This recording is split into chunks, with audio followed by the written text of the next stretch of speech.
All right. We're on an angle. Good morning, everybody. Kind of fixing everything. I'm a little on an angle here. That's weird. There we go. So much better. We're on. We're on. We are on. And first off, I'm going to put on some music. It feels so eerie without the music. All right. Good morning, everybody. Let me fix that. Are we still on an angle? Are we still on that angle? It looks like we are. No. Oh, tell me to fix the angle. Okay. Relax. We're good. There we go. We're not on an angle anymore. Good morning. Just a little, feel a little behind because we're just getting things set up for the morning. But here's the thing. I am grateful that I get to wake up and have another day. Oh my God. So happy. So happy. I get to do this again. I get to be here. I get to see family. Man, so lucky. So lucky I get to do this once again. So happy. So happy. Whew. Man. All right, we're just getting warmed up. We're getting everything set up for the morning. The morning usually takes a little bit of time. I have some things to share. You know, when you wake up in the morning, what do you feed your mind? Do you feed your mind love and positivity? Do you turn on your phone right away and look at things that are going to cause your day to stir you up some weird emotions? Thing is, I just saw something and I was like, man, the world's just getting out of hand with this thing. I don't focus on that. But you see, the thing is, imagine you wake up every day looking at things that are not helpful. It gets worse and worse and worse and worse. And I know because I used to wake up every morning watching things that never feed my soul happiness. For example, I used to be a guy who watched the news all the time and all the fear and all that stuff. When you wake up and you're watching things like that, that's permeating your mind right away. Focus on love. Focus on the here and now, the present. I know a lot of things are happening in the world right now. It's kind of weird. But when you focus on your inner world, your outer world will mirror out what you're feeling. And the thing is, I choose to be in here now, no matter what kind of nonsense is happening out in the world. If you feel love, you will have love. If you feel fear, you will have fear. And the thing is, you have the power to shape your reality. That's why I share. They don't want you to know this because you do have the power. Good morning. Good morning. Good morning there. Oh man. Welcome. I see you. Jovenes. I was like, the name, the Jovenes. Welcome. Love you too.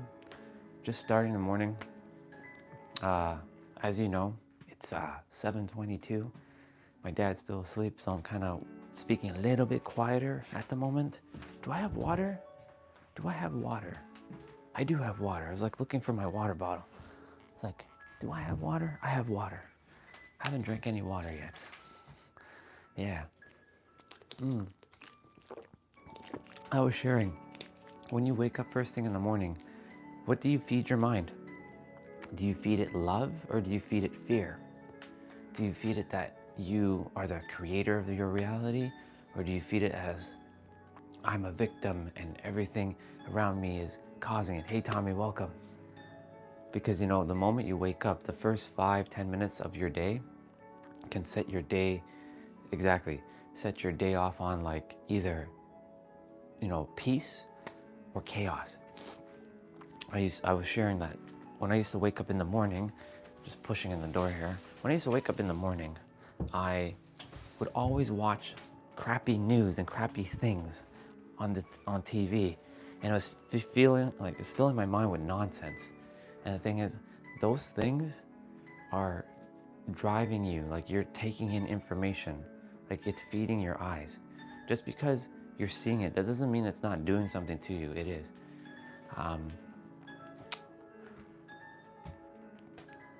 We're not here for that, Tommy. Whether you believe or not, we're not here for that. We're here to respect one another. This is a place of love. So if you could, that would be great. Hey, Vicky. Hey. Welcome. We're here for love. We're here to respect each other's opinions. All I'm sharing is when you wake up, what do you permeate your mind with? Love or fear? For example, this morning, I don't turn on my tablet or anything and look at that first thing in the morning. However, I was a little behind. When I say behind, I mean I'm always on time. Normally I start the live like 10 minutes ago, so I started 10 minutes later. So I was listening to music just to get the day, and then I saw something. I didn't click it, but I saw something between Canada and the US. I'm like, what's going on? And then, the moment I saw it, I'm like, I'm not entertaining that. I'm not entertaining that. I'm not entertaining that. Like Canada and US are having this weird shit happening right now. Like they're creating nonsense. So I'm like, do not entertain it. Do not entertain it. Do not entertain it. And then sure enough, I didn't entertain it because I'm like, I am the creator of my reality and I choose to feel this way. I choose to feel love. I don't care if the countries are going to get into a war. I choose to feel this way because I love humanity. So, my point to say all this is, in the morning, what do you feed your mind? Do you feed it love? Do you feed it fear? And if you feed it love, amazing. It's advantageous for the first 5-10 minutes of your day to spend it with yourself talking positive things like, this is going to be an amazing day. It's going to be an awesome day. Yeah, I know. I'm aware of that. The fires are taking over. But I don't focus on that, Tommy. Guess what? I focus on sending love. I used to think about all the fear and all the hate and all the things that are happening in the world. Well, I never used to focus on me. The most important thing that we all can do, exactly, shit happens, exactly.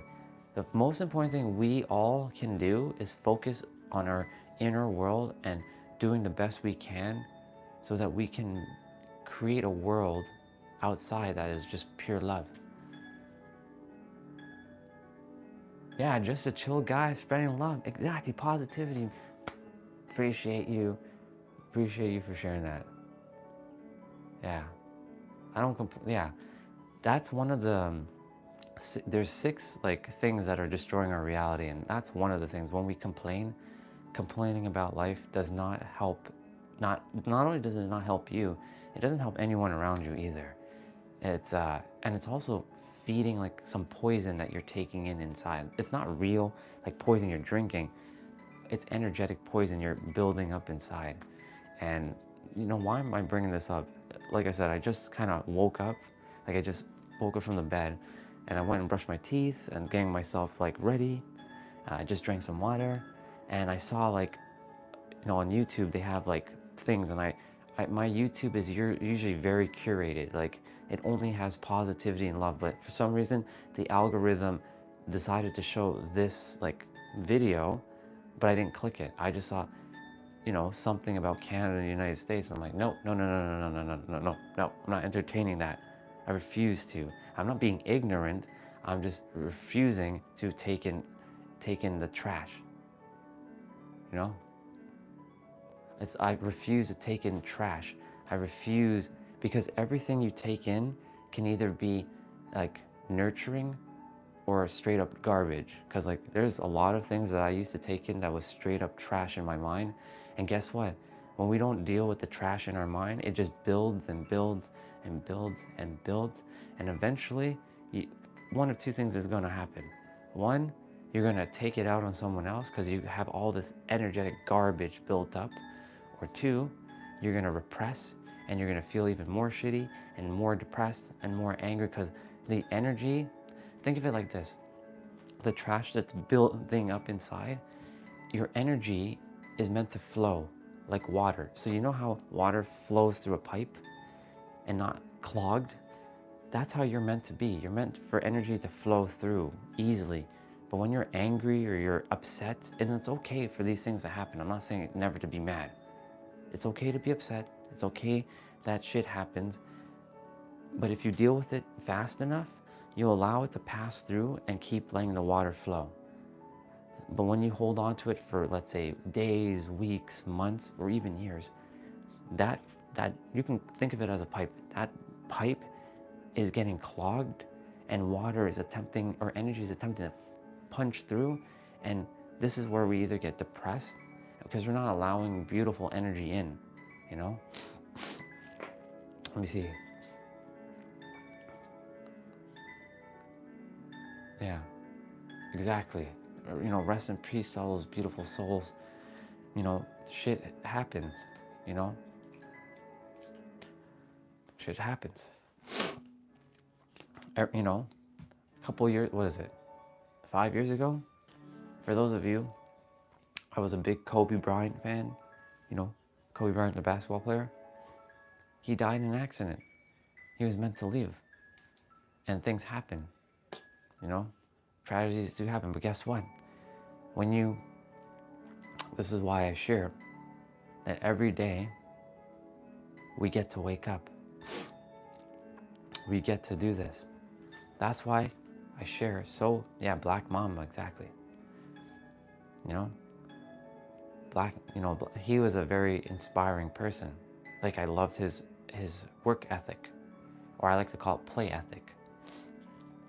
And he's gone. I still love Kobe. He's still a very big, powerful force in my life. But you know, things happen. Now, here's the thing. Every one of us are still awake, right? We're still alive on this beautiful planet. Now, you can choose to see life as beautiful, or you can choose to see life as not so beautiful, right? And the very fact that you, me, and every one of us who's here, who get to wake up, it's a beautiful thing. We all get to just wake up and have another day. But a lot of us don't see life like that, oh my God, I get to wake up. I get to be me again for another day. Imagine all of us said, oh my God, I get to be me.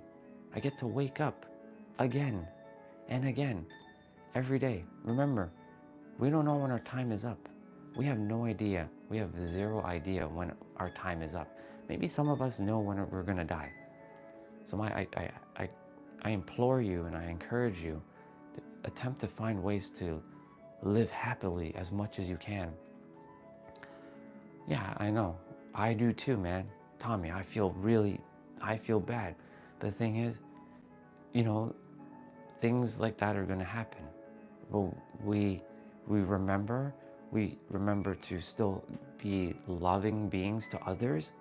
We have, you know, compassion for others, and we keep moving forward. Otherwise, like if we keep thinking about the past and worrying about the past and being sad, and it's okay to feel sad. It's okay to be angry. Shit's gonna happen. In life, shit's gonna happen. Shit's gonna happen to me, I know. And guess what? When that happens, I will handle what I'm meant to handle, and I will move forward. As, you know, life is really just a video game, you can call it that. You know, or you can say, you know, life can be either great or shitty.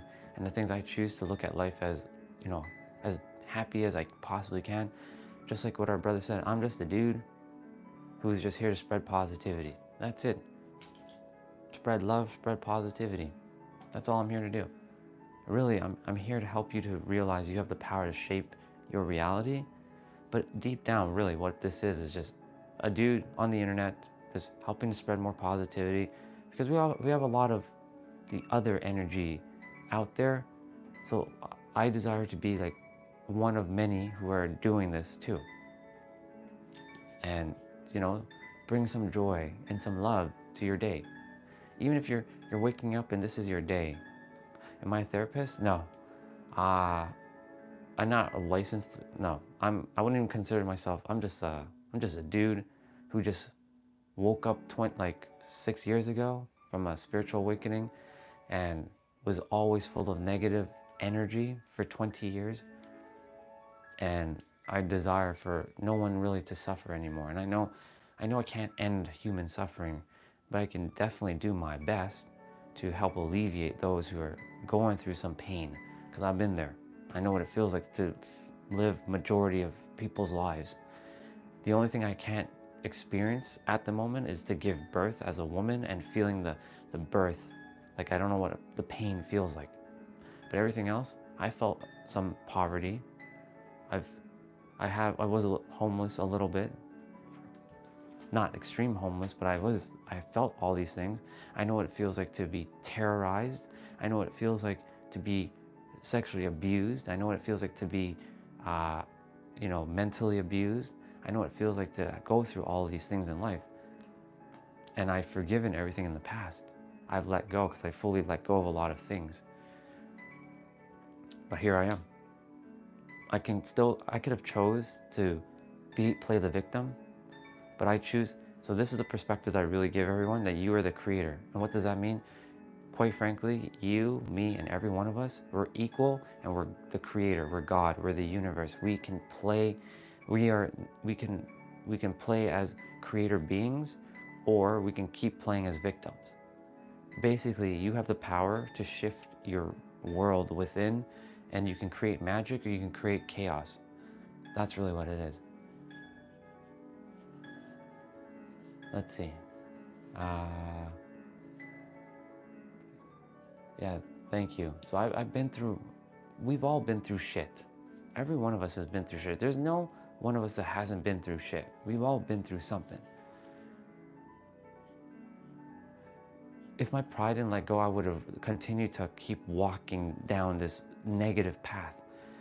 The universe, so the thing is, there's two things. There's free will and there's destiny. And the thing is, our mind thinks it can only be one or the other. Actually, it's both. The universe is like, okay, free will, go do what you're here to do, go do whatever you desire. But eventually, I'm gonna bring you back to the path that you're meant to walk. And that was back to love. I have a picture of my baby self, or not, well, my inner child. So this boy here, this is me. This is me around 2 or 3 years old. This boy, he was scared, but he was innocent, he was loving. And I lost who I was, and I had to go find him. Because I went down a path from the age of 13 to 34 of hating the world for a very long time. There's a point in my life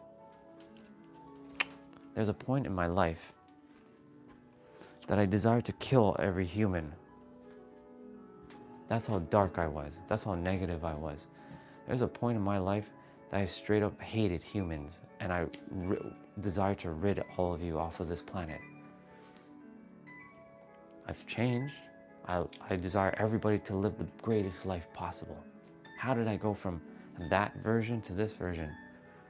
There were things in the process that I had to do to get me back to where I was.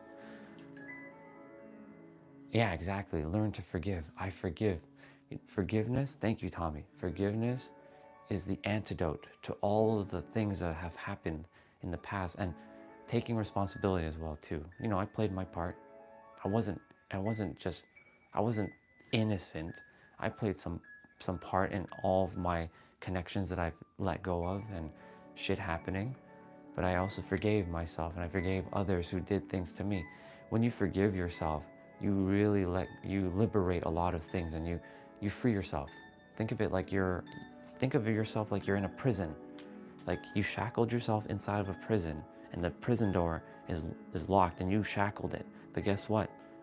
The shackles are actually open. You can actually take them off at any time. And the prison door is actually open. You can actually slide the prison door open, and you can free yourself. The thing is, how do you know that the prison door and the shackles are open? It comes down to awareness. It comes down to having something brought to your awareness, like what I'm doing right now. Literally. Hi, sister. Love you, Jay. Love you, love you, love you. We were just talking about, like, you know, in the morning, what do you feed yourself, love or fear? And I'm going down the road of like sharing, you know, you have the power to shape your reality from within. And I had to learn to forgive, and forgiveness is the antidote to, you know, revenge, resentment, regret, and what's the other one? It's not ridicule. There's 4 R's. Technically, there's 5 R's. There's revenge, regret, resentment, rejection. Anyways, there's 4 R's, and I'm going to remember them. And to let go of those is one thing: forgiveness. Forgiveness. There are savage, like, little children in my class who have been playing in a pool and has no friends. However, he just doesn't know how to act like a child. It is what it is, if you know what I'm talking about, like forgive. Exactly. So there's what you know, what you don't know, and what you don't know what you don't know. So there's 3 paradigms. So there's a lot of things that a lot of us, we don't know what we don't know. I didn't know what I didn't know when I was younger, and something or someone had to make it aware. Here's the thing: every one of us, we're equal, we're mirrors. So all we do is we mirror back information, and we make something that's currently invisible, and we make it visible to someone. Now, once it's visible, you can't unsee it, you can't unhear it. The choice now comes down to, do you choose to entertain the new information that you just received, even though you actually have all that information within? This is a perspective. Our soul, the soul, it knows everything. Our mind doesn't know everything. In fact, our mind has forgotten everything. And our mind was simply given to us so that we can forget everything when we're here on earth, so that we can simply go through life and remember things that we once knew. Let's see. I feel surrounded by love these days. However, it was not always like this. I'm grateful, Jay, that it's now shifting, which is amazing. I have been stricter about who's in my life, and what I do, result is 1,000 times better. Exactly. And you know, the thing is, when you become aware of that stuff, you're also going to make better choices of like what you entertain, like what you read, what you look at, like content, like even some of the music you might listen to, as long as it doesn't, you know, infect how you feel. Because remember, your emotions, it is advantageous for you to have control over your emotions. Now, of course, the lizard brain, there's a primal brain inside of us. It's like the amygdala will hijack your logical brain, the prefrontal cortex, when you're emotional. And that's why a great way to, you know, relax is to breathe, is to literally, this helps you calm your nervous system down. Once you gain, you know, full control of your nervous system, you can respond accordingly. But a lot of us, what we tend to do is when we get emotional, I'm guilty of it too, just so you all know. When we get emotional, we react, and we don't take time to, okay, shit is happening, or I'm seeing something that is bothering me. Relax. Just like this morning, like I said, I was on YouTube, I was listening to some Dragon Ball Z music, and I saw a thumbnail for, you know, Canada and US, and I'm not gonna get into it, but let's just say it's not what I desire to feed my mind. And the thing is, like, my YouTube is very curated with like workout or playout videos. fun and happiness and love and binaural beats and motivation and inspiration, things like that. Lots of podcasts. But, you know, they desire to throw it into my YouTube channel, and I'm like, no. So I actually not recommended. I actually clicked not recommended and phew, nuked it out of my existence, because I refuse to put that kind of stuff into my body, into my mind. Because I could have looked at it and like, oh my God, and taken in all this negative energy that they're outputting. I'm not here for that. I'm here to focus on positive energy. We have a lot of negative in the world. We're attempting to balance the world right now. You can think of the world's more, right now it's 70% negative and 30% positive. We're kind of moving towards the positive, but there's a lot of things that we still have to do for us first so that we can help everyone else around us. Let's see. Yeah, so having a competitive mindset, it's not that it's bad, but if you see that each other is like equal and we're winning and we're growing together, that's okay. So like we're pushing each other, we're striving for better, that's okay. It's when it's like, I'm gonna win and you're gonna lose, that's when shit is not, no. That's why I don't watch sports anymore. I refuse to watch sports because it's that team versus that team. I refuse to do that. You know why? Because that's really what we're doing. It's like a war between teams. And yes, there's another perspective. You can see it as friendly, you know, playing with each other and having fun.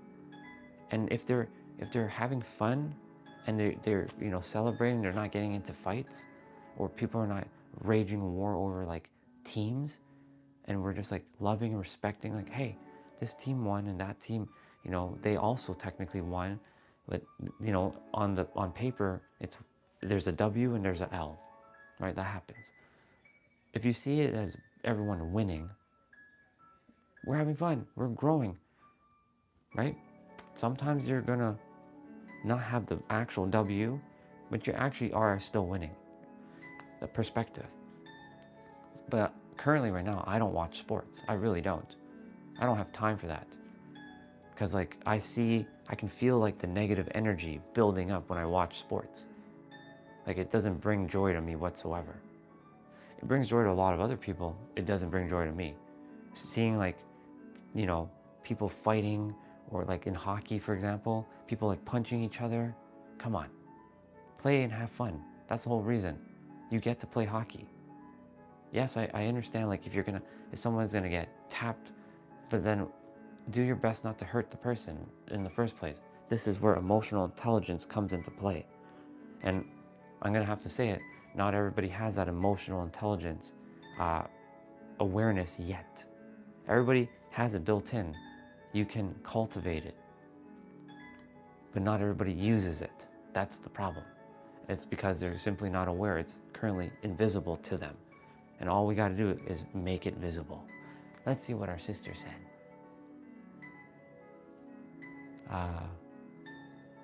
I gave people too many second chances and I was too nice for my own good. Yeah, that happens, sister. I've done that too. And I said, no more of that. Just no more. Let's see. I'm competitively internally in the sense that I desire to be better than yesterday, which is great. Last week, always, and always do my best. And I spend on, like, you know, what I spend time on. I don't compete in sports and feel no required to. Yeah, so Jay, basically it's an internal thing, and I like that. You know, there's that you versus you mentality. I like the me with myself mentality. I'm always stretching to do better, always. But for me, I don't see that for me as a competition. I see it as I get to grow and evolve. Growing and evolving is not competing for me personally. Growing and evolving just means I get to keep going, keep stretching. Let's see, Moose, welcome. Bro, I can't finish, Can't Hurt Me, yeah, that's David Goggins' book. It made me cry. If David Goggins can push through so much pain and hardship, then why can't I? from now on, I'm going all in, grinding, pushing my limits. Okay, that's great, Masum. Here's the thing, though. Here's the thing. David Goggins is very, very inspiring. The dude, he's still very inspiring to me. But I'm gonna share something with you. I know you said, then why can't I? You're gonna take out that word and toss it. No more why can't I shit. That goes for all of you. Take out why can't I. Stop comparing yourself. You are just like David Goggins if you choose to. You can be just like him. And you don't have to grind. You just have to go within and know that you can do it. That's it. You don't have to grind. You can push your limits, absolutely. That grinding mentality is gonna burn you out over time. I'm gonna tell you that right now. It's gonna help you in a bit, but eventually you're gonna lose balance. I've been there. I've been in that grinding mode for years. And over time, you're gonna burn out. So find balance, meaning, yes, you're gonna push your limits, but also at the same time, you're gonna give yourself grace. What does giving yourself grace mean? It simply means this. And as I switch piano music, give me a second.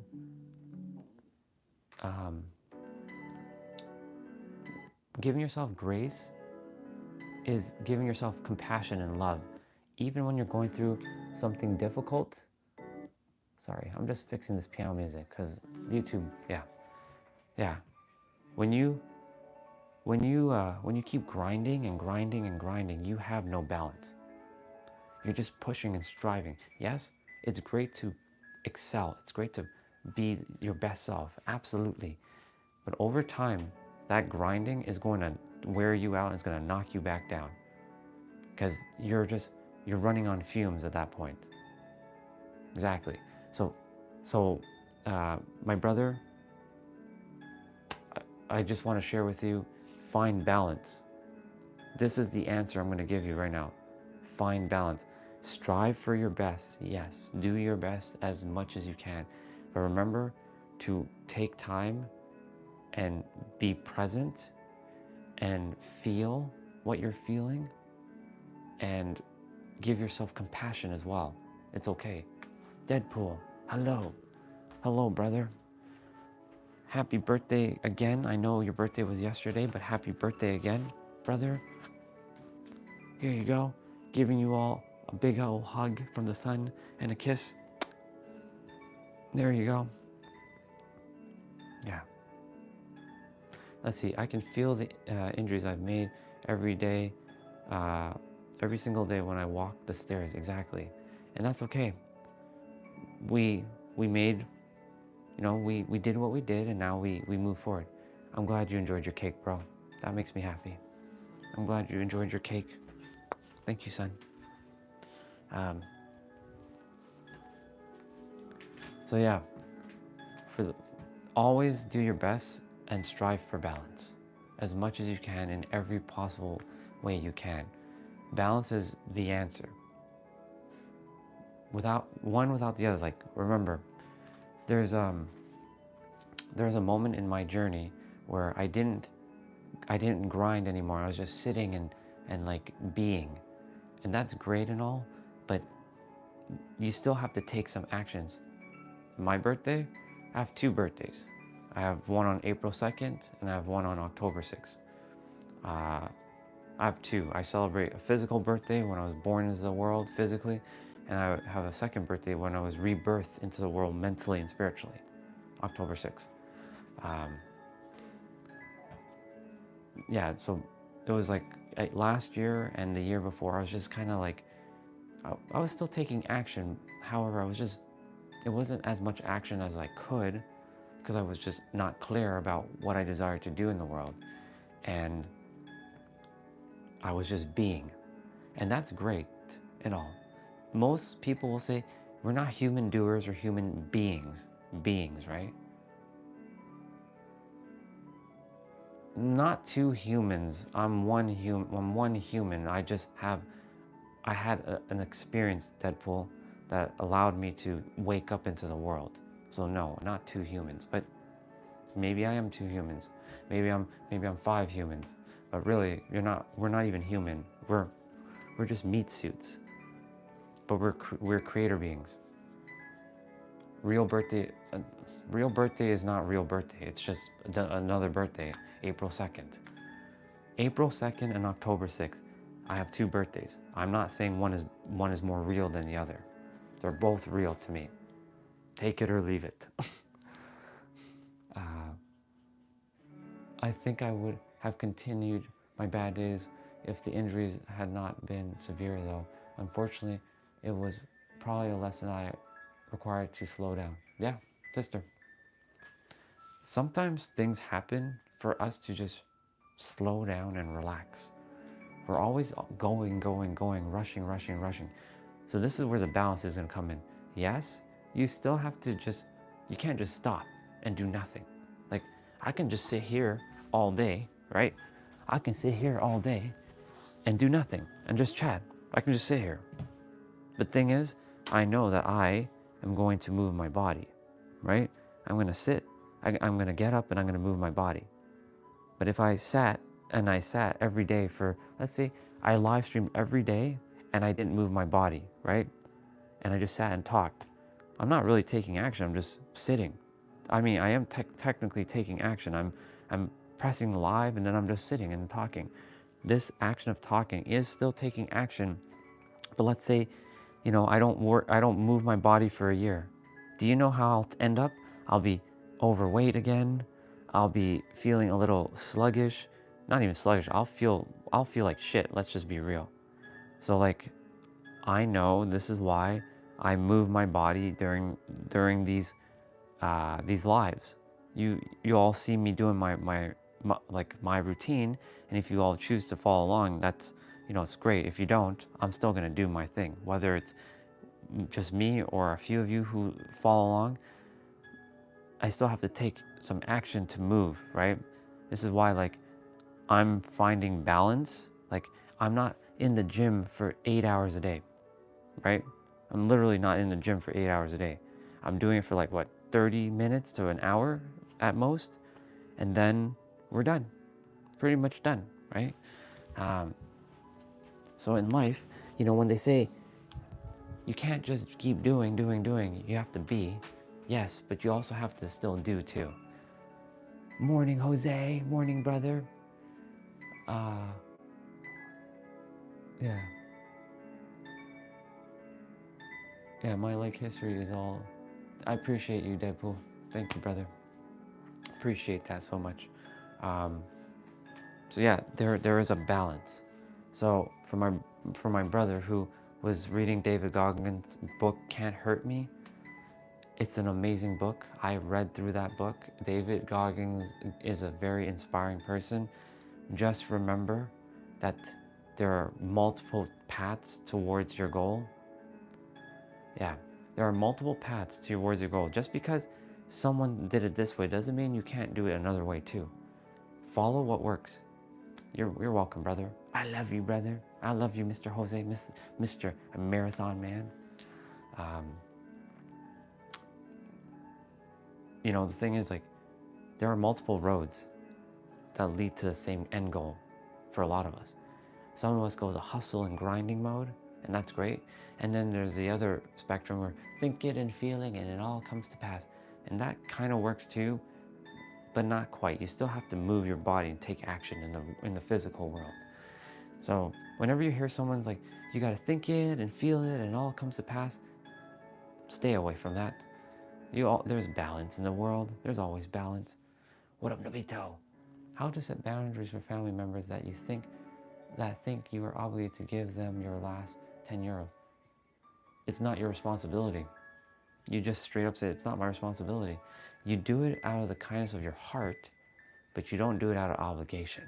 If they're making you feel like you're obligated to do this, that's not your responsibility. That's their responsibility. You're not here for that. My parents, I'm not obligated to help them when the time comes. I choose to help them because I'm doing it from the kindness of my heart. I'm not obligated to anything. That's the thing. We, as with our parents, They sometimes make us feel like we're obligated, that we have to help them. No, they have their own life. They have to do what they have to do. Yes, it's great to help. I will help everyone as much as I can out of the kindness of my heart. It's not because I'm obligated to. If it makes it feel like it's obligated, I won't do it.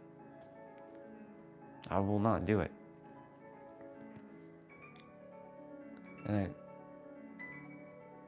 Exactly, dude. You have to put you first. Always you first. This is not being greedy. This is about being selfishly selfish to yourself. You gotta love you. This is why I keep sharing. Everything really starts from within first. When you have boundaries, and look, I didn't have boundaries. Me and Jay were just talking about this. We were always people pleasing, and we gave people too many chances, and they walked all over us, and they abused us in like verbally or physically or mentally, and because we were too nice, we were too kind, and we felt this like sense of obligation. Fuck that. No more of that. If you're doing that, no. You keep those 10 euros for yourself, and you go and do what you have to do. Feed your soul. Feed you first. Take care of you first. Always you first. If there's anything, dude, you're gonna take away from what I'm sharing, you first.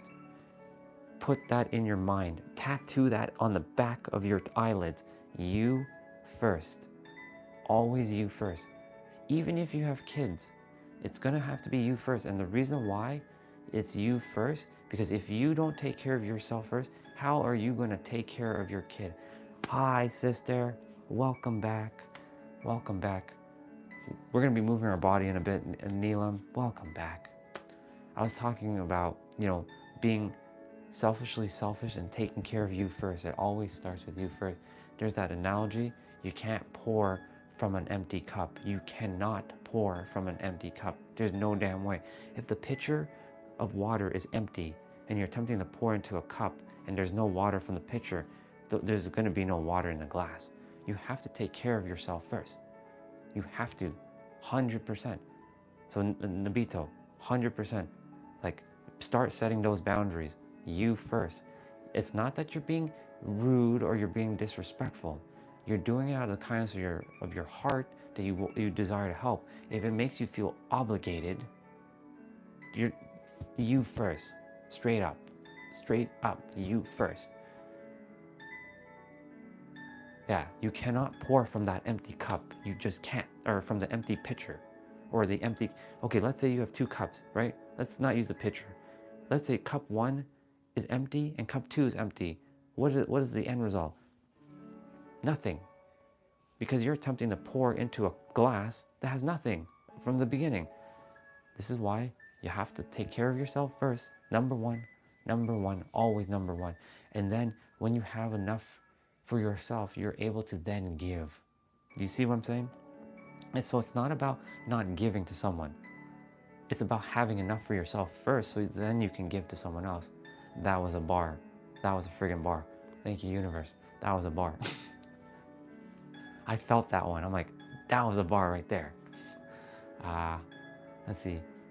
You never have to hurt yourself to satisfy others, no matter who they are. Exactly. They don't ask or request for cigarettes. Dude, here's the thing. As long as you have enough for yourself and you have, I can give, do it. Give. But you're giving from a sense of not guilt. No guilt. You're giving from a sense of, I have, so I'm going to give. And not feeling obligated. When you're giving, do not feel from some guilt. No. Yeah, never, ever. Right, so the thing is, you don't have. So if you don't have, how can you give? You know what I'm saying? You got to give yourself first before you can give to someone else. And sure, okay, look. If you know you have enough, let's say I'm on the streets and I see another soul who doesn't have enough, I will give. Straight up, I will give. But it's not that I'm giving because I feel morally obligated. I'm giving because I generally have enough to give.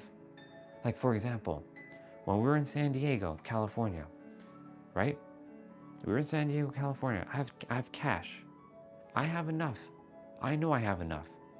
So I had cash and I gave to like a couple like souls who are struggling right now. I gave out of the kindness of my heart because I knew I had to. It's not that I had to. I knew I have enough to give. It's not that because I had to or I was forced to. I chose to, and I get to do that. And the thing is, because I had enough, I had more than enough, I was able to give. I was able, here you go. And I not only did I do that, I went in and I bought some foods, like some snacks or something for them, and some like water or something for them, and gave it to them because I had enough. If I didn't have enough, I'd be like, I'm really sorry, I don't even have enough for myself. I'd have to take care of me first. I'm glad you're here, sister. Thank you for being here. Love you, Neelam. Love you so much, sister. Let's see, Nabito. Let me see what you're sharing. And so Jay said, I have been in a similar dynamic. I require to eat till payment. I require food for the next 2 days, or I will eat egg without bread. And of course, Nabito, I get that, bro. I really do.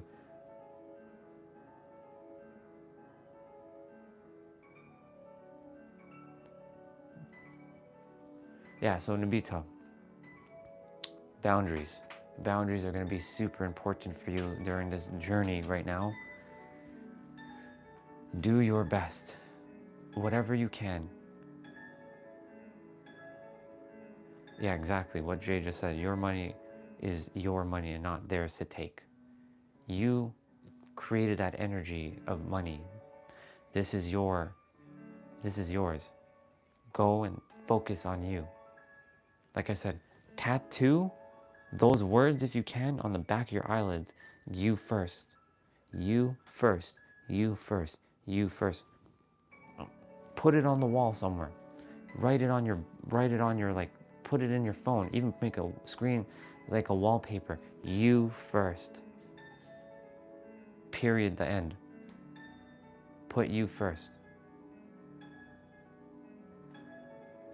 You know the analogy? You know the analogy about you can't, put your oxygen mask on first before you help someone else? If, let's say it's a child in a plane, if you put it on them first, and the thing is you're struggling to put it on, and you didn't put on yours first, if you put on yours first, you're able to capably put it onto them because you've taken care of yourself first, and then you take care of them, and you're able to do it properly. My point is you have to take care of yourself first. This is self-love, self-care, self-compassion. This stuff comes first. Always, always, always, always, always. Always, always. That's for all of you. Whether you have kids or not, you got to put yourself first. I cannot emphasize this enough. You will burn out if you do not put yourself first. And guess what? If you don't put yourself first, guess what else is going to happen? You're going to get resentment. You're going to start hating. You're going to get angry. You're going to get mad. And you're going to get depressed. You're going to get all kinds of feelings because you simply didn't take care of yourself first. It's really just that simple. When you take care, I know there's situations where you have kids. I get it. I don't have kids, but I do understand. Do you think, I'm going to let my brother and sister when they were younger starve? No. I might be a little sleep deprived. But, I'm still taking care of me first. I still have to, get some rest and, feed them. I was helping mom at like 3 a.m. in the morning when I was younger, getting up and helping them, feed them. It wasn't my responsibility. I just chose to do it because I desired to help mom when I was younger. I was desiring to be a good kid. I didn't have to do it. It was not technically my responsibility. That's basically her kids. That's her responsibility, not mine. And yeah, money is equal to exchange of value. Exactly. Money is nothing more than energy. It's just a concept that we created in the world to exchange value and services and goods. That's all that is. But money is nothing more than energy. Remember the acronym, Neelam. This is the first time you're going to hear this. I'm going to share this acronym, MONEY, MONEY. own natural energy yield. Nabito, pay attention to this. My own natural energy yield. If you don't have enough energy to give to the person, or if you don't even have enough energy for yourself, how are you going to give to the other person? My own natural energy yield. That's basically money. Yes. Your money is nothing more than energy. What do you feel inside? Do you feel abundant or do you feel lack? So because of Nabito, you don't have the boundaries at the moment yet. Notice the word I just said there, yet. You're building it now. My own natural energy yield. When you have enough energy for yourself, you will give. You will literally give energy because you have more than enough. However, if you don't have energy, you cannot give energy when you don't have it. It's logically common sense, straight up. If you don't have that energy, how the hell are you going to give that energy? You can't. You simply just can't. Nothing from nothing gives you nothing. What up, Aryan? What's up, dude? Welcome, Spaceman. You can't give from nothing to nothing. It doesn't, that makes no sense. You have to give. And if you don't have, you cannot give. So Nabito, one more time. You first. You first. You, I'm gonna say this 10 times. You first. You first. There's a reason why I'm doing this multiple times. It's to permeate your mind. You first. You first. You first. And that goes for all of you. You first. Not someone else. You first. You have to, not even have to, it is advantageous that you give to yourself first. It is advantageous that you give to yourself first. Nabito, if there's anything you're going to take away from me right now, it is you first. Period. The end. And this is big brother energy now. You first. Are you going to start with you first now? I don't desire to see you not putting you first now. You're going to be putting you first now. I'm here to love and see you all win and shine and have enough, more than enough, thriving. You're not here to survive. You're here to fucking thrive. And yes, you're going to hear me cuss and swear. And that's the first F-bomb for the day. You first. It's you first. You're welcome, sister. And sister, I feel called. I just feel aligned. I feel aligned with your energy. I follow my intuition a lot. I just feel called, that's all. Yeah. When you take care of you first, and this, I'm sharing this for all of you, that's how I started loving me fully and getting from hate to love. For those of you, again, who don't know the story, I spent 20 years hating my life, hating the world, and desiring to destroy humanity from within to bring it without. Now, of course, thank God, thank the universe, thank myself that shit did not happen. Like I didn't actually go and commit those crimes. However, I had to start taking care of me first. None. Hey, Nabito, no. There's no trying. Remember that word? That word, out. You're doing or you're not doing. There is no try. You're doing, you're building your boundaries now. There's no trying. You spend time with me, your words are gonna change. There is no trying. Take that trying word out. You ain't trying, you're doing it. Plain and simple. And if I have to get a little like this with you, I will. I won't hesitate. You're doing those boundaries. Straight up. You're making boundaries right now. That goes for any of you who don't have boundaries. Boundary time. You're putting you first. We've been programmed, oh, we gotta be like, it's like a valorous act to not be putting ourselves first. It's like, you're selfish, you can't put yourself, no, fuck that. You're meant to put yourself first. Again, analogy. You cannot pour from an empty cup into another empty cup. It just does not make any sense. Straight up. Nothing to nothing equals, guess what? Nothing. 0 plus 0 is what? 0. 1 plus 0 will still equal 1. The thing is, you must have enough for that 1 to give to the 0. Yeah. And not that you, so remember, Nobito, this is for all of you. Want, need, and try, throw those words out. Get that shit out of your mouth. Want, need, and try? No, you don't need to build boundaries. You choose to create boundaries. I say this, I, Nobito, choose to create boundaries now. No needing. You don't need. I choose to create boundaries now. Feel the difference.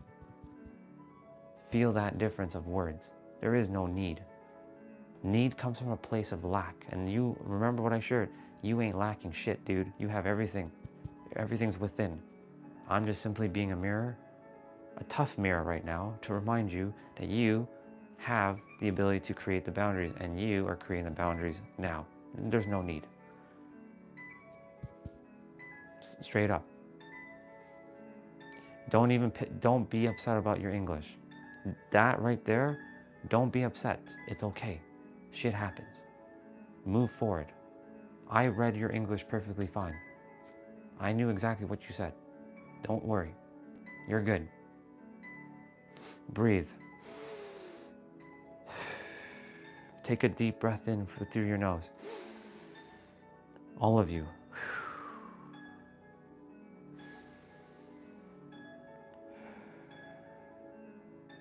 I'm here, yes, perfectly said. I'm here to give you all that reality check. Hell, I sometimes have to get that reality check from you all, because you all are my mirrors too. It's okay. Grammar happens.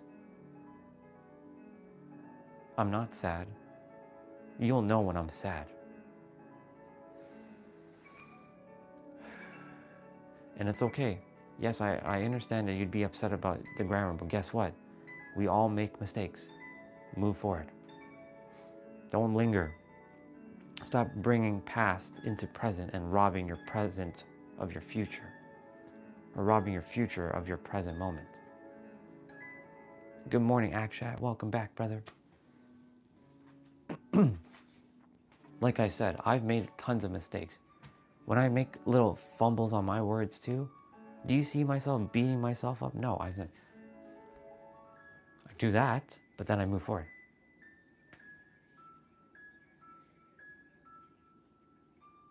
Dude, it's okay. Sometimes I have fat fingers. What does fat fingers mean? I'm typing like O, but it keeps pressing I. I'm like I type the word love, like L-O-V-E, and I keep typing L-O-V-E, and it keeps typing L-I-V-E. What the fuck? Why L-I-V-E? I'm not typing live. I'm typing love. So yeah, I know. I'm like, come on. I'm literally pressing the O, and it's like hitting the I. What the heck? So like, I'm like, okay, relax. It's okay. We can just go back and just keep correcting it as long as we don't get upset. Because the more we get frustrated, and that right there, frustration, that is the biggest block in a lot of us, is frustration energy. I still get frustrated here and there, but frustration energy will not get you anywhere, trust me. When we get annoyed or pissed off or frustrated about something, it's okay to feel it. Just don't linger in it, because that frustration energy is not going to serve you in the long run. It really isn't going to serve you at all. Akshat, I'm doing great, bro. I trust you're doing great.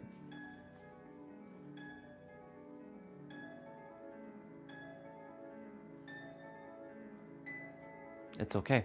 So guess what, Nabito? You set them now. This moment forward, right here, right now. No more past. That's done. Boundaries right now. You create it right now in this moment and move forward. That's it. It's just that simple. It's not easy, but it is just that simple. It truly is. You're going to create the boundaries now, right here, right now. Welcome, Adam. Welcome, bro. I love you, brother. I love you all very, very much, just so you all know. If I didn't love you all, I wouldn't be sometimes tough love. Sometimes tough love is necessary. If I did not love you all, I'd be like, yeah, I don't care. You all can keep doing what you're doing. Go on. Keep doing what you're doing. Keep making those mistakes. Go on. No. We're here to course correct and evolve and transcend. This is why I'm spending time with this right now. If I didn't care or love you, do you think I'd be wasting my time with this?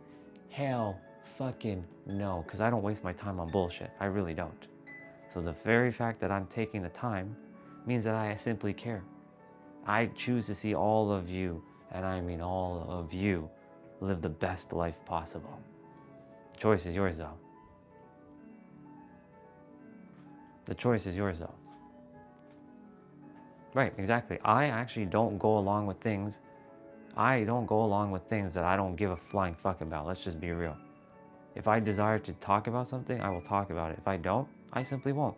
And I don't entertain bullshit. You know, you guys already know. You gods and goddesses already know how I am. I will not tolerate nonsense. Like if I see in the chat some crap, do you think I'm gonna tolerate it? Hell no. Get the fuck out. We are building a family who are here to thrive, to grow and evolve. And if you don't desire to grow and evolve, go, leave. I'm not holding you back. I'm not pointing a gun to you to say, hey, you must stay, you must stay. Yeah, I'm proud of you, Jay. I'm friggin' proud of you for putting those boundaries in place. None of you are meant to take bullshit from anybody. Yes, listen to some who have your best interests at heart, but those who do not have your best interests at heart, simply in, out. Those who do have your best interests at heart, in, in, in, in. Those who do not, out, out, in, out. Or simply bounce it off. Bounce it off. I simply don't pay attention to bullshit that does not have any relevance to me. Why do you think I'm so loving and caring? Because I choose to put myself first in every possible reason. Yeah, you have a right to your space in this world. Take ownership. Do I run? Not always, but I do run once in a while. I like doing more cardio than running, but running is great. I just don't run as often. I do like jump rope and HIIT workout, like high intensity interval training, lifting weights. We're gonna be lifting weights soon, but not as much running. Not as much running. Running for me is not enjoyable. I like doing other things that give me a similar effect to running, like jump rope. Yeah, and what Jay just said there, spot on. You all are meant to take up valuable space in the world. You are, straight up. The very fact that you were born, you were meant to take up valuable space in the world. You are, straight up. Take it. Otherwise, you wouldn't have been born. So take up space. It's your birthright to take up valuable space. That's why when someone's like, stop talking or you're yapping too much, okay, go. I'm here to do it. I know I have family that is going to benefit from this. You simply just don't desire to hear, leave. Bye. You know? Let's see. Nabito. Like, I like music. However, today it's annoying and stuff like that. And I didn't tell him about money, and he asked, did you spend it? And when are they returning from friend? This is not an important situation. The thing is, I have no boundary. Thing is, Nabito, listen carefully one more time. You, right now, are going to build the boundaries in this moment. You're going to put your foot down and you're going to say, from this moment forward, I have boundaries and I will not let anything or anyone break my boundaries again. And if it happens, it's okay. Don't beat yourself up. Don't beat yourself up if your boundaries gets broken. Just remember, you have the power inside of you to create those boundaries again and again and again and again and reinforce it. Let's see. I used to jump rope before. However, it gets too easy and increased intensity. That's why, yeah, of course, definitely, space guy. Whatever feels, more challenge for you, do it. For me, I jump rope because the thing is, it's enjoyable and it's fun, but I also know that I'm getting the same kind of results if I was running, because it's like building stamina. And I'm also working out a lot of the entire body. With running, you're building cardio and your legs. It doesn't really tap into your upper body. With jump rope, it's not only your upper body, it's not only your lower body, it's up your body, and you're building cardio as well. So that's why I jump rope. And you can get weighted ropes. You can go and buy a 2-pound weighted rope and you'll see how heavy it's going to get to spin that rope. But yeah. Let's see. You're welcome, dude. Take small steps every day. Small steps every day. Boundaries. Put yourself first. You first. You first. You first. You first. You first. You first. You first. And eventually, you'll know. Let's see. Nobody who is not under your roof, partner or part, has the right to ask you how to spend your money, and even then you have the right to reject. In reality, it's no one's business. Exactly, Jay. Spot on. Thank you, sister, for that. He is your brother. It's okay. You're not obligated. It's your brother. You're not obligated. Period. The end. All right. I'll see you later, Nabito. You first. Remember, you first. I love you, bro. Thank you for being here. I appreciate you. Well, I love all of you, and I appreciate you all being here. I refuse to see any of you be mistreated and not live your fullest, truest, deepest, most realist, most awesomest, most authentic version of yourself. You came here to have the greatest life possible. Exactly. We will have another talk later. Exactly. Sometimes this has just become whatever it's meant to be. That's really what it is. If there's an issue or something's going on in your life, speak, share. Let's talk. Let's have a conversation. But I will be a little difficult at times. And when I say difficult, I do it because if I am too nice, then if I said, Nabito, you got to create boundaries, do you think anything's going to happen? Probably not. That's why I have to turn up the intensity dial a little bit to ignite your soul to take some action. I do it all the time to myself. It's not that I'm being tough. Welcome back, Anonymous. Hello, brother. We were just talking about boundaries. Having boundaries in your life and saying yes to you first and putting yourself first. Always you first. Always, always, always you first. We were talking about you can't pour from an empty glass into another empty glass. Logically, it makes no sense. When you take an empty glass and pour to another empty glass, what are you going to get? Nothing. Clarence? What do you mean by Clarence? Always fact? Just curious. I'm not sure what you mean by Clarence. If you provide some context, what do you mean? That would be helpful. I appreciate you. Anonymous, I trust you're doing great, bro. Thank you for being here.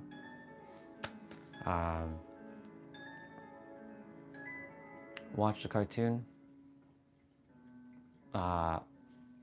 it doesn't feel relevant to what we're talking about, but sure. Okay. Okay. I mean, I don't really watch cartoons. Okay. I'll check it out. But I'm not, I wouldn't say my voice is exactly like his. I'm not a copy of him, and he's not a copy of me. Maybe we just sound the same. My voice is not as loud right now because my dad is sleeping. You better believe when my dad wakes up, my voice will be louder. Speaking of boundaries, just got my boundaries crossed by a random stranger earlier in the morning. See, anonymous, you came. This is perfect. This is perfect. So when that happened, what happened in that moment? Did you allow it to happen, or did you say, nope, I'm not gonna let this person cross my boundaries? Sounded like, unfortunately, they did get crossed. So, just like what I was sharing with Nabito before you came on, anonymous, put you first every time, no matter what. In every possible moment, do your best to always put yourself first. Good. I'm glad you said that. I'm glad you said back off. You have the right to saying that, because you are here to take up space, and no one, and I mean no one, is here to bully you or disrespect you. If we all came to a place of inner standing and love within ourselves, we would simply not be doing things like that. Straight up. And this is where emotional intelligence comes in. So Anonymous, I'm grateful that you said back off, and it went away. So you didn't allow it to happen any longer. You didn't allow more energy to be sucked from you. You're here to maintain your energy and to give when you are able to give, when you take care of yourself first. But again, boundaries. Very important. Very important. I did not have boundaries. I always used to people please. Jay, we talked about this. I'm gonna share it again. I let people walk all over me because I simply did not have boundaries. Hey, welcome back. Welcome back, V. Thank you for yesterday and sharing what you shared. Appreciate you. Boundaries. It's very important. I allowed all types of people to walk all over me because I simply thought I was not worthy, and that I was inferior to them, that I was a piece of shit, and that I had to listen to them, and I had to always say yes to them. But guess what? Guess what? No, not anymore. Because you, V, Anonymous, J, every one of you, you are the creator of your reality within, and you have the power to take up space. First of all, you are here to take up space. Secondly, you are here to not be mistreated and nobody to walk all over you. You are a sentient being. Be it. You are this sentient being in a human meat suit. Be it. And you have to create those boundaries and put yourself first always. Even if you're a mother with an infant right now, let's say, that infant requires the full energy of you. And if you don't have enough to give to yourself, how are you going to give to the infant? Yes, I know you're probably maybe a little sleep deprived. Do your best to take care of yourself first so you can take care of the baby. Because if you don't take care of yourself, you're not going to be capable of taking care of the baby, and you're going to be very frustrated and annoyed, or you're going to act out, and you might do something to yourself. You must always, in all situations, take care of yourself first.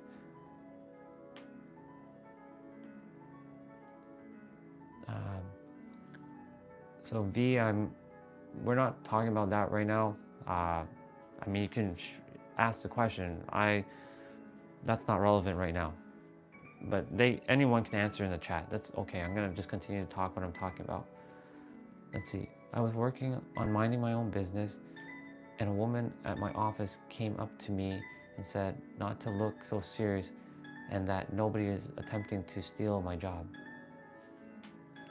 I mean, okay. So like, once upon a time, Anonymous, when I was working at my computer, at my IT job, I had to sit at my office desk. I was typing like stuff. So when people look at me when I'm typing, it looks like I'm mad.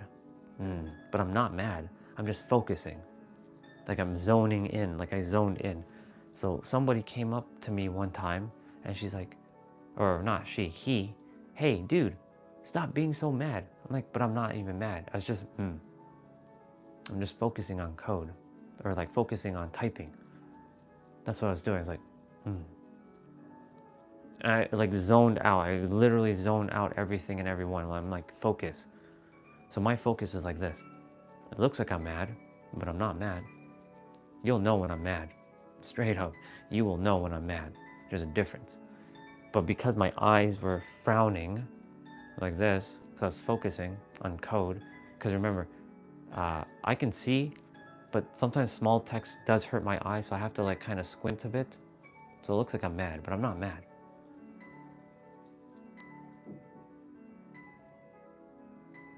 Exactly. Thing is, like, that was just an assumption she made. We were reading in this book, it's called The Four Agreements. So in this book right here that we were reading, there is an agreement called don't make assumptions. It's one of the hardest agreements to live by because we tend to make assumptions about everything. And the way to not make assumptions is by simply asking a question. So if she came up to you and said, hey, Anonymous, is everything okay? That would have been a question. And if she then said, like, you know, the facial expression kind of seems like you look like you were like sad or you're angry, right? She didn't make the assumption and say, hey, Anonymous, you look mad. Like if she didn't say that, she's like, hey, Anonymous, is everything okay? Is all good? Like she asked the question, you wouldn't have had that experience. It would have been a little bit different. So that's why, like now, I seek to ask questions. So like if I don't know something with the mind, I will simply ask, hey, da da da da da. Because like making that, you'll catch me live sometimes potentially making an assumption, and it happens. This is why I'm not perfect. I'm just like every one of you. We're all equal. When I say perfect, our soul is perfect. Our mind is not perfect. It's imperfectly perfect. And you will see me like asking questions. So yeah, like I said, when I was typing code and typing in, like making sure the network was okay, and because I was a network analyst and I did cybersecurity, so of course I was like all day, like keyboard. So of course, like I'm focused, like I'm like straight on focus. You know what I'm saying? So a lot of the coworkers were like, "Yo, he's mad." Of course, I was angry at the world at the time, but in those moments, when I was looking at the keyboard or looking at the screen, I wasn't mad. I was just doing my job. That's it.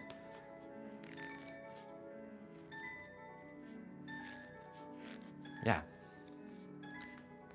In any event, bro, I know all is good. I know you have good boundaries. And again, the whole conversation was, do all of you have boundaries? And again, for me, I didn't have boundaries growing up. I let people walk all over me and like step all over me. And I put myself in that situation simply because I didn't feel like I was worthy. I didn't feel like I was good enough. Yeah, exactly, sister. The mind has been conditioned over and over from all kinds of things to divide. This is why I'm uniting.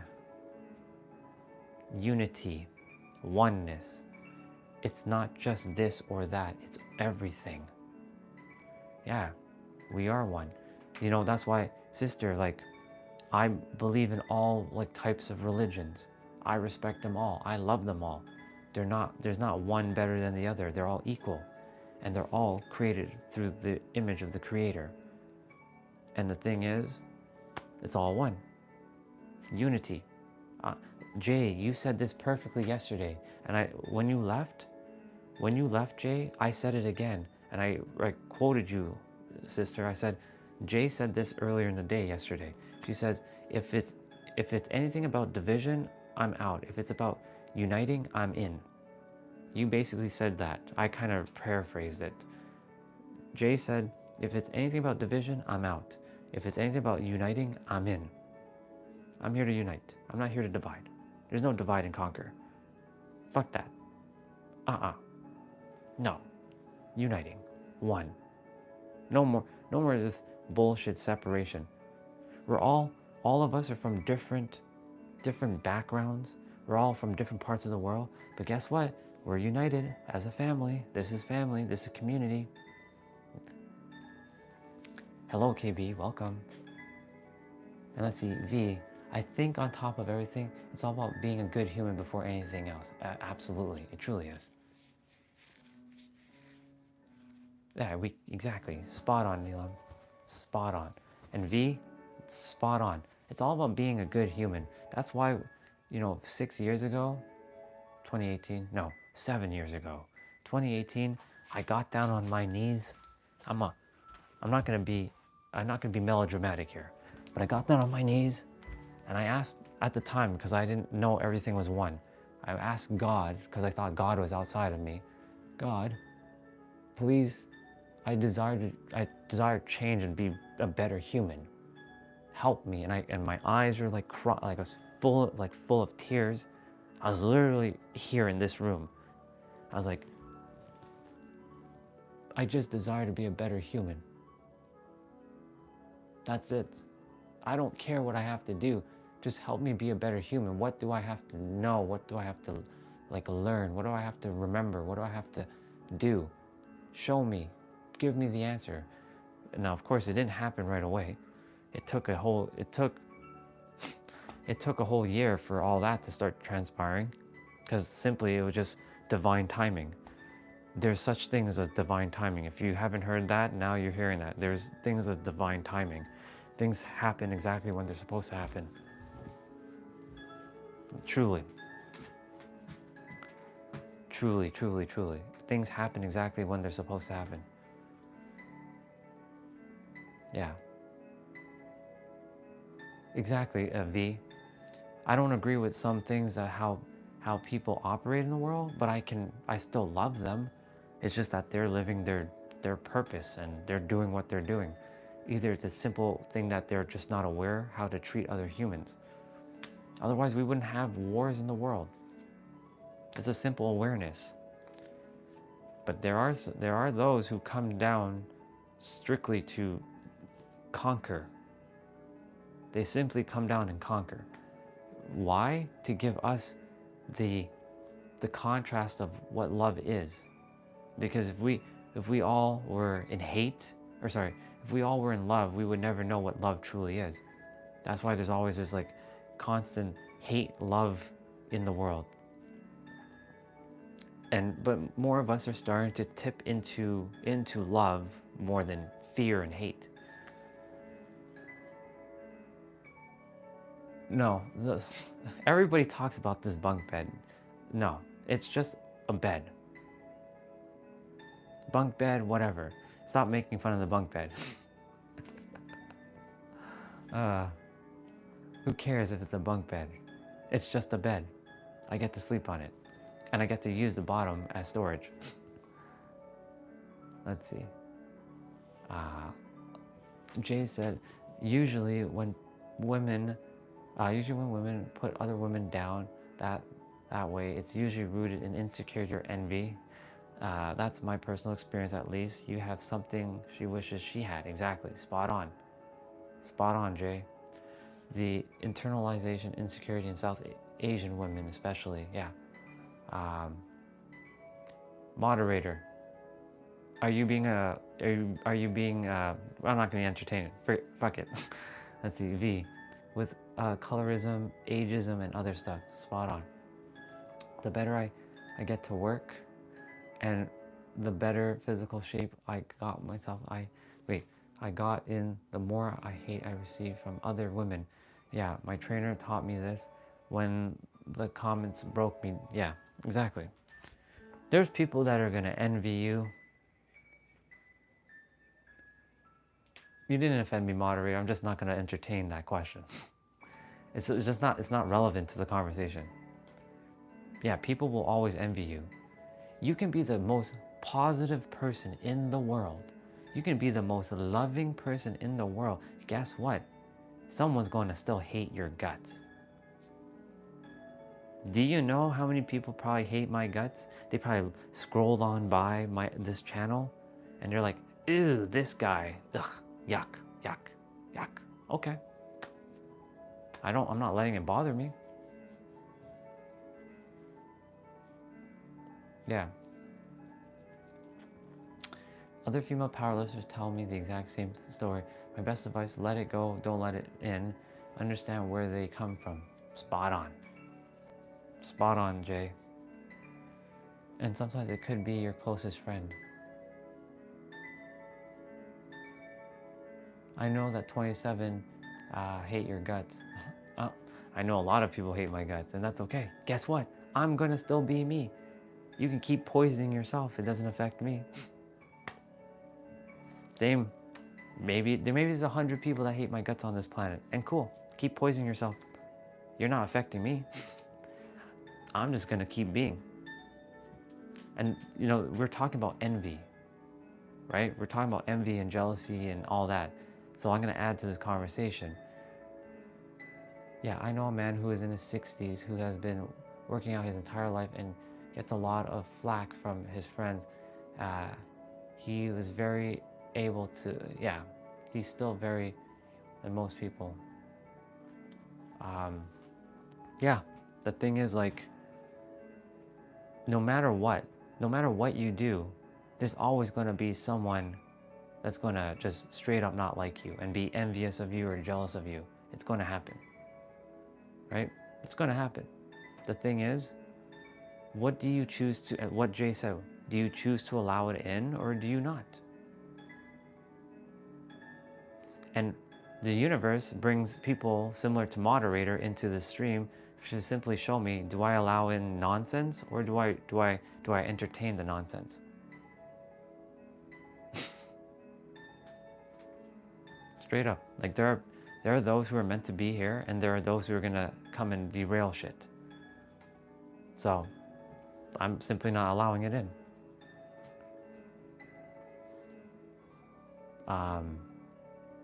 Yeah. So V, spot on. Spot on. All of you who are talking about it, spot on. Thank you. Thank you, sister. I appreciate it. Thank you, Neelam. I appreciate you. I'm sad. I had parents who look down on me and uplift other. V. Sister. Sister. When you just said what you said there about other, you know, my mom and my dad, they didn't uplift me. They always talked highly of other children. And I was like, what about me? Like, I'm your own son. You're not even uplifting me.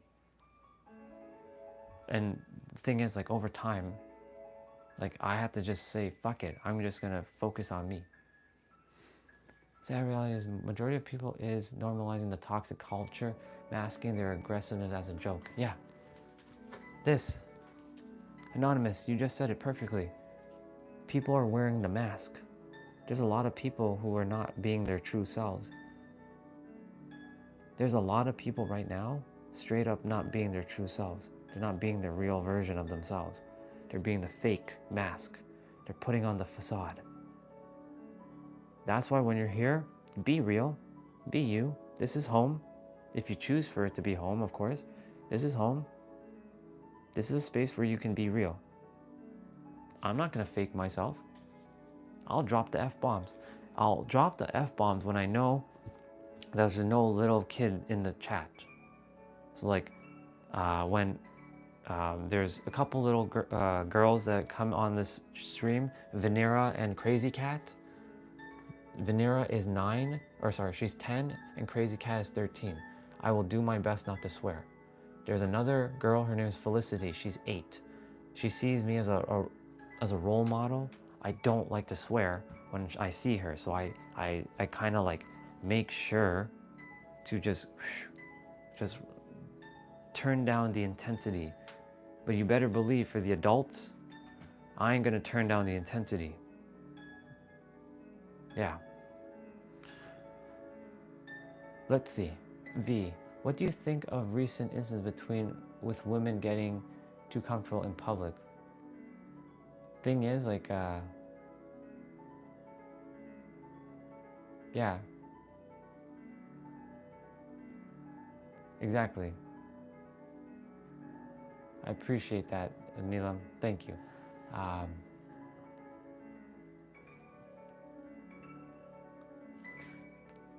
Anonymous. So I'm gonna answer V. So for me, getting too public and like getting comfortable, the thing is, everyone is meant to, how do I say this? Everyone is meant to be whatever they desire to be, as long as you're not making others feel uncomfortable in a way that is, this is where it's gonna get borderline a little tricky to say, because like, you're all meant to take up space, you're all here to do whatever you choose to, as long as you're not hurting someone, or you're embarrassing other people, or you're making fun of someone, or you're making other people truly uncomfortable by doing what you're doing. So men, women, whatever gender you are, you know, I feel you're meant to just take up space. You were born. You're not here to dim your light. You're not here to dim your light at all. Let's see. What I mean by is wearing less, especially in the front of kids. Okay, so that is I don't know where to go with that. Okay, yeah, if I see a woman who is like almost naked, this is have common decency. This is common sense now. But maybe that common sense is not common sense to them. They're choosing to do it because either they're looking for attention, or, you know, they're just like, I'm gonna just be me. That's the thing. Everyone has the right to do what they are here to do, as long as you're not hurting someone else physically. So like, yes, V, I know you don't like, you think it's disgusting, and it's okay. It's perfectly okay. You just simply don't entertain it. Just don't even entertain that. Just keep being you. Keep doing you. In the end, just do you. Always in the end, just do you. Like, yes, you'll see things happen. Focus on you. If you don't like something, okay, you don't like it. Just let them be. It's not you. Just focus on you. So like for me, that's how I see it. They're just being them, and I'm just gonna be me. I'm gonna just walk through this world just being me. If I desire to wear a superhero cape in public, I'll wear a superhero cape. If I desire to put on that mask, I'll put on that mask. If some people don't like it, I'm gonna be me. I'm not doing anything I think is wrong. I'm just wearing a cape. We do it on Halloween. Why not do it every day? Anonymous. I remember you today, bro, before I lost my shit. I remember how you and got myself together. I have to attempt to be lesser. Dude, thank you for that. I'm glad that came to you in the moment. Remember, you and me and all of us were equal. And I'm grateful that you remembered me in that moment before you lost your shit. There are things that, like, I still lose my shit sometimes. It happens. That's the human side. That's the human in us. We're gonna lose our shit sometimes. It's just remembering you have the power to shift inside and change. You can continue to like lose your shit and get angry, or you can continue, or you move forward. And you just, what's the word? You either move forward and move through, or you keep repeating and ruminating on that energy and rob yourself of the present moment. This is why it's so important. The present moment is the now, like here and now. You can, things are going to happen. Things are going to happen. Things are going to happen regardless. No matter what, things are going to always happen. Look, there might be someone out there, the window's over there, I'm pointing out there, that probably is like going to be like looking, and they're like, ooh, he's talking or whatever. Okay, cool. I'm not going to focus on them. I'm going to focus on me. Let's see. Jay said, I think there are cultural differences in clothing. There is. In Scandinavia, people, they are very relaxed with this. Don't offend anyone on purpose. However, you can't dictate what others wear, really. That's true. We have laws that are pretty clear on limits. True. And yes, that's the thing. Like, every culture is going to be different. And this is why, for me personally, this is personal. And this is no offense to any of you at all. I transcend culture. I do what I please because I'm one with the universe. I'm not here to offend anybody though.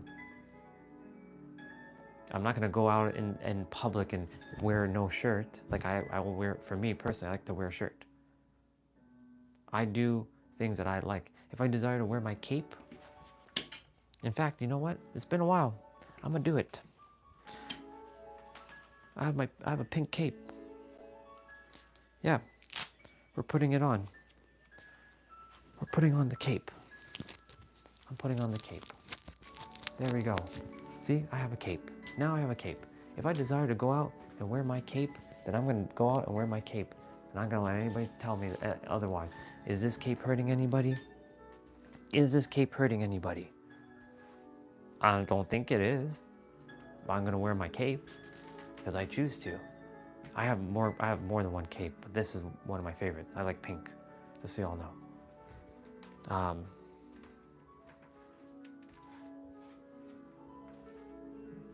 But yeah, there are things that I just simply will not limit myself.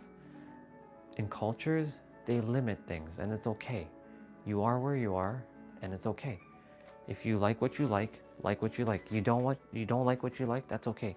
Nobody can say that you shouldn't like this or you should like this. That is your God-given right. So like V, like what you like and don't like what you like. It is your birthright. Straight up. All of you. It's been a while since I wore my cape. I feel good. I feel good. I feel good. Yeah. This cape feels interesting, actually. It's been a while since I put on the cape. Yeah, like what you like. It's okay. As long as we're not tearing each other down like, oh, you shouldn't wear that. Or you can't wear this. Or you can't do this. When I say do this, I mean something that's not going to harm anybody or offend anybody. Is this cape right now offending anybody? I don't think it is. If it is, I'll take it off, but I'm not really going to take it off until I feel like I'm going to take it off. I do what I choose to. And you do what you choose to too. It is your right. It just comes down to common sense and what up? What up, Havoc? What up? What up? What up? What up?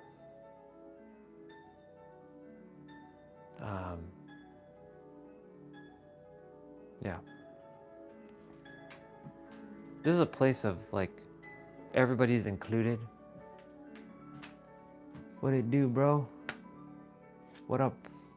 What up, FaZe? I'm just wearing my cape. Just put on my cape. It's pretty awesome. I should wear my cape more awesome, more, like in more times. We're gonna do a playout soon. Thank you. I have a black cape too. I have a black cape. I have see, I have a black cape. I can wear the black cape. I'll be all black though. Black cape with black everything. Yeah. I have black cape. We were just talking about like, what we should wear in public, and what is approved. And I just said, if I desire to wear a cape in public, I'll wear a cape in public. Who's gonna stop me? The thing is, as long as it's not hurting anybody, go for it. As long as it's not offending somebody, go for it. But guess what? You can't please everybody in the world. There are people who are simply not gonna like you, even as you wear a cape. Like, I'm sure if I go outside right now and I wear this cape, it's cold, by the way. If I go and wear a cape outside, I'm sure someone is gonna hate me wearing this cape. Guarantee it. I'm not here to please anybody. I'm here to love me. Focus on me. Yeah. I have my black cape now on. I'm just making sure I don't choke myself. Because that happens. It gets like, feels weird. This one feels weird. I'm not like doing it right. The other one was perfect. I don't know, whatever. Yeah. Fine, this one's fine. I'll leave it alone. Yeah. Exactly. Wear whatever you desire. Because we were talking about like, what is appropriate in the world to wear when you're outside, especially like from the woman's capacity. Should they wear like almost being naked, or should they have more clothing? Right? It's a very touchy subject because, who makes the rules of the world? Right? I like this cape. It's awesome. It's like this is like the super villain version. This is like the super villain of hate. Yeah. Yeah, I should have a cape on all the time. You're right. I have my mask, but the mask is pink. I'll put on the mask for now. I'll wear the mask, but this is... I'm like 2 things now on.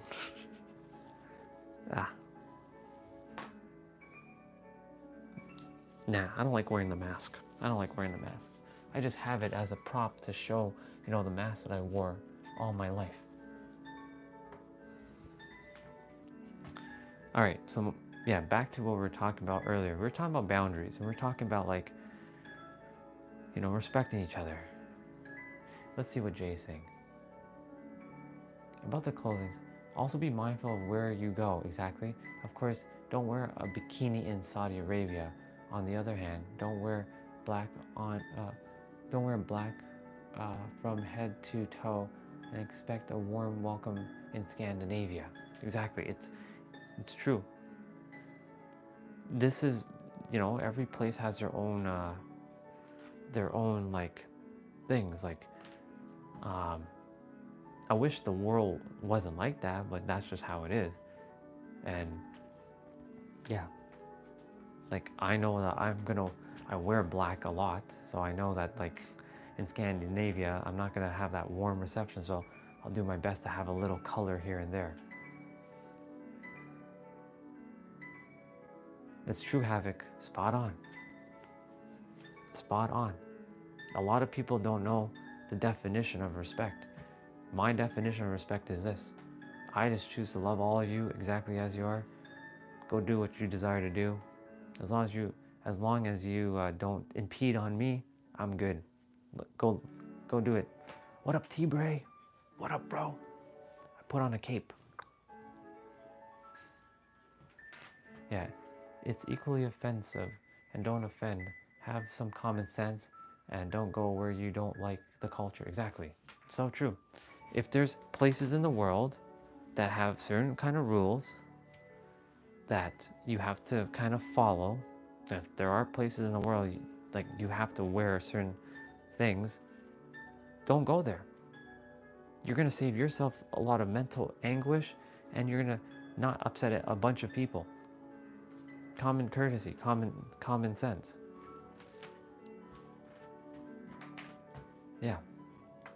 So yeah, Havoc. For me, respect is just loving all of you equally and just respecting you all in a way where you can be free and not tell you you're wrong or this or no.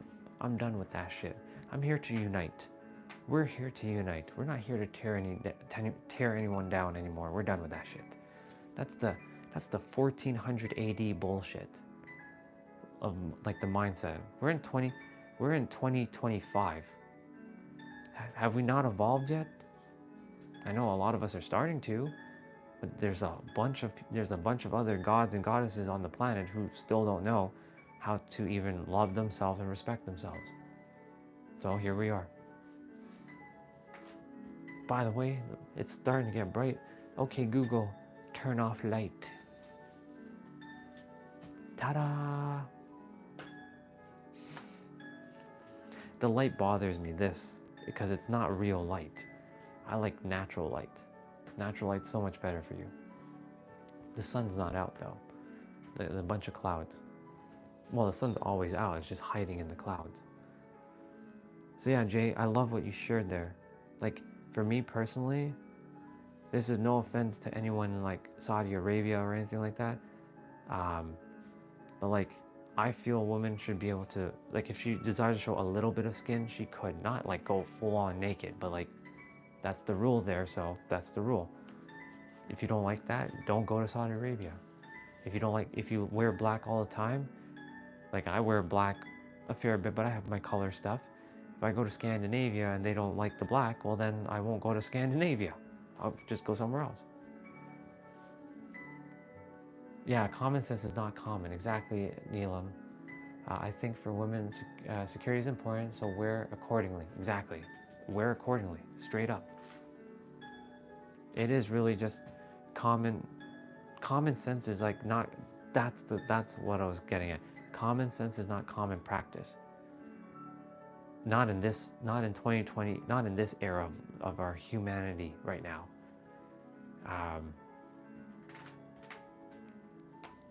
It's a very interesting time in the world. Let's just put it that way. There's a lot of nonsense just happening. However, that nonsense, some of us think it's nonsense. The person who's doing it or people who are doing it don't think it's nonsense. So there's no judgment either. I'm not judging. It's just that if you're hurting another human being, like physically, I have a problem with that. If you think hurting another human being is okay in the physical, I don't know what to say about that. Oh, I have a black cape on. We're just playing around and talking about like what we can wear in public and what we're not gonna wear. I'm wearing this technically in public. Even though I'm on the internet, this is me wearing a cape. Being like showing that you can go out and wear whatever you desire. I wear a headband, I have a cape on right now, I have gloves. Superhero dress, exactly.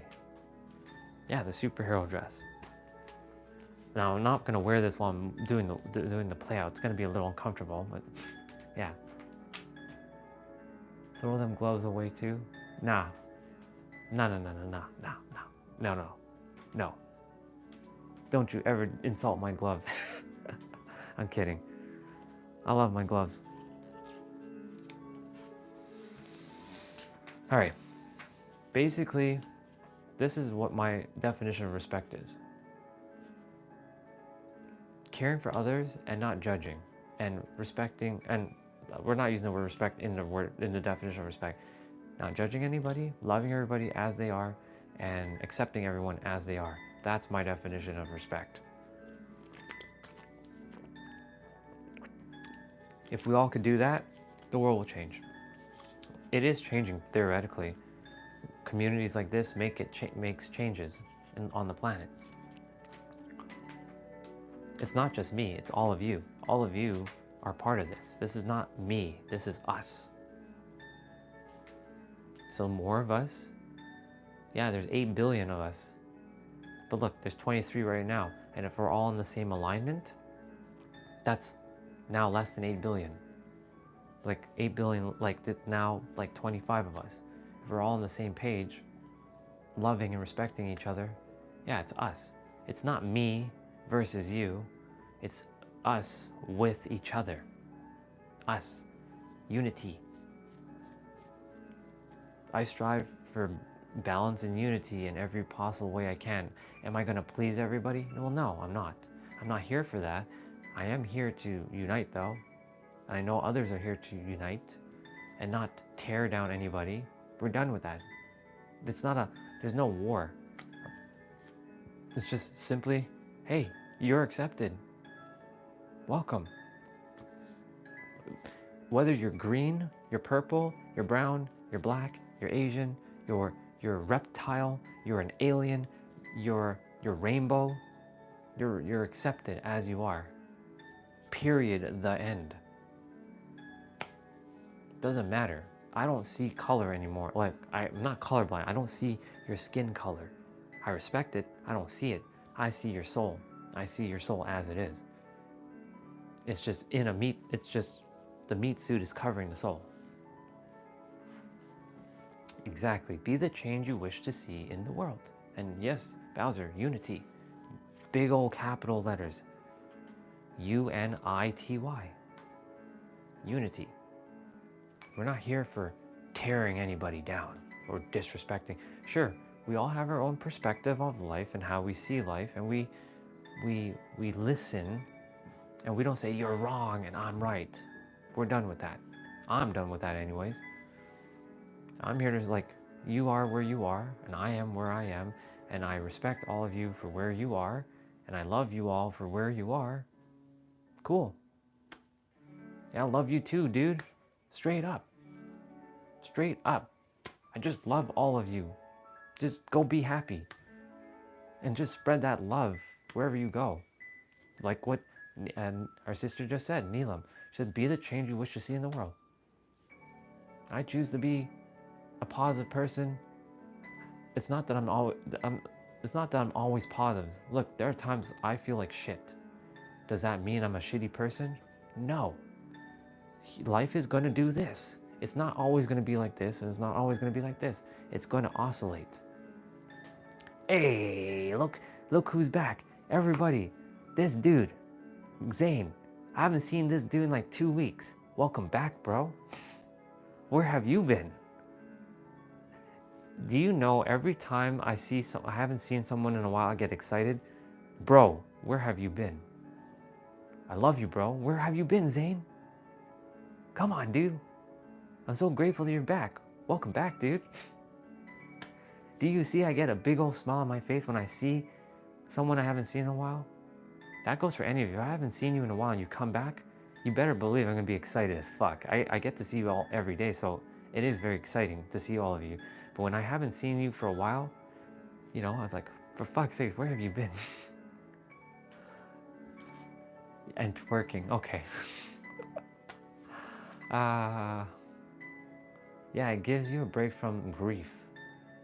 This is why I'm sharing, like, this is not a me thing, this is a us. Like, you all are building this community with me, with each other. This is love, this is unity. We have a lot of shit in the world. Can we not have more shit in the world and just be in, like, peace? Like, let this be a place of peace. Can we call this place a place of peace? Yes, there will be times where I will give you perspectives and I will be a little bit tough only because I love you and I desire for you to blast through your limitations that you imposed on yourself. Because let me just say this, a lot of us, including me, have put our own limitations on ourselves, and we fight for those limitations because we're like, if we keep fighting for it, we're going to be right. But you do know somewhere deep down inside, it's not helping you at all. It's actually hurting you. It served you for a while, but now it's time to let go of that thing that's not serving you any longer. So this place is a place of peace and respect and love and kindness and helping each other. Yeah, it is a cape, dude. I have a pink one. I was wearing the pink one. I just took it off and I put on the black one. The pink one's right here. You can think of the black one as the super villain of hate, but I'm not hating. It's just I'm wearing the black one. It is a cape. It is straight up a cape. See? It is a cape. Yeah. It's straight up a cape. We were talking about, like, you know, what's borderline okay to wear out in the public, for like from a woman's capacity, but really for anyone. What is borderline okay and not okay? We were talking about that, and I'm like, if I wear a cape, some people are gonna straight up hate me for wearing a cape. They're gonna look at me and like, give me that look. They're gonna, the fuck is that guy doing?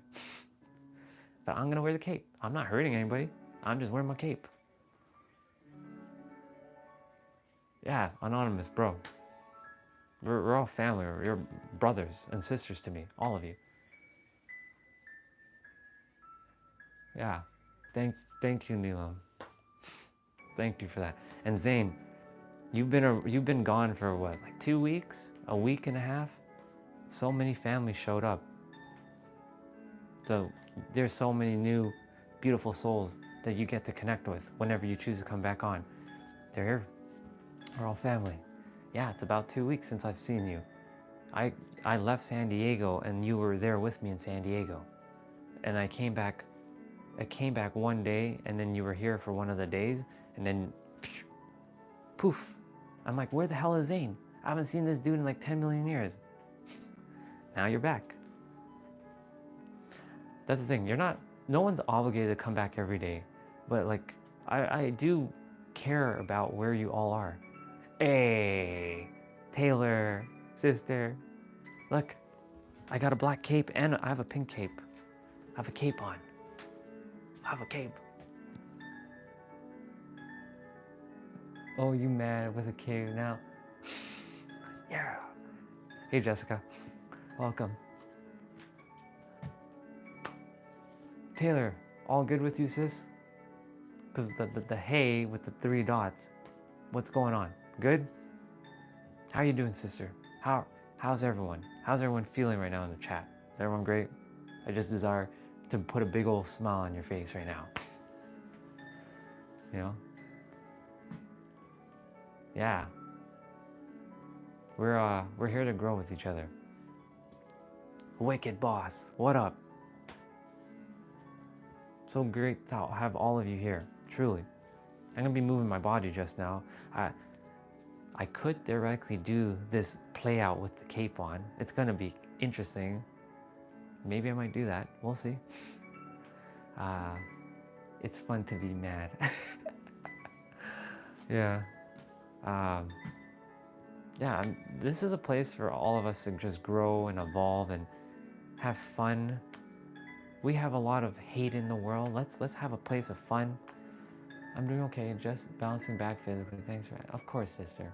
Always thinking about you, thinking about all of you. I'm always like, I don't worry. I'm just like, I trust that everyone's doing okay. Yeah, kerfuffled. Yeah, kerfuffled. Welcome, by the way, Jessica. Appreciate you. Yeah, this is a place for love, happiness, connection. Sometimes the universe sometimes just comes straight out and like goes into like a flow. Like right now I'm just hanging out with family, putting a big old smile. I trust that a smile is on your face. Yeah, you're welcome, Jessica.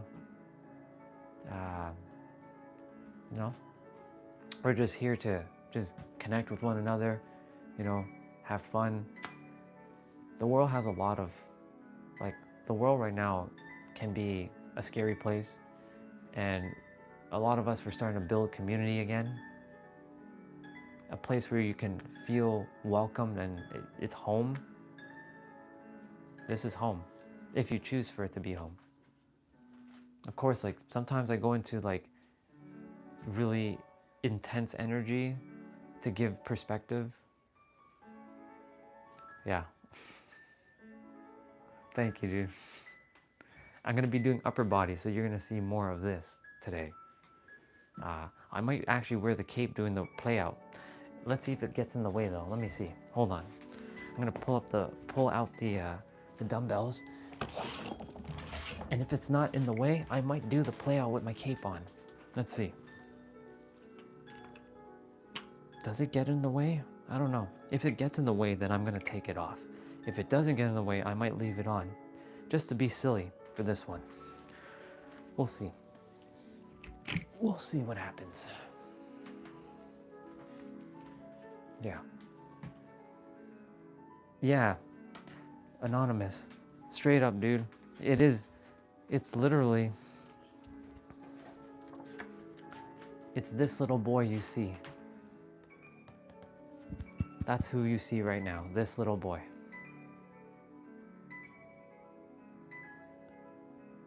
That's all. That's who you see right now. Straight up. This is just who you see. Just in this body. But this is this little boy. Minus the sucking the thumb, but yes. Yeah. Now I wonder if I'm the one of the two comfortable women. Sis, remember, just be you. Always. Always, always, always. Don't overthink it. Just be you, Jay. Wear what you desire. And yeah, I could throw it behind, but like, I don't know. We'll see. Now I have the...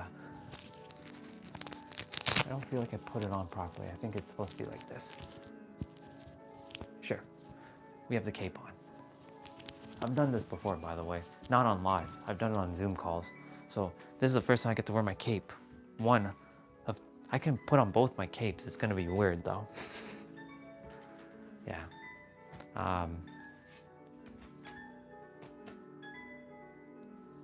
Yeah, this place, this has become home now. Yeah, and I'm glad you feel good in your skin. This place has become home for a lot of us. And I desire for it to continue to stay like that. I know a lot more beautiful souls are coming. I can feel it every day. There's someone new coming, finding us. Like Anonymous, Neelam, you both came yesterday. Like, you both came yesterday. And I'm so happy. That's why every day, when someone says, how can you do this for 12 hours a day? It's simple. You are feeding energy through to me with your love. And I take that energy and absorb it, and I fully receive it, and I get to amplify it and send it back out. That's why it's the infinity symbol. It's the infinity symbol. I can see when you all are sharing in love and we're just doing this give and take. I'm giving back, you're receiving. You're giving to me and I'm receiving. You see? So that's why I'm able to do it. And I get to sit down and I get to hang out with you all, have a conversation. Dude, yeah, I'm doing this 12 hours a day now.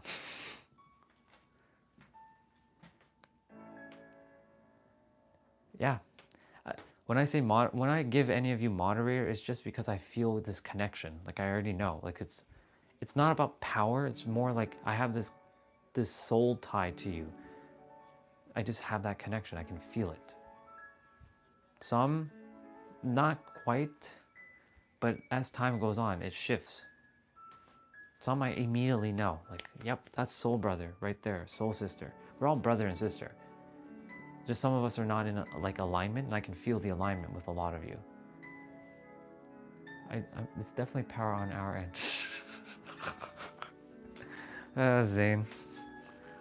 Yeah. Yeah.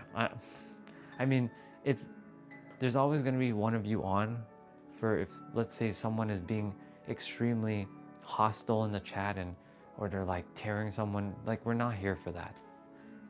We have too much of that in the world. Why are we doing that on the internet? Like, come on. Like, It's bad enough that it's happening in the physical. Why do we have to go on the internet and get more of the same shit? Like, can we have a place of peace? Like, I desire this place to be peaceful.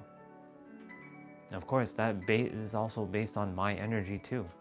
So I got to be mindful of like, do I feel, even if I don't feel 100%, still show up with love. Like, always do your best. There's some days I might not be at the highest energy, but that's okay. Guess what? I get to see all of you. And that is very important to me. Why is it important to me? Because we're building family. I spent an exorbitant amount of time alone. When I say an exorbitant amount of time alone, I mean alone. Yes, I lived alone for a while. Yes, I moved back in with parents, but you can live with people and still feel alone. I've basically walked this life alone for a very long time. I refuse to do that now. Now, of course, can I still do it and be the lone wolf? Absolutely. I've been a lone wolf for 39 years. Sure, I had connections, but I still felt like a lone wolf. I had that lone wolf and mentality. It's only me and me alone. I can't rely on anybody or have anybody to, support me. I must do it by myself. It's not the way I desire to live, but that's just how I lived for so long. Now I have family, I feel at home. So all of you have made me feel at home.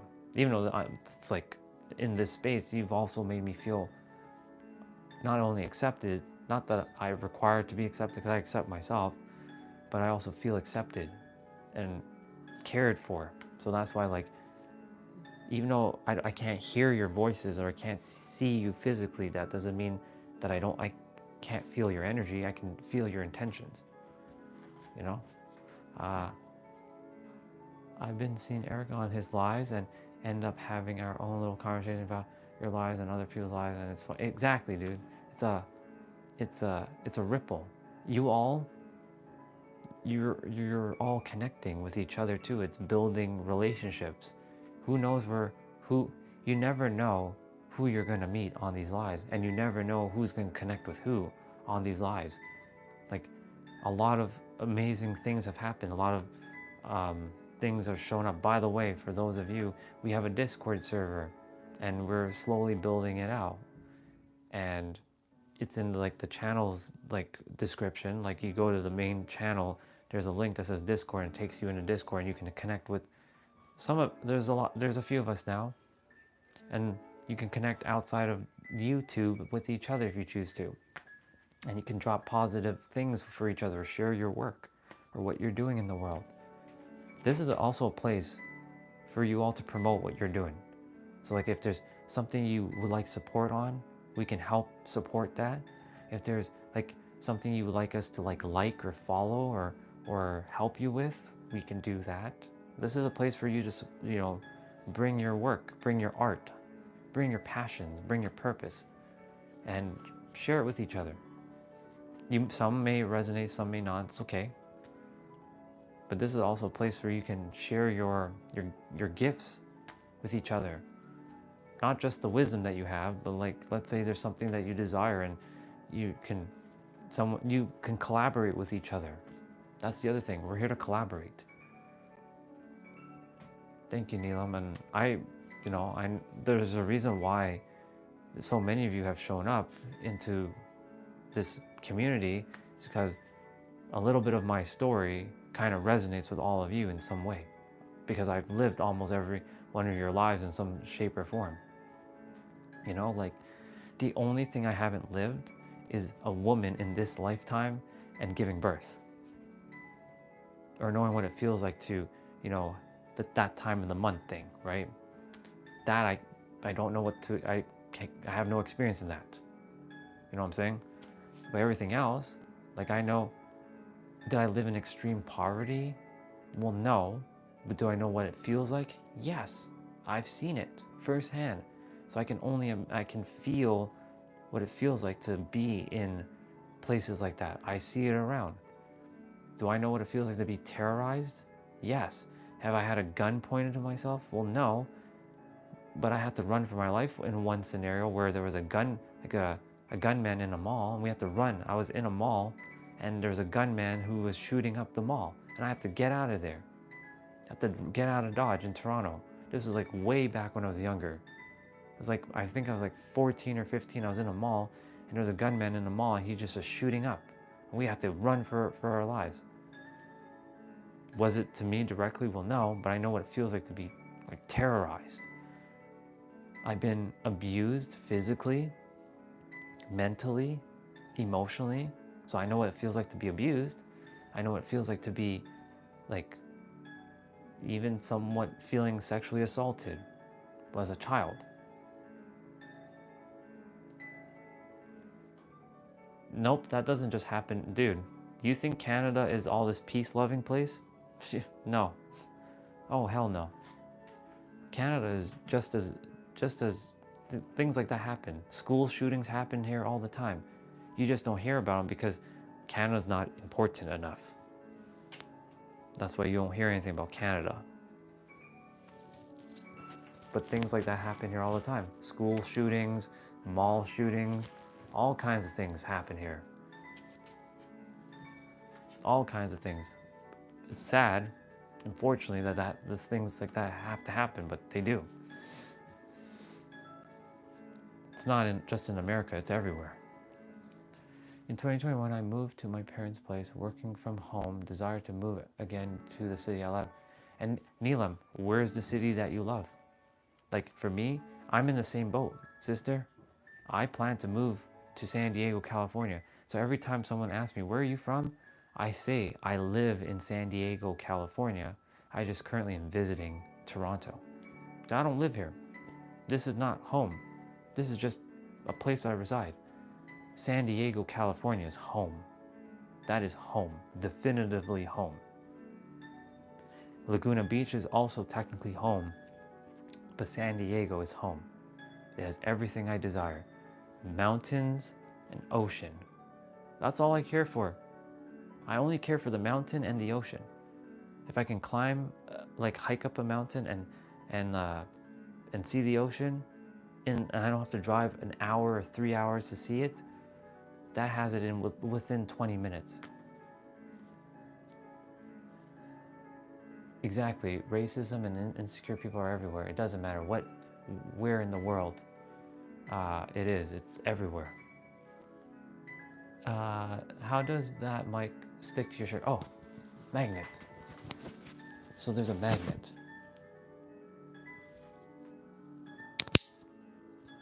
Tiny little magnet. So that's how this microphone sticks to my shirt. So I just put the little thing in. That's it.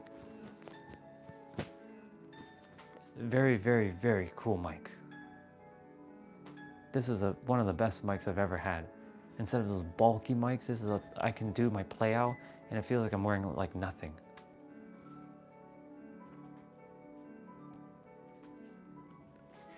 It's because I keep up with technology.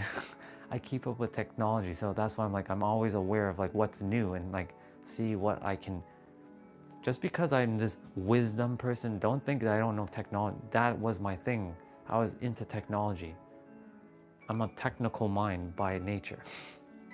So I'm always gonna do my best to find the best thing I can that makes sense and like use it. Like for example, the gimbal, this microphone, the lightings that I would use if I'm at night shooting. Like I always find like cool new tech stuff that always helps me. Yeah, I was in cybersecurity. So what brand is this microphone? It's I have the box. Hold on. I have the box. It's over here. So the brand is called Hollyland. So I'll show you what it looks like. I still have the box. I don't throw out my stuff right away until I don't need it. So I know it's backwards. So Hollyland Lark M2 is the mic. So it comes in a little package like this. So you get 2 microphones. You get for your phones and for your camera. So if you have a digital camera, you can plug this in to your camera. And if you have iPhone or Android, new iPhones use USB-C, so you wouldn't require that. But this thing comes with everything. Hollyland. Hold on, let me turn the camera around. There, that's what it looks like. So that's the microphone. I got it on Amazon. So yeah, Hollyland Lark M2. Pretty cool mic. And this is the charging case. You put these two in. The only thing is, these cannot go in the case, and this. So these are separate. So like they're outside the case. I'll turn the camera back to me.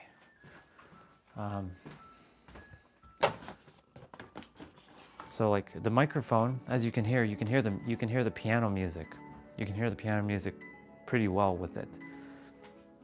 Now, of course, like if I move away from the microphone, so if I put the microphone down for a moment, the microphone's on the chair now. It's harder, you can't hear me, or you can, but it's not as clear, right? I'm very far away now. Yeah. So now that I picked up the microphone, you can hear me better again. So it's really good. It knows human voices very well. And yeah, the case, you've seen me.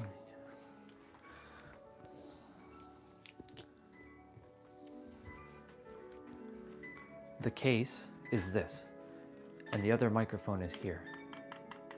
And that camera one is in here too. And it charges, the microphone charges in the case, so the case has its own battery.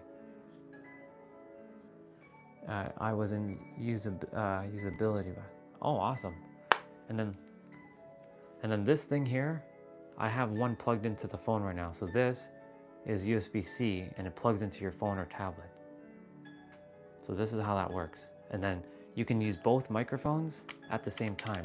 So let's say, for example, you have, like, let's say you're doing a podcast with someone like outside. You can just hand them the second mic, and they can talk and they can hear too. So like these receivers can pick up both microphones at the same time. So this is why this microphone set was so perfect for what I was going to use it for.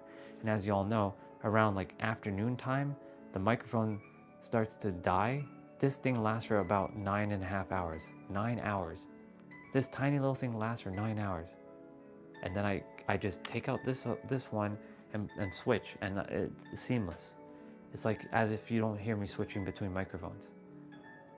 So like this thing, game changer.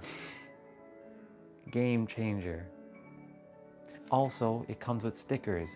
So you can actually make this fully black. So it just looks like a button that you're wearing. So they come with stickers. You can put like a funny face sticker. I left it as is because this is the company's logo, but it comes with stickers that you can take off and on and interchange. But it comes with stickers where you can make this fully black. They also make a white version. So this is white, and the text or the logo is black. So you can also have a white version of this if you like white. I only chose black because it was more, it's not in your face kind of thing. Like it's just merged. It looks like I'm not wearing it. But if you don't pay attention, you don't know I'm wearing a mic. If you look, you'll know I'm wearing a mic. But if you didn't look, you probably think, why is my voice sounding so clear? Yeah, exactly. This right here will do what you desire. Guarantee. This is what you've been hearing me with. This is not the phone microphone. This is this microphone. This thing, good, very good.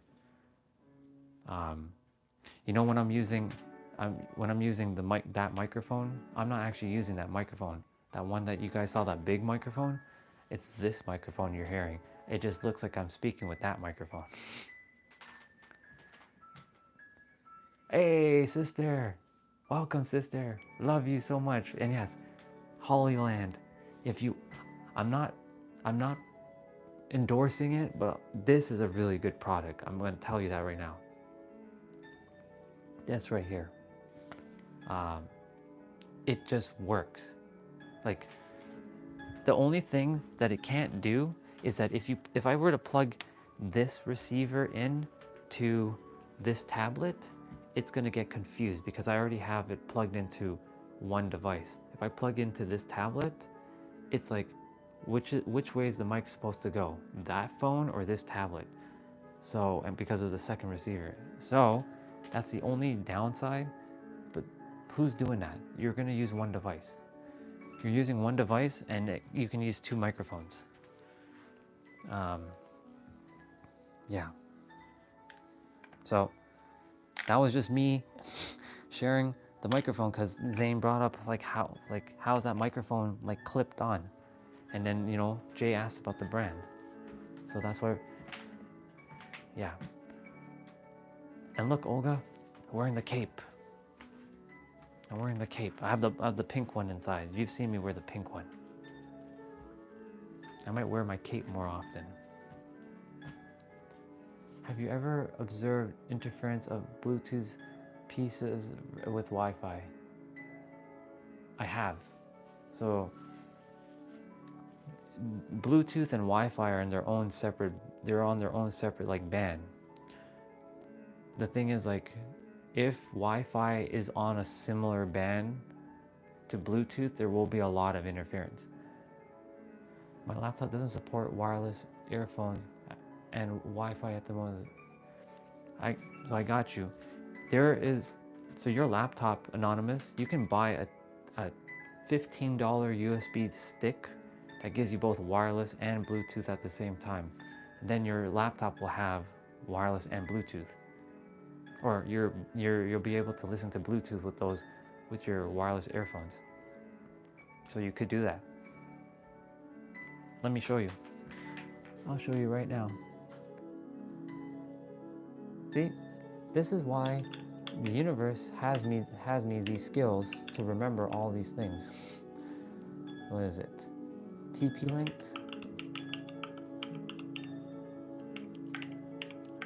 I'll show you on the computer.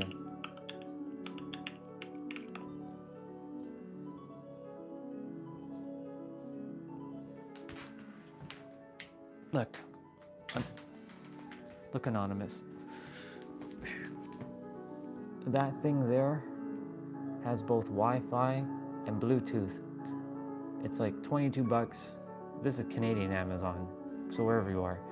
And it gives you both Wi-Fi and Bluetooth at the same time. One little USB like thing that you plug into your computer. It works on Mac and Windows. Yeah. So there you go. There's a solution right there. And that's how you get your Bluetooth on your computer. If you don't have Bluetooth, that gives you Bluetooth. So that gives you not only Wi-Fi and Bluetooth. So there you go.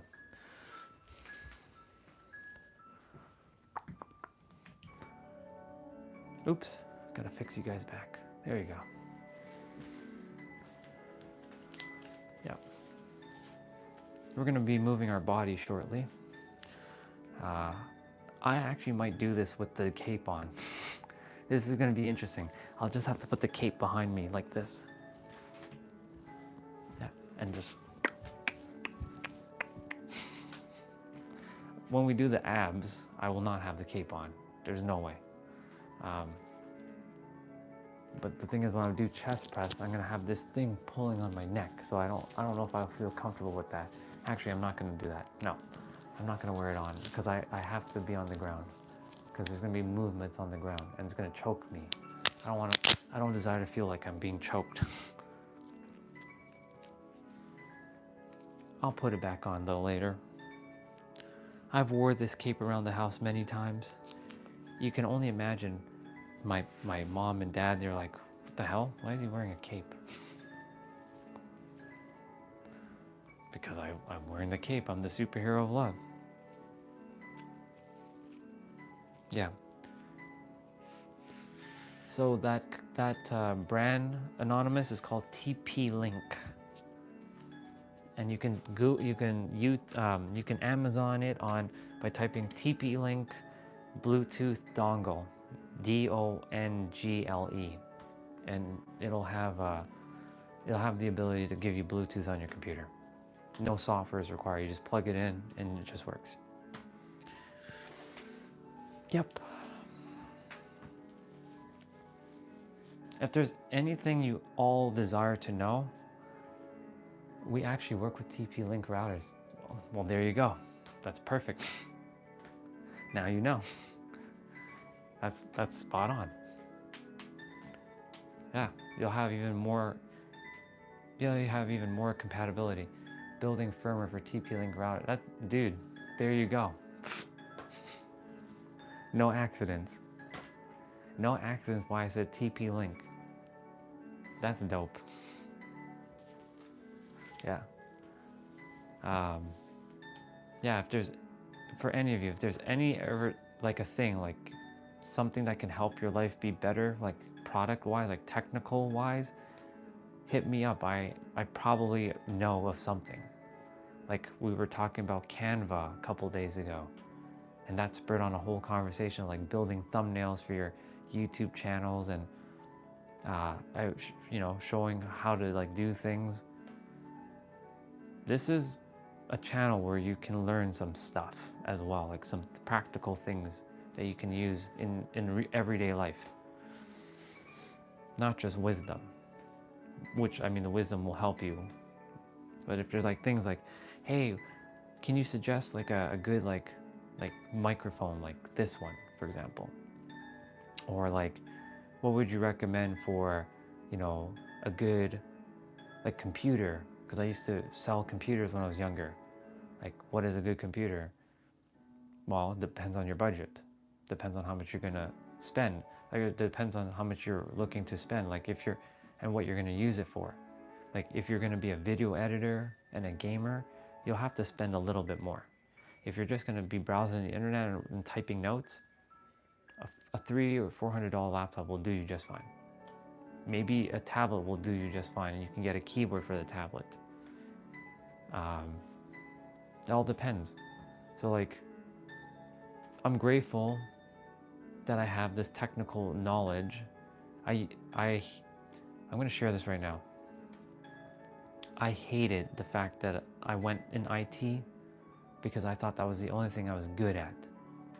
And because I thought that was the only thing I was good at, I was stuck in IT. And I said, once I get out of IT, I will never, ever use this skill again. I will never use it.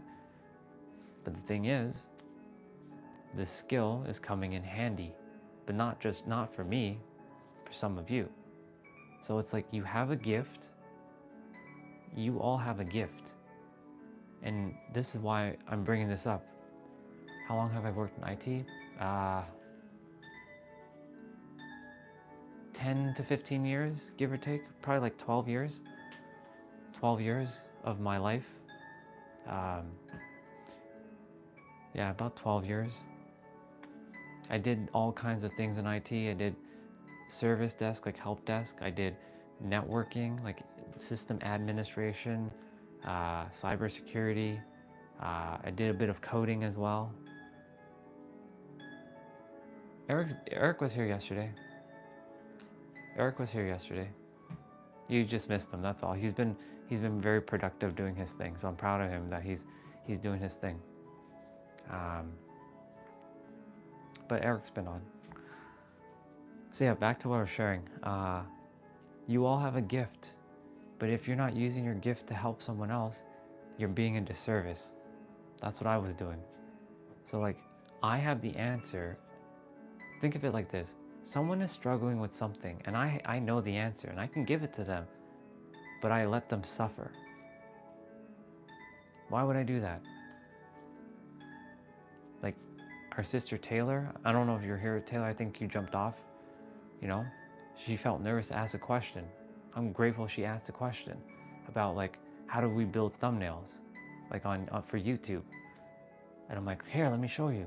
I was so excited to show. I love getting to show and teach. When I say teach, I mean mirror back information. Yeah, you missed them, that's all. So I have CCNA, I have A+, I have Network Plus, I have MCSC, MCSA. My CCNA is expired though. I'm not going to renew that stuff. like I'm done with IT. Yeah, I'd done CCNA. I was gonna go get CCNP and CCIE. Didn't bother. For those of you, those are credentials, certificates in the IT world. For like, when you have CCNA and CCIE and CCNP and all that, that means you're making top dollar, especially CCIE. But I'm like, no, I'm not doing that. For me, I'm not doing that because like it's not my passion anymore.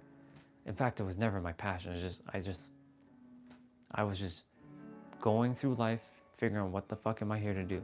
Now I found what I'm here to do, and that will never be a part of my life again. It's the past. I will use the skills that I know to help others for sure. Especially like, let's say you just have a question about technology, like how do I edit a video or something, or how do I connect my computer to like this thing. I can help that. The only thing is, it's not what I desire to really focus on. My goal is to help you to live the best life possible. However, if that helps in some way, I'll do it. I'm not gonna say no, don't ask me. The thing is, I'm not the IT guy though. I put a boundary on that, where like, if you're gonna ask me like billions of questions every day about IT, that's where I'm like, that's not me. That is not my thing anymore. So like, I know that's boundaries basically. Because we actually were starting to talk about boundaries in the morning. We had a great conversation about boundaries. And I'll share a little, Anonymous, you were there for that a little bit.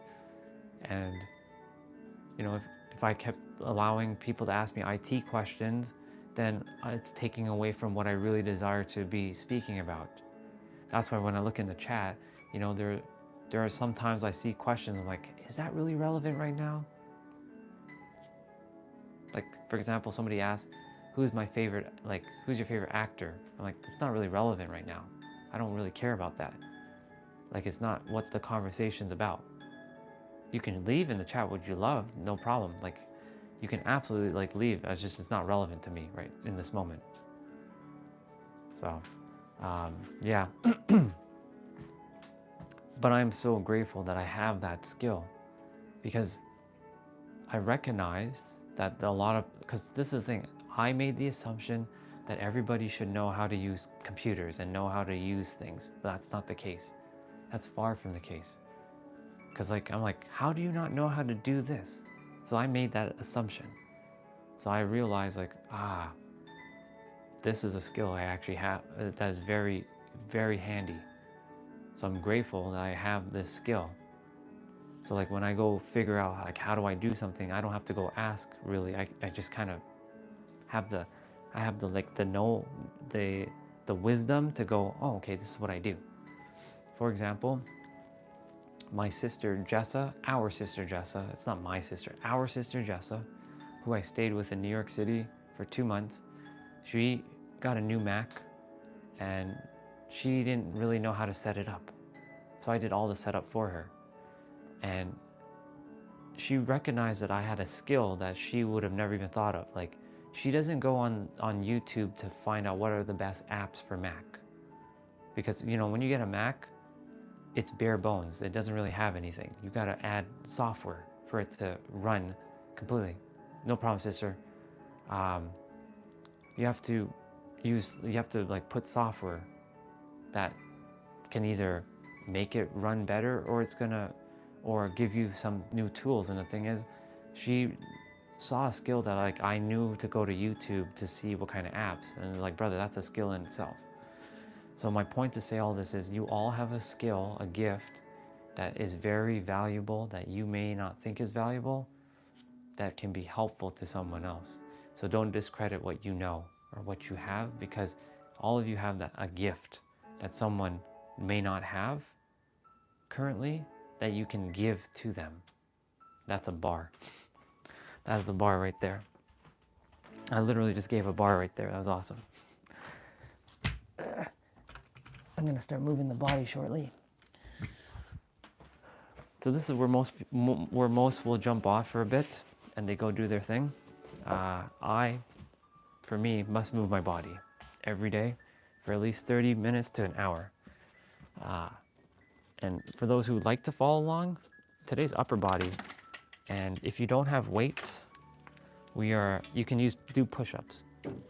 If you have weights, go grab them. We're gonna start shortly.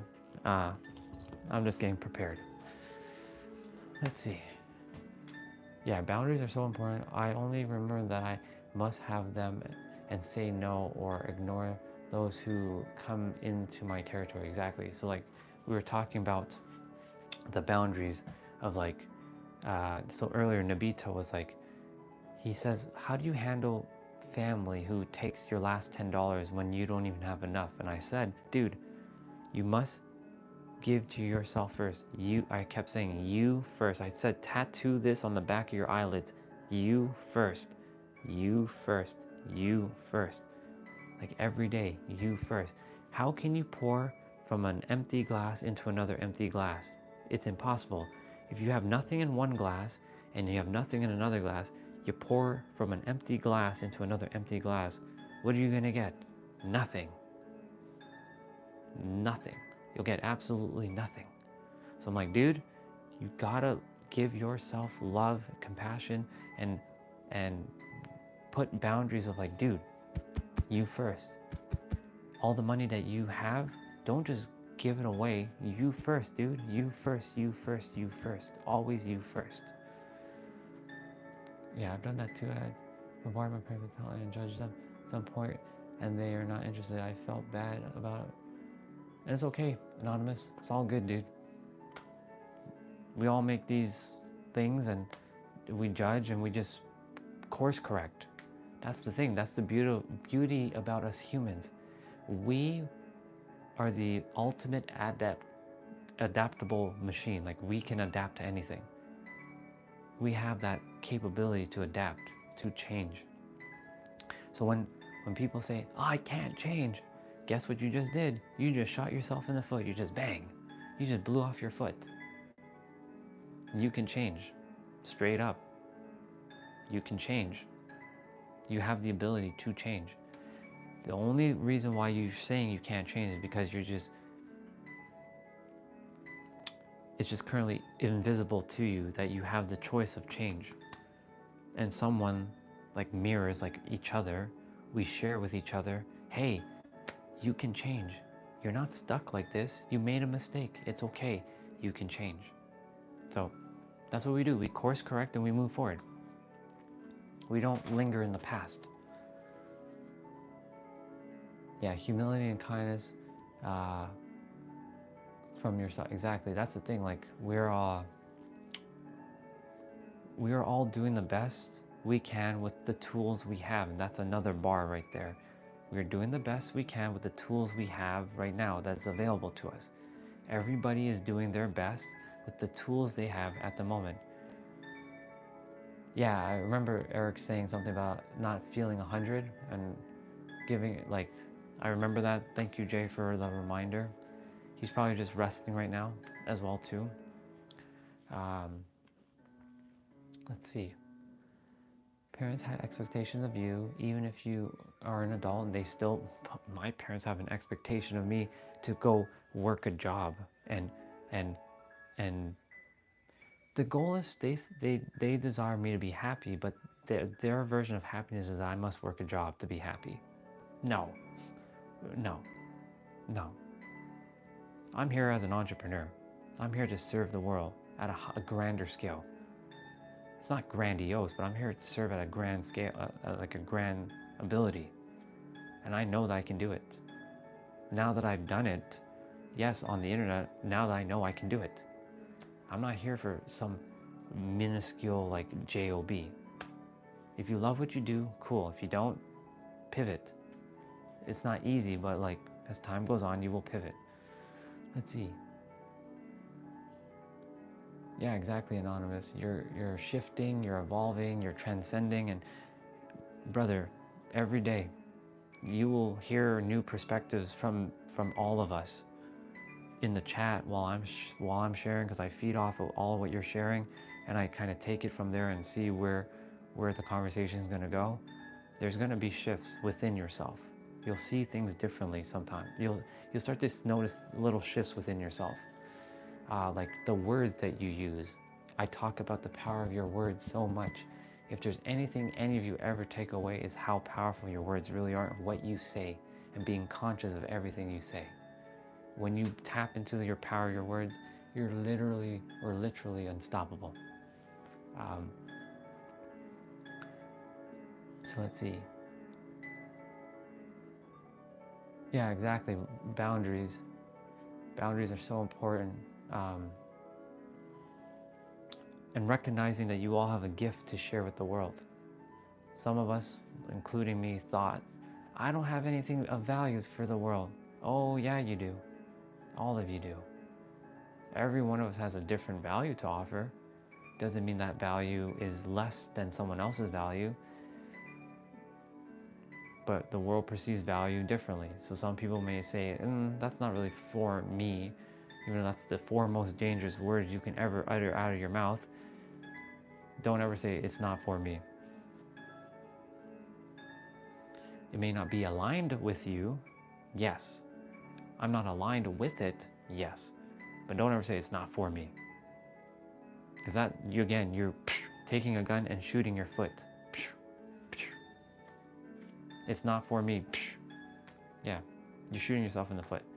Or as our soul brother Huang would say, you're taking a grenade and you're chucking it at your feet and you're blowing up your own legs. That's what you're doing when you say it's not for me. Everything is for you. It just comes down to, is it aligned with you right now? Or it may not be aligned with you at the moment. Like all this stuff was never aligned to me in the past because I simply was not in that vibrational alignment to hear things and take perspective. The word perspective didn't exist for me back then either. I was completely like, how do I say this?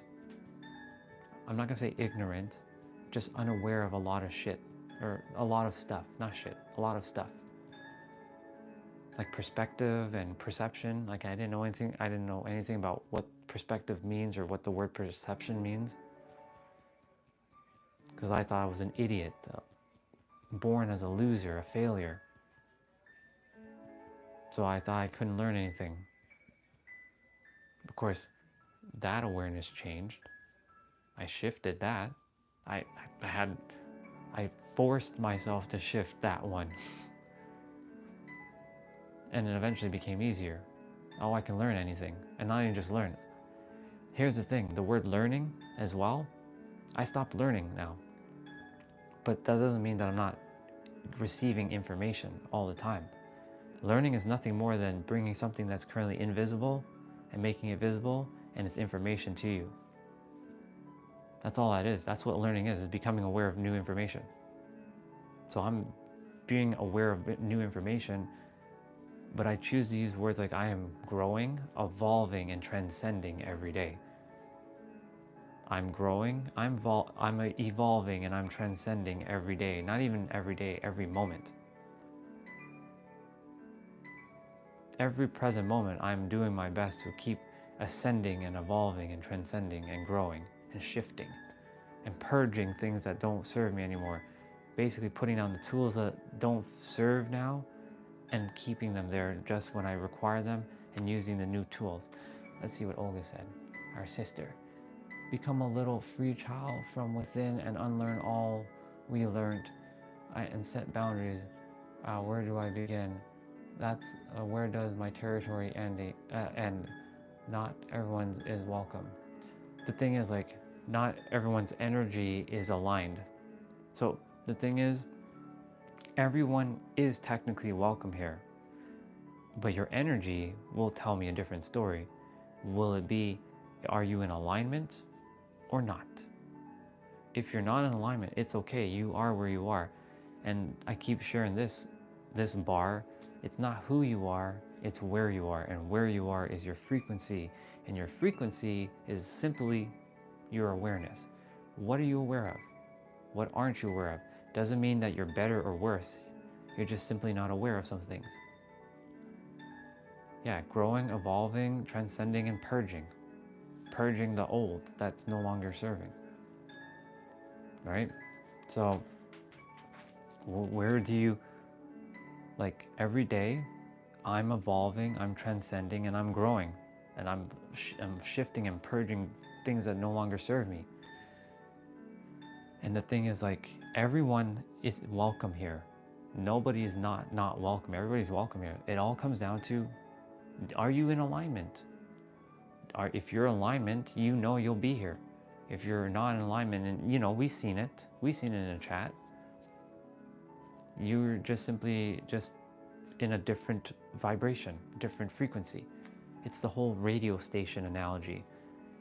You all desire to listen to Taylor Swift. I'm going to use Taylor because she's awesome. And I desire to listen to Eminem. And let's say Eminem and Taylor are on two different frequencies. Taylor's on 111.1 and Eminem's on 88.8. Well, in order for me to listen to Eminem, I got to put myself on 88.8. He won't reside in a 111.1. I mean, their music is not similar, but they do reside in the same frequency. Right? That's actually not a good analogy. Let me use a different one. You're attempting to listen to rap music, but you're on classical music. So 111.1, 88.8. Well, I'll put it like this, because it's not better or worse. So you're on 88.8 and a 111.1. That's all it is. That's really what it is. You're on this frequency and I'm on this frequency. All of you, we're on a similar frequency right now. That's why we're here. We're connecting. We understand each other. Like Neelam and Anonymous, you both came yesterday in the afternoon, evening time. You didn't come in the morning, and now you both are here. Family, welcome home. This is home. If you choose for it to be home, this is home. This is like a bunch of souls just coming together in a living room, as Jay would say, just hanging out, chit-chatting, having fun. Maybe I drop a bar or two, some perspectives, and then you go home. You go back to your room. Room means like you leave the live and then you come back whenever you feel called to come back. And in that process, like I move my body. I'm going to be moving my body shortly. So some of you have never seen me do the playouts yet. But yeah, that's all that is. So that's why when I say, this person has interesting frequency. Yeah, exactly. It's 8:35 p.m. right now. Exactly, sister. And that, the thing is, like, you are where you are based on your frequency, and like, no one's better or worse. It's just that you're either aware or you're not aware. That's it. So like when I recognize those who come on the chat and they're like disruptive or distracting, I know where they are. I know what they're doing. I know exactly what they're doing. And they desire for me to feed them, and I will feed them for a little bit, but then there comes a point where like, okay, now I've had enough. And enough, I'm not mad. I'm not getting annoyed or triggered. I'm like, I just had enough. Go. Peace out. Yeah, international family in alignment. Sister is in India right now. You're in Texas. I'm in Toronto. Jay is in Europe. It's just international family. This is what this is. Thank you, sister, for that. Yeah. I think my dad just woke up. So my voice is going to start to elevate a little bit more. We'll see. I hear footsteps, but I don't know if he's fully awake yet. Yo, what up, dude? Welcome back, bro. See, Hades was here yesterday. Welcome back, bro. Promised you I was going to be on. I'm about to do my play out. I call them playouts instead of workout. Yeah. So, welcome back, dude. Grateful for you. I'm grateful for the question you asked yesterday, Hades. I'm grateful that whatever I shared wasn't really me sharing, it was the universe sharing to you. Yeah, this is just home. This is a home where you all can just be who you desire to be, and have love and respect from one another. Yeah. I love that. Sissy. I like that. I like that word, sissy. I usually say sis and bro, or brother or sister. The sissy is, I've seen that one a lot, and I used to say sissy. Hey, sissy. Not everybody likes that word, sissy, but yeah. I like that word. It's funny. Every day we get to meet someone new. That's the beautiful thing. I'm just allowing the universe to like, okay, I surrender, universe. Show me what has to be done. And here we are, doing the thing every day. It's always someone new jumping in. And I'm just being of service, giving perspective. Sometimes you'll see me turn on the intensity level. Some of you have witnessed that I can turn up the dial and can get really like it's not getting in your face. It's more the love that I have for each of you so that you can go live the life that you're meant to live. Stop playing the small game. You're not here to play small. And we talked about this. What's playing big? Well, living your dreams, not settling for something less than you deserve. That's playing small is basically settling for shit that you don't desire. Playing big is having what you desire, whatever it is. Whether it's owning an Airbnb on a farm, having a farmland, whether you live in a big city, whether you have a mansion with 20 cars, whatever is your definition of fulfillment and joy, that is what you're here to have. Go have it. It's yours. It's meant for all of you. Hear these words carefully. It is for you. And those are the 4 most powerful words you can say to yourself. It is for you. I couldn't do it with this hand for some reason at the moment. It is for you. It is for you. Come on, what's going on with you? What's going on with you? It is for you. It is for you. This finger doesn't desire to move for some reason. So it's not coming up. It is for you. It is for you. That's the 4 most powerful words you can speak to yourself. The 4 most dangerous words you speak to yourself is, it's not for me. Don't ever say, it's not for me. It is for you. It is for you. I had to put this one down for a moment. It is for you. Oh man, this is like a little bit of a strain right now. Just having fun. Yeah.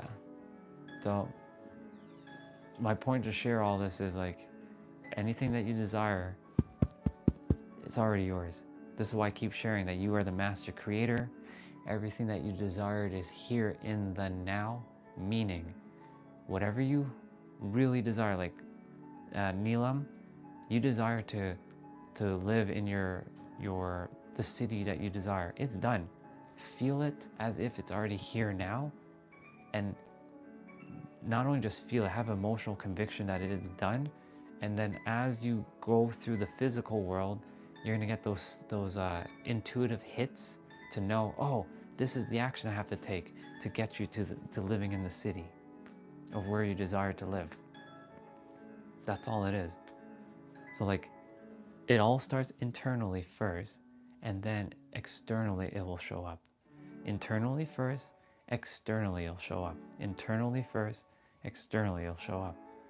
By externally it show up, you'll be taking external action. So there are 3 planes of existence: the spiritual, the mental, and the physical. All 3 will, when they're in alignment, your desired reality, whatever that looks like, will simply come to be. For me, I desire to be of service and help humanity. I had to get into alignment with myself and figure out, how do I do it? And then break some of my comfort zones and fears. And sure enough, here we are. I'm here every day, live on YouTube. This is not pre-recorded. This is not AI. This is me in the flesh doing this. You all see me, like, you all know this is not AI. If some of you think I'm AI, I'm not. Like, I'm not AI. Nobody has called me AI yet, but I'm sure someone will say, hey, that's an AI, that person's not real. Well, if I'm not real, you will never see a reflection. I'll go outside in the sun and you'll see a reflection. Yeah, stay raw. Yeah, stay raw and real. No AI, please. Yeah. Just remember, me and you had this conversation about AI. Don't fear it. Embrace it, but don't, I'm not going to use AI. I'm just sharing. Don't fear AI, sister. It is a part of our reality now, whether you like it or not. Don't fear it. Use it for what it is. And you do use it for what it is. But yes, I'm going to stay raw, real, and like this. Let's see, sister said, my parents get attached to me now. I'm attempting to make them ready. If I move, they should be comfortable. They don't desire to move actually. Yeah, I get that, sister. Sister, my mom probably doesn't desire me to go to San Diego. She doesn't desire me to leave Canada. I do not desire to live in Canada. They chose to come to this country for whatever reason. I did not have a choice. I was born here. I couldn't have been like, hey mom, born me in America so I can be an American citizen. You know? And the thing is like, for me, I'm going to live in California. I'm living there. It's done. It's done. Whether they like it or not, it's done. I keep sharing with them, I don't live here. This is temporary. And they don't like when I say that, but it's true. This is not home. This is not home. Home is not here. Home is there. Home is there. And that's why when anybody asks me, where are you from? I'm from San Diego, California. I flat out just say I'm from, even if my reality shows snow right now, I'm from San Diego, California. I'm not from Toronto. I was born and raised in Toronto, and I don't say I live here. I'm visiting here right now. I live in San Diego, California. That's my home, and I'm currently visiting Toronto. Yeah, we're basically we're creating the perception within ourselves, and the reality within ourselves is that's the reality that we're gonna live. We're not living we're not living in where we are right now. Like you, wherever you are, sister, that's not home. That's just, you're visiting. You're simply visiting right now. Same with like myself. That's all it is. Let's see, Olga said, I know how it will not sub your real self. Exactly. Many use the AI version of self on social media. Yeah, that's true, Olga. I know. I'm attempting not to do that. We're keeping this raw and real. This is not, there's no pre-recorded nonsense. We know this. So yeah, Neelam, so there's a reason like why you brought this up, because like, I love that name, just like you. I'm from Victoria, BC. I desire to move to San Diego. Ironically, look at this. See, no accidents. Oh my God, just like you. Welcome, by the way. See, no accidents. I have family, so not moving there. Most likely. Yeah, so that's the thing. Like, by the way, thank you for sharing that. And what up, Mamer? Welcome back, dude. Yeah, I desire to live there, and that's home. Mountains and oceans is home. Yeah, mountains and ocean are my home. If I don't have mountains and ocean, it does not feel like home. So yeah, there's other places in the world that have mountains and ocean. Maybe San Diego is just temporary home, and maybe somewhere else is real home. Who knows? My point to say is, right now, I know that that's home. So I tell myself I live there. And not just tell it, feel it, be it in the now. That's why I say, you're the master creator. You can create anything inside of you at will. You can. A lot of us, we stop using our imagination. So that muscle must be retrained again. So you can close your eyes, you can keep your eyes open, however it is. You sit down and you just feel, What does it feel like to live in San Diego? What does it feel like to, or wherever you desire to live? What does it feel like to drive your dream car? What is it? You can call this visualization.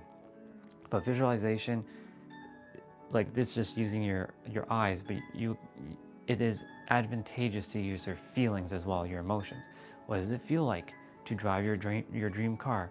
I've had the experience now to know what it feels like to not only live in San Diego, but to also drive my dream car there. On the channel, there's a lot of the things that say do the thing right now. I'm going to start creating different titles for each of the videos. I'm just calling it They Don't Want You to Know because like this is really what it is. They don't want you to know. Eventually I'm going to shift the titles. I'll hire somebody to just edit all the titles because like I ain't going to go and type in all the titles. It's just going to be too much. But I know what it feels. We have videos now of me driving my dream car, the Toyota Supra, in San Diego, California. And I took you all on a drive with me, which was pretty friggin' awesome. So like, I know now what that feels like to drive my desired dream car and live in my desired dream home, like my desired dream like area. So yeah, and you do got this, sister. You, Olga, every one of us has got it. Whatever it is that you desire. It doesn't necessarily have to be moving, but like whatever it is that you desire to have, it's yours. It's done. Now it's just a matter of taking the aligned steps within and like knowing when to take action and going with it. So it's not just thinking and feeling, but also putting it to action, because without action, nothing's going to be created. Yeah, see, Olga's creating a speaking opportunity in the spring. She has her own challenges. She's going to get there though, no matter what. Straight up. She's determined to speak there, so she's going to speak there. The universe is opening up ways for her. And by that, she's like being in alignment. She'll be there. That's done. The only way it's not going to happen is if Olga doesn't commit to this path. And the thing is, it was put into her path for a reason, to show her you can do it. You can stretch out of your comfort zone. You can push beyond your comfort zone a little. For a lot of us, we play it safe and we don't push through our comfort zone. And because of that, we stay stuck. Exactly. And Neelam, congratulations in advance to living in your beautiful city, wherever that is. Your dream city is done, sister. So congratulations. You made it, sister. It is done. And the other thing too, for all of you, whatever goals and dreams you have, this is a community where we can share it with each other, and we're here to also, we can call it co-create with one another, meaning we put positive, loving energy and intention out there that you have it. This is not going to be a place where you can't share your dreams, and like if you do share your dreams, we're going to tear it down. Nope. Go somewhere else. That's not for this here. If you have a dream, let's co-create. Let's feel the energy, because the thing is, this is all energy.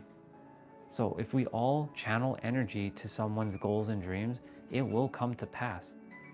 It's called encouragement. It's called empowerment. That's what we're here to do. We're here to encourage and empower each other as well.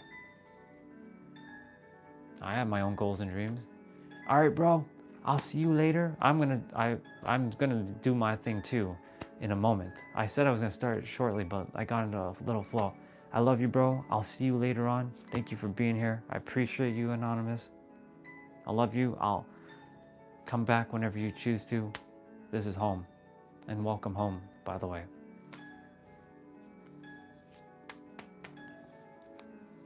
Yeah, let's see what our sister said. Yes, everything I ever did to have me grow and give me joy is when I got out of my comfort zone, stopped playing safe or love in fear. Yeah, or live in fear. Yeah, exactly.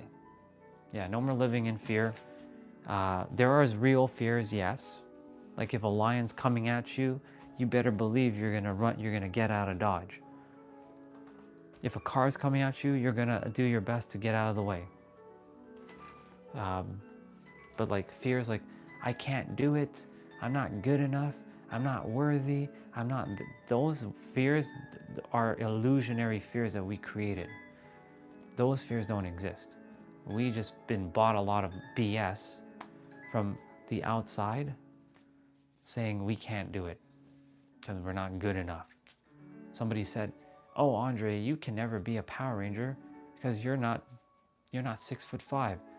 Okay, cool. I can be a Power Ranger if I choose to. I don't have to be 6'5". I can be 5'8", and I can do it. So here we are. Here we are. I'm not gonna let anybody tell me that I can't do something. It's the moment that I take their words for truth, and I accept it as truth. That's when you basically said, you basically been handcuffed again. Like, Olga, you have all the resources in the world. You're gonna be in San Diego in the springtime to go do your thing. Go impact the people you're meant to impact. It's done. It's done. Now it's just a matter of taking those steps. That's it. Same with you. Hey there. Nice to meet you, Theo. Pleasure to be here, bro. Like Neelam, you living in your beautiful city, that's done, sister. That's done. It's done. I'm good, Theo. How are you doing, brother? I'm doing stellar. I'm going to be using my weights just now. I'm going to do an exercise routine for 30 minutes. We were just chatting. I just went on a little bit of a flow. Yeah. So yeah, again, Neelam, early congratulations. Future congratulations. You've made it home to your beautiful city. Early congratulations to Olga for impacting people on stage. Not bodybuilding, but more like just staying in shape. Staying more in shape. I don't usually eat breakfast, Neelam. I usually eat it after my playout. So like, for me, food, I don't really require to eat that much food. I'm not starving, just so you know. As long as I have water, as long as I have this, I'm good. And then like I will have a protein shake, and then I'll have a meal. I'll go grab food after I'm done moving my body. But yeah, this morning I didn't eat anything. I don't usually eat in the morning. I usually eat till like the first meal is like afternoon. So I'm like in a fasted state right now. My final meal yesterday was at 6 p.m. and now it's 10. So like this is like 18 hours. Is it 18 hours? Yeah, it's been 18 hours. 16 hours, sorry, it's 16 hours. So I'm 16 hours fasted. So sometimes I do 18, sometimes I do 20.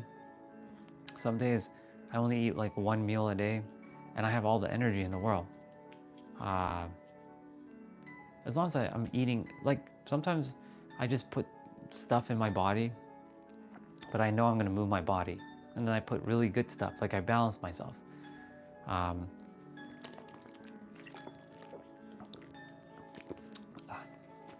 gonna start in 4 minutes, the exercise, because like, thank you, dude.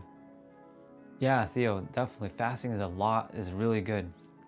It keeps you like energized, and like your mind and your gut, they have their own brain, of course. And because when you're in a fasted state, your tummy, your gut doesn't have to process anything, so it gives you all that extra energy to your mind. Yeah, intermittent fasting is great. So yeah, it's 10:27. I'm gonna be starting the exercise in about 3 minutes. So I'm gonna start getting warmed up shortly. You're more than welcome to stay. If you're not interested in the moving the body, that's okay. You can come back later. I'll be done in about an hour or so. But I will show whoever does desire to move their body, I will show on screen what we're going to be doing. Because now we're going to pivot to the exercise, because I usually start around this time.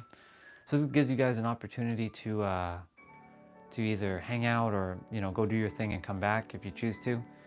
Did you do full body? No, I'm gonna be doing upper body today. So this is how the routines are. Sundays is cardio. Monday is upper body. Tuesday is lower body. Wednesday is back to upper body. Thursday is the rest day, but I call it active rest day, so I'm still moving the body, but it's abs. Friday is full body, so the entire body. Saturday is jump rope, so I jump rope. Okay. So yeah, that's the routine. So I'll be doing upper body this morning. Yeah. So basically, yeah, I'm gonna be showing on screen, like I'm gonna put on my AirPods now and change the music shortly. The AirPods is just only for me to hear what's going on the computer, only because like they have copyright music and I can't have the music playing on my stream, only because my video will get copyright and we can't have that. And so I put on AirPods so that I can and I change the music. So when I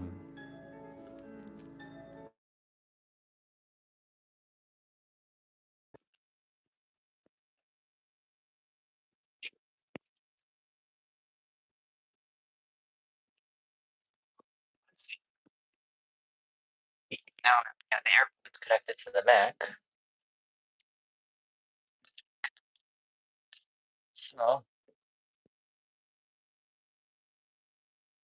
I have to do this and I have to do that. Yeah. Yeah, I do cardio on Sundays. Um, I do jump rope on Saturdays. So I cardio is no exercise, no equipment, literally no equipment whatsoever. So right now I'm just getting my AirPods connected and they're doing this funky thing where they don't connect right away. Come on, don't be silly. There we go. Now they're connecting. All right.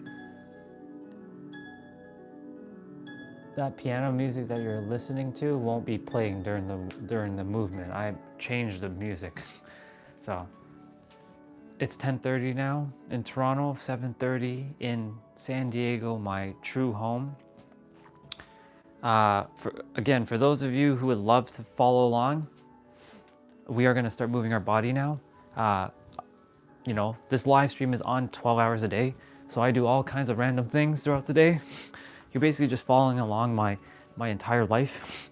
I'm basically just documenting my entire life, and I'm getting to be of service and helping those every day.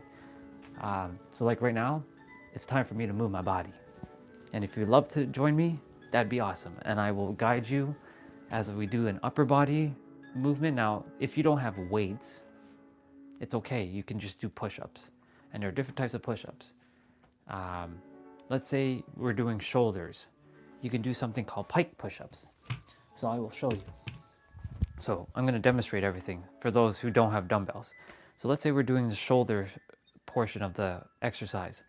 Pike push-ups are basically, you're going to go into like a downward dog like this, and you're going to push up like this. So this works on your shoulders. All here. Now, if you're looking to work on your back, you're doing regular push-ups. So regular push-ups are just your standard push-ups like this. So there's wide, regular, narrow, diamond. And there's also another one called archer push-ups. Archer is more for your outer chest. So regular push-ups works more on your back and your shoulder. Your wide works on your chest, like the outer chest. Diamond works on the inner chest. And tricep push-ups or narrow push-ups works on your tricep and your bicep. So like narrow push-ups look like this. Wide looks like this. Diamond looks like this, where you put your hands like in a diamond like this. And then your standard push-up just looks like this. So when we're doing certain routines, thank you, I appreciate it. Thank you so much. When we're doing like chest, so like for those who have weights, when we're doing chest, for those who don't have weights, you're going to be doing wide push-ups. So you're going to be basically putting your hands as wide as possible, and you're going to push and come up. If you're doing anything with the bicep or the tricep, you're going to do narrow push-ups, or they're also called tricep push-ups. So you notice my hands are not wide like this, they're like this. And you're going to go down like this. You're going to come up. So that works on your bicep and your tricep. If you're doing back, you're going to do regular push-ups. So again, regular and wide. Regular. So regular looks like this. Notice how my arms kind of flare out like this. I'm going down. Wide is like this.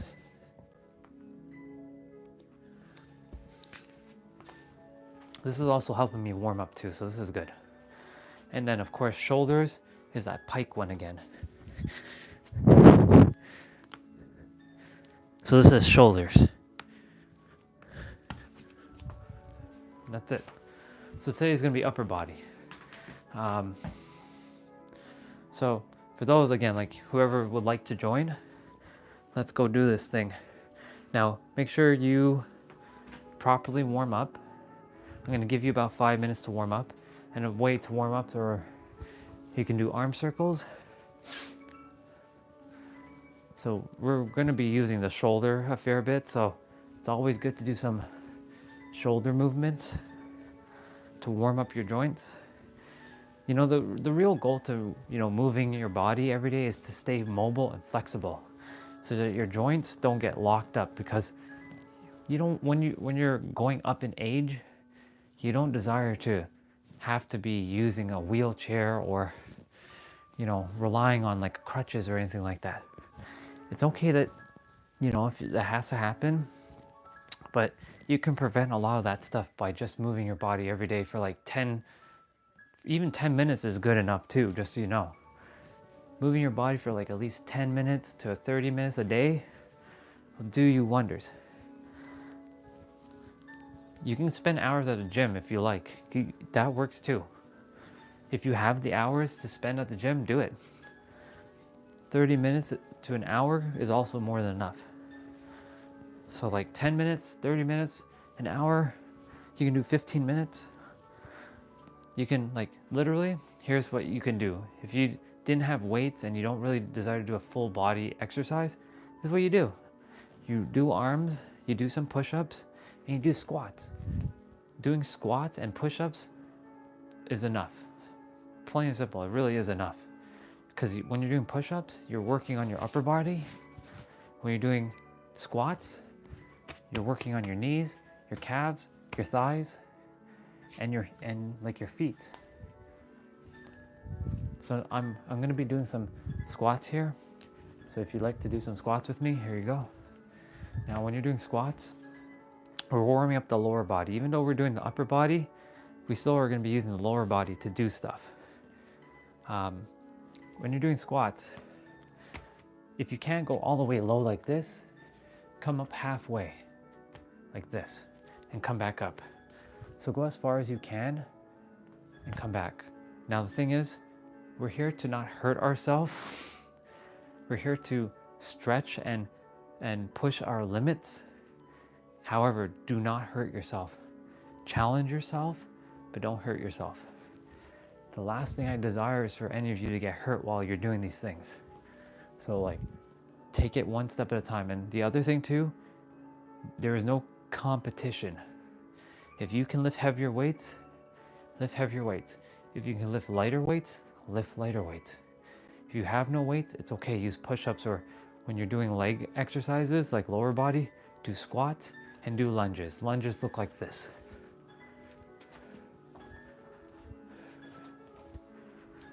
So you can just do lunges like this, or you can do lunges like this.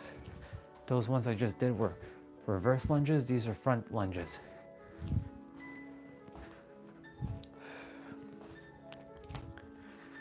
So my upper body and my lower body are technically warmed up.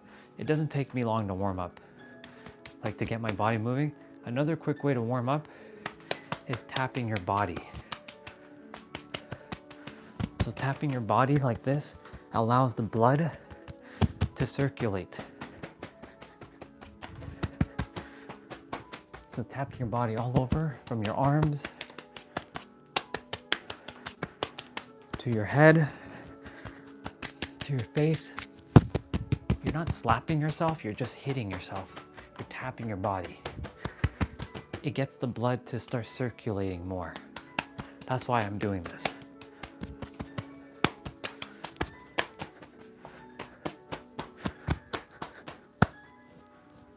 And there we go. I'm ready to rock and roll. Take a little bit more time, drink some water. So grab water and stay hydrated for this, because we're about to do this thing.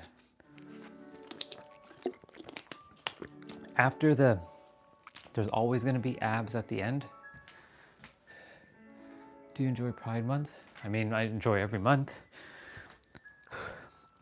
I enjoy every month as they are. I see them as all as one, equal. So yeah, we're gonna get ready to do this thing.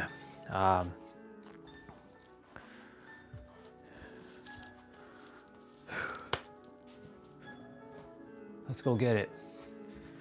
If you're all ready to go, get this, I call them playouts, not workouts. I'm not doing it with my shirt off. No, thank you. When we have comments like that, I just ignore.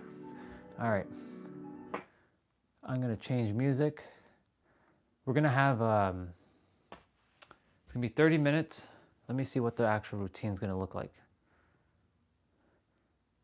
Okay, so it's gonna be 5 sets of exercises. There's 5 sets with 3 exercises, and we're repeating it twice.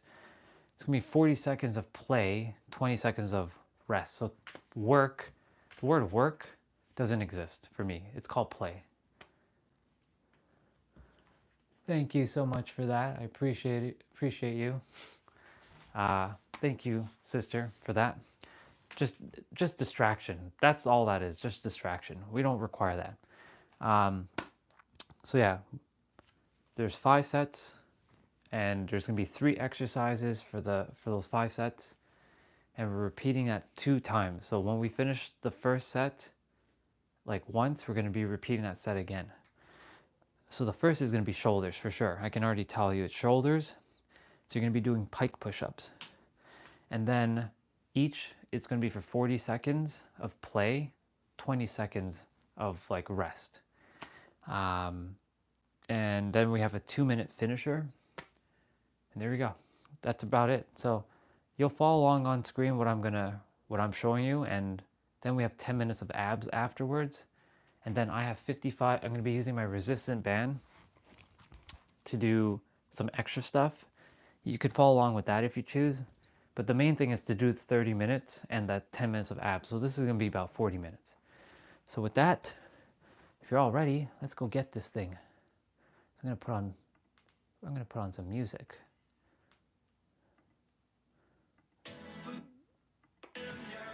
One sec. We're gonna fix the music. Here we go. All right, let's go get it. Let's go get it. Let's go get it. Do I do it until failure? No, I just follow a schedule, like it goes by 40 seconds. So normally in a gym, I would do it to failure, but because it's a routine, I go by how long they do it. If it's 40 seconds, I do it until 40 seconds. If it's a minute, a minute. All right, come, there we go. So I'm using 30-pound dumbbells. So we're gonna be starting with shoulders first. So we're gonna be doing shoulder press. So we're gonna bring the dumbbells up like this. For those of you who don't have dumbbells, do pike push-ups. So do pike push-ups like this. All right. So go ahead and grab your dumbbells. And you're gonna bring your dumbbells up. And for those who are doing with push-ups, do your pike push-ups. So we're doing this for 40 seconds. And then we have 20 seconds of rest in between the next exercise.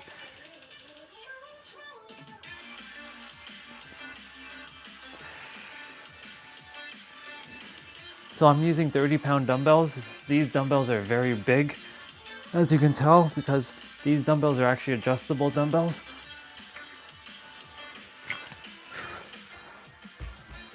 I can't jump my dumbbells because they will break. But yeah. Hey there. Welcome. Exactly. Thank you, sister. So we're going to be doing upright rows. So we're bringing the dumbbell up to our neck area.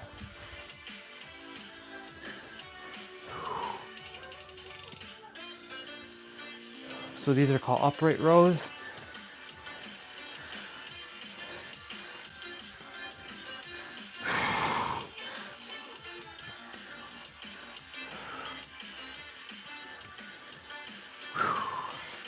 Remember, one important thing while you're doing any exercise, to breathe.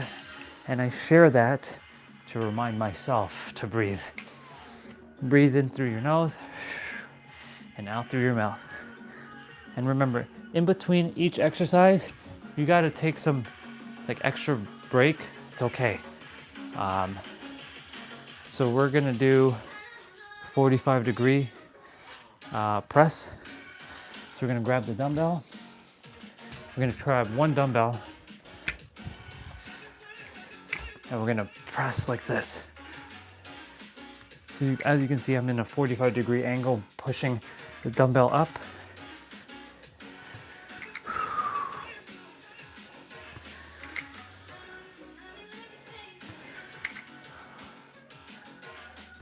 And then we repeat the first set again, because there's 3 exercises for each.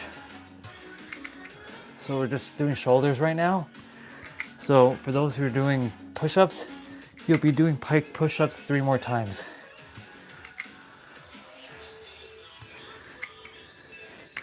Awesome. So we're moving back to shoulder press again.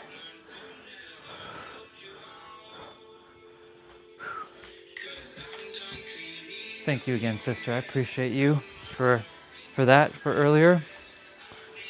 We're not here to be distracted. We're here to respect and love. So we're going to do shoulders again, shoulder press.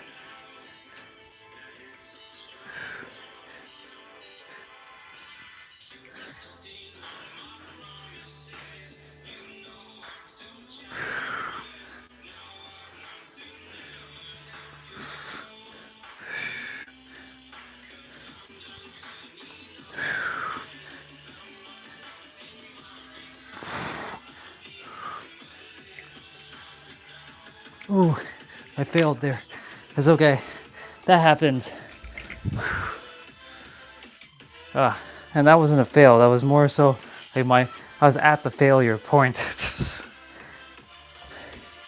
Sometimes the body just doesn't agree with it. So I'm like, okay. All right, upright rows.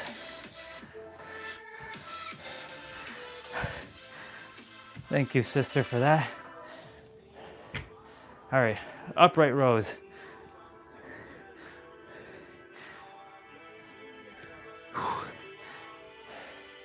Let's go get it.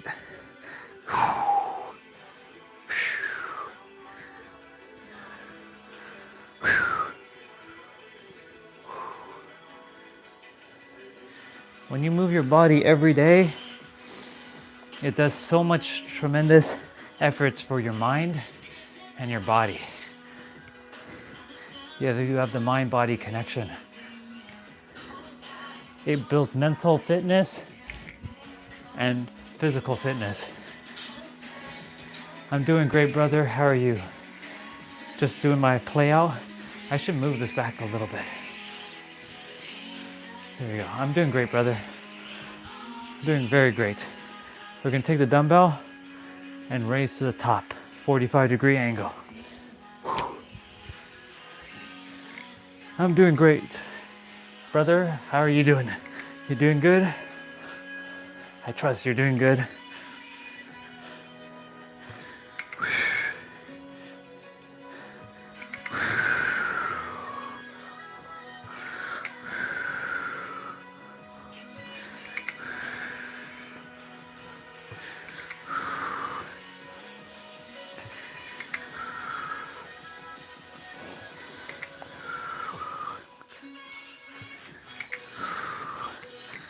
Awesome.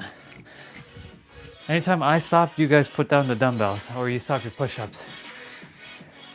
I remember you, dude. I don't forget anybody. I have a really good memory of everybody. All right, so we're moving on to set number 2. We're doing bent over rows.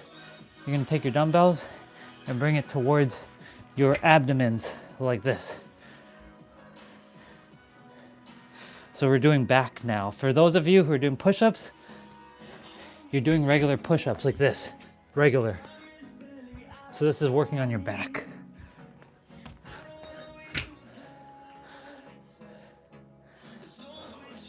So you're gonna be doing regular push-ups now for the next 6 exercises, since we're repeating this twice.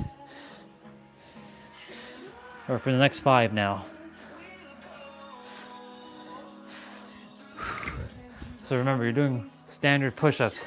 This is wide, standard, narrow, diamond. So standard, this is standard.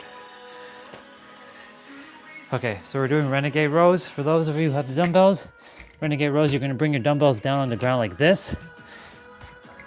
And then what you're gonna do, you're gonna bring your legs a little bit wide, and then you're gonna bring the dumbbell up with one hand, go down, do a push-up, come up, and bring the other dumbbell up. And then push up, and then come back up.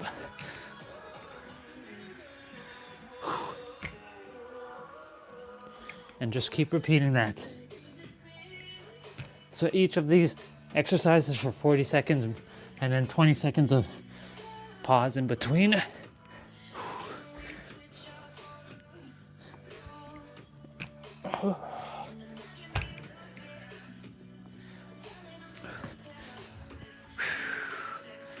Yeah.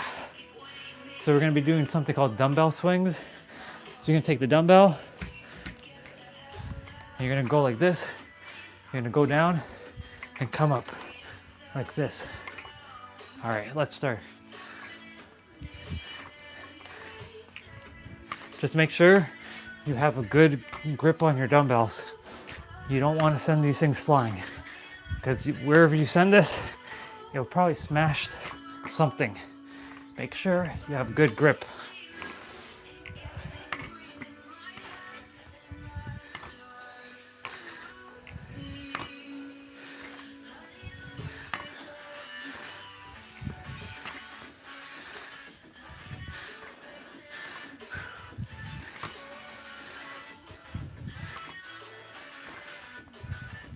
Awesome.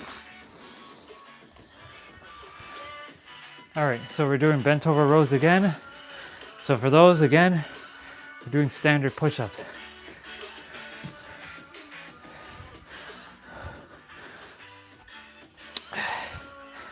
All right, you can go ahead and grab your dumbbells again, and you're bringing it towards your midsection of your body, so towards your abs.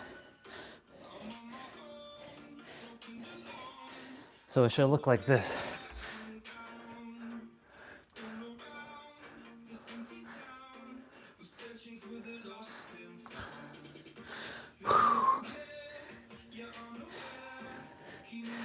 You want to keep your back straight as possible, but if it's curved, it's okay. As long as you're bringing the dumbbells up towards your back, because it's working on this side of your back right now. Right here. So we're gonna do renegade rows now. It's the same thing. You're gonna put the dumbbells down on the ground like this. You're gonna keep your legs wide, like this. You're gonna bring one dumbbell up again. Push up. Go down. Come up. Bring that other dumbbell up. Go down again. And repeat.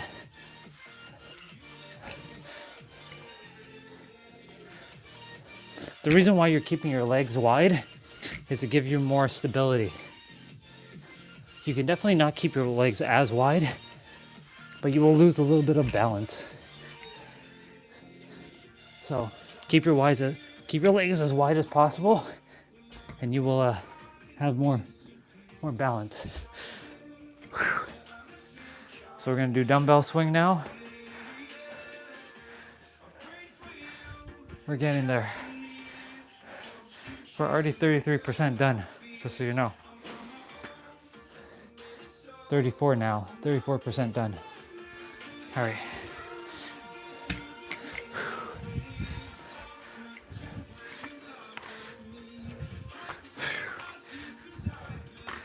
So yeah, this is what when I wasn't live streaming every day, this is what I would be doing every day. Just exercise and just spending time with myself, being present, and, you know, embodying the wisdom that I already had. Of course, I listened to podcast after podcast and feel like I didn't have the answer, but thing is, you already have all the answers. And now it just comes time to take action. All right, so we're moving on to upper body. So upper body, biceps.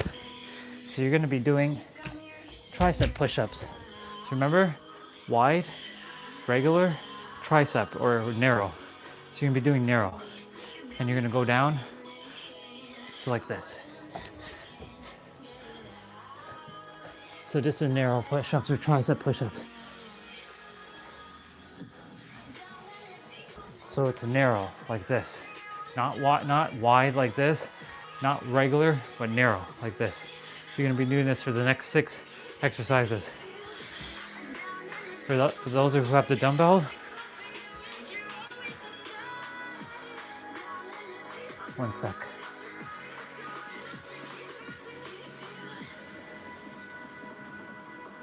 Okay.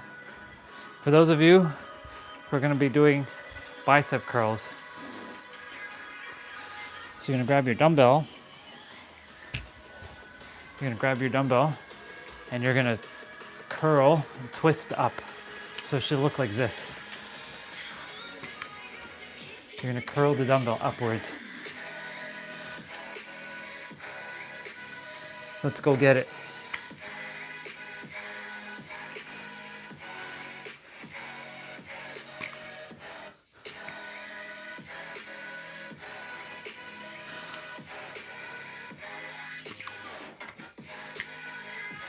You're all doing great. Keep it up.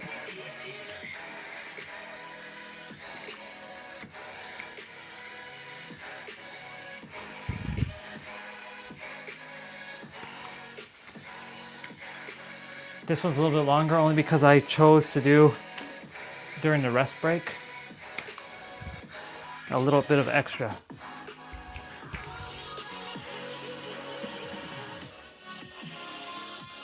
Come on. Why is it doing that?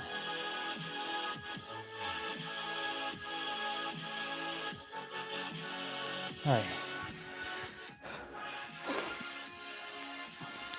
I definitely have to restart my MacBook just now. It's been a week. It's been about 2 weeks since I restarted it. All right, so we're doing hammer curls. You're gonna take the dumbbell and you're gonna curl it like this. This is hammer curl. So you're not doing this, you're not twisting, you're curling like this. So the dumbbell should be like this. From the front, and from the side it should look like this. So these are called hammer curls. So they're coming up looking vertical, not horizontal. So you're bringing them up in a vertical position. Your dumbbells, when you're doing other curls, are coming up in a horizontal position.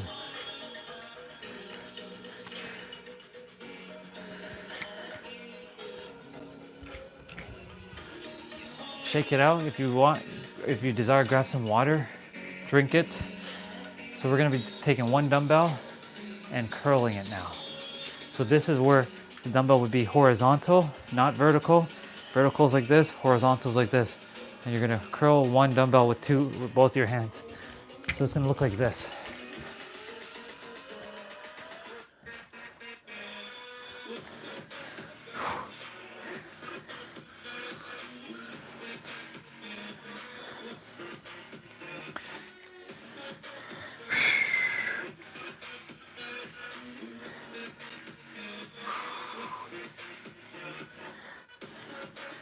Doing great, everybody. Keep it up. For those who are doing this, for those who are doing push-ups right now, keep it up. Doing great. You'll be doing those narrow push-ups for 3 more sets, or 3 more rounds. Whew. We're getting there. So we're going back to twist curls. So you're gonna bring the dumbbell like this, and you're curling it up, so your dumbbells are gonna be horizontal.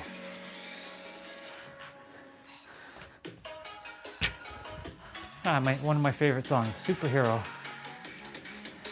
Notice how the dumbbells are coming up in a horizontal position.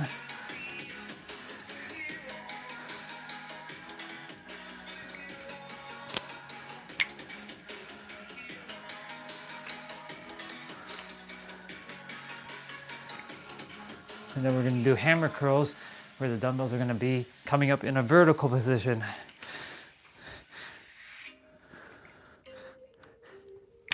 After biceps, we're going to be probably doing chest. Okay? Put the dumbbell down. So now the dumbbells are going to be vertical. So you're going to bring them up in a vertical position.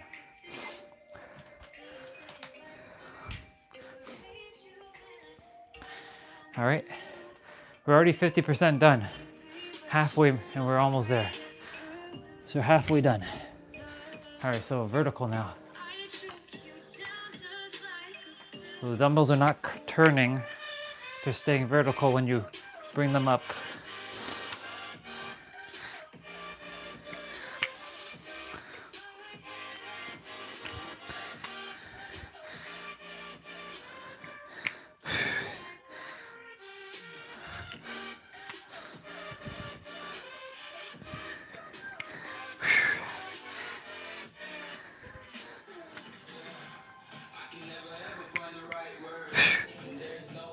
All right.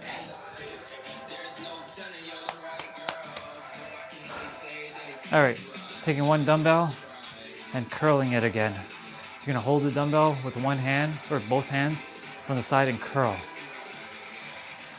All right. So it's gonna look like this.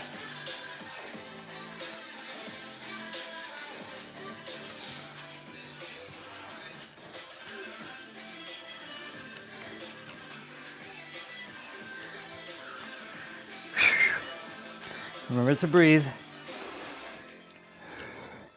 You might be feeling the burn, and it's okay. No pain, no gain. However, don't hurt yourself either.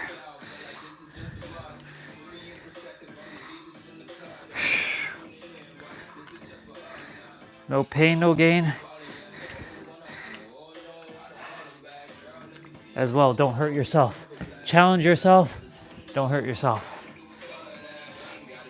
All right, we're doing chest now. So for those who are doing chest, you're going to do wide push-ups now.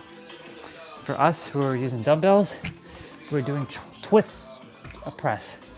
So what does twist press look like? So you're going to get down on the mat or the ground or the bench that you're on. You're going to bring your dumbbells up and twist them. And go back down and twist and up twist.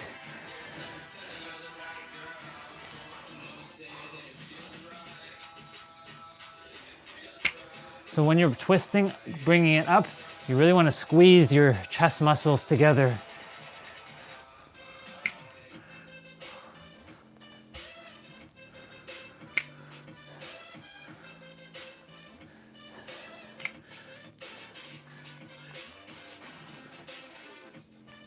Awesome, put the dumbbells down. And we wait a moment. So again, for those of you who are doing chest right now, push-ups, chest. Remember, wide, a regular, narrow, diamond. You can do diamond as well. Between the wide, you can switch between wide and diamond. So you can do diamond as well. So we're gonna do flyers.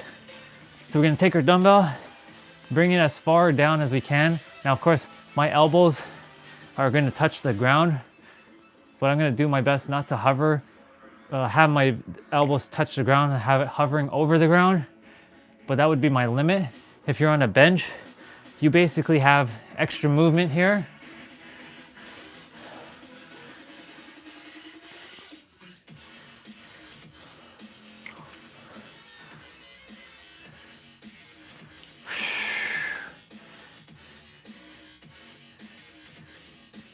Awesome. Okay, put the dumbbells down. So basically we're just gonna be on the mat for this one. So we're gonna be doing standard chest press. So we're gonna be basically bringing the dumbbell like this. We're not curling it or anything, we're just bringing it up normally. So we're not twisting. So similar to the first one, but we're just bringing it up. Now my dumbbells are much wider than your standard dumbbell, so I lose a little bit of range of motion here. So I have to kind of modify my movement a bit to give me some extra range of motion.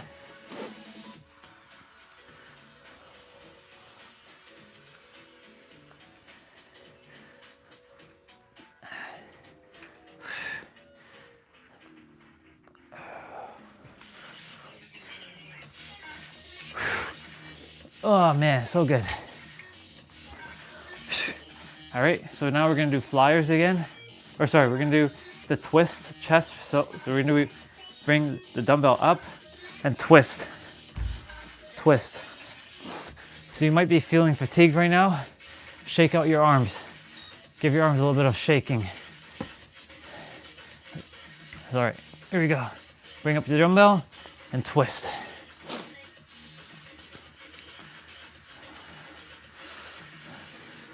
We're almost there. Just have a little bit more to go. You can do this. You didn't come this far to only come this far. Just remember that. You came through a lot of challenges in your life not to give up. It may seem tough at times, whether you're doing this movement or you're just going through something in life right now. You didn't come this far to only come this far. Remember that.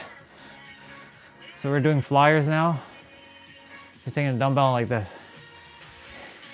The thing is, those things that you went through in life, they were designed for you to evolve and transcend beyond it so that you could become aware and become more resilient, more resourceful, more empathetic, more compassionate, more respectful, more loving, more authentic, more kindness, more caring. All these things were brought into your lives for a very particular purpose.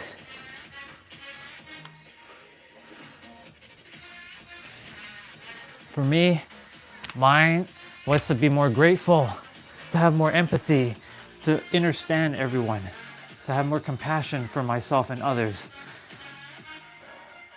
Yours may look a little different. Whatever you went through in life, that's what you had to go through, and not go through, grow through. So we're doing a regular chest press again to get to where you are right now. And it's okay. You may not feel like your real true self right now. I promise you, as you are in these communities with family, you better believe those masks that you may be wearing, they will be removed. And you're gonna be your true authentic self. You can be that here right now. And all you do is take that same principle and bring it into the world that you're currently living in. We are done the chest section. So now we're doing tricep. So for those of you, you're gonna still go back to bicep, like the tricep push-ups. So we're doing dips. So if you don't have a chair or a sofa that I'm using for this, you can do this on the ground. You won't have as range of motion, but notice how I'm using the sofa to go down and come up. So if you have a chair handy, you can do this nearby. You can do this on the ground as well, or even on your dumbbells.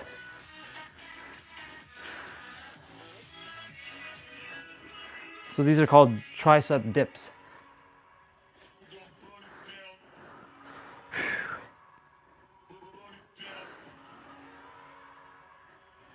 So when you're coming down, you're not actually sitting, you're hovering over the ground.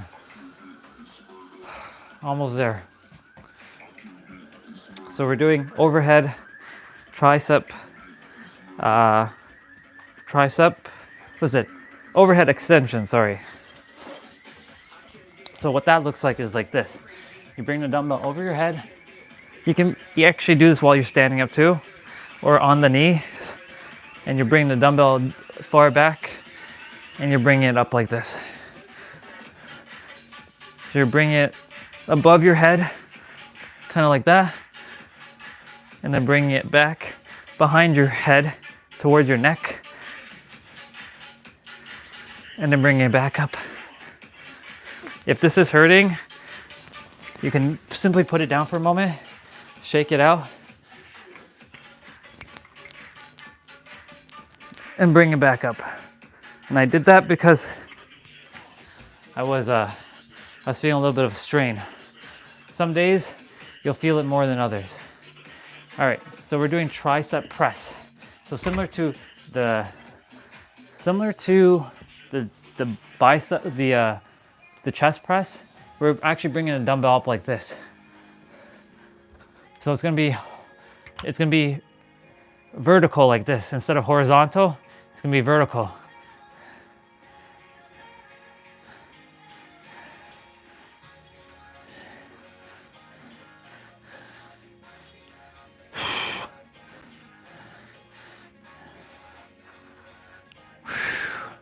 We're almost there, just so you all know. It's only one more set, or one more round of this, and then we have a finisher for 2 minutes, and then we're done.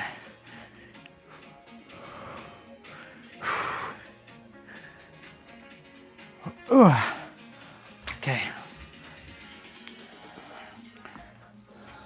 Okay, so if you're gonna do dips on the ground, you could take your fists, ball them up like a fist, and you can actually do it on the ground. You won't get as range of motion, but you can still do it on the ground.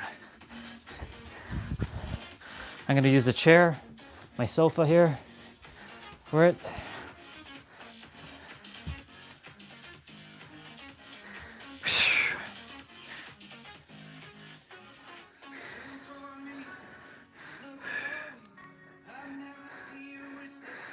Ooh, feeling it right now. Okay, shake it out.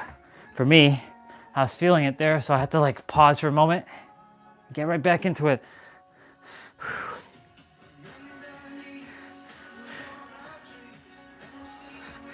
Awesome. Yeah, my triceps are feeling it right now. So like, now we're gonna do the overhead extension. So you can be on the knee or stand up while you're doing this. So you're gonna go back. I'm gonna do it on the knee again. You're gonna keep your toes like balancing you. You're gonna bring the dumbbell again over your head and up and behind. And if you have to drop the dumbbell, be mindful. Just bring it over your head and just put it down on the ground for a moment.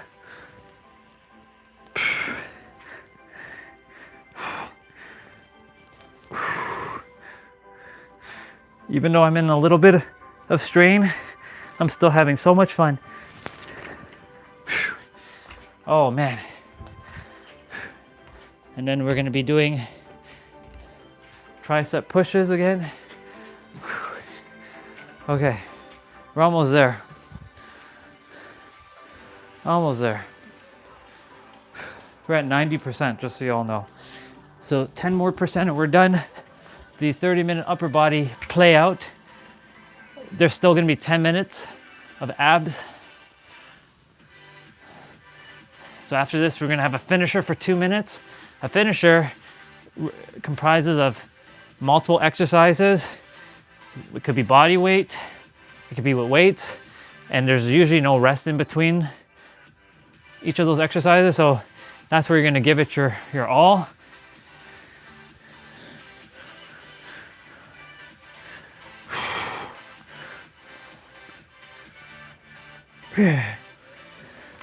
Awesome. All right, so we're gonna be using weights. And for those who don't have the weights, you're basically doing push-ups. You've been basically doing push-ups the entire time. So for those who are doing with weights, we're gonna be doing plank rows. So plank rows is similar to renegade rows, but you're only gonna do the right side first. And this is for 30 seconds. So you're only gonna bring up the right dumbbell for 30 seconds. You're gonna keep your hand on your left one and balance on your left hand and your feet while you bring up the right dumbbell.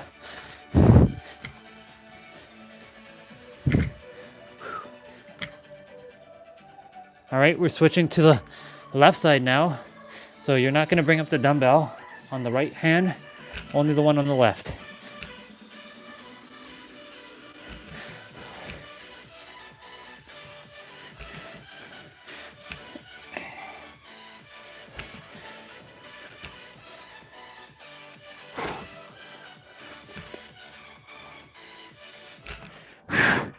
Getting a little fatigued, it's okay. Okay, all right. So we're gonna be we're doing push-ups on our dumbbell now. So you're gonna go down, keep your dumbbells in the same position and come up. So these are like narrow push-ups or tricep push-ups. And then we're gonna do wide push-ups. So for those who are with the dumbbells, you're doing push-ups now with the dumbbells. Awesome. And now, our final exercise, bring the dumbbells further out, and this is for your chest. These are wide push-ups. And go down as far as you can, and come back up. The only reason why I'm going slow is I'm getting more. When you go slow, it forces you to contract your muscles more and really put attention to your muscles.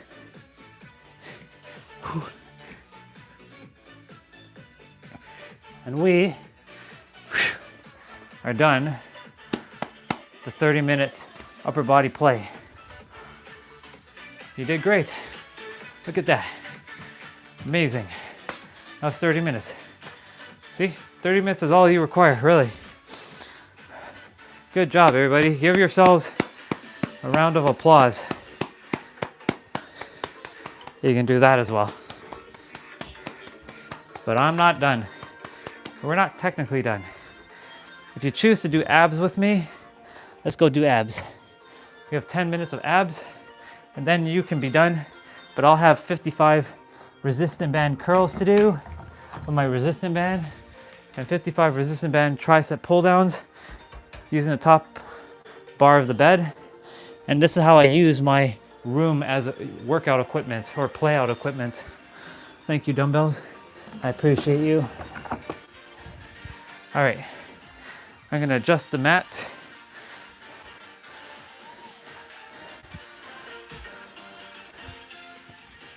When you're determined to do something, you'll find a way. That's basically the motto of this.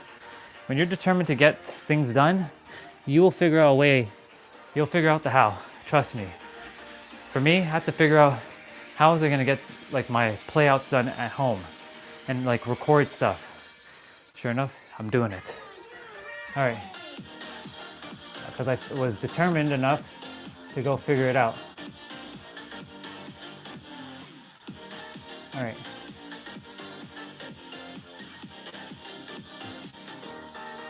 Uno momento, everybody. One sec.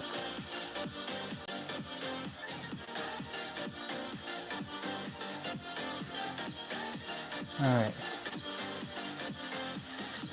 All right, we're getting the ab play out ready.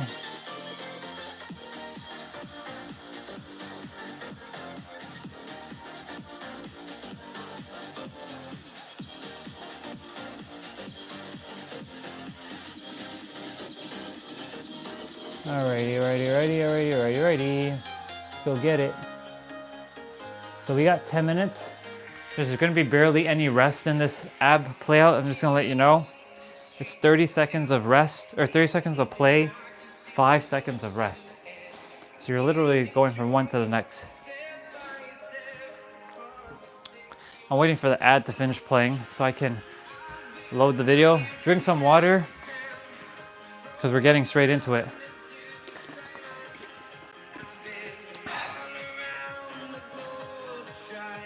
All right. So we're gonna start with standard crunches.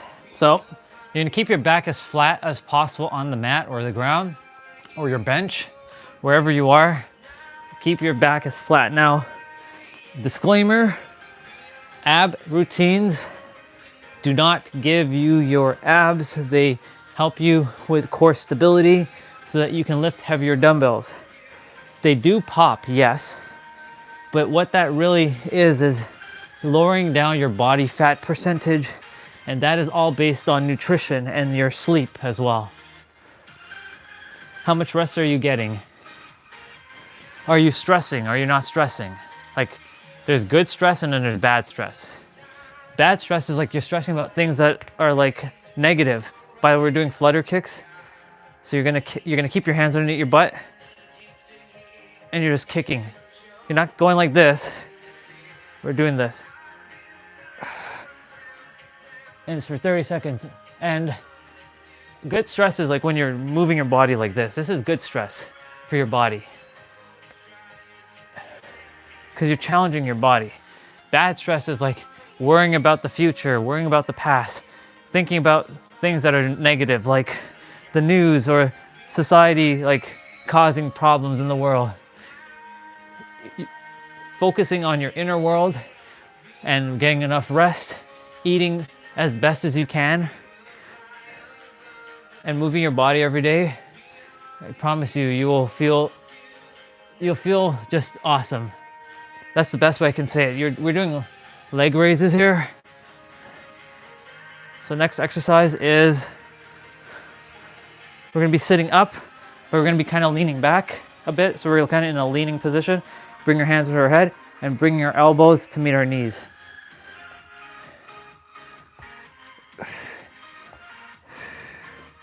My brother Dan is in Bora Bora in this video, and he has a beautiful background of the mountain while he's doing this exercise outside. It's beautiful. I plan to do some of that stuff when the time comes. He's just showing me what's possible. All right, so we're doing hollow to tuck. So hollow, this is tuck, and this is hollow. We're tucking, we're bringing our knees towards our chest, and we're tucking underneath our hands, underneath our knees.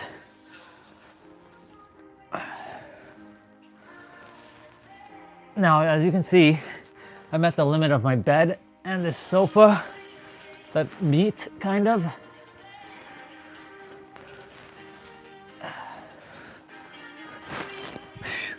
So we're gonna be doing side crunches or side crunch kicks. So you're gonna be pivoting on your butt. So you're gonna go on your right butt to reach your left and your left butt to your right. So you're basically twisting your body.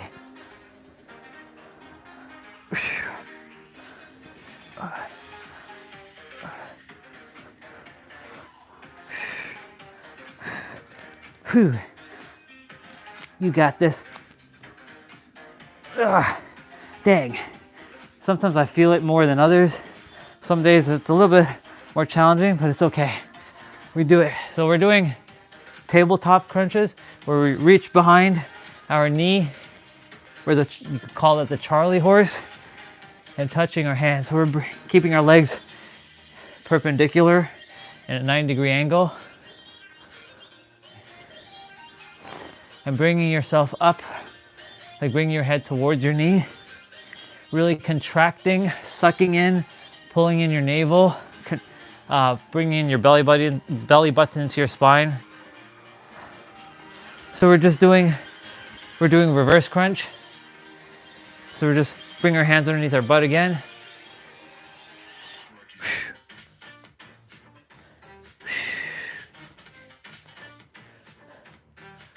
Let's go get it.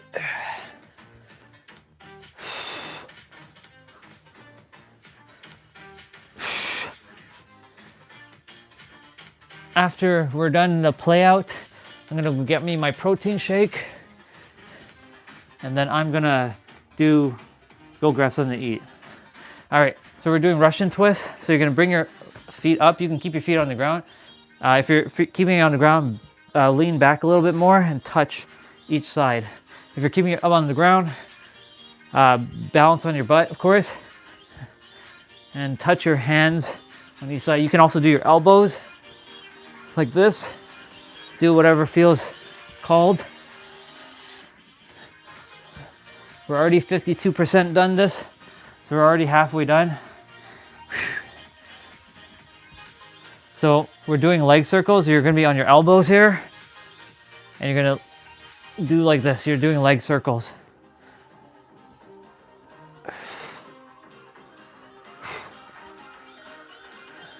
Every day after each play out, we'll always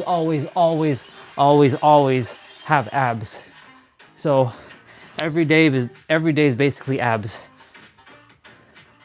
It's like the finisher, basically. The leg day will have abs at the end. Upper body, abs, full body, jump rope, cardio. So we're doing sit-ups. So we're doing sprinter ups. So we're gonna come up with one knee and go back down. Come back up and go down. Come back up.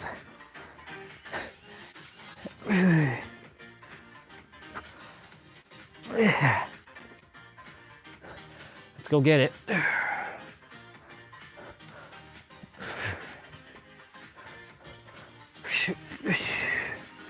Awesome.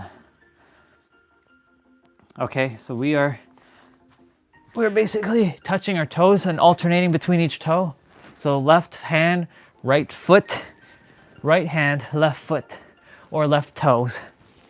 If you can't reach your toes or your feet, reach your ankles. If you can't reach your ankles at the moment yet, touch your shins. And you can give your feet or legs a little bit of a bend.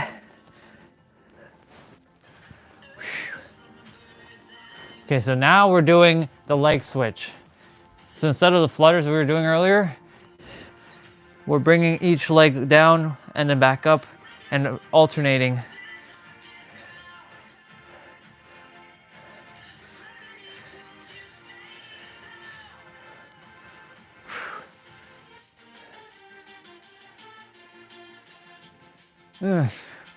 Come on, body, you got this. We've been through hell. This is not hell, this is play. We got this. I know you're feeling a little pain right now. It's okay, you got this. All right, we're gonna go ahead and twist. So we're bringing your elbows and reaching as far as you can.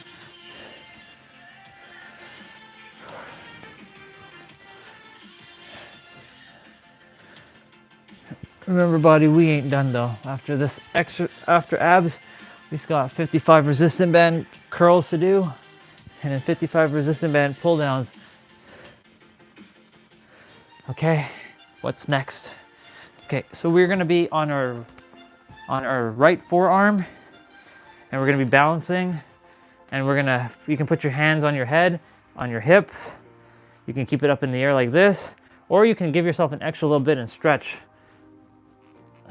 I'm gonna do that, I'm gonna stretch. We're 86% done this play out. We're almost there. Just a little bit more. You got this.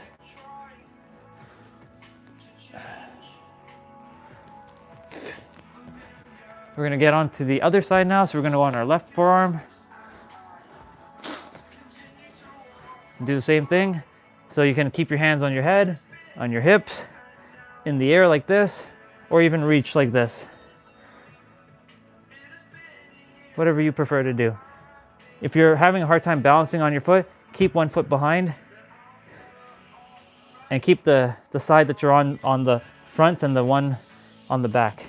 But if you can balance on both feet, stacking them together, awesome. All right, we got one more thing to do. I'm gonna move this out of the way, and we're gonna be doing mountain climbers. I think this is the last thing we're doing. Maybe we have one more after this. So you're gonna bring your knees towards your chest. You can run or you can walk like this. This is the running version.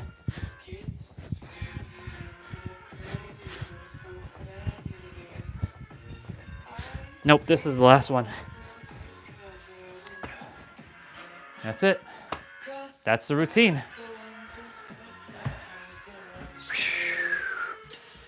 We did it. Good job, everybody. Oh my, well, I'm not done. But give yourself a round of applause.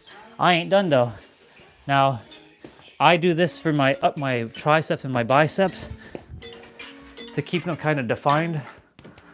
I do 55 resistant band curls. Thank you, Matt, and thank you, Towel. I appreciate you.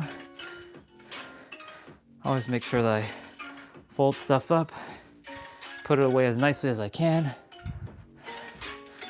When you take care of the things, they will take care of you. That's a bar. When you take care of things, those things will take care of you.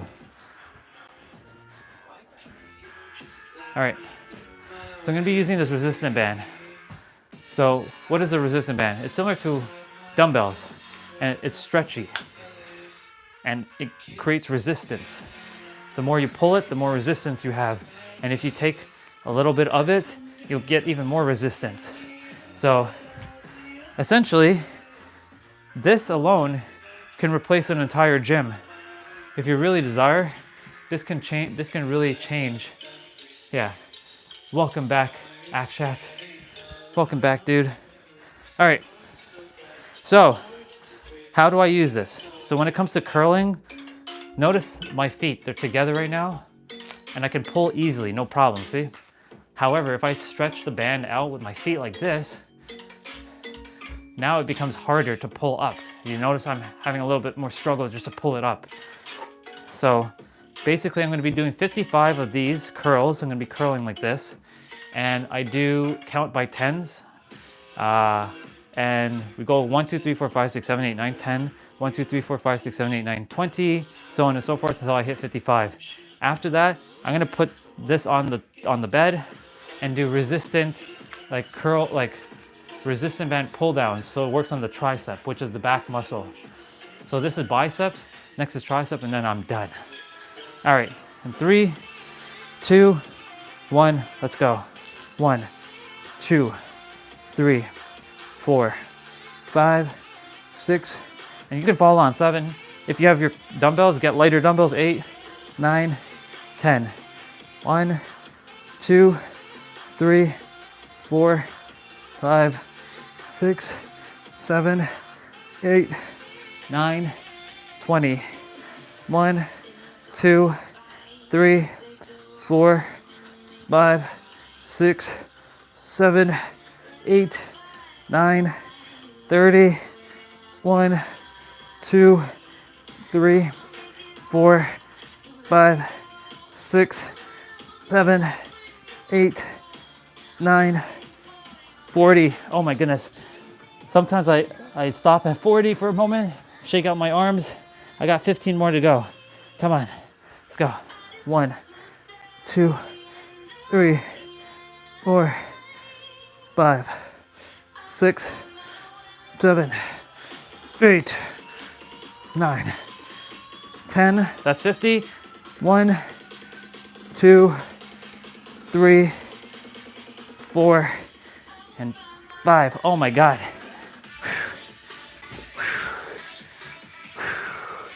Let's go get it. We're getting Goku energy right now.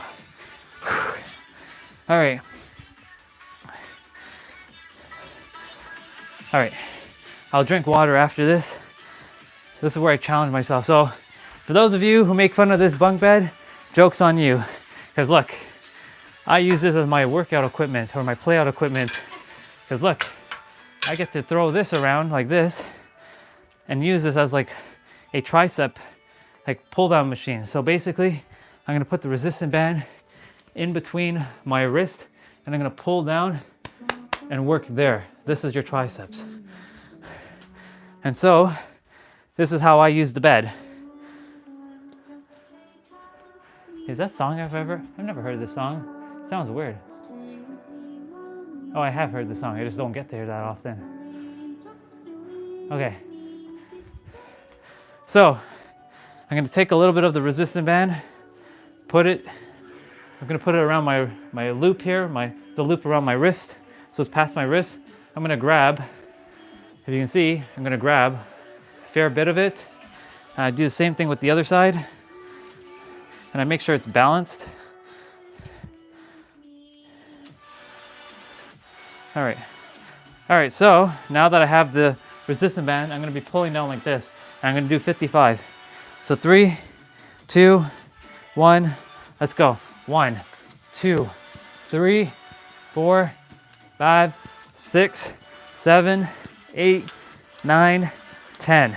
1, 2, 3, 4, 5, 6, 7, 8, 9, 20. 1, 2, 3, 4, 5, 6, 7, 8, 9, 30.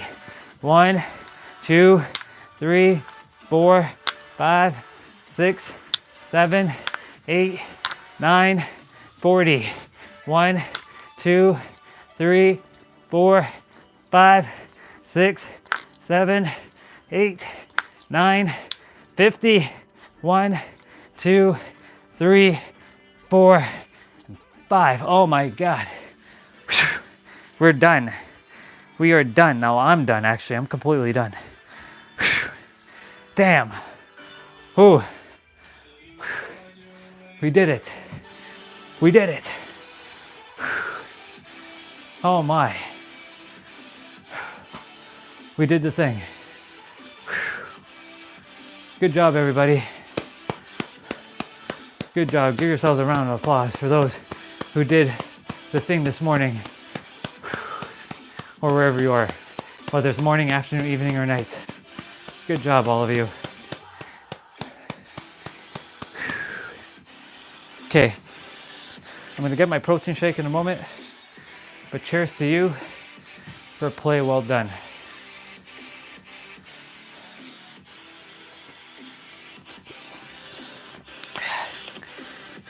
I think my song's gonna be playing next. No, not yet. Oh. I'm gonna take off my AirPods for a moment and put these back in my case, since they'll just be.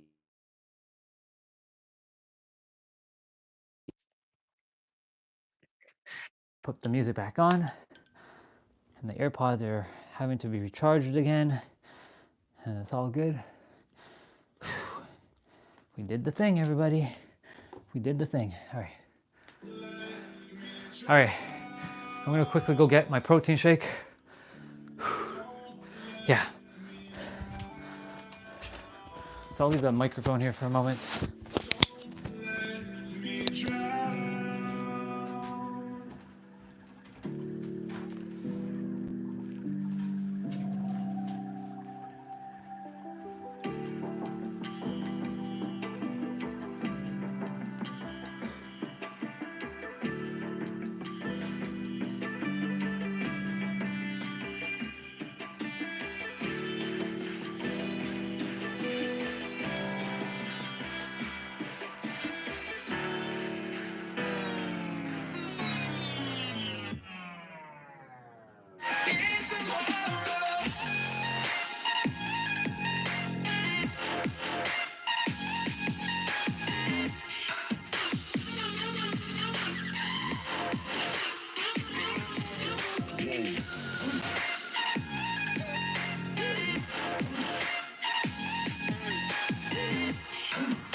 All right, we're back. Well, I'm back. I'm just grabbing my protein shake, or I grabbed my milk for the protein shake. I'm gonna go ahead and scoop some protein that I have in this big old container that I have, you see here. I'm just gonna go ahead you all can hear the track that's playing right now, if I'm not mistaken. My favorite track should be coming on after this one. Just give myself a little extra. Yep, so this track right here, this Japanese like sound, is really one of my favorite ones on this playlist. And this is actually the final song on the playlist. This song that's playing right here. What is it called? Wario Mortals. So yeah, so I'm gonna go ahead and shake my protein, and then we're gonna partake and cheers to all of you again. And we're just gonna hang out for the rest of the day. I'm gonna take a shower in a bit. Do have to reach out to Steve when I'm ready. The grays are coming out strong. It's okay. Part of the process of being on the earth. Let's go get it.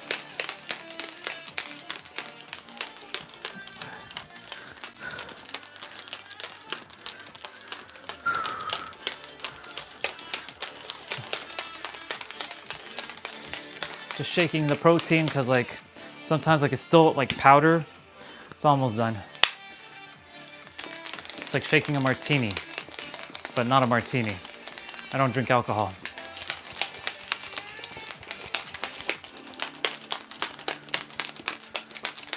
Okay. Yep. All right. Cheers to all of you for a play well done for today.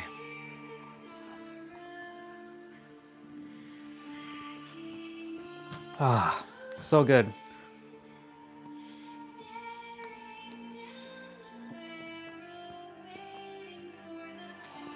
Good job, everybody.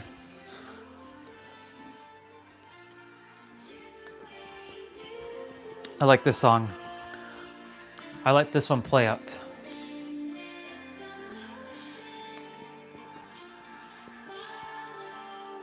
This is the last song on the playlist. So I use this playlist as a timer to see where I am in the routine. So if I get to this, I'm still moving my body, that means I'm behind a bit. If I don't get to this and I'm done, then I'm ahead.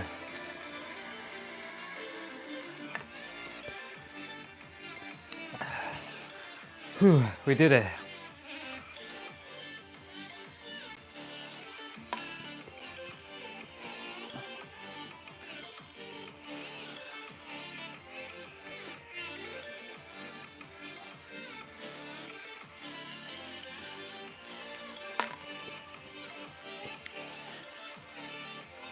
What up, Sushi? We just finished our playout. Welcome, bro. I'm just taking in the music that's playing.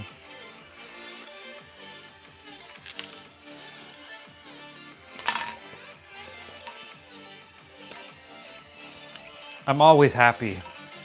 That's the thing. I'm always happy. Even if I'm serious, I'm happy.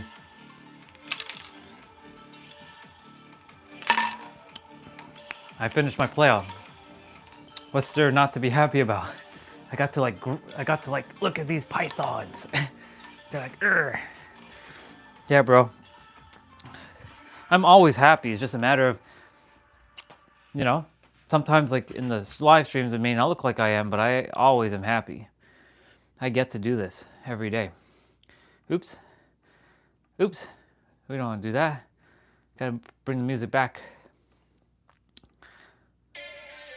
Perfect. Yeah. How you doing, bro? I'm gonna put on piano music, of course, because you know, that's what we do. Let's raise up the piano music a bit. There we go. Thank you. Nice pink one. You know, anything I can find pink, generally, I will get anything pink. Like for example, when I saw this, not that I required another mouse, but I have a pink mouse. Look, I have a pink, click, click, click, click, click. I have a pink mouse. Nice pink mouse. All because like, I saw it, I'm like, it was like $5. This mouse is $5. I'm like, it's $5. I don't require another mouse, but I like that it's pink. And it's a nice compact mouse. It's from Microsoft. So I bought a Microsoft mouse for $5. I have so many mice. I have so many mice. Like, for example, like, you know, my weapon of choice, good old PS5 controller, nice and pink.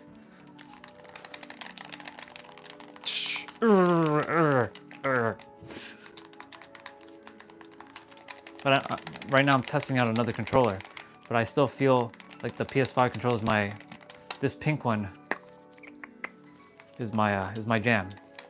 Yeah. Thank you, PS5 controller. I even have like pink cable for the PS5 controller. See? Good old pink cable for the PS5 controller. Like I said, if I can find anything pink, I'll use pink. Pink is my color. And just so you all know again, for those of you who are wondering the origins of the color pink, it was based in France in like 1600, and it was based in the France army, and they created that color pink. Well, not they created it, but the color always existed. It's just, it came into more existence more in the 1600s, and originally was technically a boy's color. Nowadays, pink is known as like a feminine color, but here's the thing: it doesn't belong to any gender. Yes, when we're having like a baby and they do those baby reveals, they shoot like either it's pink or blue, and blue also doesn't belong to boys. It belongs to all of us. All color is neutral. However, if we're gonna say I'm having a girl, we have to have some sort of like distinguisher. If we're gonna have a boy, I'm gonna have a distinguisher. But the origins of all color belongs to no gender. It belongs to all of us. See? Inclusion, not exclusion. Definitely have to fix your headband, sir. Sir. Let's go give everybody a hug and a kiss. Let's go give everybody a hug and a kiss. All right. Everybody, here's your little hug and a kiss. The sun says hello. The sun says hello. Hi, everybody. Hi.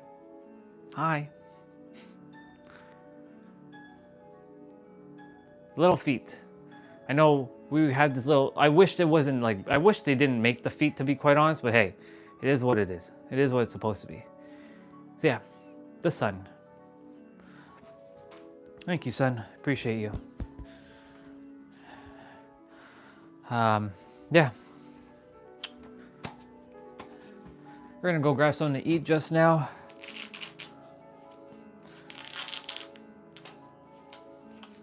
We're gonna take off the gloves because we are done. We're done. See, we did it all within less than an hour.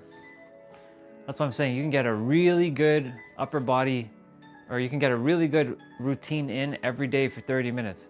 And guess what? 30 minutes a day is only 4% of your day. 30 minutes a day is only 4% of your day.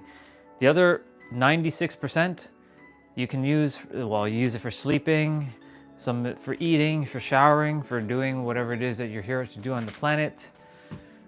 So remember, 30 minutes a day is only 4% of your day. Only 4. It really is only 4% of your day.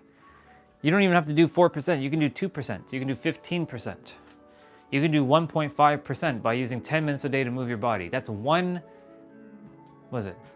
1.5% of your day. Just moving your body for 10 minutes a day. No excuse, literally. Really, what it comes down to is you're gonna either do it or you're not. You're either gonna enjoy it or you're not. Thing is, like, for those who move their bodies now, there are people who love going to the gym. You cannot stop them from going to the gym. Why? Because they built this routine within themselves and they just love what they do. And again, everything is based on how you feel. I'm gonna bring this closer. Everything you do is based on how you feel. You can deny that, but that is good luck. Everything that you do in this world is based on how you feel. Whether you like it or you don't like it, it's still based on how you feel. We attempt to avoid things that don't feel good. I'm going to take a moment to sit. I'm going to sit on the ground for a moment. We tend to do things we do things always based on how we feel. If you feel like, sometimes we don't feel like doing something, eventually, you're going to avoid it at all costs. If you don't like doing something, you're just going to avoid it. Like, for example, studying. I personally, I don't like studying. In fact, I hate it. It's the worst waste of my time. If it's not important to me, I ain't going to do it. If it's important to you, and this is really the key. If it's really important to you, you will do it. For example, I shared this example a couple days ago. You normally wake up at 8 a.m., right? Let's say you're going to take a flight to somewhere in the world, but you got to wake up at 4 a.m. to go catch your flight at 6 a.m. Normally, you don't wake up until 8 a.m. So guess what? It's important enough for you to wake up early. You'll go to sleep early because it's important for you to go and catch your flight. So my point to say is, if it's important enough, you will go and do it. You will find a way. You will be determined to go and do it. For me, moving my body every day is important, so I will always move my body. Whether there's somebody following along or not, I'm just gonna move my body. You all can just chill here and just watch me do my thing. I'm gonna do my thing. I'm not gonna let that stop me, because it's important enough for me to do. Just like taking a shower every day. For me, it's important for me to feel clean inside, like clean on the inside and the out. What else? Drinking water. It's important to me because I desire to keep my system clean. Like, I don't drink juice. You saw me drink the protein shake, but mainly I drink water. You will never see me drink Coke or juice, like orange juice. I don't drink orange juice. I don't drink any apple juice. I don't drink any other kind of like liquids minus only water and that protein shake with milk. And I don't drink milk on its own anymore. I used to drink milk. I love milk. I don't drink milk because it creates a lot of phlegm in your system, a lot of mucus. Plus a lot of calcium gets built up in your body if you don't move. So milk is good, but there's better milk than there's better quality milk than other milk. So my point is, it's important for me to move my body and stay hydrated and stay drinking my water. Because somebody said yesterday, I forget who it was. They were saying, I say I have infinite energy because you all are helping me feel the energy. And he's like, and also he drinks water. And yes, it's true. I do drink water all the time. And and that helps me to stay cognizant and clear on what I'm about to share, and I don't feel bogged down by stuff. Yeah. Let me see. Somebody left a comment in the chat. I already did that. You missed out on all that. I already did exercise. I already moved my body for 45 minutes. You just jumped on at the moment where I finish. Tough luck. You can go ahead and do those 50.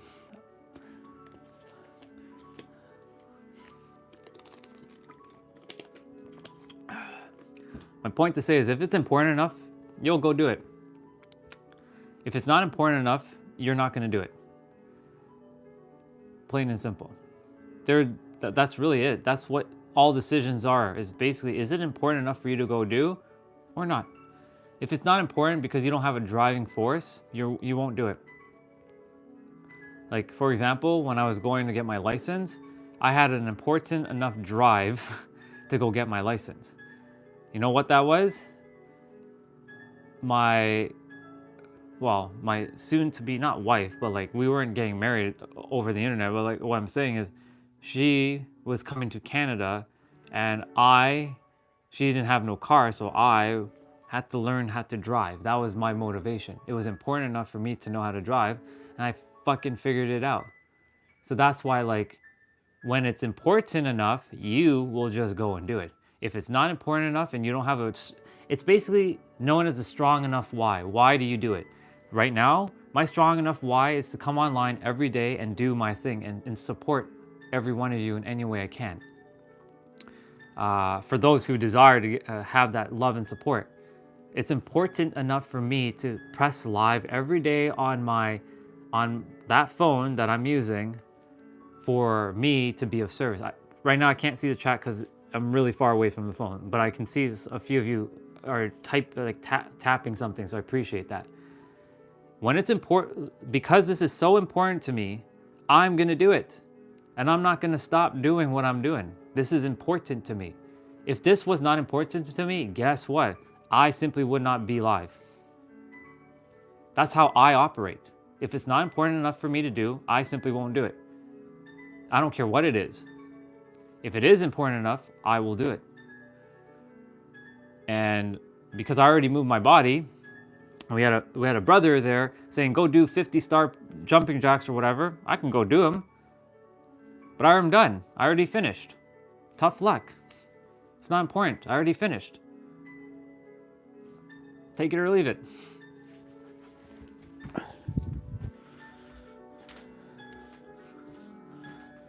Let's see. Ramon, welcome, bro.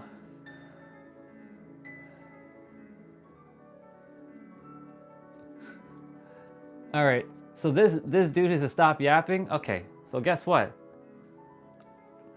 Bye. Peace out. I ain't got time for bullshit. We're here for those who desire to be here, they'll be here. For those who desire not to be here, don't waste my time and don't waste anybody else's time. I ain't got time for that. Let's keep moving forward. What up, Ramon? What up, dude? Welcome. I'm doing great, bro. I just finished my playout. I was sharing how when something's very important, you will do it. And everything you do in life is based on how you feel. And when you feel a certain way, you will do it. Even if you hate the thing that you're going to do, you just know you have to do it. And I was giving the example of, let's say you generally wake up at 8 a.m. Okay, you wake up at 8 a.m. every day. And one day you're having to go take a flight somewhere. And your flight is at 6 a.m. Well, you're going to have to wake up like 2 or 3. You're going to have to wake up at like 3 or 4 just to go catch your flight, depending on how far the airport is from where you are. Then you have to go through customs and all kinds of crap. My point is, it's important enough. You're going to find a way to go to sleep earlier and wake up earlier to go and catch your flight. You ain't going to miss it. Yeah, I finished the routine already. I did upper body.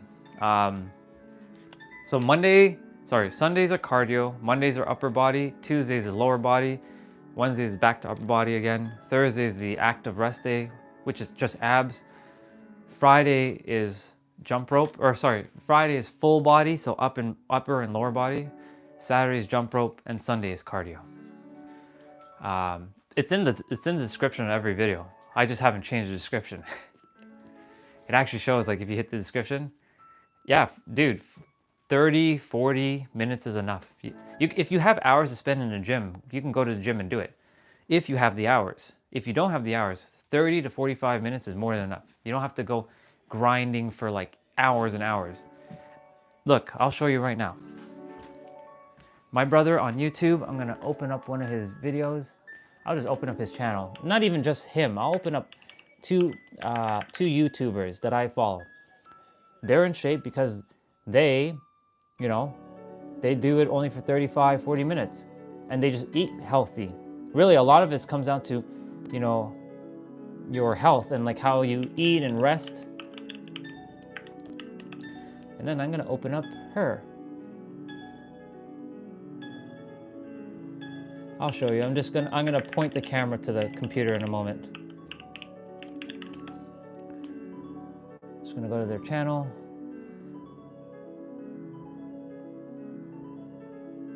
All right.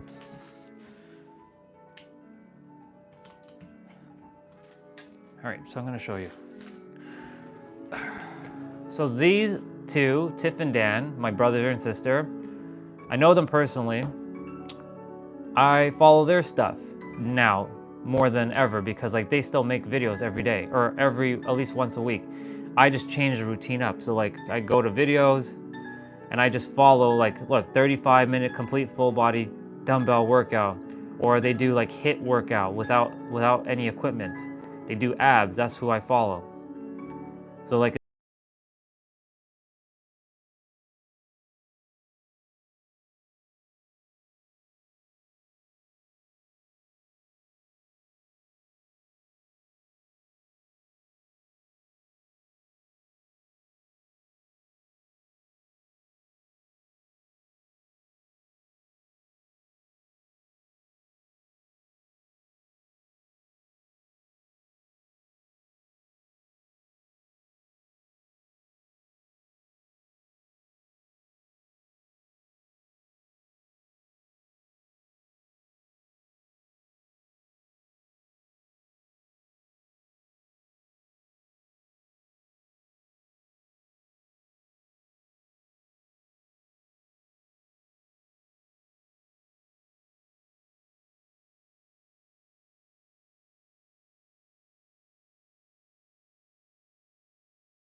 as well. That's it. These are my people. These are my brother and my sisters. And I know her too. She actually lives in Ireland. And I've chatted with her a couple times and that's it. And they're like, yo, when you come to Utah, let's work out together. Let's play out. I'm like, let's do it. Let's go do it. They go to California every so often. So I said, when I'm finally moved to California fully, let's go do this thing. They were in Bora Bora recently.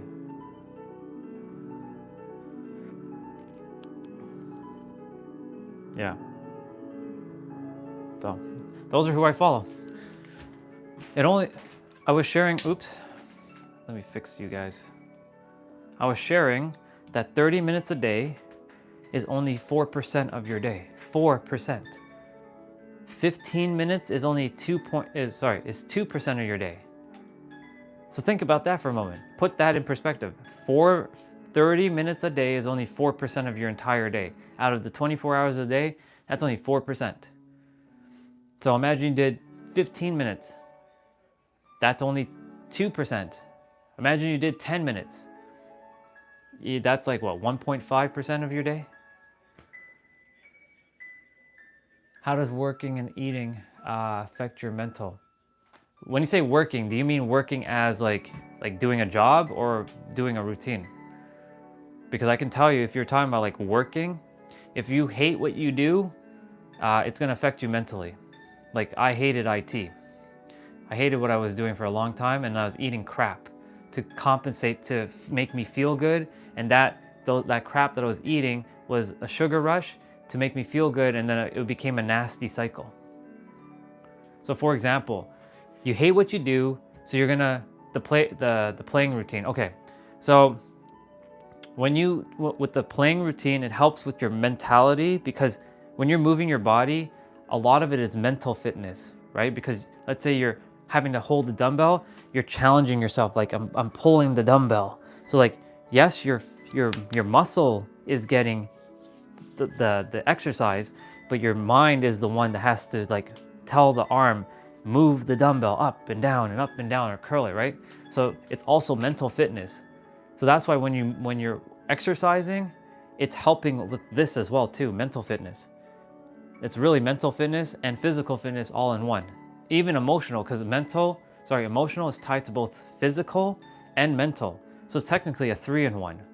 That's why it's so important to move your body every day for just 30 minutes and you're good. Like you don't even have to like, what do I say? You don't even have to exercise. You can just go take a walk. Go out in nature and take a walk. That's exercise. Like you're just walking. You can speed walk. Or you can just like, or you can even walk backwards. Just so you know, walking backwards is actually very healthy for you. It strengthens your knee. So like walking backwards like this is actually very, very, very, very healthy. It looks weird, yes, but you actually build a lot of like more muscle when you walk backwards because you're training your body, and it actually helps you align your spine better too. When you're walking backwards like this, it aligns your spine as well, because the movement of walking backwards, it helps with your spine. When you're walking forward, you're not really focusing on your spine. But when you're walking backwards, you're having to like, you know, bend certain muscles that you're not bending when you're walking forward generally. You can do walking backwards, and that's an exercise in itself. Whenever I go in, sometimes into the trail, when I take you guys to the trail, when it's warm enough, you will see me. I'm gonna walk. Well, you won't see, but I will walk backwards. I'll hold the camera, and I'll be walking backwards sometimes. I see a lot of people, a lot of gods and goddesses on the trail doing it. We're just like walking backwards because it forces you to like not only use mental, because when you're walking, you're not really having to use too much mental, but when you're walking backwards, you're gonna have to use a lot of mental. You're like having to turn around and make sure you're not running into things. But my point to say is, yes, only 30 minutes a day is more than enough. What's the heaviest I've ever been? Over 100 pounds. I think you've seen the photo. The heaviest I've ever been is over 100 pounds. The photo that I have on Facebook is about 80 pounds. So I never had a photo of me at 100 pounds over because I was never a photogenic guy. I never liked to take photos of myself.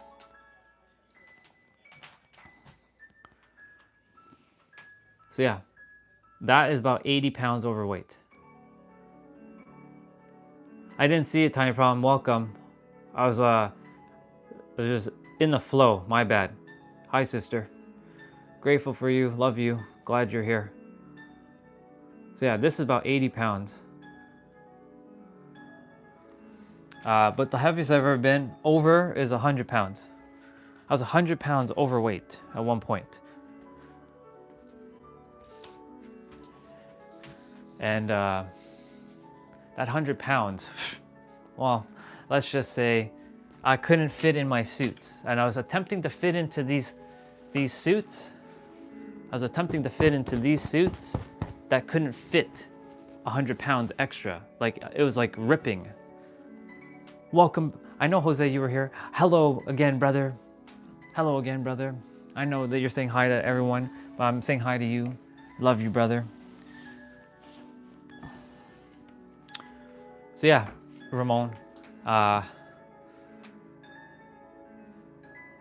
that's how much I was. And the thing is, I refused to go back down that road. And that photo always serves as a reminder.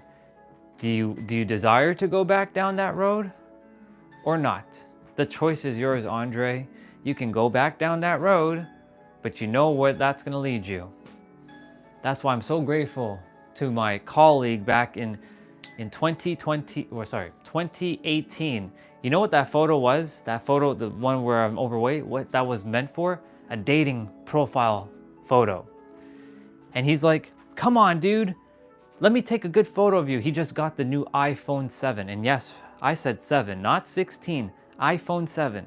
And it had the new portrait camera, first time ever in the iPhone, portrait camera. And he's like, come on, dude, let me take a good photo of you. Come on, let me test my phone. I'm like, fuck off. No, I don't care for a photo. He's like, come on. He was very persistent. He's like, come on, dude. I'm like, fine, whatever. And then he's like, he had to take like 10 different photos of me. I'm like, I don't smile. I was like, hello, like, you said take a photo. I'm taking a photo. I'm not gonna smile. He's like, come on, man, put some effort. I'm like, fine. And I did my best I could with the smile at the time. I never used to smile. So that was not a real smile. And sure enough, that photo has now served its purpose. Now I know why it really was created. It's okay, dude. The thing is, little steps, baby steps. You don't have to. When I was first starting back to moving my body, that was the struggle. When I first started, Ramon, I was only doing 5 minutes of abs every day. I was like, just on the ground, and I was like, I was just crunching for 5 minutes a day. And then I couldn't even do 10 push-ups. I was only doing like 5 push-ups. So I could only do like I'd like go down and then like come back up. And I was like struggling after I get to the 5th one. So I was like really getting tired after the 5th one. But guess what? Over time, I kept increasing it by like 1, and then 2, and then more, and then more. And sure enough, I started building, it's basically building momentum again. So what I'm sharing with you is don't rush it. Take some time, but do small things every day you can. Like if you can do, here's 2 things you can do every day. It's simple. 2 things. You don't even have, just do this. If you want to do some upper body stuff, do a couple push-ups. So just do like 10 push-ups or 5, whatever you can do. Just do, like, there are different types of push-ups. There are your diamond ones, which works on your chest. There is your standard ones, which is your standard. They work on your back and your shoulder. Then you have your narrow, which is closer like this, which works on your biceps and your triceps. And then you have your wide that works on your chest. And then, or like the outer portion of your chest. The diamonds work on the inner portion. And then you have pike push-ups, which look like these, that work on your shoulders. So you can just do push-ups and get in shape. And for legs, you can do this. You can just do squats. Doing squats works on practically your entire legs. This, your knees, it gets strengthened. Your calves, like these, they get strengthened. Your heels, your hip flexors, it starts building. Just keep doing this. You can do like 10 of these a day, and just keep building little by little.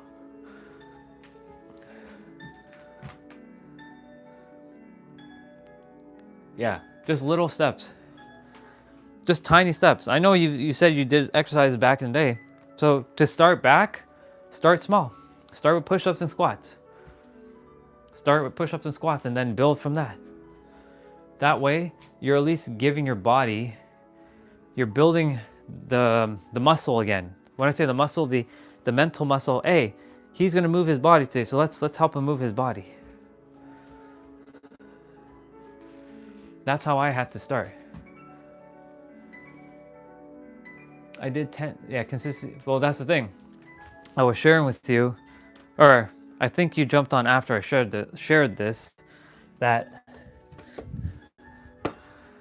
yeah, consistency is usually the issue. It's because we feel like if we don't see the change right away, nothing's happening. And like we stop. So like if we don't see the change right in front of our eyes, we just stop.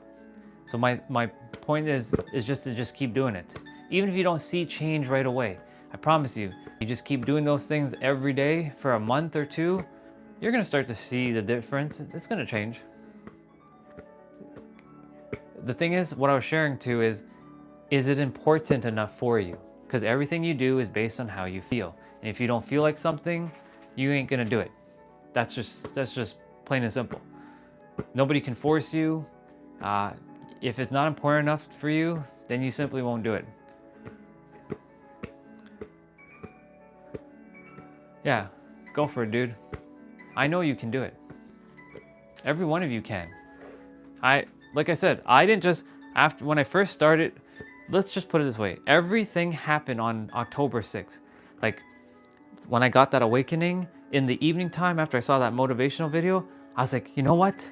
It's time for me to get into shape. So I found whatever clothing I had at the time and I worked out, and I called it worked out at the time, worked out at night. And I did 5 minutes of abs. I went on YouTube, I found a 5-minute ab routine and I could barely do the 5 minutes. I was like out of breath. And then I did like some push-ups. I could barely do 5. I was struggling to do 5 push-ups. And I said, you know what, I'm gonna commit. I'm gonna do it. No matter what.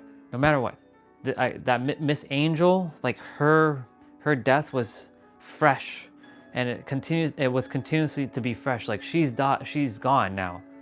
She's no longer here. So come on. You asked for death. Do you want to end up like her? No. So go and like, come on. She gave you a gift. Come on, wake up. Come on, do it, do it, do it. Eventually, I started working out from nighttime, and I shifted to daytime, and I shifted to early morning. I started waking up at 3 a.m. How do you work on learning like new skills? Or how do I work on my learning? Oh, on my learning skills. Oh, okay. How do you work on it? Again, it comes down to, is it important enough for you to learn what you are attempting to learn?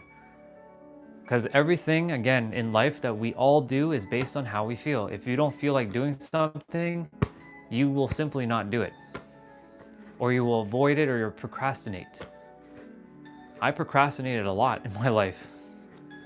Because when you have a strong enough why, this is basically the answer. If you have a strong enough why you're going to improve your skills, you will do it. You will just do it. You will find a way. You will just like, I'm gonna learn this thing. Basically, it's wiring into your mind, I can learn this thing. I can learn it. No matter how boring this thing is, I can learn it. I can pick it up, I can figure it out. Okay, so you're prepping for your next interview. Okay, cool. So for this one, for the next interview, same thing. Remember, you're going in, there's nothing to be nervous about. There's nothing to be nervous about. It's just other humans, other gods, just like you, equal. They're not above you. They're equal. You just see them as equal. When you're going to do those tests again, know that you know the answer. It's confidence in yourself. Knowing that you know the answer already. Because look, you've studied all this stuff. You know this stuff. Think about it like this. Currently, I know nothing in comparison to you when it comes to flying a plane. Yet. Because I simply just don't have the information right now. Right? You weren't born with your mind knowing how to fly an airplane. You had to go and learn how, right? From other people. So in comparison right now, not that we're comparing each other, I currently don't possess the information to go do a test to fly a plane. You do, right? You went through a lot of training that I just haven't gone through because I've never really bothered to pursue being a pilot. So knowing that should give you a little bit more confidence, right? Should give you a little bit more confidence. Now, this whole, learning a new skill, like learning like your skills, just say that you know it. And just from that moment forward, say like, I know this thing and I will figure out everything about it. It's simple rewiring of your mind. It's this that's basically saying either you don't know. Here's the thing, we all know everything. Our soul has all the answers. Our mind was given to us so that we can forget everything so that we can remember. That's why the mind is aka the gatekeeper to the soul. The mind, if you can have harness over the mind, you can do anything. You can push through anything. Whatever uncomfortability, whatever it is, whatever challenges it is, you can push through it. Now, when you're preparing for this next interview, remember, breathe first of all. That's the first thing you're gonna do. It's just a test. It's just another interview. Take off pressure off yourself. Go in and have fun. Make this fun. Have fun with this. Don't be stressed. Because the more you put too much importance and stress and energy, oh my God, it's an interview and like I'm nervous. Your body is not gonna be able to concentrate and provide you the energy and the clarity because you're gonna be focusing on, oh fuck. Have fun. Enjoy this. Enjoy the journey. A lot of us, we don't enjoy the journey. I didn't enjoy the journey of like getting to where I currently am.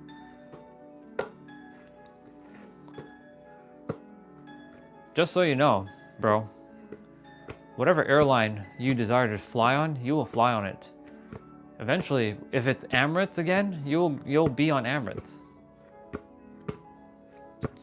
So my point to say all this is like the skills, and that goes for all of you. It doesn't matter what it is in life. You have all the skills. It's just somebody simply helping you to remember, this is how you play the piano, for example. When you tap into that perspective, it shifts a lot of things. Like, thank you for sharing that. You made me aware. Now it's visible to me. Now I know. And when you say I know something, it can help you to push you forward. So like, when you say you work on your learning skills, it's a simple matter that you just already know how to learn.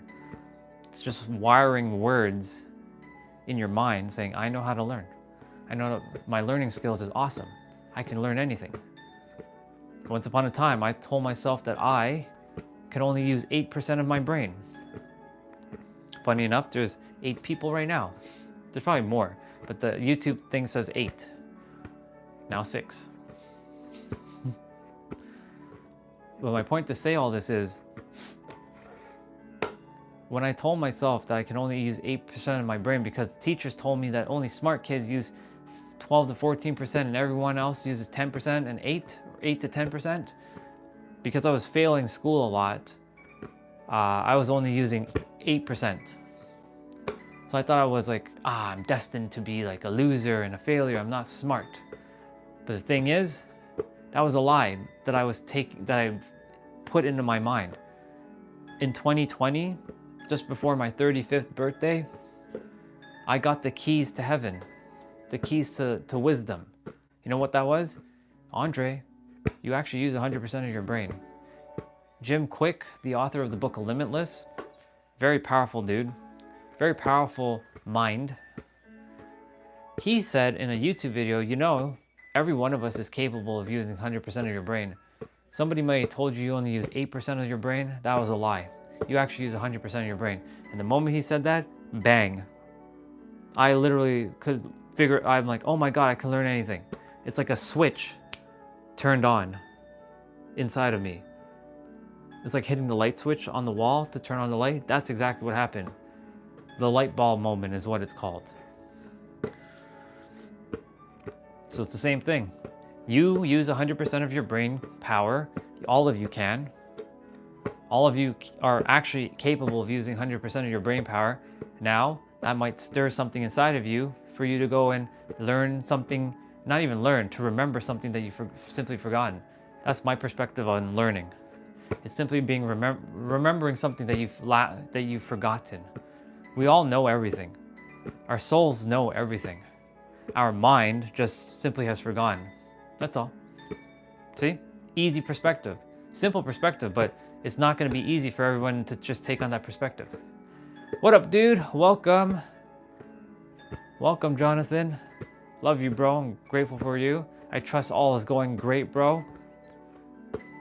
I trust that all is going amazing and that momentum is still going and you're still doing your thing. By the way, I'm super proud of you and everyone. Keep moving, keep going. I'm just holding a basketball because sometimes I like to just hold the basketball. Sometimes the ideas come when I just hold the basketball. Perfect, dude. Yeah, keep doing what you're doing. Keep building that momentum. That's all it is. Little steps every day. Little steps every single day. And you'll get there. You're getting there. You're already there. You just have to realize that you just got to keep going. And proud of you for just keep moving forward every day. Akshat, Ramon, Jose, Tiny Problem, anybody else in the chat, proud of you for always moving forward every day and not going backwards. While you're here, you better believe you're not going backwards. And if you fall backwards, it's okay. Don't beat yourself up. Just know that you can keep moving forward. Don't beat yourself up. That's the last thing you desire to do, because when you do that, you will fall back into a state of depression, sadness, anger, rage, madness, insanity, despair, and then you'll have no hope again, and you have to start all over again. Not that starting over is a bad thing. Just know that you can keep moving forward every day. Even if let's say it didn't go great that day, it's okay. Every day is not going to be sunshine and rainbows. I would love it to be sunshine and rainbows every day, but it's not. It is a perspective. You can, but then most of the time, people who live with, it's always going to be sunshine and rainbows, they're bypassing something. So like that dude who says, I'm the happiest man in the world. There's actually a guy who was titled the most happiest man in the world. I don't know about that. I'm sure he's hiding something that he hasn't dealt with, and he refuses to deal with it. So he's just potentially sugarcoating it. I don't know. I'm not in his mind, so I don't know for certain. He could possibly be the world's happiest man. My point to say all this is like, you know, every day has its own like ups and downs, its hurdles. It's just how you choose to see life. Perspective. Yeah, baby steps. Exactly what you just said there. I didn't even read the entire thing, and the moment you said baby steps, I'm like, yep, spot on, dude. Baby steps. Yeah, baby steps are still a step in the right direction. Just got back from the gym, eating healthy, feeling good, starting to even have fun like you, and said it's become playtime. Exactly. It's playtime. It's fun. It's fun if you allow it to be fun. You can make this hard, and you can say, you know, I'm not saying don't use the word working hard. That for me, and now it doesn't resonate. I use things that resonate. Working hard right now resonates with you because you're on the journey. Eventually, like you said, it's starting to feel like playtime for you. This is playtime. That's all it is. And yeah, the more you do it, the more it becomes easier and fun, and you'll just keep doing it. And I'm so proud of you for, you know, every day. Keep moving forward, bro. That puts a big ass smile on my face. I'm sure it's putting a big ass smile on your face that you're feeling healthier, you're feeling good again. Life is amazing. Life is starting to feel amazing. And look, your energy is shifting inside, and you know, you're gonna meet some amazing people. You're connecting with all of us here, all because a simple shift. Oh, I'm always, bro, I get to wake up with a smile on my face. Regardless if there's like some interesting energy that shows up in the chat, I get to wake up with a smile on my face because you know why? I get to be of service to each and every single one of you, and you all get to be of service to each other and connect with one another. And that right there, I feel fulfilled. So I feel good. All right, Akshat, go do your thing, bro. I love you, dude. You got this. Remember, you got this. And you can learn everything that you're studying. Perspective.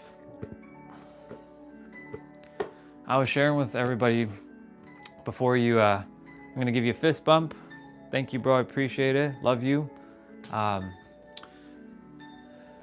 was sharing with everybody before you came on, Jonathan, like the things in life, if it's very important enough, you will do it. Everything in life is based on how we feel. And if you feel like you don't desire to do something, you ain't gonna do it. However, if it's so important enough, like for yourself, Jonathan, you were like, I desire change. I desire to feel better inside. So guess what you're doing? You're moving your body. You're going to the gym. You're starting to eat better. You're starting to feel a little better. Not even a little better, you're feeling a lot better. And then that's gonna just build momentum. And sure enough, because it's important to you, you're gonna continue to do it. Sure, there may be a day where, you know, you might fall off, but it's okay. You already know this feeling. This feeling, wire it in, and know that you can recreate this feeling in any moment. I can recreate the moment of me being in San Diego right now and know how it feels to be driving my Supra in San Diego, California. And it feels fucking good. What up, KB? Welcome back. Yeah, exactly. It's not about really the exercise, it's about the habit itself. Truly, it's just about building that habit. Like I said, you can walk every day, but it's not about the action itself. It's about the commitment to moving the body and doing what you feel called to do. That's basically where you're gonna build your consistency. That's the key, dude. You gave yourself the answer right there. Spot on. I had to build a habit to move my body every day. It didn't matter what it looked like. It could be me jumping rope. It could be me lifting weights. It could be me running or cardio. It could be me on a bicycle. But I had to create the habit of at least moving the body first. And sure enough, now that I created that habit, I have not missed any routines since after my near-death experience in the hospital, which was back in 2020 of November. So I've not missed a day since I got out of the hospital. I've not missed a day. In between 2019 of October 6th and November 3rd, November 23rd of 2020, I missed a couple days. I missed about 40 days. Because I had that spider bite and I had to wear shit, but I still found a way to move my body every day. I just couldn't do weights. I had to figure out how can I do a play out with this IV machine in my arm and still feel good. And sure enough, I did just cardio at that time. I wasn't using weights. I couldn't. There was a needle in my arm and I couldn't do anything with it. And I couldn't just work on one side. That just makes no sense. So I had to figure out ways to do lower body mainly and, still feel good about what I'm doing. But in the hospital, I was there for 3 weeks. So that's 21 days. At least 21 or 22 days I was in the hospital. So I was not working out my physical, I was working out this. I was training my mind to be like, I ain't dying here. I see everybody else die, I ain't dying here. So I'm still training my mind. I'm like, nope, I'm not dying here. Nope, I refuse to surrender. My will is too strong for me to give up. I had a night out with friends on Saturday as well, first time in 6 months. I couldn't even leave my bed 4 weeks ago. Now I'm getting myself out there. Good stuff, dude. See? Sharing things like this gives others inspiration that if you can do it, others can do it too. There's no difference between any of us. None of us are different. We're all unique. We're all unique, but we all have the same capabilities to doing things. I'm proud of you, Jonathan. I love you, brother. Thank you so much for sharing that. That puts another big ass smile on my face that you are going back outside with your people. Amazing. Absolutely amazing. So cool. So damn cool. See? Just little things daily. Just small things, small steps daily. Remember that analogy, small hinges swing big doors. Small hinges, like there's a hinge on these doors, small hinges swing those big ass doors. Without the hinges, the doors can't swing. And that just means they're small enough, they're tiny steps that helps you to swing those big goals, to blast through your bigger goals. And it's all about the consistency and the building that habit of consistency. It's really just forming the habit of moving your body. Even if, dude, Ramon, even if you don't go outside for a walk, you can literally just walk around your house like this. I can just do this in circles for hours. I can just do this and just walk around for a bit. You'd be surprised how much steps you take in your house or wherever you are, your apartment. You can just do this. You're just getting your body moving again, that's all. And then you'll take it one step further, little by little.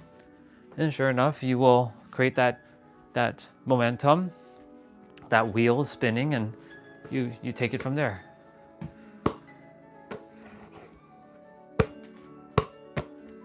Yeah. You all got this, whatever it is that you're going through. I've been through it all. I've been through all of that stuff, and I make sure I honor my word. I'm not just saying what I'm saying and not taking action. You all are seeing me move my body. That's the whole reason. That's another reason why I'm doing these exercises on YouTube, so that you guys can see I'm not just talking out of my ass. I'm actually taking action. And whatever that is, you will see me just take the action and go.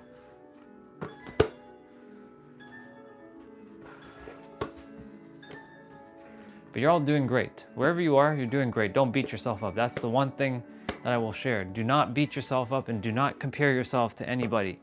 You are where you are, and that's okay. Now it's time to move. It's time to get that body moving.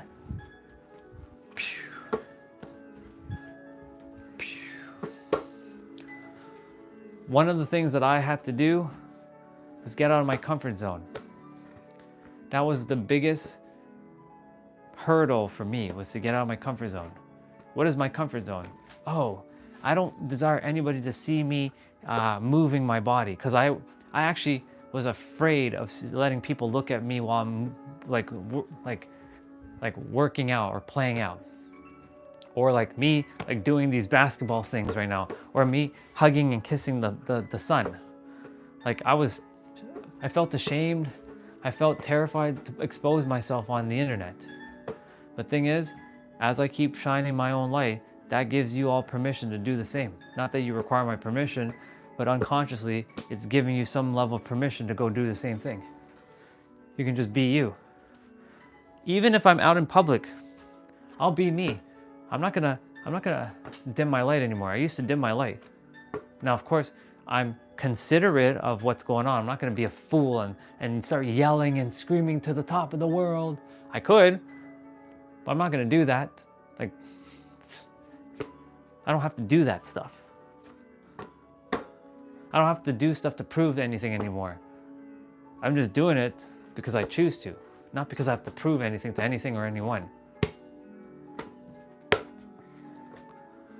But me coming on the internet, on YouTube, and doing these things live, this was technically to prove, can I push out of my comfort zone? And sure enough, I can. And here we are.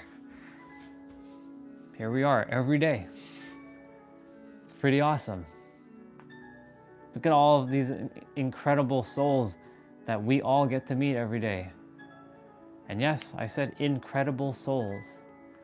Amazing souls, epic souls, extraordinary souls. You're all extraordinary. Did you know that? Did you know that you're all extraordinary? I know all of you are extraordinary. The question is, do you know you're extraordinary?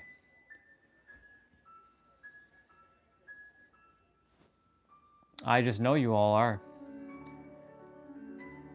Because you're no different from me. And I am extraordinary.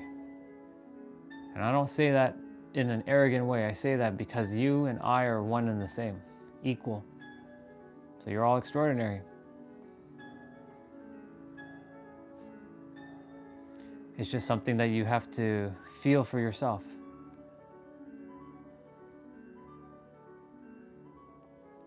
You know, sometimes I wonder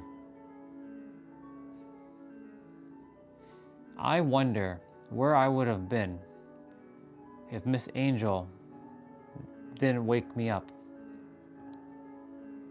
Would I be struggling still? Where would I be? Would I still be doing IT? Would I actually have gone and been committed into a mental hospital and taking pills and all kinds of crap in my body, going down that path? I know for me personally, I was never into drugs. I never did any of that shit. So I don't think I would have gone down that road, but who knows? Could have gone so heavy. I could have been like, maybe I have diabetes, or maybe I could have formed some cancer at my age because of the stress. Because I wasn't moving my body or wasn't positive enough or start caring and loving myself. That stuff, it may seem small, but it really does make a big difference. So I asked myself, where would I have been? Would I have ever awakened? Would I have just been still coming on like to being angry at the world and being negative? I still wonder about that sometimes. I mean, I don't focus on it. I just wonder about it. But I'm grateful that I'm not. I'm not there, and it's a reminder to just keep going. It puts an energy inside of me that allows me to like keep pushing forward every day, no matter what you're going through. And here we are, you know, like I was talking about this morning, when I first jumped on this morning, my tablet, I was in the bathroom brushing my teeth and I was listening to some Dragon Ball music, some Dragon Ball Z music, and there was a YouTube thumbnail, like a video, with Canada and the US, and I'm not going to get into the details. Let's just say it's not high vibrational energy. It's very low. And I could have chose to focus on that and be negative, and I said no. I don't care about what's happening between the countries. I don't. All I care about is me focusing on me and my inner world, and I'm gonna create my external world. That's what I care about.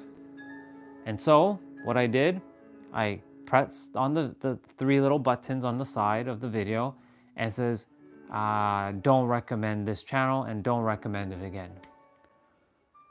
I don't know how I got to my YouTube. My YouTube is usually full of just, you know, workout or playout videos and spirituality and like podcasts.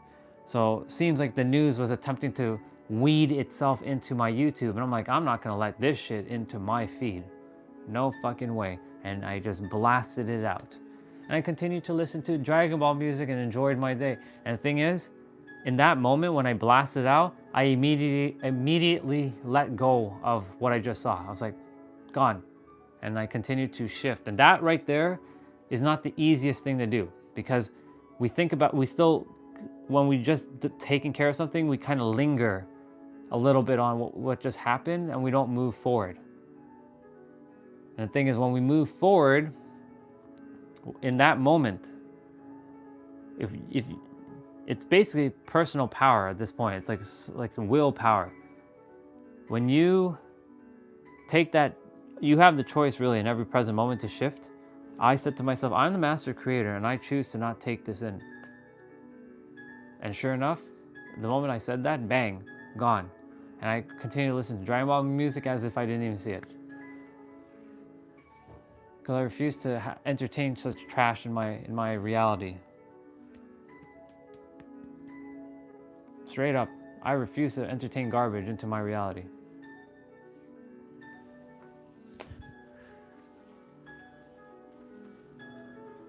So yeah.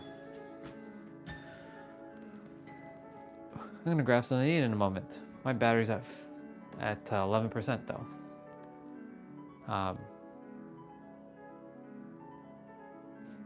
Yeah, I'm gonna go grab some food. Go grab something to eat. Gotta go wash that out. My dad's in the kitchen, so he doesn't like when I bring the phone up. So I'm gonna leave you guys down here and I'll charge you guys up. And Ike will set up the podcasty style. Let's see. Gotta take you guys off the gimbal. And then I will put you guys on this thing, the phone holder.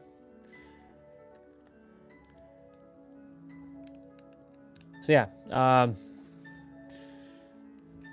I just choose to not entertain trash in my mind. And that's where I started this today's live was, what are the things that you're entertaining in your mind every day? See, the thing is, the world is going to bombard you with a lot of crap, straight up. Now, some of us are going to take it in and we'll become like the victim. Others, like myself, are simply not going to entertain shit.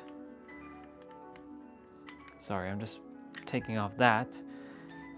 I really do desire to get a secondary tripod.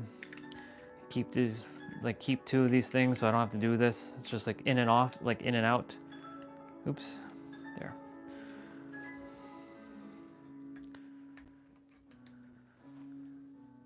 Go in. There you go. Ugh. There. Now we're in the podcasty style. Now I just got to move everything. Roll call. Who's here? Jose, I know you're here. I think Ramon, you're here. I believe Jonathan, you might still be here, potentially. Destiny, I think you're here. Roll call. Who's actually still here? Who's listening? Who's been listening? Who's been in the background listening to what I had to share? Just checking in. Just say, I'm here, or yes, or me. I don't know why this cable always gets tangled. It's not like I'm moving this in a weird way. Just this cable just seems to get tangled when I have to always fix this cable. It's a braided cable too. Braided cables don't usually get tangled.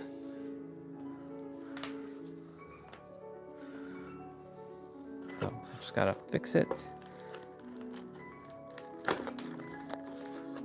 I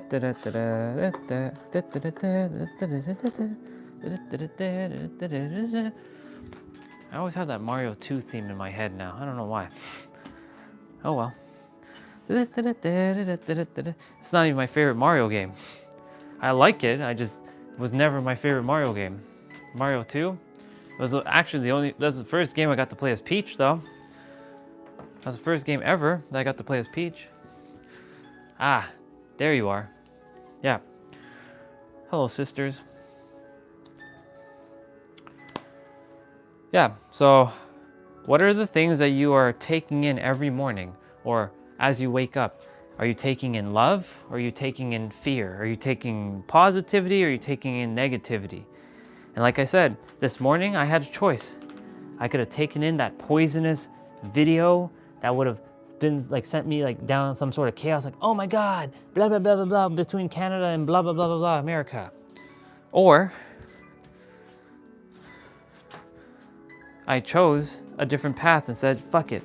I am not gonna let that interfere with how I feel. I am the master creator and I don't care what's happening between the two countries. I will just keep moving forward. And sure enough, that's what I chose. I'm glad, sister. There's no accidents why you found me yesterday, just so you know. You know that. Everything's in alignment. Everything happens exactly when they're supposed to happen. Like you and Olive Juice and Anonymous came at the same time. Roughly, you all came around the same time yesterday. There are no accidents.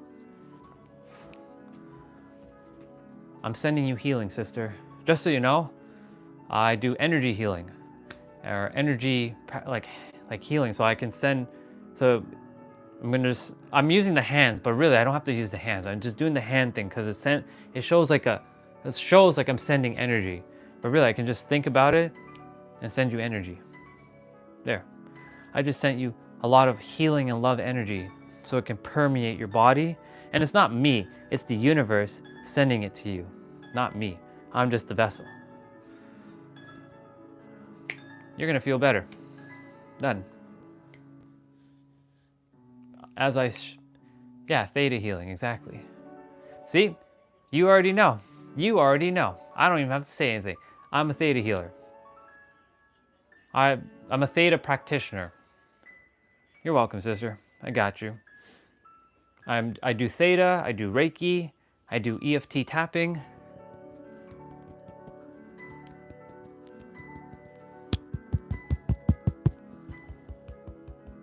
I do somatic breath work.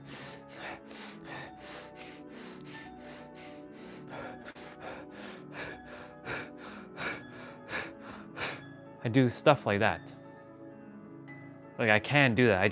I just haven't, I don't practice it much on live streams because not everybody is, I do sound, I have tuning forks. So like, I'm not sure if Michael's here yet. I'm sure he might be lingering in the background. But I have my tuning forks. And like, for example, right now, I just feel called to play a tuning fork. And I'm gonna use 417. So sister, if you and anyone else, if you wanna just take a moment to just pause. I turned off the piano music for a moment. I'm just gonna hit this. You just close your eyes and just take it in for a moment. I'm doing this also for myself.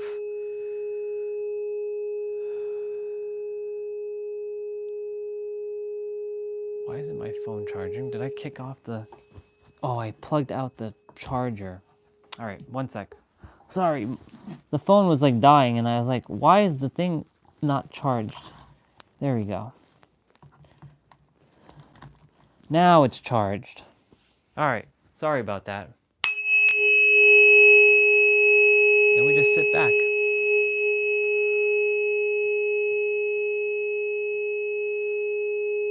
And you just take it in.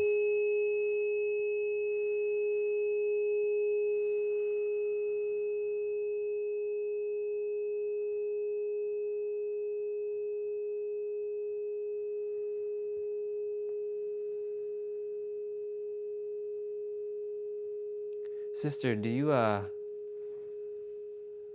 Oh, no, you're good, dude. You're good. Don't worry about it. Neelam, do you actually do theta healing? Since you know of it? Or Reiki?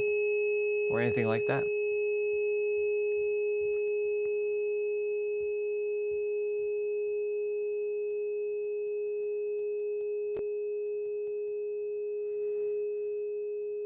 It's been more than 1 decade. Very nice. Ah, perfect. See? There you go. That's awesome, sister.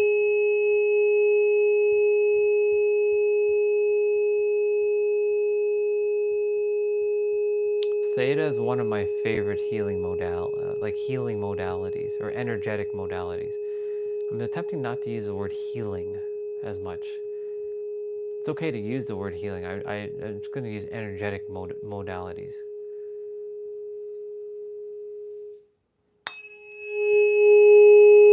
Wait till you gods and goddesses when I get my sound bowls. I'm going to play you all a concert, as I shared.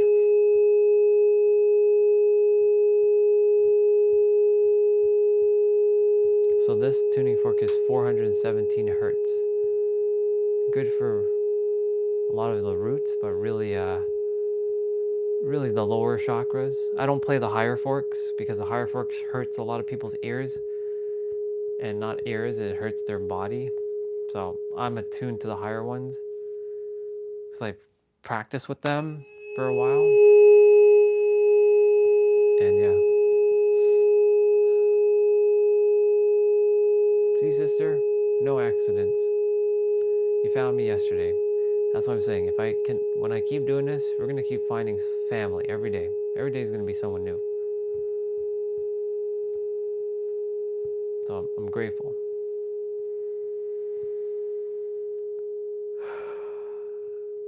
Right now we're just relaxing. That's all. Just taking it in.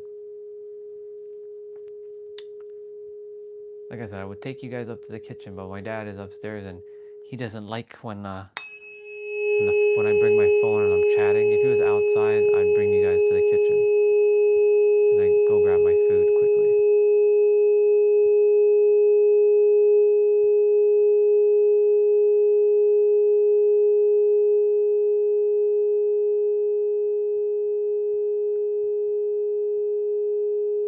I trust everybody's feeling a little bit more calmer now too.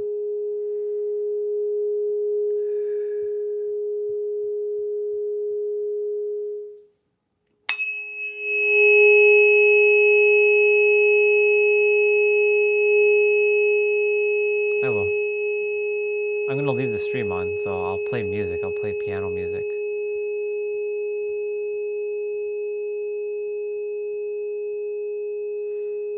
I'll put the sun here and I'll give you all a hug with the sun and a kiss and go grab me my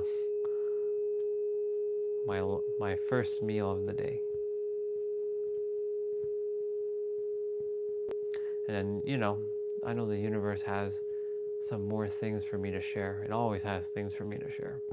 I may repeat myself a lot of times. But yeah.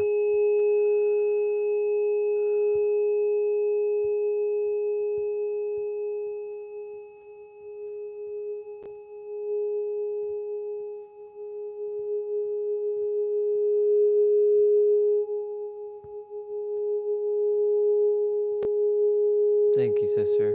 Appreciate it. Oops. I didn't mean to hit the microphone. Sometimes my hand is vibrating and it hits the microphone.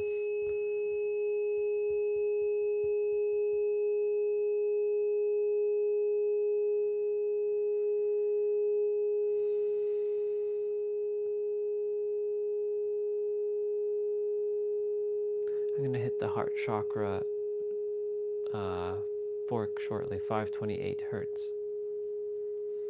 And these ones were actually tuned because I bought healing forks in the past, and they weren't attuned to the right frequency. I have a software on my MacBook Pro that tells me if it's actually attuned to the right frequency. So this is 528, so this is the heart.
I'll hit this a couple more times.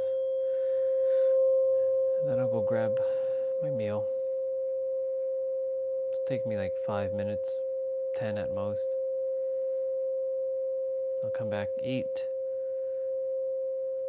wash my dish, and then go take a quick shower, and then come back and just chill.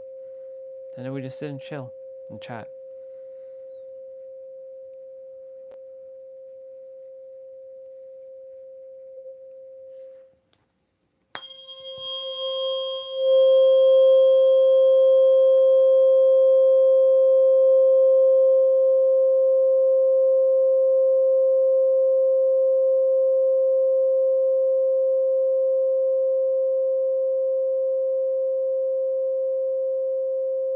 Is it raining outside?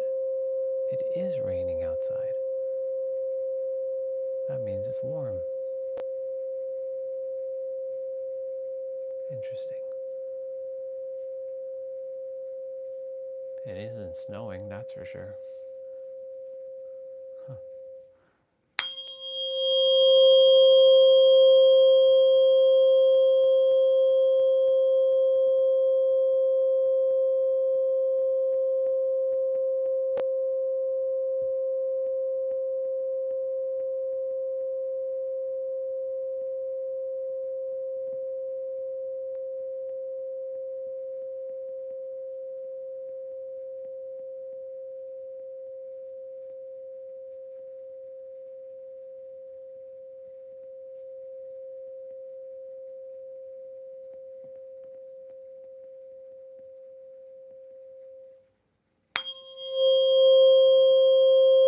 Oh yeah.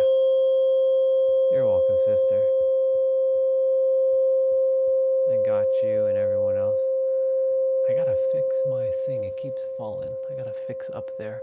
I gotta put tape and fix it. I don't like drilling holes into walls, so gotta get tape that doesn't ruin the paint. But it's okay. It's not falling. It's just I like to make it more straight. But it's okay. It's all good.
I'll hit it one more time and then I'll go do my thing. I'll be right back in like 5-10 minutes. Oops. And then yeah.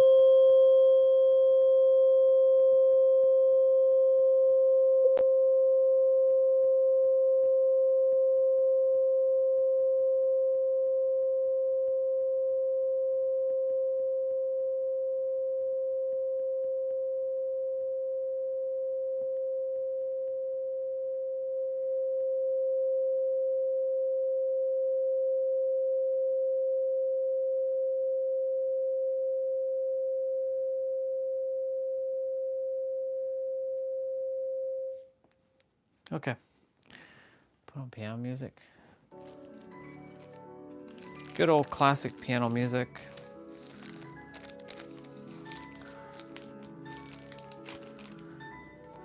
All right, everybody. I'll be back in. Like I said, my dad, he's upstairs. He's watching TV. He doesn't like when the camera's upstairs, or otherwise I'd bring you upstairs, because you know that's what I do. So you'll stay here. I'm gonna put the sun to just keep you all company, making sure my forks don't fall down. Gotta go wash my protein shake, like cup, like my shaker. So the sun, give you all a big hug. He's hugging and a kiss. The sun will just stay here, and his little friend, the little whale, will just also be here. Also give you a little kiss. The sun and the whale will just stay here, and he's gonna hold his little friend there, and I'll bring you closer, as close as I can bring you. There you go. There's the sun and the whale. And we'll have the microphone there in place. All right, I'll be back. Love you all. I'll be right back in about 5 minutes or so, and you'll just listen to piano music.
I'm back. I am back. I had to wash a bunch of dishes that were upstairs in the sink because I couldn't leave them there. Just not in me to just leave dishes in the sink like that. Since everybody's kind of went, they usually leave it and I wash it, so all good. Welcome back. I just grabbed my meal. Just having rice, fish, and potato. Good job, dude. Finishing up from the gym like that, good stuff. GG. I finished my routine myself. Yeah, welcome back, dude. Welcome back, everybody. Yeah, while I was upstairs, I was like, yesterday, I was a little rough on one of our brothers. His name is Justin. And I don't know where he is. Maybe he's upset with me because I said something about don't ever put anybody on a pedestal. And I was sharing with him, like, me and him, we have a very awesome relationship. We have a very cool relationship. So he might have taken it personally. I don't know if he's around. So Justin, if you're lurking, again, I apologize. That was not the intention to ruffle the feathers. But what I'm sharing is, like, never put anybody on a pedestal. We talked about this yesterday. Pedestalizing others, knowing that you are equal to everyone and everyone's equal to you. You can call people your spiritual sister, but don't ever give somebody the title of guru or your master or give people titles like the mirror. Like, we're just mirrors to one another. We're equal. So one reason I'm bringing this up, because, like, Justin, if you're around, I love you, brother. No ill will. No ill will.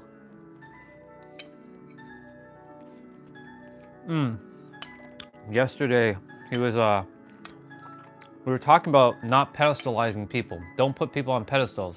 Meaning, well, what up, Tam? Meaning, when you can admire someone, you can look to them. Don't look up to people. They ain't above you. They're equal to you. Don't pedestalize me. Don't pedestalize anybody. They are equal. Your parents are also someone that are equal to you. You ain't less than them. Your brothers, your sisters, celebrities, like The Rock, for me, I used to pedestalize him. He's not any better than me. He's just equal. He's just doing his thing in the world. And basically, Justin was saying, I look up to my soul sister, my soul guru, spiritual sister, and I'm like, okay, cool. That's awesome. Just make sure, don't call her guru. No one is a guru. Everybody's a mirror. Because guru implies that she knows more than you. And then he may have taken a little bit of offense to that. And I may have been a little rough. Because, when I can get intense, it happens. But it's only out of love, because I don't desire any of you to ever put yourself below someone else. What's your usual diet? Honestly, dude, I'm attempting to fix. Diet has always been one of those. So diet's been one of those things that I've had struggle with for a while. What up, Mr. Oil Man? Welcome, Mr. Oil Man, to the chat. I do my best to eat as clean as possible. Now, of course, I'm currently with the parents, and they are not they make healthy food, but their healthy food is not healthy. Like, they eat a lot of rice, and they make all kinds of food. Like, they make Chinese food, they make Indian food, they make a pasta, or pasta, for those of you who say pasta. So, like, when I live in San Diego, my diet is gonna be on point. Protein and veggies, that's it. You ain't gonna see me eating much. It may look boring, but protein or tempeh, because I'm attempting to eat less, like like meat, but tempeh has good protein, which is like soya based. I haven't really had tempeh much, if at all, so I'm gonna be alternating between meat and tempeh, because like I really don't desire to eat that much meat anymore. I like it, I just don't desire to be a part of, like, I know this is the animal kingdom, and we as humans, we're carnivores at times.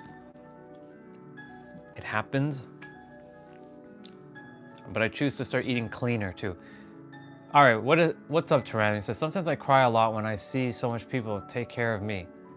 Bro, we're here to take care of each other. What's up? Share with me. There's nothing to cry about. I'm here to support all of you. And we're all here to support each other. So what's going on?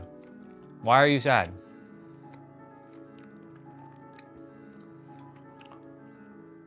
I see you. I'm just sharing in the chat. You know, someone had a question about diet, like what is my usual diet, and I was answering anonymous. Oh, it's tears of happiness. Come on, dude. When you say cry, because when you said cry, I was like, are you sad? Because like cry could represent like sadness. So like you gotta tell me in advance if this is tears of joy. Come on, bro. Don't scare me like that. You actually look like I do my best. The thing is, because I move my body every day, Anonymous, like the things that I may not be like healthy, like Thursdays are technically pizza, because no food is really cooked in the house on Thursday. So pizza is every Thursday. So how do I compensate for that? Simple. I literally have to burn everything off the following day. But guess what? I also say this to myself. Whatever I take in is still healthy for my body, because I'm still moving my body every day, right? So like, because I'm moving my body every day, it's like whatever I'm eating is burnt away anyways. It's when you don't move your body, excuse me, it's when you don't move your body, that's when you're running into problems. So here's the thing, dude. I only drink generally water, except for like the protein shake that I had earlier. Only water. You will not see me ever in a million years drink juice or Coke or soda. I will not do it. Only water. And I know that sounds super boring. You won't catch me drinking alcohol. I've never touched alcohol in my life. Only this. Only water. And of course, when I'm in my space, I'm gonna have even healthier water than this. Like pH water, whatever, the alkaline water. Or better water than bottled water, but this is better water than what's in tap. I'll drink tap if necessary, of course. But you will only catch me drinking water throughout the day. You won't see me drinking juice or Coke or energy drinks, because that stuff is all sugary. So like when I'm eating something, even if it's not the highest, I will always down it with water, because water is gonna flush out the system. So like, you know, right now I'm eating rice with potato and fish. The fish has omega-3, so that's good. It's healthy protein. The rice, on the other hand, I'm not the biggest rice fan, but I'm eating rice. And the thing is, the water is gonna purge the system. I met with an accident 5 years ago with or torn my ligament. I was in physiotherapy for 1 year. Dang, dude. I'm glad that you're healed. I know that feeling. My left shoulder, it's still in a little pain. It's been in pain for 6 months. However, it's not like hurting, but I can tell it's not like as my right shoulder. So I'm always giving it extra love and care and support. And I know I'm healing it every day, but I'm also moving my body in a way where I'm challenging myself. So I know how you feel. Like it's not torn off or anything like that. But I did cause a lot of shit on my body throughout my journey during playout. And that's why I say, anytime you're moving your body, challenge your limits, but do not hurt yourself. Do not hurt yourself. If it's hurting you, stop it. Just, yeah. Let's see.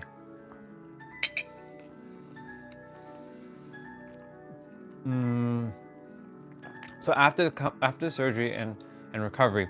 I started pushing myself to do cycling. I'm proud of that. I'm proud of myself for that. Awesome. I feel proud of myself that I do anything I put my mind to. Beautiful, dude. I'm proud of you for never giving up and keep moving forward. The thing is, when you were gone for a moment, I was sharing about, if it's something important enough, you're gonna do it. And the very fact that you found that was very, very important to you, your health, you were committed to doing it. And sure enough, I'm proud of you for moving forward too, and challenging yourself and pushing yourself to the limit and going through cycling and using that as a form of moving your body. So kudos to you, dude. Proud of you.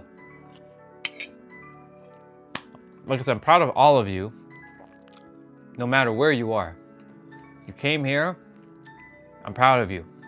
We're here to be of service and empower each other. So yeah, just keep going.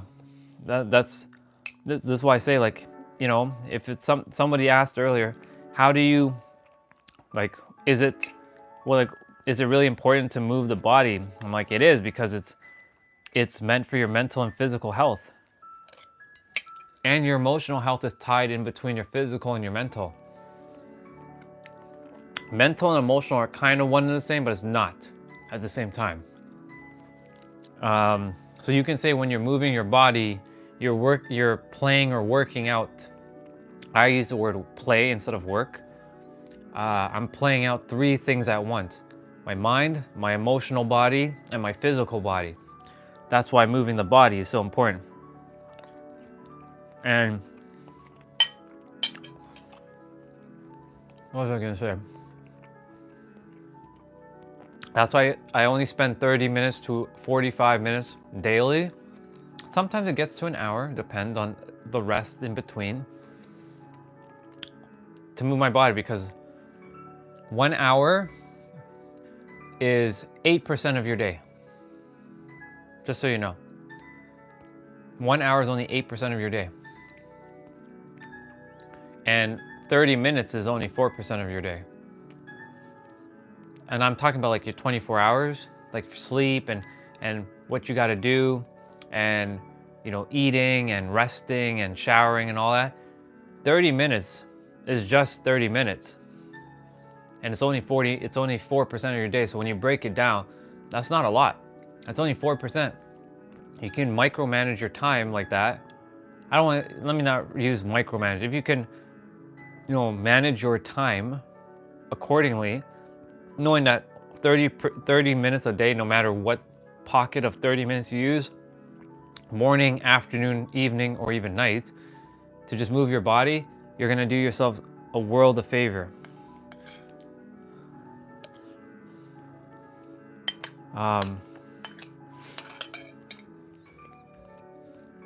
So that's why, like, you'll see me eat like maybe a cookie here or there. Ice cream. I had an ice cream bar yesterday. I was sitting here eating an ice cream bar.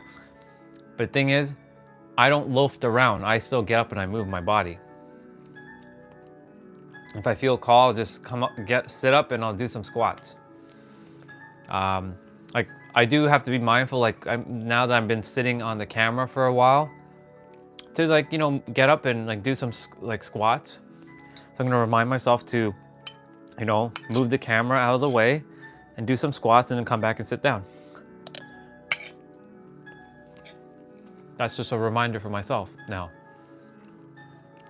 Because normally throughout the day, when I'm not live streaming, or when I wasn't live streaming, I'd be sitting in like a squat position and I'll be watching a podcast. I can do that on a chair. I can sit on a squat position and do that. The only reason I'm not doing it on the ground is because then the camera won't see me, or I have to move the camera all the way back.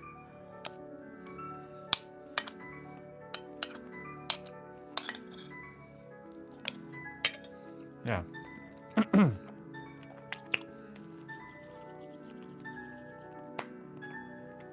Moving your body. This is why health is the most important thing next to anything in this. Like, all of it's important. There's 3 categories in life. There's your health, your wealth, and your relationships. That's the 3 pillars to life. Health, wealth, and relationship. Without health, all the other stuff doesn't matter. It's better to eat ice cream once in a blue moon than till it urges for sweet. So it's, yeah, exactly. All right, Tam, I'll see you later, bro. Love you, dude. And he usually says, Tam out. I'll see you, bro. It's so true, Jay. It's better to eat an ice cream bar once in a blue moon than wait till the urge for sweets is so big it spirals out of control. It's true. This is why it's called balance. It's okay to, once in a while, eat those things.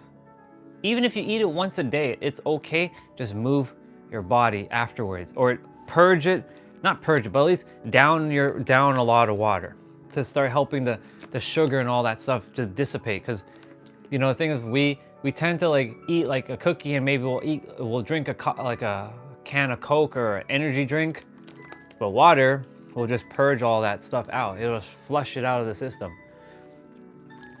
Sometimes I put like lemon. I squeeze a little lemon into the water and shake it up and drink it, because that gives a little bit of electrolytes. So that helps too. I haven't been putting lemon in the water since I came back, but normally I would be putting putting lemon in the water, and I'd be drinking it like it's like lemon water or even lime water. Let's see. Our sister asks, who are your favorite podcasters? So that has changed over time now, sis. I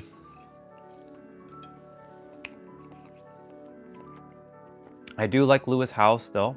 I don't watch podcasts anymore. So Lewis Howes, The School of Greatness. There's another person, his name is Andre as well, Andre Dukem. He has a lot of the spiritual people. Aubrey Marcus. Danny Morrell. Danny Morrell would be who I like to listen to. I don't listen to him anymore. Was not gonna eat that bone. There's another bone in my mouth. I gotta deal with that bone. Actually, no, it's not a bone. Actually, it is a bone. Gotta love bones. There is, let's see. I see what you said about protein there, Jay. I like Aaron Abke. Aaron Abke is awesome. I like listening to Healthy Gamer GG. That's isn't that Mr. 3GG or whatever his name is, or that's someone else? I don't listen to them anymore though. That's the thing, sis. Because I stopped consuming content, and I am the content now. I'm living it. So like, I don't look at their stuff, but I wouldn't say podcaster now. There are only 2 mirrors that I listen to now. Aaron, not Aaron. Narrow Knowledge and Pete Sapper. So Pete Sapper, Sapper, talks exactly the way I am, but he'll just tell you straight to your face, you're a god, stop acting like a human. Narrow, he'll write on a whiteboard, and he'll tell you exactly the same thing. I'm taking it from my approach, because I know not everybody understands that they're the creator. He's a monk turned doctor. Oh, I know who you're talking about now. Okay, Anonymous, I know who you're talking about. I know exactly who you're talking about. All right, I'm gonna read what you said there, Jay. A lot of protein during the day to keep you blood sugar stable. Then you can add ice cream for sure. It is buff season. You'll be fine. Exactly, sister. Yeah, I know who you're referring to now. I know who you're referring to. Okay, Healthy Gamer GG. I know exactly who you're referring to. I don't know his name, but I know his face. All right, let's see. I find that beans lower my sugar cravings.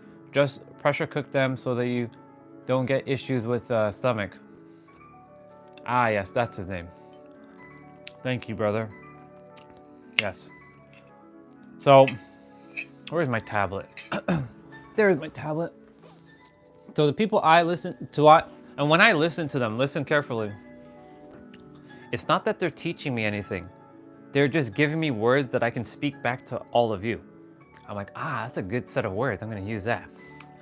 That's all I listen to them for, is for words, not for insights, because I already have all those insights inside of me and they're just mirroring back everything that I already have.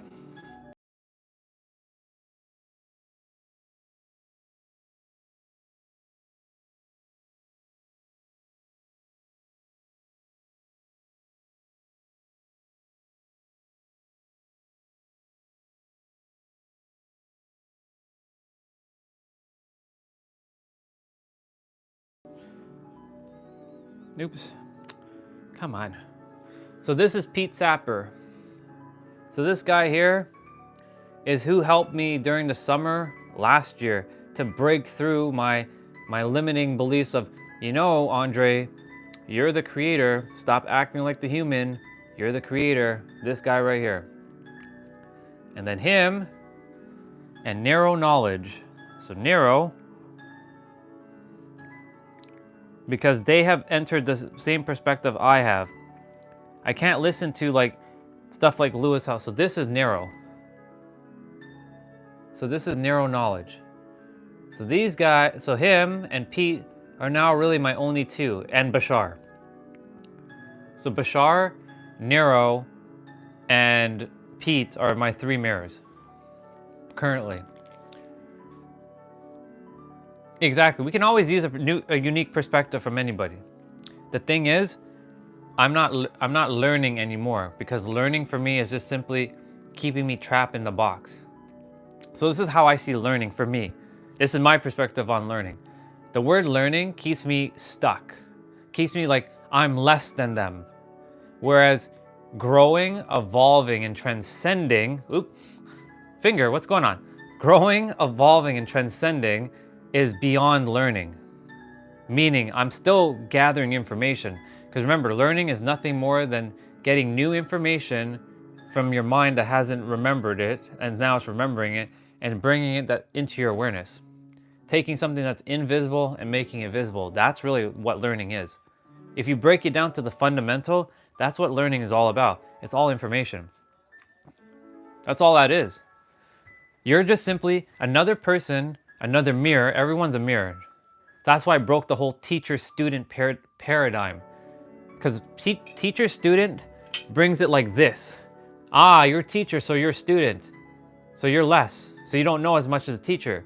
And then you can become the teacher, and the student and the teacher becomes the student, and then you enter this again. I like to keep it like this. Everybody's equal. And the words that I use is called information exchanger. Neelam, Anonymous, Jay, Tam, Jose, Tiny Problem. Every one of you are information exchangers, just like me. All of us are the same. All we do is exchange information. Actually, this is what we really are. We're the collection of information from the day we are born until now. That is a bar. We are the collection of information from the day we are born until now. So everything that you have right now is all information. You can say we're zeros and ones, we're binary. We're data. Another word for information is data. We're just data. We're straight up data. Neelam, your data. Anonymous, your data. I'm data. Jay, your data. We're all data. That's all we are. Information from the day we were born until now. And that's the collection of information. Yeah, exactly. DNA, data. Exactly, sister. That's all we are. We're just data. And the thing is, that puts us all in the same playing field. There is nobody above or below. This is why I'm sharing. Yesterday, I was getting a little heated with Justin, because I'm like, dude, stop putting your sister above you. She's a guru. She's not a guru. She's just a mirror. You have the same information too. All she's doing is making you aware of it. Justin, if you're around, I love you, bro. I really do. I really do. Wasn't here to upset you, but I really love you, bro. You are not less than your sister. You are equal to your sister. All of us are equal. And that's what I'm saying, like, we are the collection of information from the day you were born until now. Listen to those words carefully. You are the collection of all the information you've picked up from the day you were physically born into this world until right this moment as we speak. That's who you are. And that is information exchanger. And the thing is, learning again is just simply taking information that is currently invisible to you and learning is taking information that is currently invisible to you and making it visible to you, but you already have it within, your mind just doesn't know that. That's it. The same is said in Lucy's movie, our job as humans is to pass the knowledge. Exactly. All we are is information. That's what knowledge is. Knowledge is just information again. Wisdom is knowledge with action. That's the difference between wisdom and knowledge. Knowledge is not taking any action and just knowing the information. Wisdom is information plus action, or knowledge plus action. That's what wisdom is. And the more you do it, it becomes time-tested wisdom, if that makes sense. So I share all this to share is that I don't use the learning word anymore, but when I listen to Pete and Nero, it's not that I'm learning from them. They're simply making me aware of words that I could speak back so I can share with all of you. Like, for example, I said, that's a bar, write that down. I kind of took that from Nero because when I get into a flow, I'm like, that was a bar. That was a bar. Because Nero's like, he says that in his things a lot. He's like, that's a bar, write it down. Pete, what he will say is this. He'll say, you are the master creator. Everything that you desire is here in the now, and creation is finished. That was his catchphrase. It's not really a catchphrase, it's just a way of being. Creation is finished. What does creation is finished mean? It means, simply put, whatever you desire within is already done. You just have to take the steps to get there. And you can say this is reverse engineering what you desire and bringing it into reality. It takes not only physical action, but mental and spiritual alignment to bring that into the reality. Exactly. Implementation of implementation of knowledge is power. So you spot on, sister. So for example, when anyone says, and you hear this, and I'm sure you all heard this, knowledge is power. No, it's not. It's only power if you use and apply said knowledge. Otherwise, it is simply just information, and it's just sitting in your head. That's all it is. If you're not using it and not applying it, then what is it? It's technically useless. No information is useless, but if it's just sitting in your head and you're not doing anything with it, it's kind of pointless. Let's just be real. May as well have other information that you can actually use and apply than having that information just sitting there doing nothing.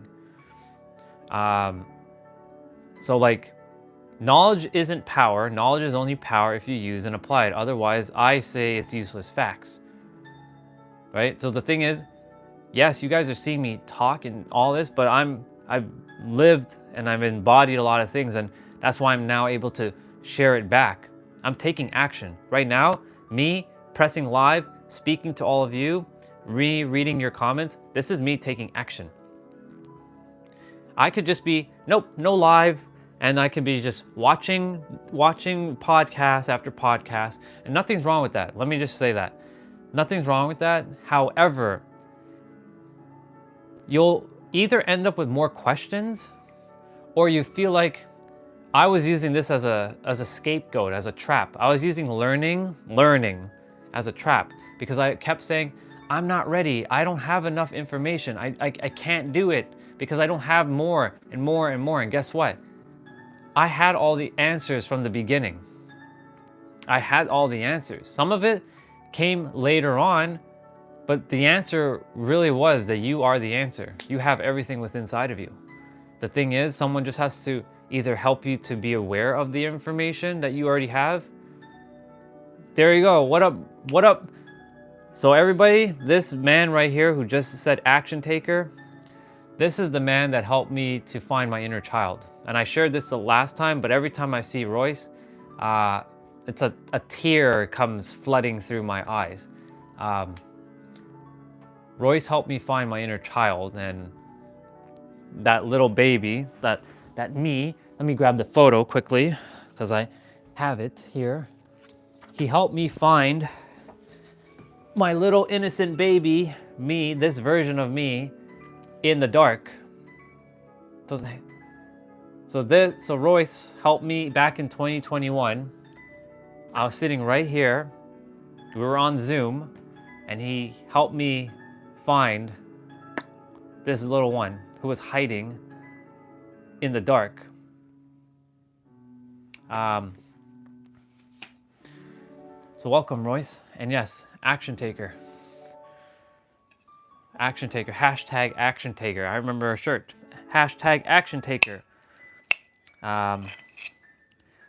So basically that's why I'm able to do what I'm doing now, is because I've not only, I stopped consuming and I became the information, and I'm embodying the information in every moment.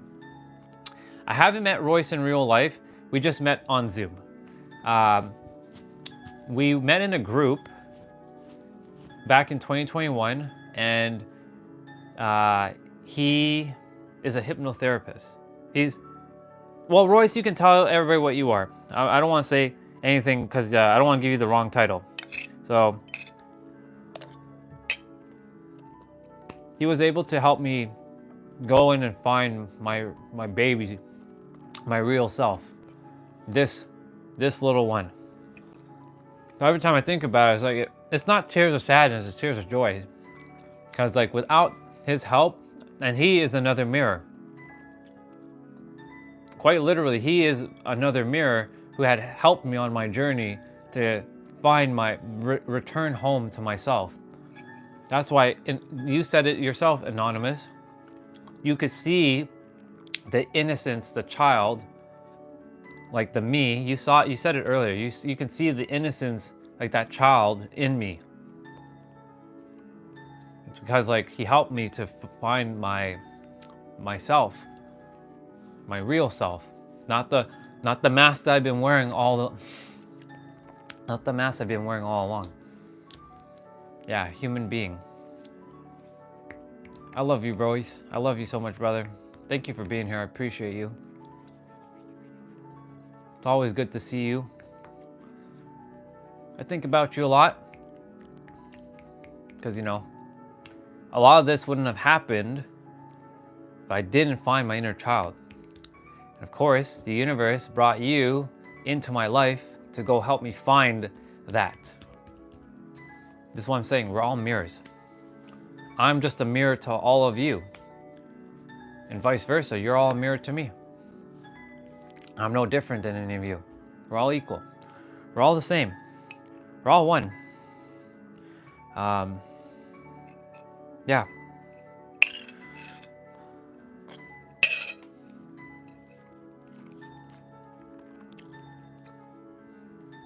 I'm just gonna take a moment to like acknowledge all of this. So yeah, we're all information exchangers. And the reason why I stopped consuming, like I barely watch Pete and Nero. Like Nero puts only out one video a week now. So he puts one video out a week. I'll watch it after my live stream. I'll take in whatever he just shared. I'm like, cool. Yeah, he's just sharing the same thing in different perspectives. And I take that perspective and I run with it. Same with same with Pete. He'll share a perspective, okay, and go with it. Thing is, I reached a point in my journey. Yeah. So like, in my journey, I went from, so there's phases. So I just want to share with all of you, there are phases to this personal development spiritual journey. There is a phase. There's multiple phases. So when I met Royce, let's call it the Tony Robbins phase. For those of you, I'm sure you all, yeah, for some of you, you all know who Tony Robbins is, right? I'm sure all of you have heard that name or you know who Tony Robbins is. So there's the Tony Robbins phase. I call it the Tony Robbins phase because it's like the beginning. You're like, you don't know where to start. And Tony is a very good mirror. Yeah, Tony's a very good mirror, and he helps you to kind of smash through some limiting beliefs. So you're starting with like, I'm a shitty human and I desire change, right? So this is the Tony Robbins phase, the beginning. After the Tony Robbins phase, and when I say the Tony Robbins phase, there are other people like Lewis Howes, Tom Bilyeu, Marie Forleo, Gabrielle Bernstein, people like that. That's the beginning phase.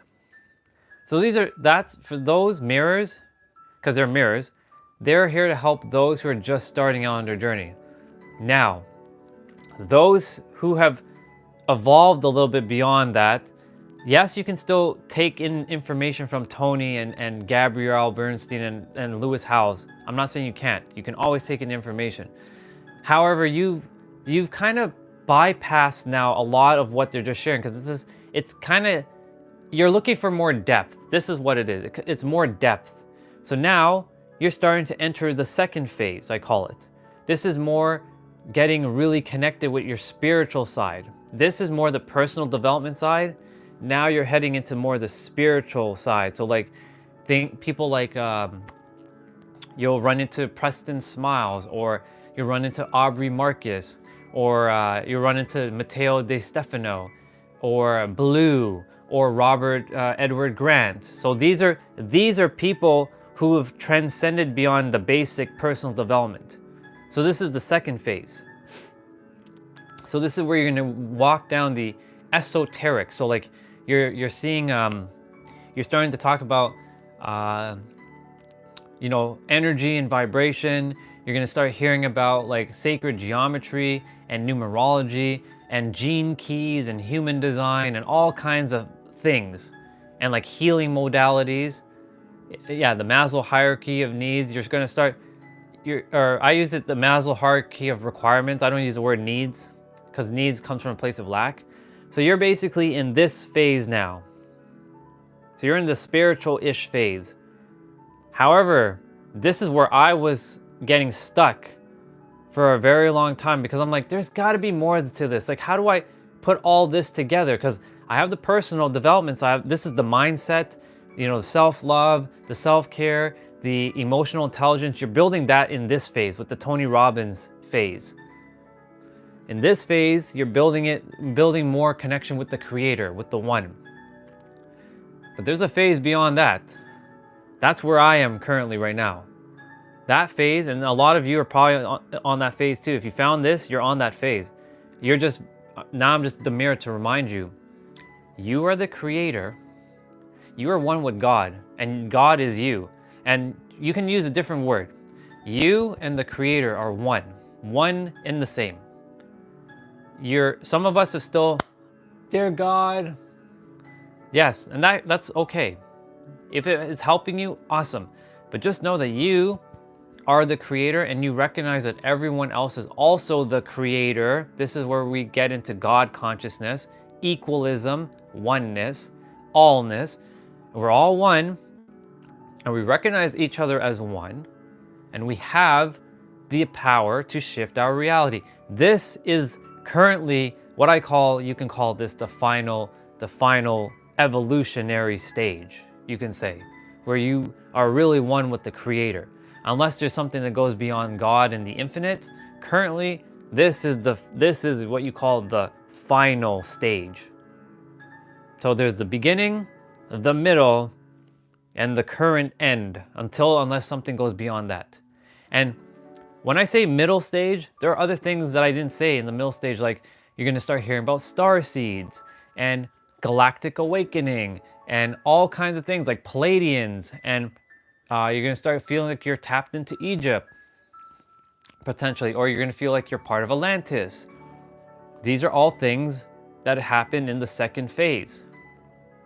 We all have a connection to Egypt, and we all have a connection to Atlantis. So a lot of us have connections to like all kinds of different things. Like you probably heard of Pleiadians and Andromedans and Arcturians.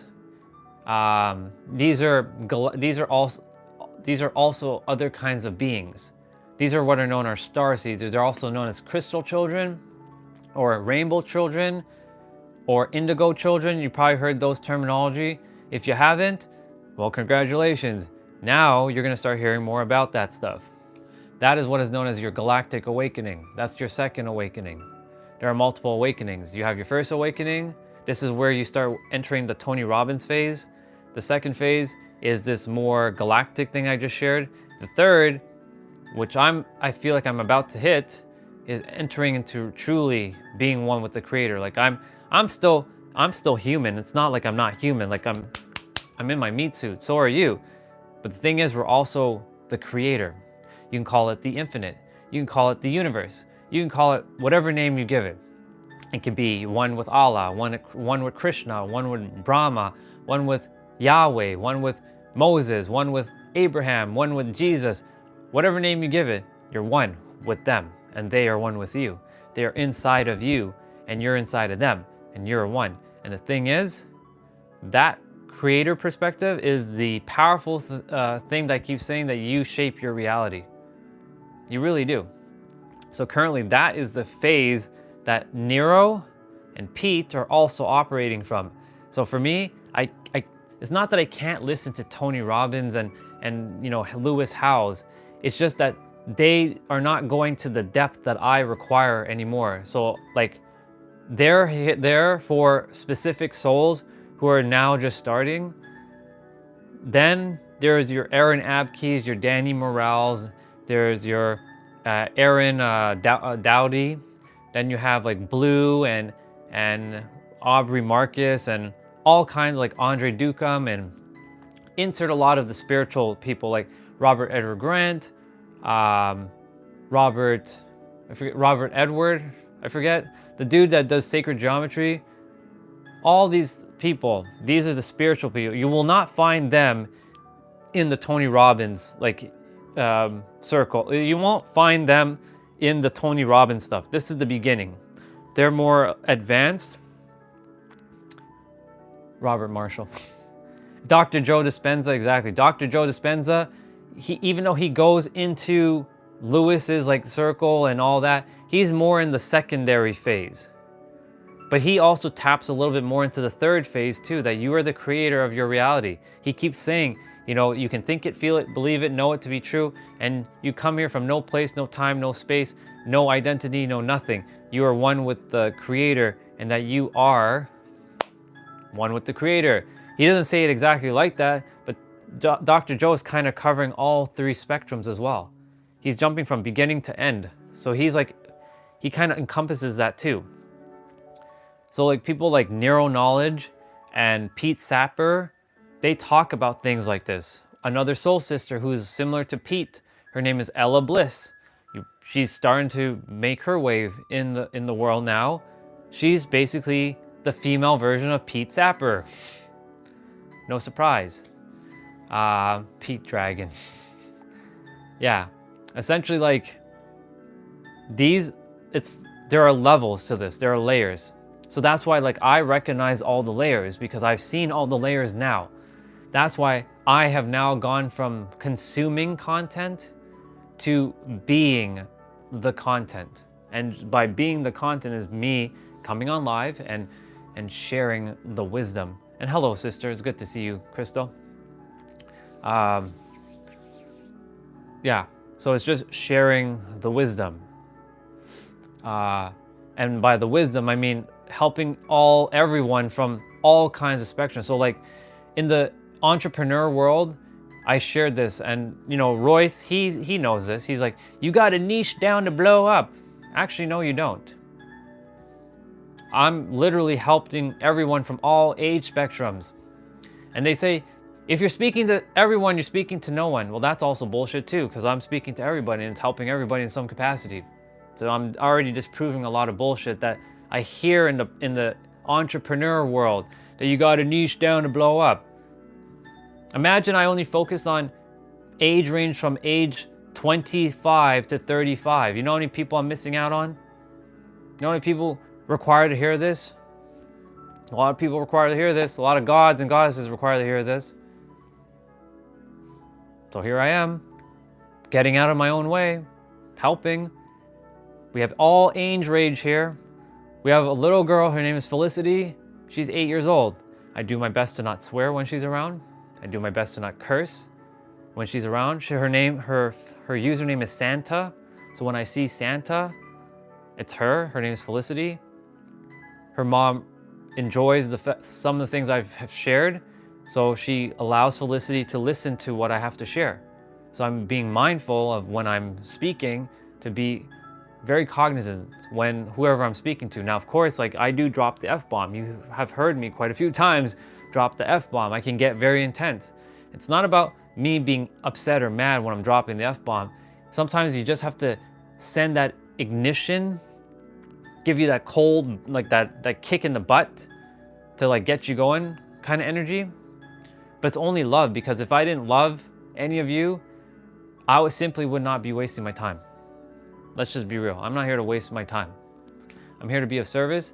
I'm here to serve, and we're all here to serve each other. And we're all here to empower and ignite. I'm not here to tear anybody down. The thing is, like, if you choose to evolve and grow and transcend, awesome. If you choose not to, then there's not much I can do. You're basically wasting your time coming into the circle. And I don't call this a circle, the community. But it's not really a waste.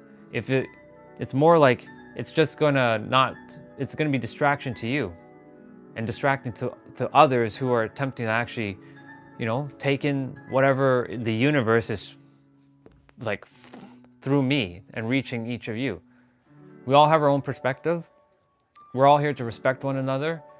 We all may not agree on some things, and it's okay. But we're not here to say, you're wrong, and you're wrong, and you're wrong, and you're wrong, and I'm right. No, I don't care about that. What I care about is that you live your life to the fullest. Whatever works for you, run with it. As long as you're happy and you're in love and you're living life happily and in full authenticity, amazing. Absolutely amazing. Go for it. Food's getting a little cold, but it's okay. I like to get on my flow.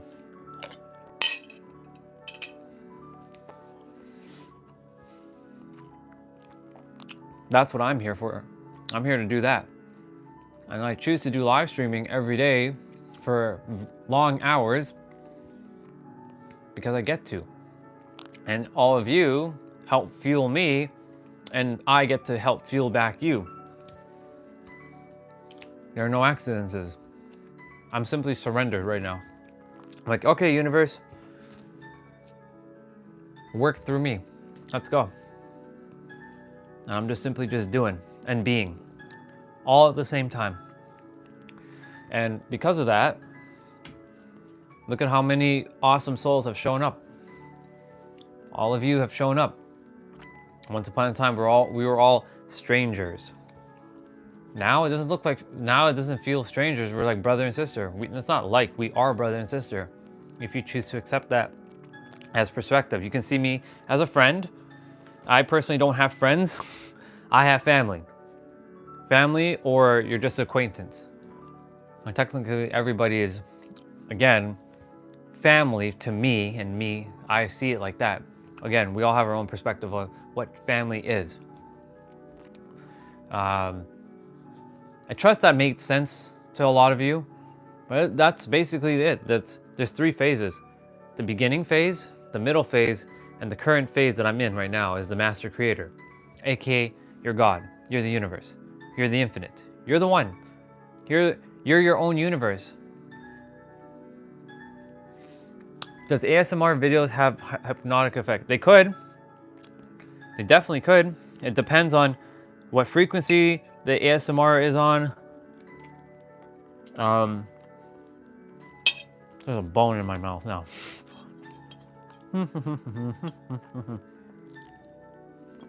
There's 2 bones. Yes, it can. But also, if you allow it to have it, then it can. If you say no, then it won't. Your mind is so much more powerful than you can ever realize. So like you can say, this piano music that's playing right now that you can hear, it has hypnotic effects of wealth and power. You can put that in your mind and it will become true. Or you can say, this piano music might be causing me chaos inside. And you can put that in your mind and that can also be true. So yes, ASMR can, but it's also the power you give to it. Because that's basically how the mind works. Whatever you're giving power to and you trust it enough and you're putting emotional, it's really the emotional conviction that you put into anything. For example, crystals, they have tons of healing properties. They have tons of healing properties. However, you can say a rose quartz, which is known for self-love and self-compassion, I can change that belief or that knowingness and put emotional energy to say, no, this crystal actually gives me love or gives me wealth or more confidence. I can change the belief. The thing is, or I can just say it doesn't affect me anymore because I already have that self-love. You see what I'm saying? Like, you can actually rewire anything to anything. Our mind can literally create meaning to anything.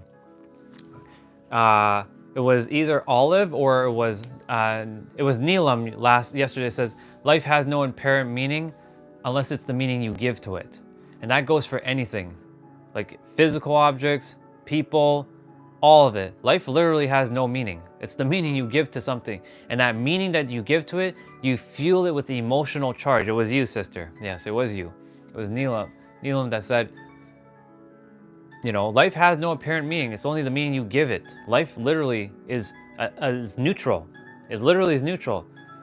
And I can say this, you know, this thing here, this is a hockey puck, but this is what I use to hit the fork because this is what came with it. I was surprised, like, hockey puck? Really? Okay. Anyway, I can say this hockey puck can bring me billions of dollars. Now, do I truly believe that? Well, no, because I'm not putting the energy to it. However, I could really feel, like I said, oh my God, this hockey puck is gonna bring me like the billions. And of course, it's gonna fuel me with action inside. And I take aligned action. And I say, oh my God, this is the greatest thing ever. This hockey puck helped me manifest or created $1 billion. It's because I put the emotional conviction into this puck, right? However, the same thing is true. I can say, oh my God, this puck is evil and like I shouldn't have it because, you know, it has the little symbol, it has the Om symbol. This is the Om symbol, right? And I can say, this puck is evil and like it's bringing me bad luck. And sure enough, because I'm feeding that energy, this puck will bring me bad luck. You see what I'm saying? So yes, ASMR videos can, but it's also the power you give it.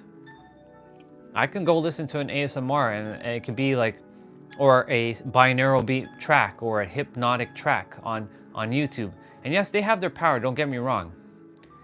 But your power is what you, if they say, listen to this for 21 days and you'll be wealthy, kind of thing, and you sleep with it at night. Yeah, your brain is definitely getting influenced, but the other thing too you have to be mindful of when you're listening to those things, not everybody has great intentions. I'm just gonna be real. When you listen to those hypnotic tracks on YouTube, like of positive affirmations, just because they're saying I love you doesn't mean that they love you. Listen carefully. I'll give you all an example. This is the first time that you, Anonymous, and you, Neelam, have seen this example. And Royce, I think if you're still here, you're gonna see this example, first time too. I'm gonna use all three of you as an example. Neelam, Anonymous, and Royce. I love you. I really love you. You mean the world to me. Notice what I just said there, okay? Now, I'm gonna say the same thing, but differently. Neelam, Royce, Anonymous, I really love you. I love you very, very much. I love you very, very, very much. Now notice I added some extra words, but notice the energy between the words that I said. The first one, it felt like, he didn't mean that. He didn't mean that. It felt fake. It didn't feel real. It felt blah. I was casting, in those words of I love you, I was actually saying, no, actually, I don't love you. I'm just saying it just for the sake of saying it. That's what you can call black magic. Not that I was casting black magic, I was just giving you an example. The second one was me casting white magic. And I was coming from the heart when I said, I really love you. And you all can feel that with yourself. You'll know if my words were truth there or lie. You'll know. You'll know. Your soul will either feel it or will be like, nah, that's fake. Yeah, you felt the first one. Right. The second one you probably didn't feel, but the second one was the more real one. Right? So again, I'll use you as an example, Anonymous. Anonymous, I love you. I really love you. Versus Anonymous, man, I really love you, dude. Right? See, the thing is, it comes down to the intentions behind the words.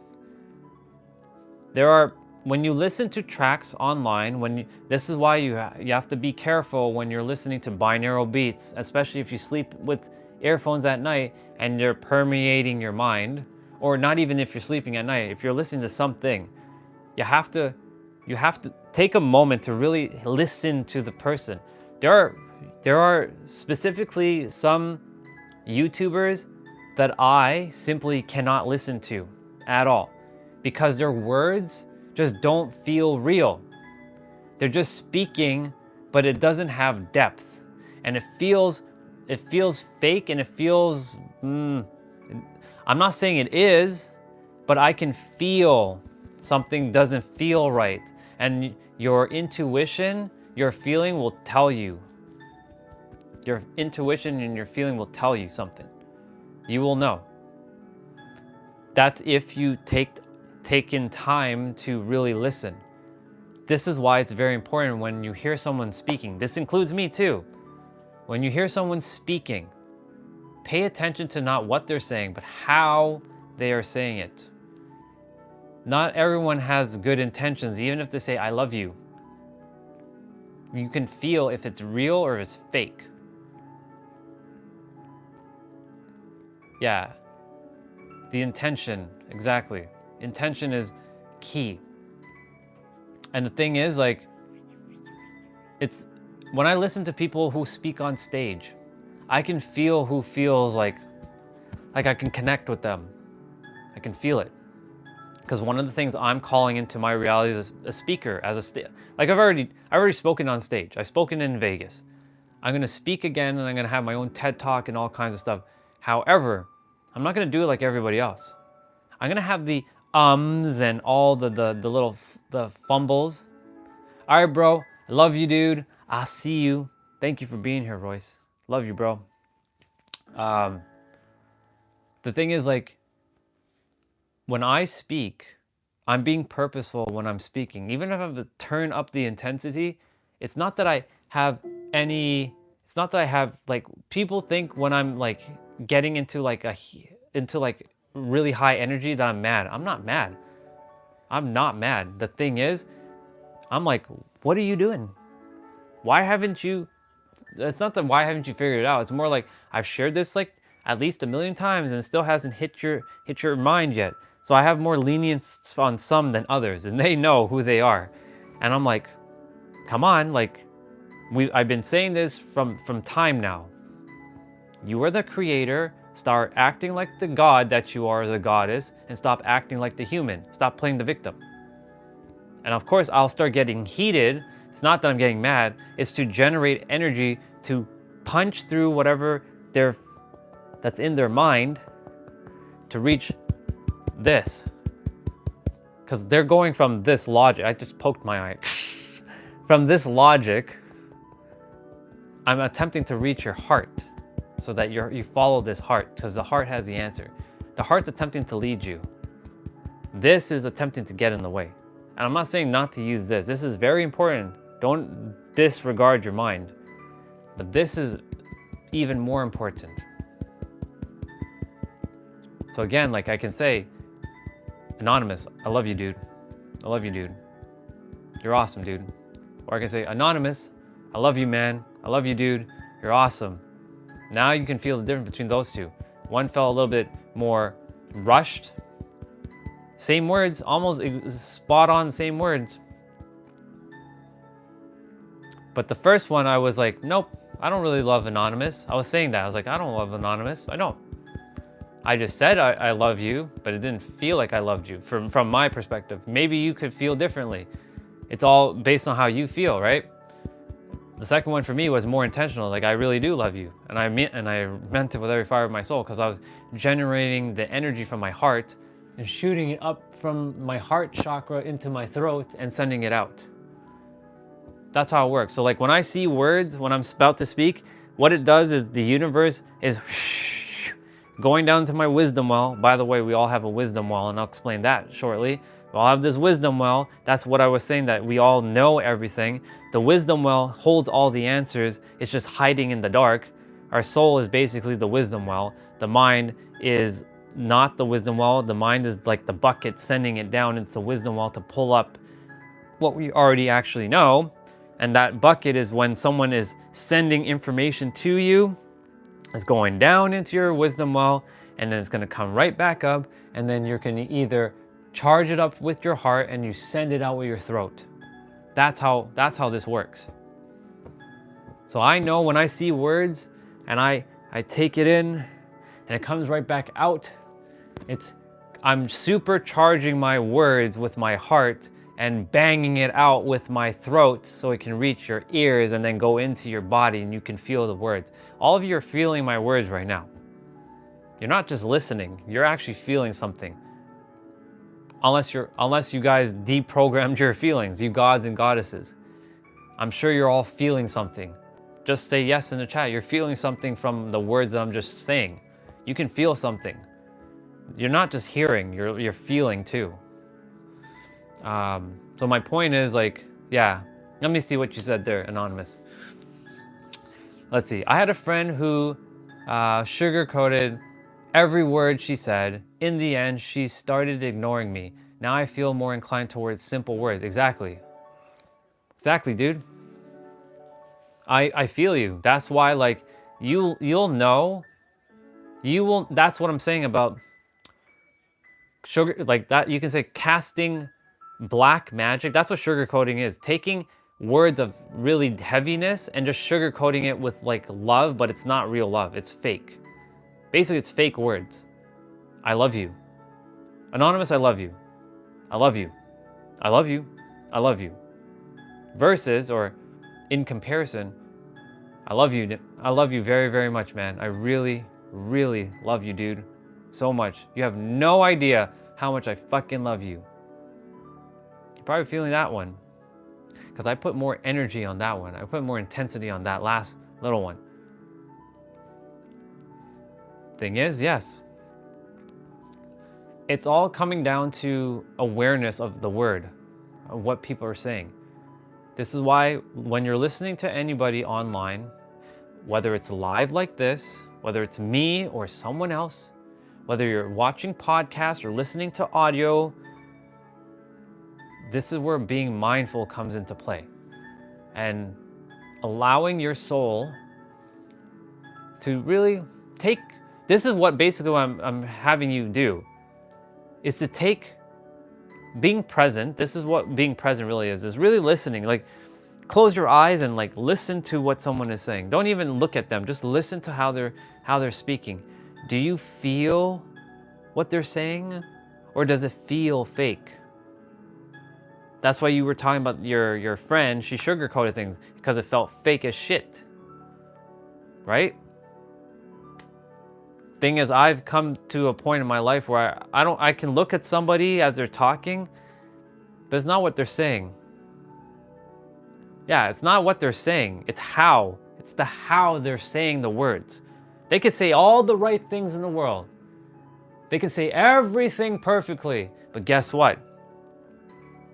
If there's no, if they're not generating genuine love or care for something or for the people, it's gonna be fake as fuck. This is why I am not a coach. I'll tell you why right now.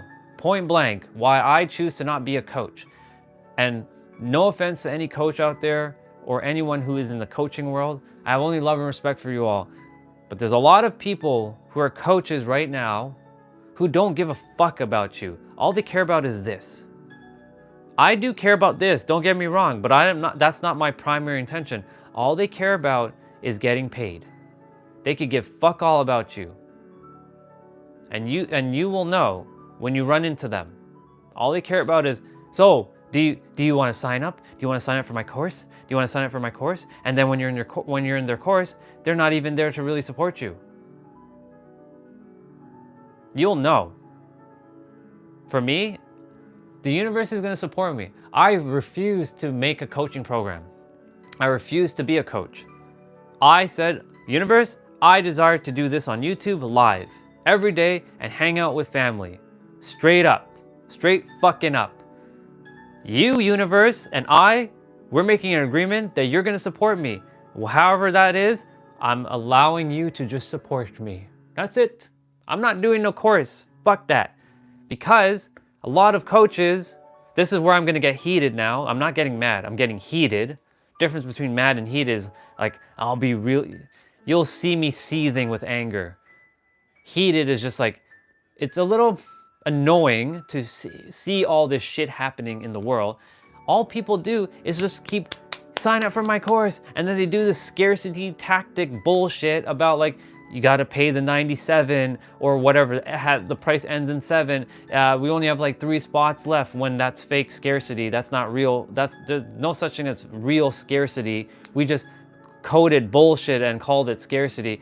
Sign up for my course, otherwise the price is gonna go up tomorrow. They make you take action quickly. And yes, it's the universe loves action, and I can tell you right now, and I can share with you, there are a couple principles that the universe likes. Number one, universe loves speed, or money loves speed.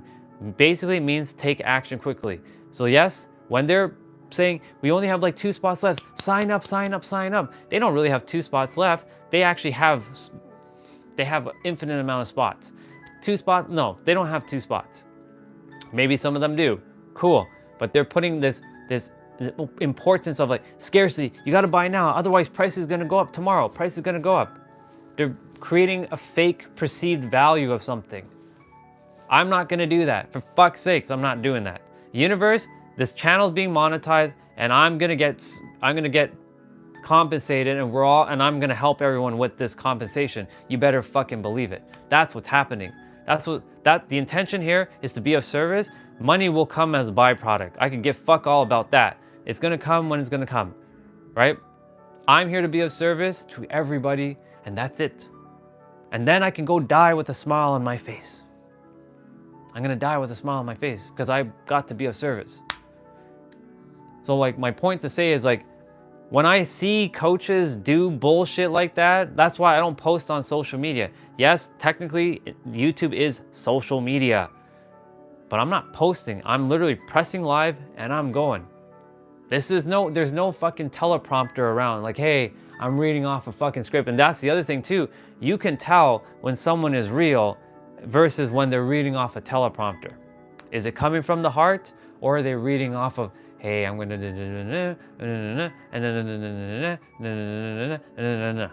right? You can tell. That's why I'm saying it's not what someone is saying, it's how they're saying it. Are they really caring about your feelings? Like you said, your friend, she sugar-coated bullshit, basically. Right? She sugar-coated bullshit. And Neelam said something happened to her recently too. Right? I've had that shit happen to me plenty of times in my life. I had people say, oh, Andre, you're such a nice guy, and blah, blah, blah, blah, blah, and all this bullshit. And guess what? A couple days later, I hear something completely different. I've been betrayed many, many times in the past, and that's why for a very long time, I fucking hated humans. I desired to destroy the entire world. That's what I desired to do. I was gonna go and destroy every human with my bare hands. That's what I was on the quest to do. Thank fucking God that didn't happen. But yeah, you know, because bullshit people were saying. Oh, you're this nice guy, and blah, blah, blah, blah, blah. And then all of a sudden, they're talking some bullshit about me behind my back. And of course, I caught wind of it because there was a group of kids, even though I don't blame them anymore because we're all kids. But that my experience as a teenager was very brutal, where I was betrayed many times by people that I thought were my friends. That's why the word friend does not exist for me.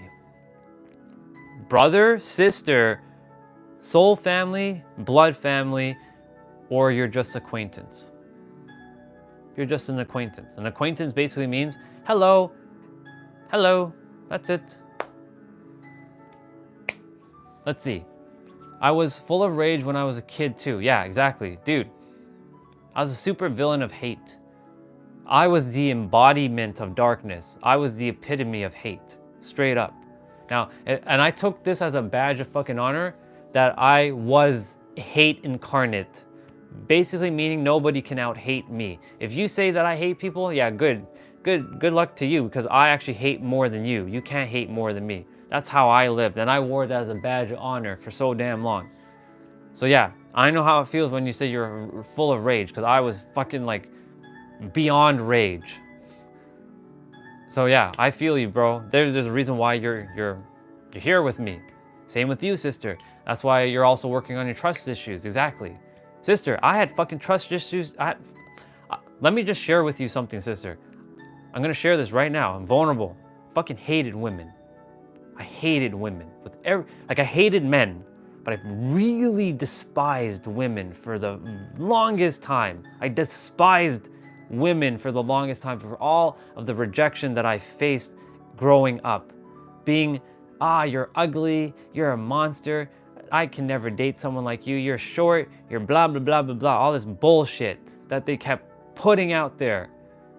Now, of course, that was a reflection of how I felt inside. It has nothing to do with them. It was all what I felt. Of course, they played their part and I've forgiven all of that, right? So like, I hated women and I really hated men too, don't get me wrong. But women just took it to another level of hate. Just a smidge more of hate. And men, fucking hated men. I just wanted to just smash every man's face, like every boy, every man, every guy's face in with the baseball bat. Why? Because men were treating women like shit. But the thing is, I still fucking hated women anyway, so it didn't really even matter. So my point is, I also had trust issues too. I had massive trust issues. In fact, I'll tell you a story right now. If somebody was positive, because back then I was really fucking negative. I had not only walls, I had barbed wire, I had snipers, I had a dragon, and I had a black hole waiting for you if you were attempting to get close to me. So like, if you were gonna attempt to be a part of my life, this is what you had to face. First, you'd have to get to that fortress. Then you gotta scale the wall. And as soon as you scale the wall, there's electricity and there's barbed wire. And then if you manage to get past all that, guess what? You have to cross a moat with a bridge. And there are alligators and crocodiles and all kinds of things in the water waiting to eat you alive. And if you manage to pass that bridge, guess what? Guess what's gonna happen? There's a sniper, and not just one, but there's 3 different snipers waiting to pick you off. And if you manage to pass those snipers, guess what? You gotta face the dragon next. And this dragon was the Dragon Ball Z dragon, Shenron, the big ass green dragon waiting to eat you alive. And if for whatever reason you passed that dragon, you made it to now the black hole that was gonna suck you in and see if you can handle my hate. And sure enough, if you could handle my hate, like that black hole, then and only then, okay, now I trust you. And nobody, and I mean nobody, was able to pass that. There was nobody. So basically, I had no trust at all. So how did I start letting go of that shit? And I see what you said there, Ramon. But Ramon, come on, Razor Ramon. Stop saying his name wrong. Ramon. All right. Yeah, it's difficult to let people in my inner circle. I don't just trust anyone. Exactly. I know what it feels. So you know what I had to start doing? I had to start, my bad, dude. I have to start loving myself first. I have to start loving myself first. And as I start loving myself first, and I mean really loving not bullshit loving, I mean really loving myself. And what does that look like? Taking care of me, going within, how do I feel? Why do I feel like this? And asking myself all these questions. Why do I feel like this? It's okay. It's all right. You'll notice sometimes I'll talk to myself while I'm live. I'm like, it's okay. It's all good. It's okay, arm. We're all good. All is good. All is good. I know you're hurting. All is good. We will take care of everything. All is good. All is good. I see you. I hear you. So I'm going in and I'm asking myself all these kinds of questions. And then eventually I found like I was able to answer these questions for myself. And when I started asking myself, why do I hate myself? Why can't I love myself? Why can't I do this? Why can't I do that? And the thing is, why can't I do this is a very terrible thing to say to yourself, because the thing is, you're a limitless being. However, if you don't know that, you're going to ask yourself questions like, why can't I do this? You can do it. You can do anything, really. Straight up. You can do anything. And the thing is, like, over time, when I started really taking inventory with myself and I started letting go of a lot of crap, I started truly loving myself and people. This is basically what it is, my inner world, and that's why I keep sharing your inner world. When you change your inner world, your outer world will start to change. It will start to mirror out. So I started seeing people more trustworthy, more loving, and sure enough, I magnetized them like Magneto from X-Men. I magnetized them, you can call this a law of attraction. I magnetized them towards me, and I'm like, oh, these are trustworthy people. I can feel it. I can feel their love, their intention. All of you, even if I've not physically met you, I already have the trust for you. I already have that love for you. It's done. I don't trust Ramon, or I don't trust Neelam, or I don't trust Anonymous. I already love whatever you look like. I already love you. Straight up. I can give fuck all what you look like. I know your soul. I can feel it. I know it to be true. I know what is real, and I know what is an illusion. And so this is why, like, there's a reason why you're here. I can feel it. I can feel it. There are those that I know when they're on, and I'm like, we'll see. I don't write them off. I'm like, let me see where they're going with this. Let me see. Let me see what's happening. Some of them, like, shift. Others, they just come to cause chaos, and I don't have time for that. Straight up, I really don't have time for that. If you're gonna come here to just be a distraction, please go. Like, you're welcome here, but if you're gonna be a distraction, you're not gonna be of service to each other, and then please leave, or I'm just gonna remove you. So, yeah, the thing is, like, or if they're gonna be disrespectful, I'm gonna just nuke you straight up. The supervillain of hate still exists. Don't think this is just superhero of love. That other side still exists. He's lurking in the background. He's just waiting to. I'm like, I have to relax. It's okay. It's okay. I know you're probably getting upset. It's okay. Don't worry. It has nothing to do with you, supervillain of hate. It has nothing to do with you. It's all just a reflection of them. It's all good. Relax. Relax. All is good. And when I do stuff like that, exactly, healthy boundaries. When I do stuff like that, I'm loving myself enough. And when I start loving myself enough, I'm letting others in and sharing how I'm doing these things. It is very important. We were talking about boundaries earlier. One of our brothers, Nabito, he was on earlier. He was talking about, brother, how do I stop, like, family who abuses, like, not abuses him, but more so, like, you know, let's say he has like the last 10 euros that he has, and he has to give it to them. I'm like, you don't have to give anybody anything. You gotta give to yourself first. And we were talking about the whole principle of pouring from an empty cup is, you can't. If you pour from an empty cup into an empty cup, what do you all get? You get nothing. There's nothing in the first cup, so how can you pour into the second cup? There's nothing. You'll get just air, but that's nothing. I mean, it's something, but you won't see it. So it's technically nothing, right? If there was water in one cup and you're attempting to give that water to someone, well, guess what? If you only have a little bit of water and you pour into theirs, now theirs is a little full and yours is empty. So guess what? You can't pour from an empty cup. Now you're empty. So what do? Fill your cup full, even to the overflow, so that it's running over the edge. You give from your overflow. Guess what? Your cup is still full. Theirs is full. Guess what? We're all winning. That's why you got to take care of yourself first. Have the boundaries. So we were talking about boundaries earlier. So I was bringing up the analogy of you cannot pour from an empty cup. Straight up. You got to pour from a full cup or your overflow. Pour from your overflow and you'll have enough to give to someone else. Even if you have kids. I know this one's going to sound tricky for the parents. But if you don't take care of yourself, how do you expect to take care of your kids first? Your kids are not going to get the 100% of you. They're going to get like the 25% of patience and energy that you have left. If you gave yourself 100% first, you're able to then give that energy freely and have more patience, more care, more kindness for yourself and for your kids, and not lose your patience and cool. Sure, your kids are probably going to drive you up the wall. That's what kids do, because kids are wild and free, and they're meant to be wild and free. However, they also require a little bit of discipline here and there, for sure.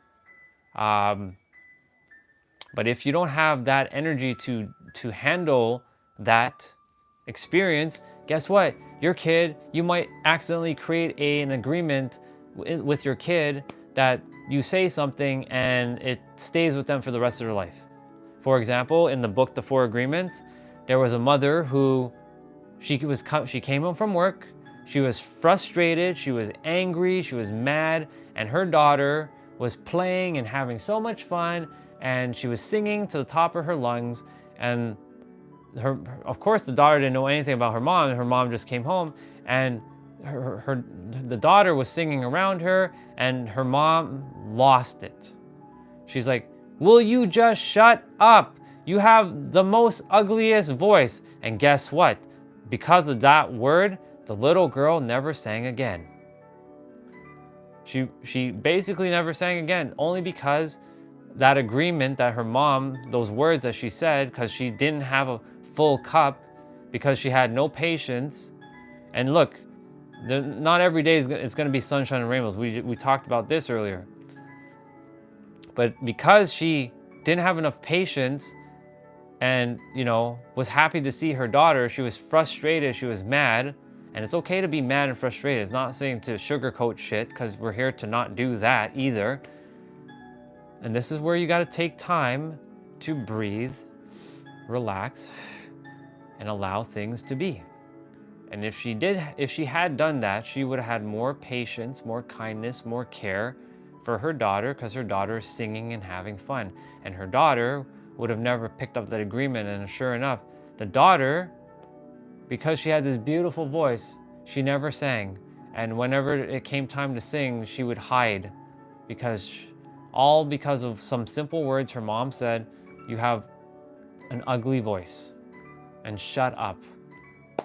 Do you see what I'm saying? When you pour from a full cup, you will have enough energy to give to your kids or to whomever you're with, whether that's a spouse.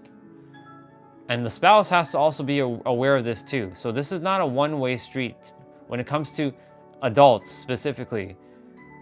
Lenience to like teenagers and young ones, but those who are starting to be, it's becoming emotionally aware and having emotional intelligence. If we can teach kids and teenagers emotional maturity and emotional intelligence, they will be set up for the rest of their life. But schools don't teach that. Schools deprogram a lot of the bullshit. Or sorry, let me phrase that. Schools take out all the necessary things that are required for us to function, and program us with things that is absolutely useless. I'm just calling what it is. That's why school, for me, if I When the time is aligned, I will tear down the school system. If I'm meant to, I'm going to tear it down and rebuild the school system. Because kids are meant to be creative, be kids, first of all. Fuck tests. Like, tests are absolutely useless. Unless you're becoming a lawyer, doctor, engineer, or a scientist, or something that has to do with mathematics, everyone is not meant to be graded the same way. Some of us are more artistic than others. And I'm not saying that we're not equal. We're all equal. However, some of us have strengths and some of us don't have strengths in other areas, and we have strengths in other areas. Like, I'm more technical now. I was like an artist. I did have a great singing voice when I was a child, but I too, myself, the teacher said to me, and this is funny because I just realized it, the teacher, because they said, you're behaving bad, I never sang again in front of anybody, because I thought me up there was okay, and I was just like having fun with the other kids, and the teacher just pulled me off, and I thought I did something bad. And the teacher said, get out of choir. And I took that as an agreement, which I'm now breaking.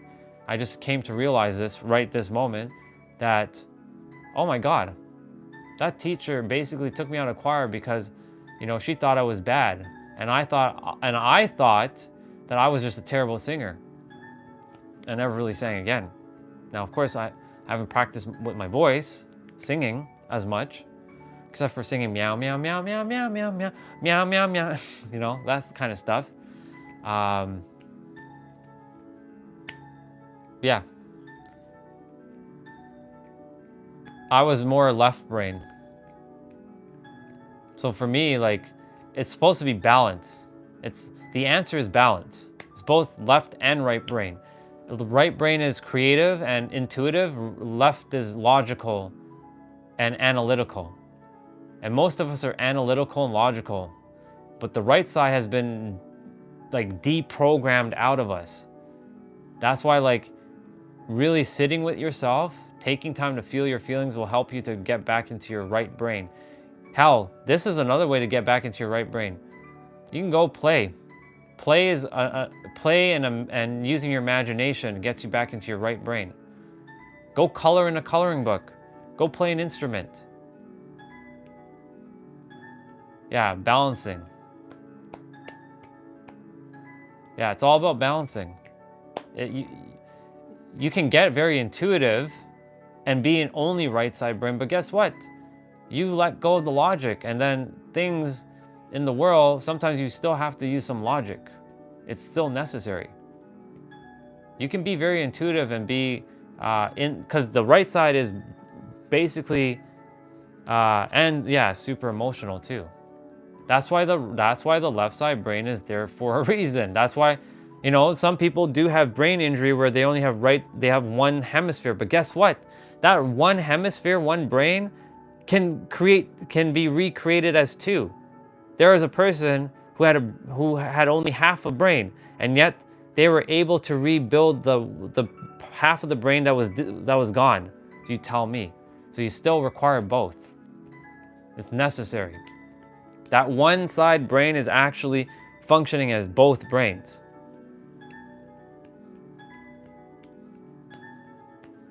It's all about balance.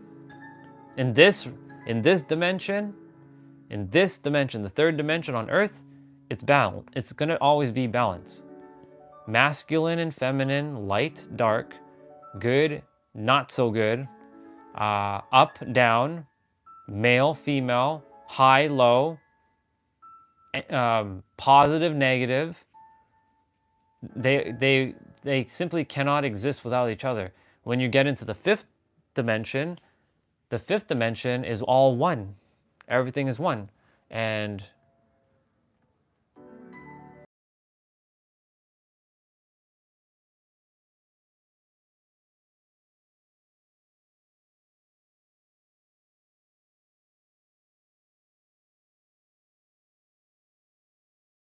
I had to go and re-tap into the right side brain because I was too logical.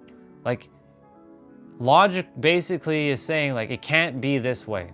Like first of like I'm only listening to logic, so essentially like it can't be like God is like this or it has or energy or all that, because like theoretically the intuitive side or the energetic side is mainly on the right side because you truly trust in the energy.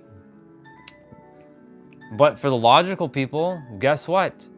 If you have Wi-Fi or Bluetooth, how is that energy passing through? Isn't it not energy? It's still energy. It's not. Wi-Fi and Bluetooth is no different than energy healing. It's the same thing. It's the same damn thing. It's just sending information to your computer to allow you to get connected to the internet. It's still, there's not a wire that's from my router over there to this MacBook, and yet I'm still having the internet. So there's energy passing through. It's the same principle. So when those who say energy healing doesn't work, well, if you believe in Wi-Fi and Bluetooth, then surely you're being skeptical, which is okay. There's nothing wrong with being skeptical. That's actually the 5th agreement. Be skeptical and ask questions. But if you trust that Wi-Fi actually gives you internet and Bluetooth actually gives you like the connection, yeah. All right, dude, go sleep. Enjoy your night, bro. I'll be here when you wake up, more likely. But yeah, love you, dude. You have a good night. You sleep well and have sweet dreams. And I'll see you. And sister, it's probably late where you are too. It's probably late. What time is it? Like past 1 a.m.? I think it's like 1 a.m. where you are. Or maybe like 2 a.m. But stay as long as you choose to. I am going to go take a shower shortly. Actually, I am going to go take a shower. Yeah, it's 1:17. I figured. Yeah. But I'm glad that I'm glad I got to speak to both you and Anonymous. Yeah, I see you two are in the same time zone. Look at that. See? How beautiful is that? You both are in the same time zone. Now you both know that you're both in the same time zone. Now I know you're both in the same time zone. How beautiful is that? That's awesome. Family, just connecting with family. That's all. Yeah, so I'm grateful that I got to share. Good night to you, bro. I appreciate you and I love you. I am so grateful that yeah, exactly. There you go. Now you know, sister. Now you know. What I was sharing was I'm so grateful that I just realized I still have rice in the plate, but it's all good.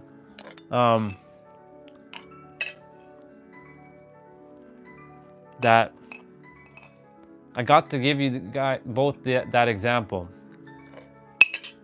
The one thing I share, sister, the most important thing, if there's anything you take away from anything I share, and it's not even really me, it's the universe speaking through me to reach you as a mirror. If there's anything that is being shared through me to reach you, it's your power of your words. Even if you don't believe in the master creator stuff or anything like that, if there's anything I have to share, it is truly the power of your words that you speak, the things that you say. Truly, that is it. It can create or destroy. Cannot emphasize that enough. It's not only it's not only the words, what you're feeling, what you're thinking, what actions are you taking. This is the formula to life. Thoughts plus feelings plus belief, aka knowingness, because we talked about belief, faith, knowing. See how it's always a 3? It's always 3 for some reason. It's always the Trinity. There's thoughts, feelings, belief or knowing, words, and action or inaction. That creates your inner world that then shapes your outer world, and then your outer world gets shaped by your inner world. The principle of As above, so below, as within, so without.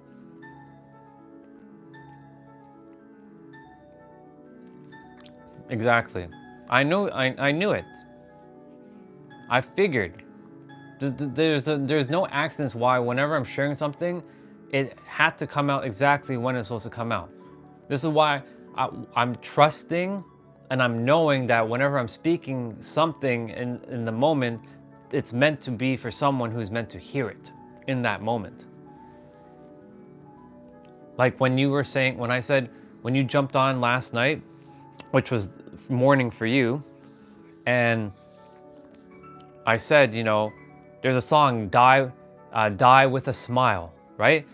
You just said you just heard that song for the first time, and I randomly just said Die with a Smile, and you're like, and I said there's a song called Die with a Smile, and sure enough, that was the first time you heard that song.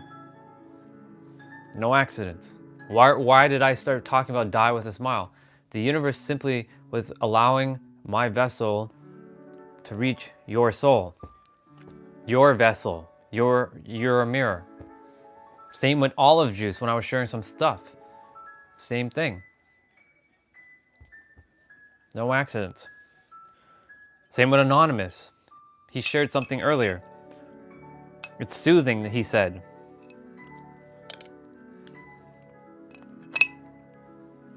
I'm glad you got some breakthroughs.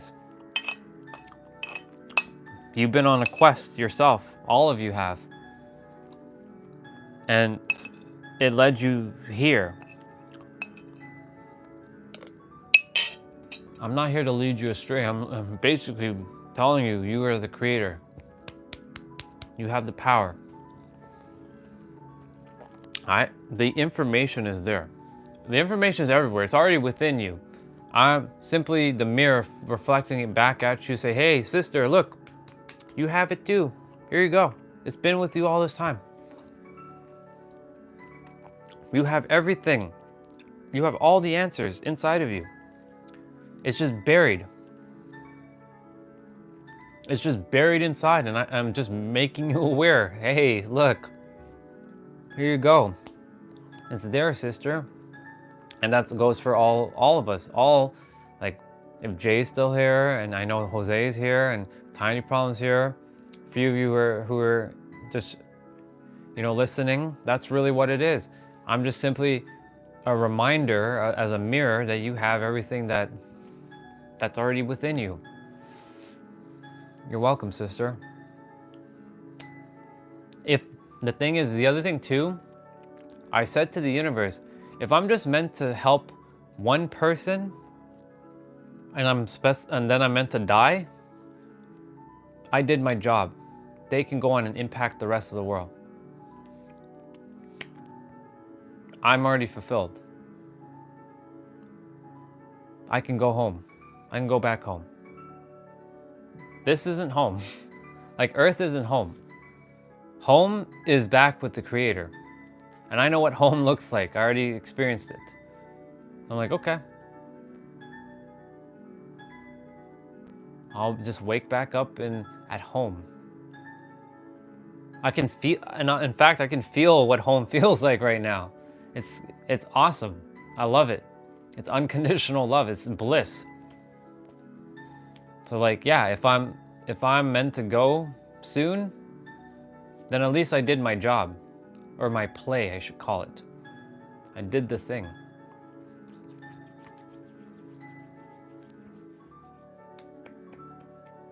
And, you know, that's the thing. I desire that some of you, not some of you, all of you, go and help that someone or a bunch of people, a bunch of other gods who are waiting for you. And just reflect back the same information to them, because they have the answers too. Every one of us has the answers. Now the difference is, are some ready to hear it? That's the difference. Because it forces them to have to be responsible, and not everybody, I'm gonna be straight up, is ready to be responsible for their own actions. I have to take responsibility for my own actions, everything. I created all the pain, all the hate. I created all of it. I did. And the fact that I did, now I'm taking the responsibility to shift it. And I'm taking you guys upstairs to wash the dishes. So you're coming with me for a moment. Because, uno momento. Give me 1 sec. Putting you guys on the gimbal.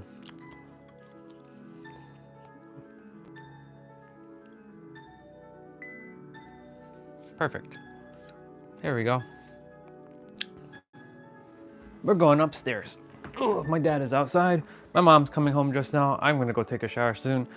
But I am going to wash some dishes. Open the door. So yeah, we're heading upstairs. Some of you who are seeing this for the first time, look, there's baby me. There's me. Look, there's tiny me. See, there's tiny me. And that's dad from back in the days, and that's mom. And that's my cousin, Vanessa.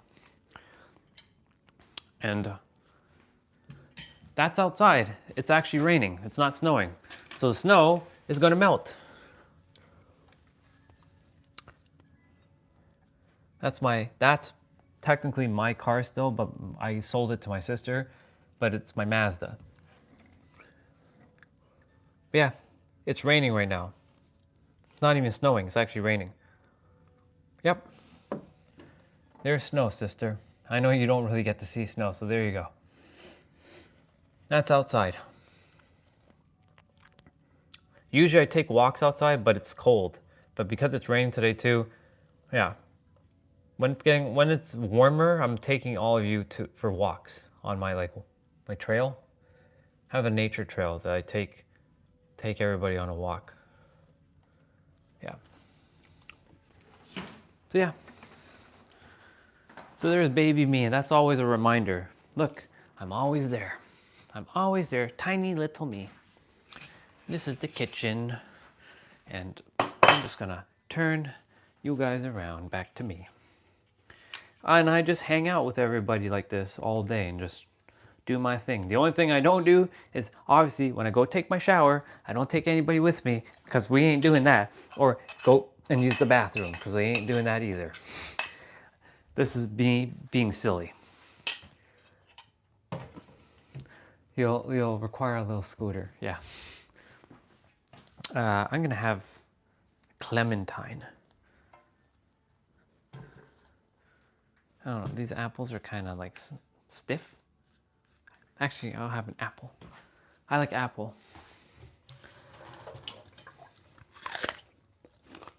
I like crunchy apple. Yeah, so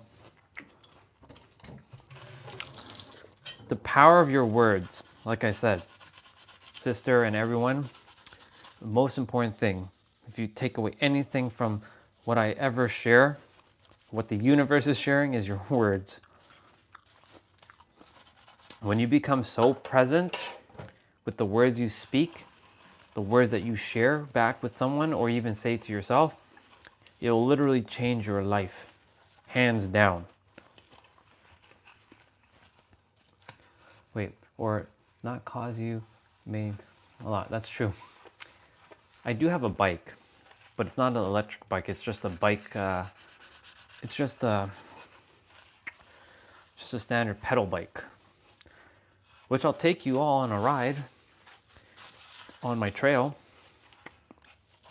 I'll definitely take you all on a ride on my trail. Just has to be warm.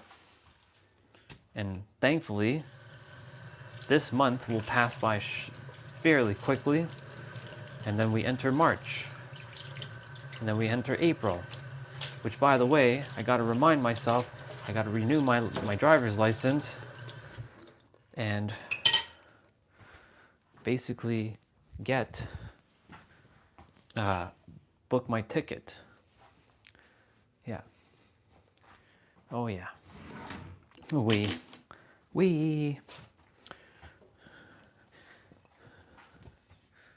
So yeah, sister, I'm glad you got to see some of the snow, because it's been snowing a while. So today, it's the first time it's rained in what, 3 months? 4 months. 4 months. Hold on. February or January, December, November, October. Yeah, November it started snowing. So October was the last time it rained. So it's been 4 months since we saw rain. So it's nice that we have rain instead of snow. And that rain is going to help to clear a lot of the snow that's on the ground. But of course, if it snows again, then it snows again, because that's what happens. I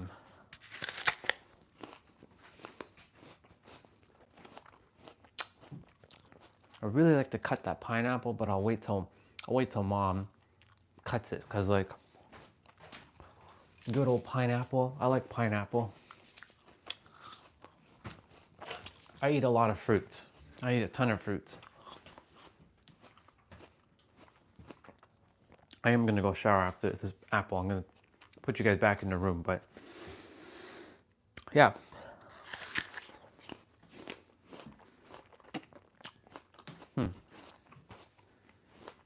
I know what we're gonna do. Let's go. Ooh. Let's go back to.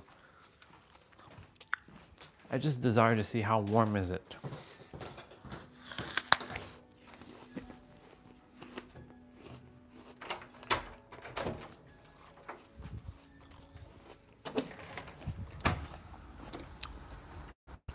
That's not bad. It's warm, but it's not. But it's still cold. But yeah, real snow, sister.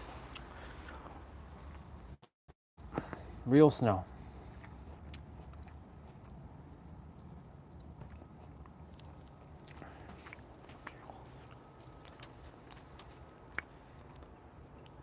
There's the Mazda, which we call the Mazpra. The Mazpra is basically my Supra. Yeah. And yeah, it is raining. You can tell it's raining because if I zoom in, you can see that it's like, you can see little things over there, little drops.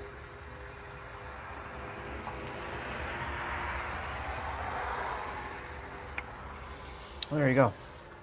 I don't like winter either. I like summer. That's why I live in San Diego, California. I live in San Diego, California.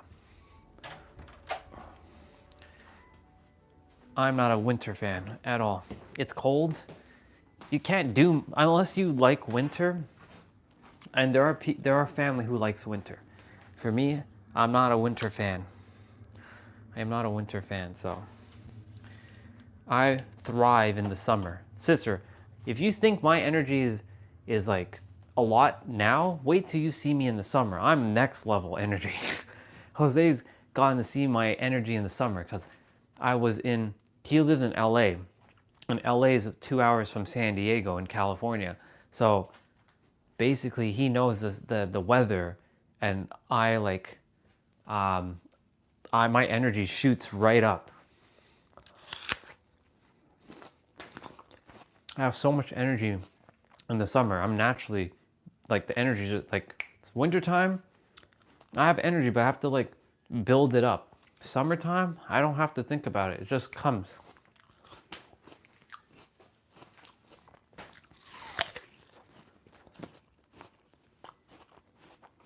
I love summer. I love summer.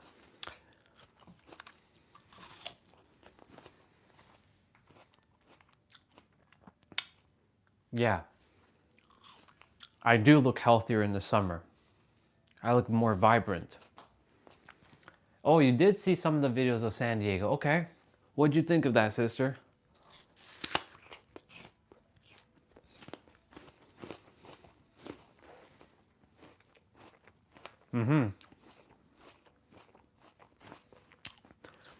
There's no, like, even the sun here, like, it comes out once in a while. It's not the same. Unless it's summertime here. That's a different story.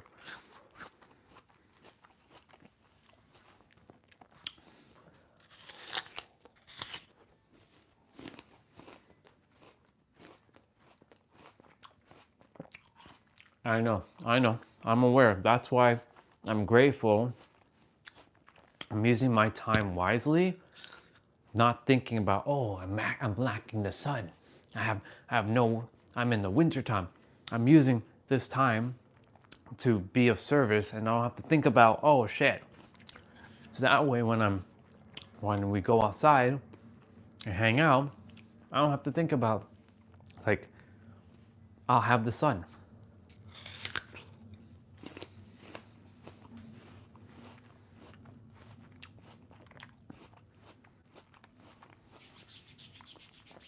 And I don't like wearing layers.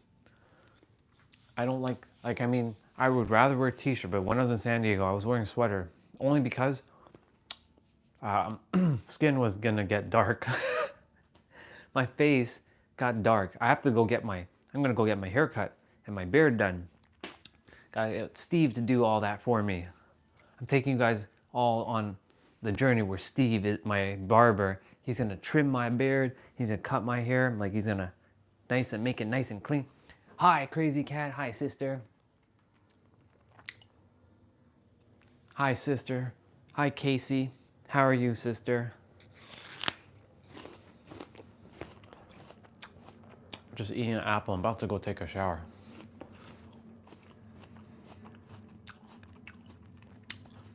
Love you, crazy cat. I'm grateful for you. Meow, meow, meow, meow, meow, meow, meow. Meow, meow, meow, meow, meow.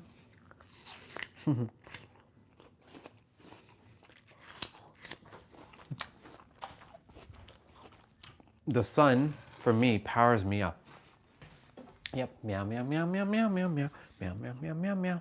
Meow, meow, meow, meow, meow, meow, meow, meow. Meow, meow, meow, meow, meow. See, we have fun here. We hang out.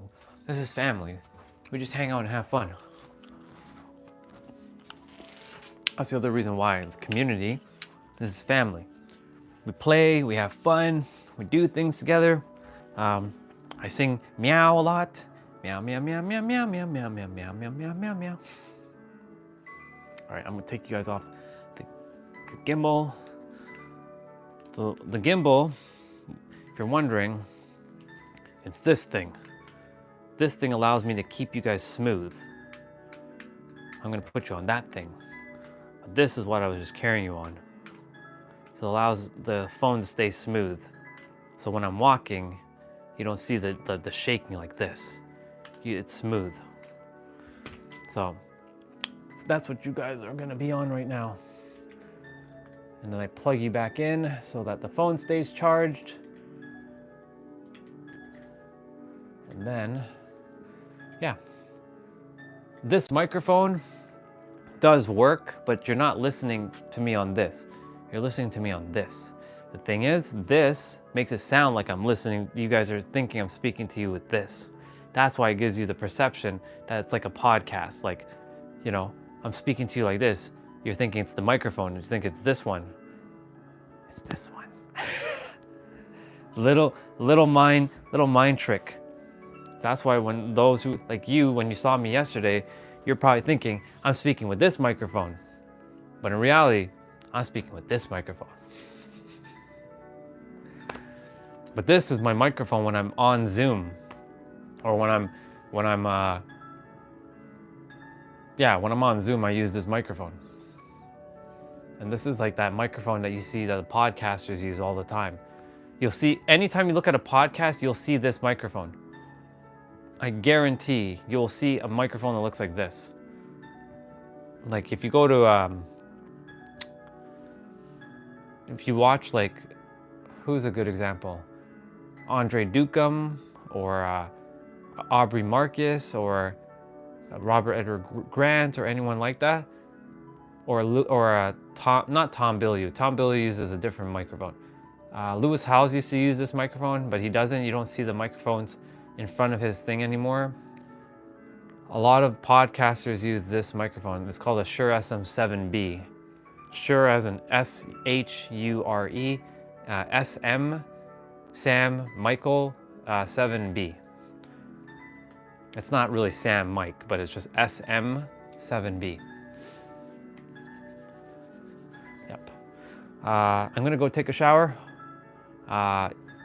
Y'all are like, sister, I know it's nighttime for you. What time do you go to sleep? Because it's like late. Do you sleep during the day and you work at night, or do you work during the day and you sleep at night? Because like it's what now, what, almost 2 a.m. your time. If not, it is already 2 a.m. It's close enough to 2 a.m.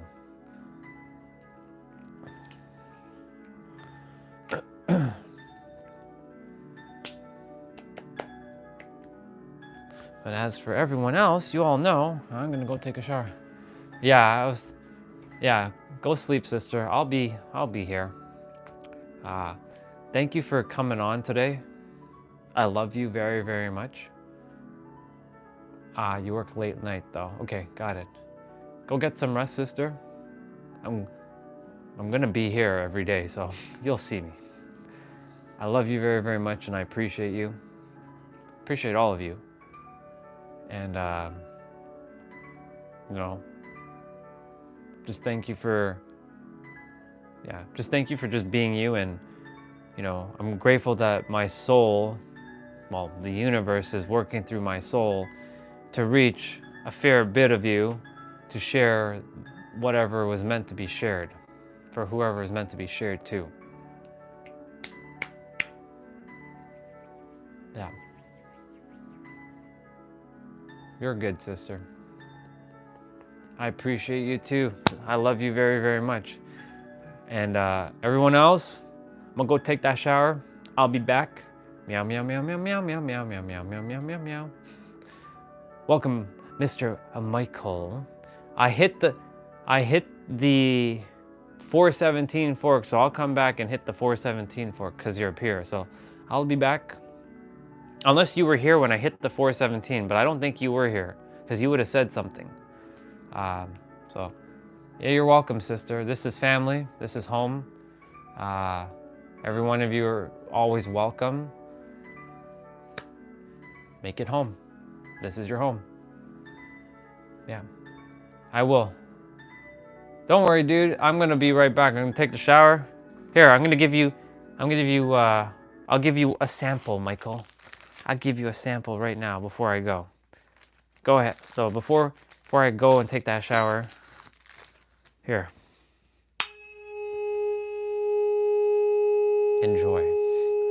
Enjoy a quick little sample before I go and come back in like 15 minutes or so.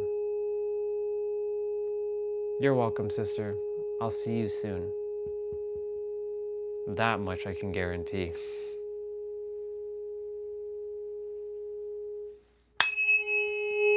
I'll hit it 2 more times.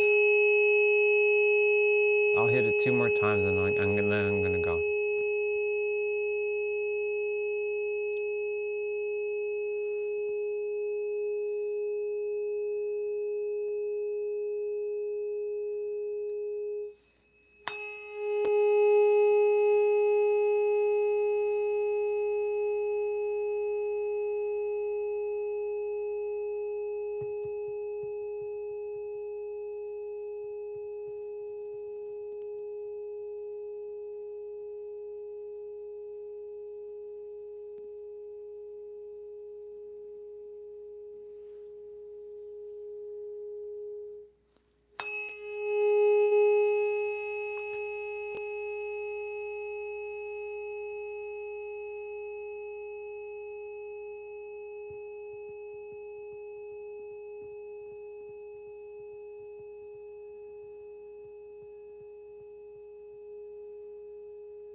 All right, dude.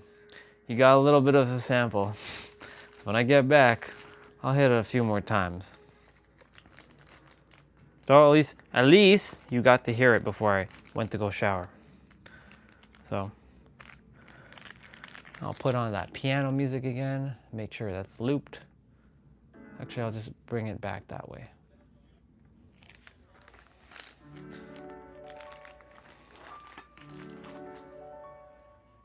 There's another piano music You're welcome. There's another piano music I desire to use. Nero also uses it now, funny enough. And I'm gonna see, I have to remember the name of it though. I have it on Shazam.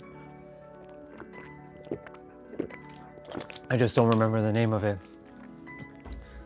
I don't remember. I'm gonna quickly see if I have Shazam on my tablet. I think I do.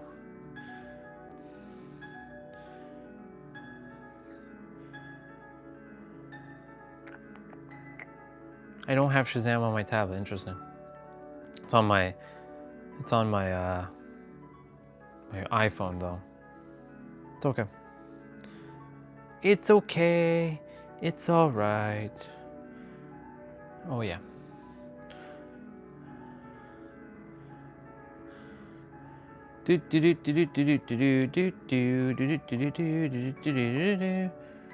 Yeah. I keep thinking why, I don't know why I keep humming the Mario 3 or Mario 2 sound. Don't know why. I guess something about the Mario 2 sound is just penetrating my mind.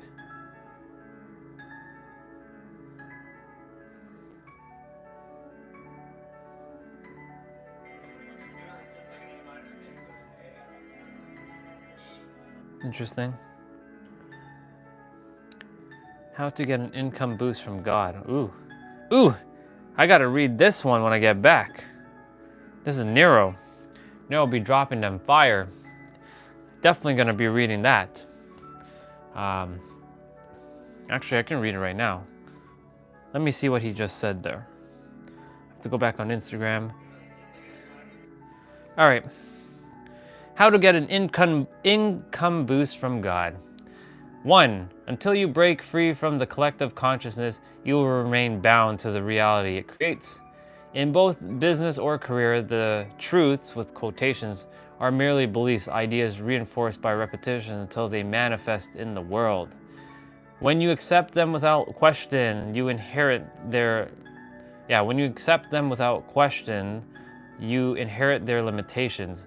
The belief may revolve around what works and what doesn't, what's possible and and impossible, or the economy. To have results unlike others, you require beliefs unlike others, so abandon them.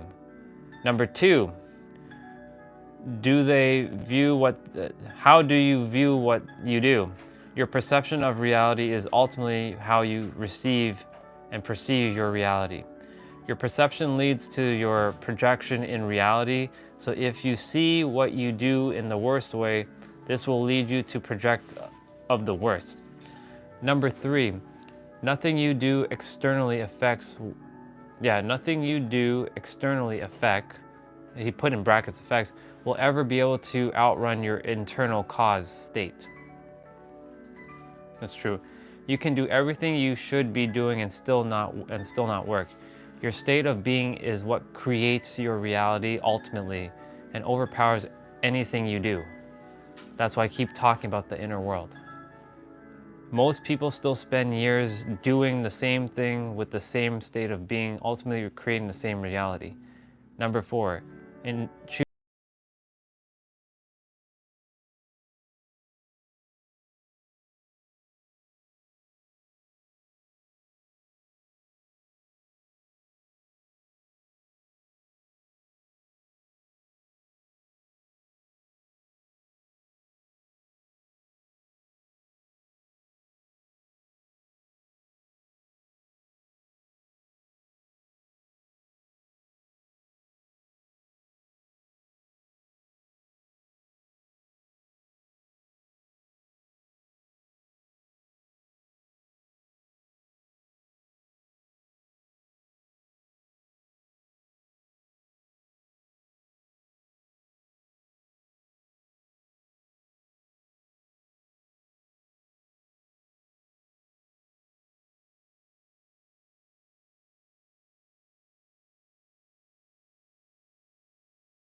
I spent a lot of time. I spent a lot of time alone, just so you all know, tons, and I mean tons. Maybe a whole lifetime worth being alone. So I've learned to just process things on my own without having anyone to speak to. But you can say I've just had to deal with a lot of stuff on my own because there was really no one to talk to about like how I feel, what I think, like, you know, what's going on. I just had to process things and just kind of deal with it, you know? And right now I'm just processing, okay, going forward, just look at comments. I don't desire anybody to minimize anyone else in the chat, even if it was a simple comment that they shared that could have been their complete unawareness. Because remember, anything you share could theoretically, like, it depends on what's going on and what we're chatting about, of course. Anything you share could hurt someone else, and that's not what we're here to do. We're here to love and respect and look out for one another. And we have enough shit in the world. We have enough fucking shit in the world. I'm done with this shit. I just desire everybody to have a place where they can be safe and stuff. Yeah, I know we all make mistakes. I'm not sad at all. It's just I'm just letting that energy process through me, because that's the thing, like, what if I don't let it process through me, what's going to happen is if I let that energy, this is how I'm showing you all when I'm not feeling at 100% what I do. So like when I'm like, whether you call it sad or upset or mad or angry or anything like that, this is what I do. I sit with it. I feel what feelings I'm feeling, and I breathe it out for as long as I can. And like I really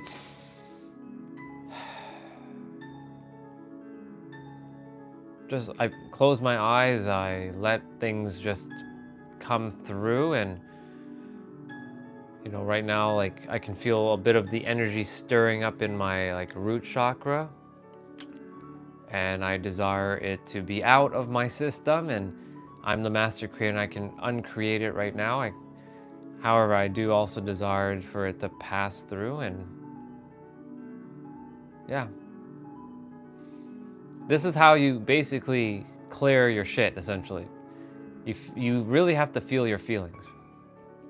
And that's the thing, like I was sharing this, like when you don't feel your feelings, we shove shit down. And when shit is being shoved down, it doesn't have the ability to pass through your body. And this is what I'm saying, like, think of your body like a pipe. Is your pipe clean? Can water flow through it or energy flow through it with ease, or is there clogs? Are there clogs in your pipe? If there's clogs in your pipe, the water or the energy cannot pass through. And thus you will either feel icky, yucky, it'll feel like heavy, it'll feel like ugh. Or if you allow it to pass through, you will feel some feelings. You will feel whatever you're meant to feel, and then you will let it go.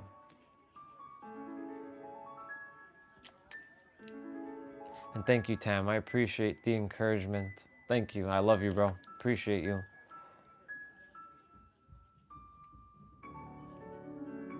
As I said, not every day is going to be sunshine and rainbows here. There are days where even I will probably be like, ah, man, why? Why this? Why? You know, why?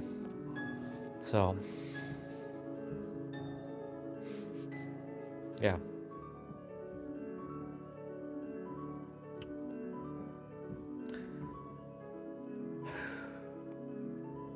All is good though. Everything is meant to happen the way it's supposed to happen. That's the thing.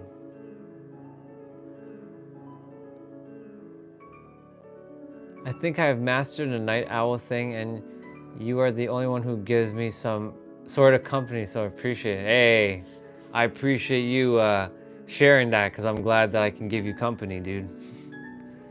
If I'm here to just give company and just put a big old smile on your face, then hey, I'm doing my job. You know, that's the thing, and that goes for any of you. If I'm just here to, you know, be some sort of like, you know, company for you, or some level of joy throughout your day, then I fully receive that, you know. I fully receive that. So thank you for that. But right now I'm still feeling that feeling, and I'm allowing it to undo. So something, I'm not gonna get into details. Something happened, and I'm letting it process right now. I'm not sad. I'm not angry. I'm just mindful now. Like, I'm just making sure, like, going forward, like something like this, you know, being mindful of what we're sharing with each other, of course. Like, I desire for all of you to feel seen and heard and safe, and at the same time not potentially disrespect anybody with a comment, because a comment was said earlier. Won't get into details, and you know, something happened, and I desire everybody to not feel hurt when they're on the stream. This is a place of love. Like, I desire everybody to speak and feel free to share anything they desire. You know, I was sharing, like, we're all coming from different backgrounds, all different cultures, all different parts of the world. Not everyone, you know, not everyone has lived the same experience. No one of us has lived the same experience as each other. And each part of the world is slightly different. Not slightly, it's vastly different. Let's just be real. So, like, knowing that you lived here versus, like, I lived there, and there's two different, like, cultures. All right, dude, go rest, man. Go sleep, go sleep, go sleep. Go sleep, go get that rest. And good luck on your exam, bro. You got this. Like you did the last one, go sleep. You got this, bro. Proud of you. You're gonna smash through that. Tam will return. Tam will always return. Thank you, Tam. Appreciate you. But yeah, I'm just at the moment allowing what has transpired for me. This is a great mirror right now to know that something occurred, and to make sure that everybody is, you know, when they come on these streams, not to feel minimized or attacked, or feel disrespected in any way. Because, like, a comment, like I said, a comment was said, and it made someone feel a certain way, and that's not, I mean, it's not, it is my responsibility for this. At the same time, we're all doing our best. So, like, this is all new to me, like, straight up, because, like, I didn't realize this was building community. Quite frankly, all I was doing these live streams for was one thing: moving my body, and to make a video. You can call it a video diary every day. I'm like, hey, just jumping on, saying hello, doing the thing, and proving that, like, hey, I can go live on YouTube every day, and, you know, seeing the progress of my journey throughout a year, and see where did I go. Because to be quite honest, I didn't expect to meet anybody. Let me just be real. I thought I was just going to come on live streams and nobody's really watching, and then I jump off. So the universe is, like, showing me, like, okay, this is just one of those little lessons to be aware of, and to, you know, be mindful. And if something like this like whatever happened earlier, it was something small, and it did nothing. Nothing was said in the chat. However, like, it was brought to my attention outside of the chat, and the thing is, like, I desire, if something is going to happen like that again, then we either change the topic or we keep the opinions to yourself. But the thing is, I desire for all of you to be able to speak up and share how you feel. But the thing is, like, you know, there are times where things like that are gonna happen. We're not in each other's minds, so we don't know what each other is really thinking. Yes, we are technically one, but like, for example, Ramon, we're not, like, I'm not what, I don't know what your brain's thinking right now. And you don't know what I'm thinking.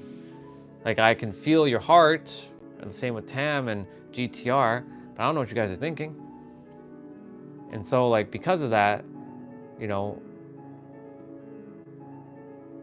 I desire that, you know, we do our best to not make like assumptions about things, and that's why we ask questions. But I desire that everybody be able to have a space to speak up, because like I said, I'm new to this. I'm literally building a community, and I had no idea I was building a community. It just kind of, you're meant to build community. I remember when my coach said, like my business coach back in 2021, she's like, you know, Andre, you're meant to build community. I'm like, but I don't desire community. I'm a lone wolf. Why would I desire community? That's what I was thinking.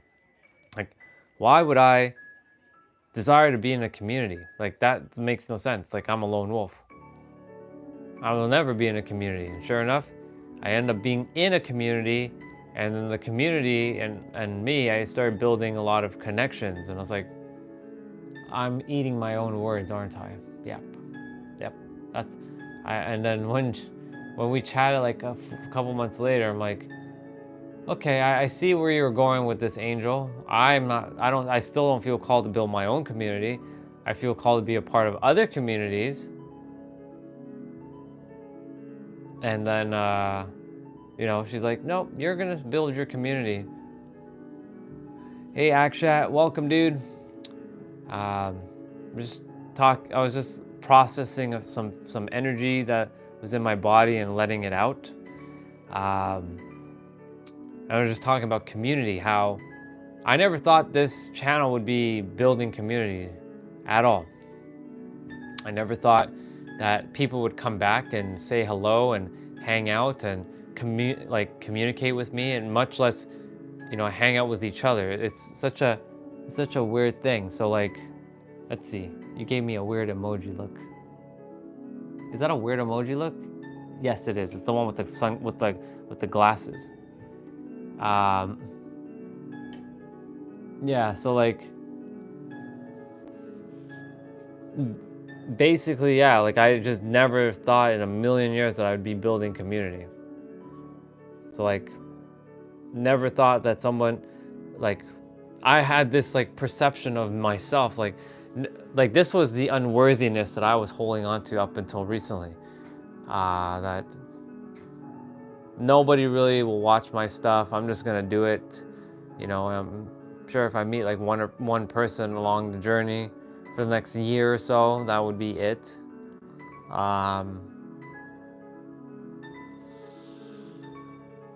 But that's not the case now, is it? Now I have literally community, family. And at first it was a little, shit, we're doing this thing, aren't we? So now I know what Angel was, my coach, my business coach from back in 2021 and 2022, she's like, you're meant to build community. I'm like,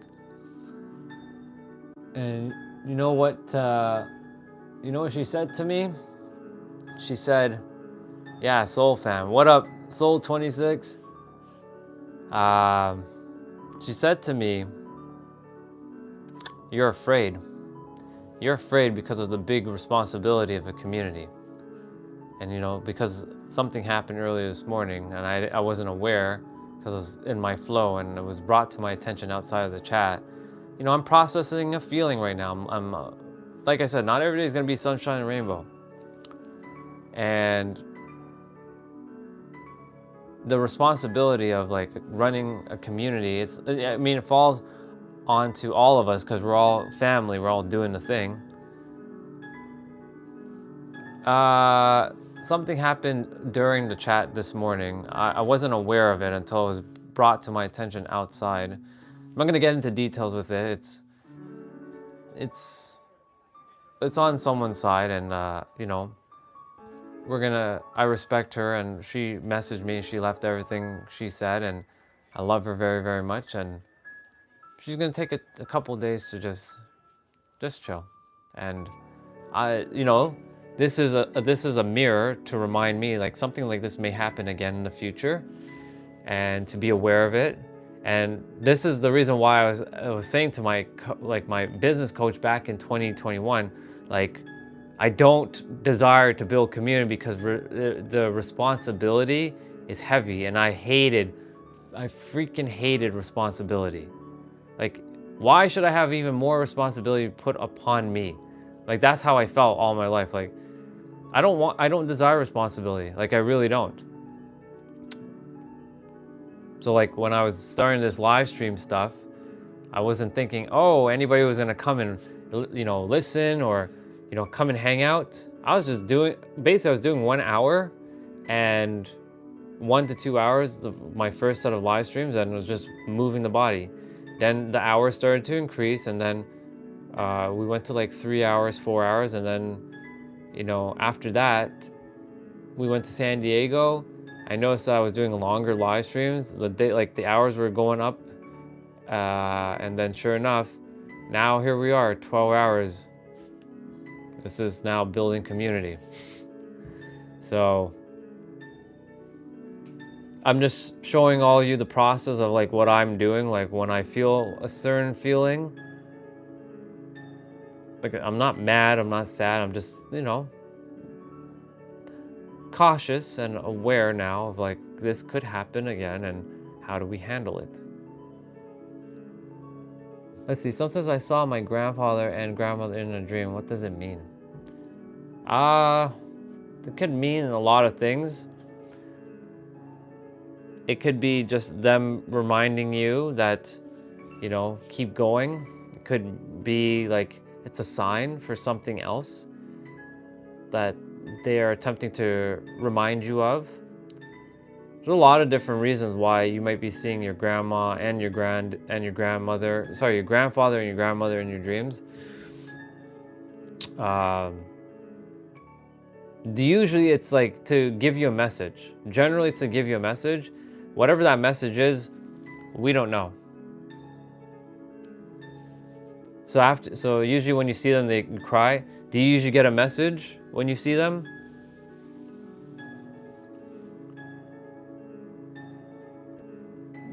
This is true, Ramon. I'm not responsible for anyone else's feelings or the actions of others. Like, everybody is responsible for their own words and their own feelings. It's true. This is why I'm also, reminding myself that, even though it's our family, it's not me, it's us, to be mindful, like, hey, sometimes shit is going to be said and we just have to take some time and chill out. And it's one of these things that I get to experience so that I can grow past it and really take our community further, faster, and grow it as, this is a global family, and do the thing with each other every day. Back to Akshat for a moment. So when you see your grandmother and your grandfather, is it after? Do you cry after, like when you wake up? Do you ever get like a specific message? Do they share anything specifically, if you remember? Because normally when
it'll take away from my personal time, and if I fuck up, this is the fear I had, and if I fuck up, then I'm gonna be blamed.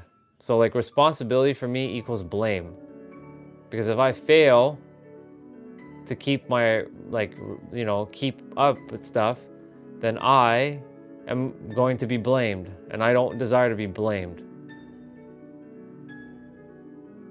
right? So like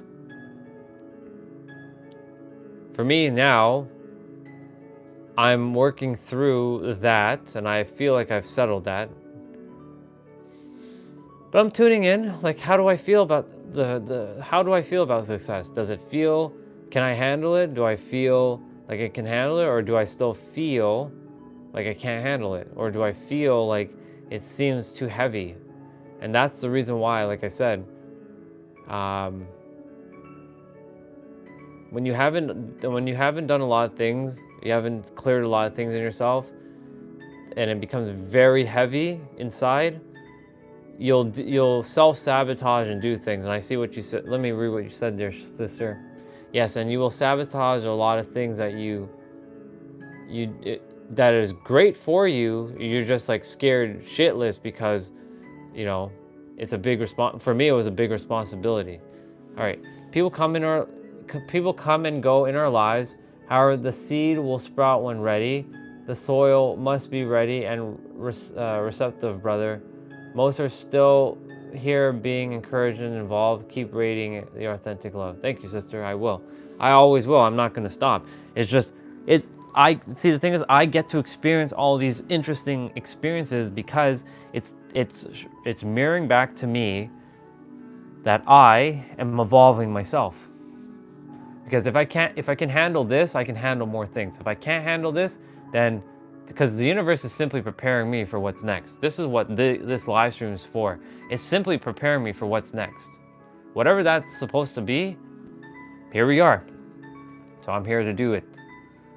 So thank you, sister. I appreciate you sharing your words. That does help for sure. I have a successful path.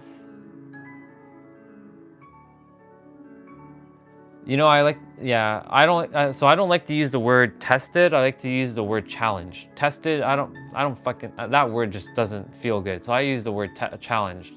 I'm just being prepared, I should say. The universe is simply preparing. That's another perspective. I'm simply being prepared with this challenge and see how I handle it. Actually, you said, I have a path. However, when you attempt to walk on that path, I feel scared and I don't feel confident to walk that path. Dude, I'm walking that path right now. Straight up, I'm walking that path too, dude. I'm literally walking the path that is not even made. I am building a path as I'm walking. So I know you have that path, and the thing is, I know you're afraid.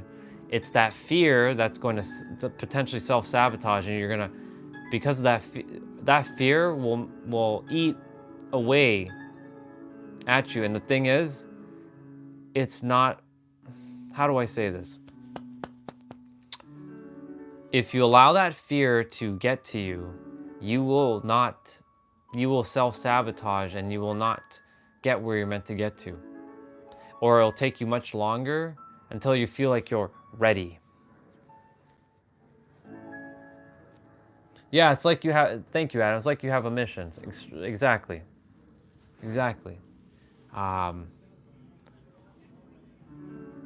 So yeah, actually, like, your path, you do have a successful path, and you are walking it. Remember, you're not trying, you're doing. You're either doing or attempting, and you're walking this. The thing is, I know you say you're not you said you don't feel confident, but know that you can build that confidence as the fact that you are already confident. It's just a mindset shift. It's just shifting your mindset, because your mind is saying, I'm not confident, or I don't feel confident, and your feelings are taking some energy from your mind saying, I'm not confident. But guess what? You can shift, no, I am confident. Because look, I'll share right now with all of you, I was scared shitless to go live on YouTube. I was scared shitless to go live on YouTube and put myself out there. And every day, I push myself to the next level. I push myself beyond things. I've been doing all kinds of things. I've been singing meow, meow, meow, meow, meow in front of, technically, you're all strangers, even though you're all family, but you're all strangers. And like, just being random as fuck and just pushing and just sharing myself with all of you.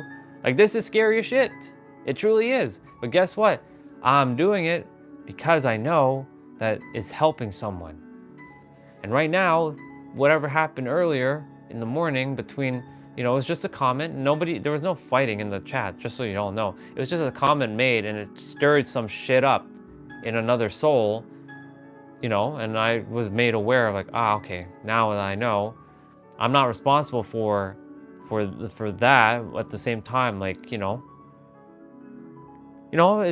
with it, but I'm not gonna let that derail how I feel, because I have soul family that I'm here to serve. We're here. I'm here to be of service, and of course, there are times I'm gonna feel like shit. Let's just be real.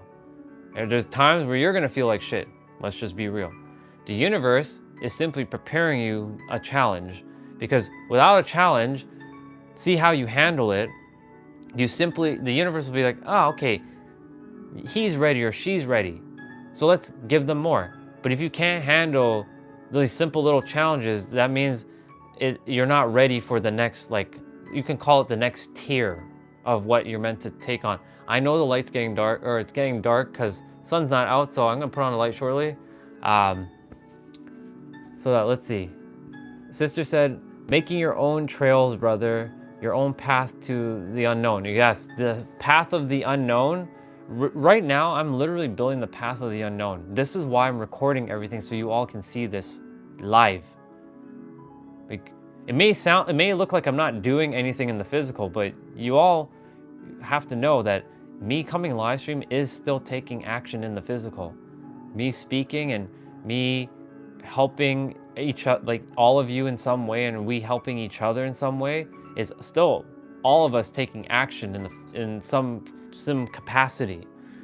And the thing is, like, yeah, it's not, I don't say it's not hard. I don't say it's not easy. I say this is playtime. I get to have fun. The thing is, like, I can make this scary right now and say, oh my God, like, I don't know what to do. I'm gonna have all these fears pop out of nowhere. And I just said, fuck it. Universe, I surrender. Take me where I'm meant to go. And if I'm meant to do this, awesome. If I'm meant to do something else, then show me the way. I know the universe is simply preparing me for what's next. And this is just a mere little challenge in this grand spectacle of this journey. And yeah, I do like what you said there, Adam. It is basically a mission. It really is. It is a mission. And then Sister said, the paved path is broad and many walk it. Yep. Your own path will take you to leap into the unknown. This is where your freedom is. Exactly. This is why I'm walking this path. This is why I'm doing what I'm doing. This is why we're here right now. All of us. Whoever's here.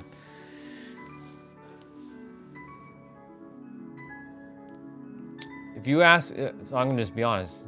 Am I afraid? A little. I'm not gonna deny that. I'm scared shitless, in fact. I don't know what to expect.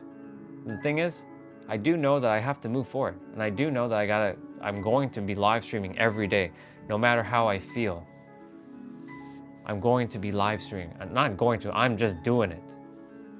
And ain't nothing gonna stop me. Ain't nothing gonna stop me. I'm just doing it now. And however it's gonna look, it's gonna look. And I just, like, I surrender. I let it be. I let go of, like, how it's supposed to look and all kinds of things, This is like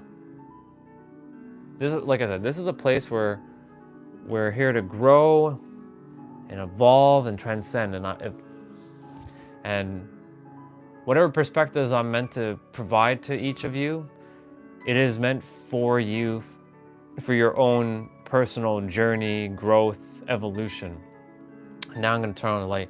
Okay, Google, turn on light. It's a little bright. Okay, Google, turn light to 30%. There we go. The lighting is very, very harsh. I like natural lighting. With eternal life, people would end up being, yeah. With eternal life, people would end up to be a millionaire and very rich. Thing is, and that's a good point, dimensional. Our life is already that. Think about that for a moment. You are 1 in 400 trillion or whatever the ratio is. Did you know that let's just be real. Your sperm, I'm gonna call it what it is. Your little sperm thing, you fought 400 trillion other little sperms to get into the egg, and you won. So you are basically very fucking rich. The very fact that you were literally put into an egg and you were created as this human, do you know how rich you are? Every day you get to wake up. Do you know how rich you are? Do you know how rich you are? Straight up. If you see the energy's coming back. If you realize how fucking rich you are, just for the fact that you get to be still here, because remember, if you didn't know, there's 186,000 people die, or 186,000 gods or goddesses they don't get to wake up every morning. And we are still here. There's gonna be one morning or one day, I'm gone. I'm already aware of that. We all know this. We don't think about it a lot. We avoid thinking about that, but it's going to happen. And I'm not here to this is not being negative. This is just talking facts. You, me, every one of us is going to die. And the thing is, the very fact that death is looming is also a gift for you to remember, hey, it's time to wake up. It's time to realize you're rich. Every day that you're alive, see it as, there are challenges. I'm not saying there aren't any challenges, and I see what you said there, sis. I'm going to read that shortly. There are challenges. There's going to be a lot of challenges in life. But the thing is, without those challenges, life really is going to be boring. Let's just be real. If you had everything right now, what would be the point of life? You'd be bored out of your mind. That's the whole reason why you were given the mind. Because the mind has simply forgotten everything so that you can go on a quest to remember everything. Because your soul actually has all the answers. The soul knows everything and it knows how to do everything. It can be anything, it can do anything, and knows how to do anything. The mind was given to you so you can forget, so you can remember. So that, because if you came down or you came to earth remembering everything and knowing everything, which you do, but it's really remembering everything. You can snap your finger, you can have all the things that you desire. What would be the point of this? It'd be a waste of time. You'd be like, there's no challenge to life. What would be the point? There'd be no point, straight up. That's why you're given a mind, so you could forget everything, so you can remember. You go on the quest to remember. This is what Earth is. You come here to Earth to forget to remember, forget to remember, to forget to remember. That's what this is. And the thing is, when you get to wake up, that is a gift in itself because you won the lottery. That's a lottery win, by the way. Every time you wake up, you won the lottery. Every moment that you're alive, theoretically, is a lottery win. What you think is a lottery win is not really the lottery. What really is the lottery is you being alive. That's a lottery. Do you know how many times you probably could have got killed outside? As soon as you walk out your door, basically death is coming. Because like you can walk outside and a car could take you right out. They can swerve and they can like knock you out. Shit like that has happened. I was about to get run over by a car during the summer last year. I was just simply gonna take a walk to the trail. It was right there. It takes like 2 minutes to walk, not even 2 minutes, it takes a minute to walk to the lights, crossing the street. And the intuition was like, don't cross. And I was halfway and it said, stop. And sure enough, bang, car flying right through the red light. What? So my point to say all this is like every moment is a friggin' lottery win. This is why I say, if you're like, my life sucks and all this stuff, I get it. I've been there. But because I've dealt with a lot of shit, I see life as grandiose and ever so powerful. But it's a perspective that is up to you if you choose to take it. Now I'm going to read what all of you beautiful souls said, because I missed a lot of things you said. So we're going to start with Sister.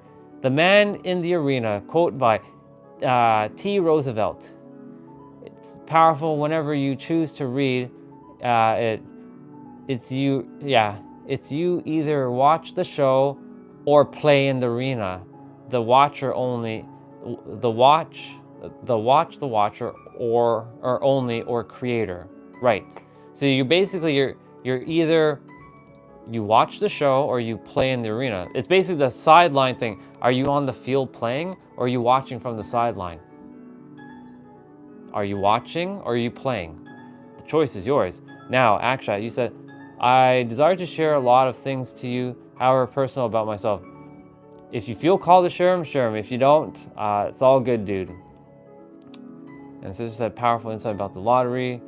As a big brother, give me a. I wouldn't say big brother, but I would say just brother. I don't desire to be big brother. Big brother puts like responsibility. I'm just brother. Right suggestion. You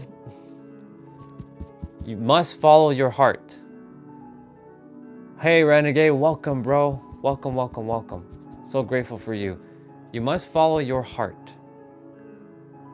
It is truly the answer. This is gonna get in the way though. And you're gonna have to find a way for your heart to lead you. For example, what do you truly desire in this world? What do you really desire to do?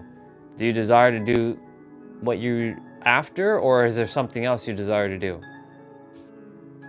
And then from there, it's not gonna be an easy road. I'm gonna tell you that. It's not gonna be easy. But I promise you, you can say the more difficult roads leads to the more beautiful things in life. The more easier roads leads to the more difficult things in life. That's a perspective. You probably heard that perspective before. Right, it's to just never give up, exactly. And let me see what Ramon said. The meaning of life is just to be alive. It is so plain and it's so obvious and it's so simple. And yet everybody rushes around in a great panic as if it's necessary to achieve something beyond themselves. Spot on, dude. You're catching on, dude. This is why, when somebody's like, how are you supporting yourself? How are you paying your bills? I'm not rushing anywhere. When the universe decides that I'm meant to be in San Diego, when the universe decides that I'm meant to do stuff, I'm taking action, don't get me wrong. But there's something called divine timing. And what you just said there, Ramon, is spot on. All of us, we're basically rushing to death. We're rushing to death. Why are we rushing to death? Every day, you're rushing to death. You're speeding up. You're doing all these things. Slow down. You're not even enjoying what's in the now. This is why I talk so importantly about being in the now. Being in the now is the most important thing. All we do is keep rushing in the present to the future.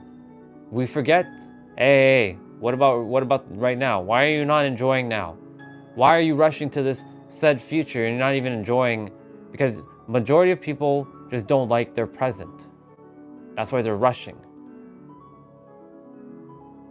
And the thing is,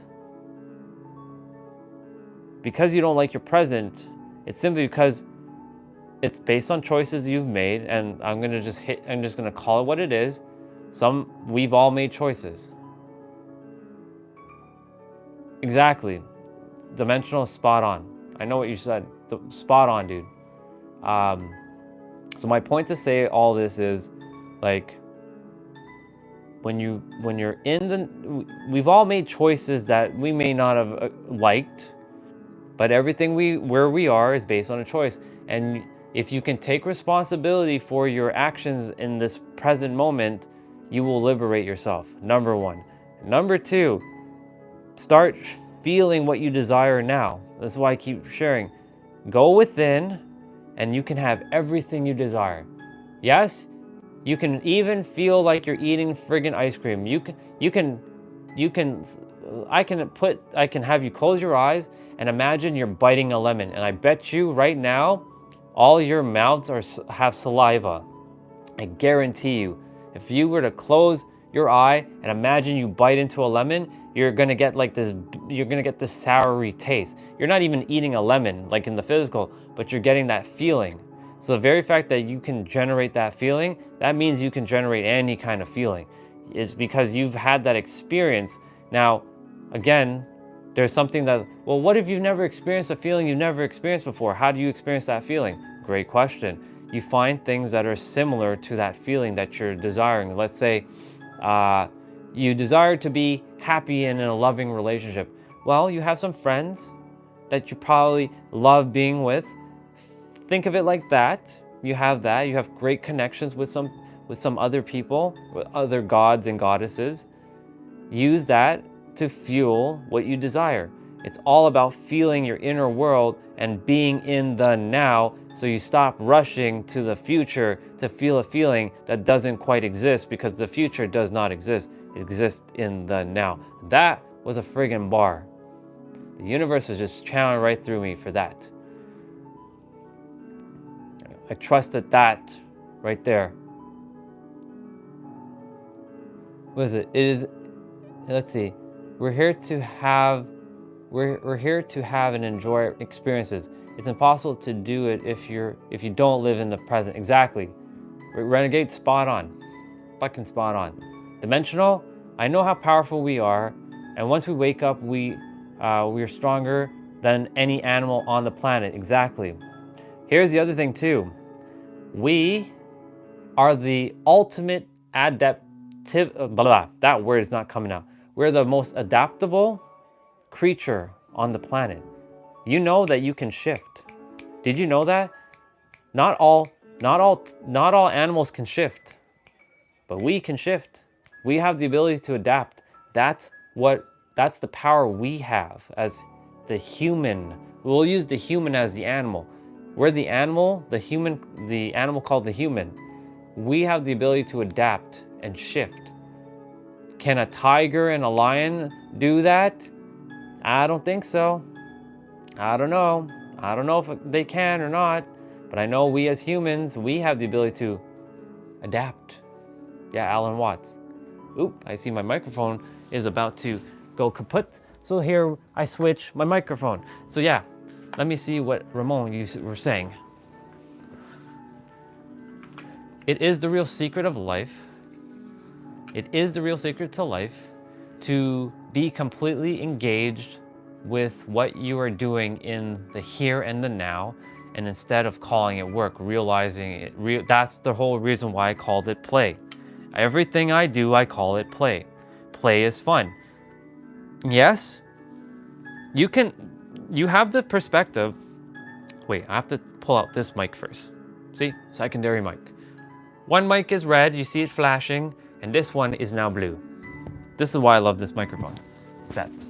Take that off, put this one on, and you all gods and goddesses can still hear me perfectly fine. All right. Now that we changed the microphone, yes, everything I say is play. Why do you think I call my exercise playout for a reason? Why do you think I'm playing and having fun when I'm on live streams? I don't say this is work. When someone asks me, what is it that you do for work? I don't say I work, I play. I play and I have fun. I'm here in the now. That's why, like, you'll see me respond to some things because, you know, there's always going to be someone new on the live stream and they ask me, what do you do for work? I don't work, I play. I play. Why? Because what do kids do? Kids play, and guess what kids also do? They don't focus on the past and the future. We as the adults embed this nonsense of past into them.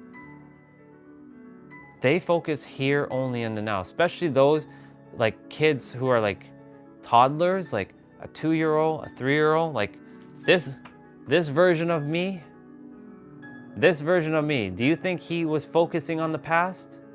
No. He was just a boy afraid to, you know, he was just afraid. I was self-soothing, sucking my thumb and self-soothing. However, he wasn't worried about the past. As a child, I never worried about the past. I only focused on the now. Kids focus here only on the now. It's when they start going into like schooling and like, especially when they get to like age past like 7 or 8 or 9, then kids start like, this kid told me that I'm ugly. So guess what? Now they start focusing on the past. But kids of this age don't worry about past and future. They focus only on the now. Because that's why I'm saying, like, the now is the most important thing. And this is why we as adults are meant to be here in the now. Let me see. Let's see what we got. Currently relearning how to live that out. Exactly. You're actually not even relearning, renegade. You're undoing and you're realizing how to live that out. That's a perspective, by the way. That's a perspective. Also, let's see what Sister said. To unlearn all we learned, to undo what we have done, to self-realize and be in the moment is the greatest desire that when I am truly authentic to me, no program, just being. And yes, dimensional, you're a Leo. Actually, dimensional, you're not just Leo, you're all of these. That's another perspective, take it or leave it.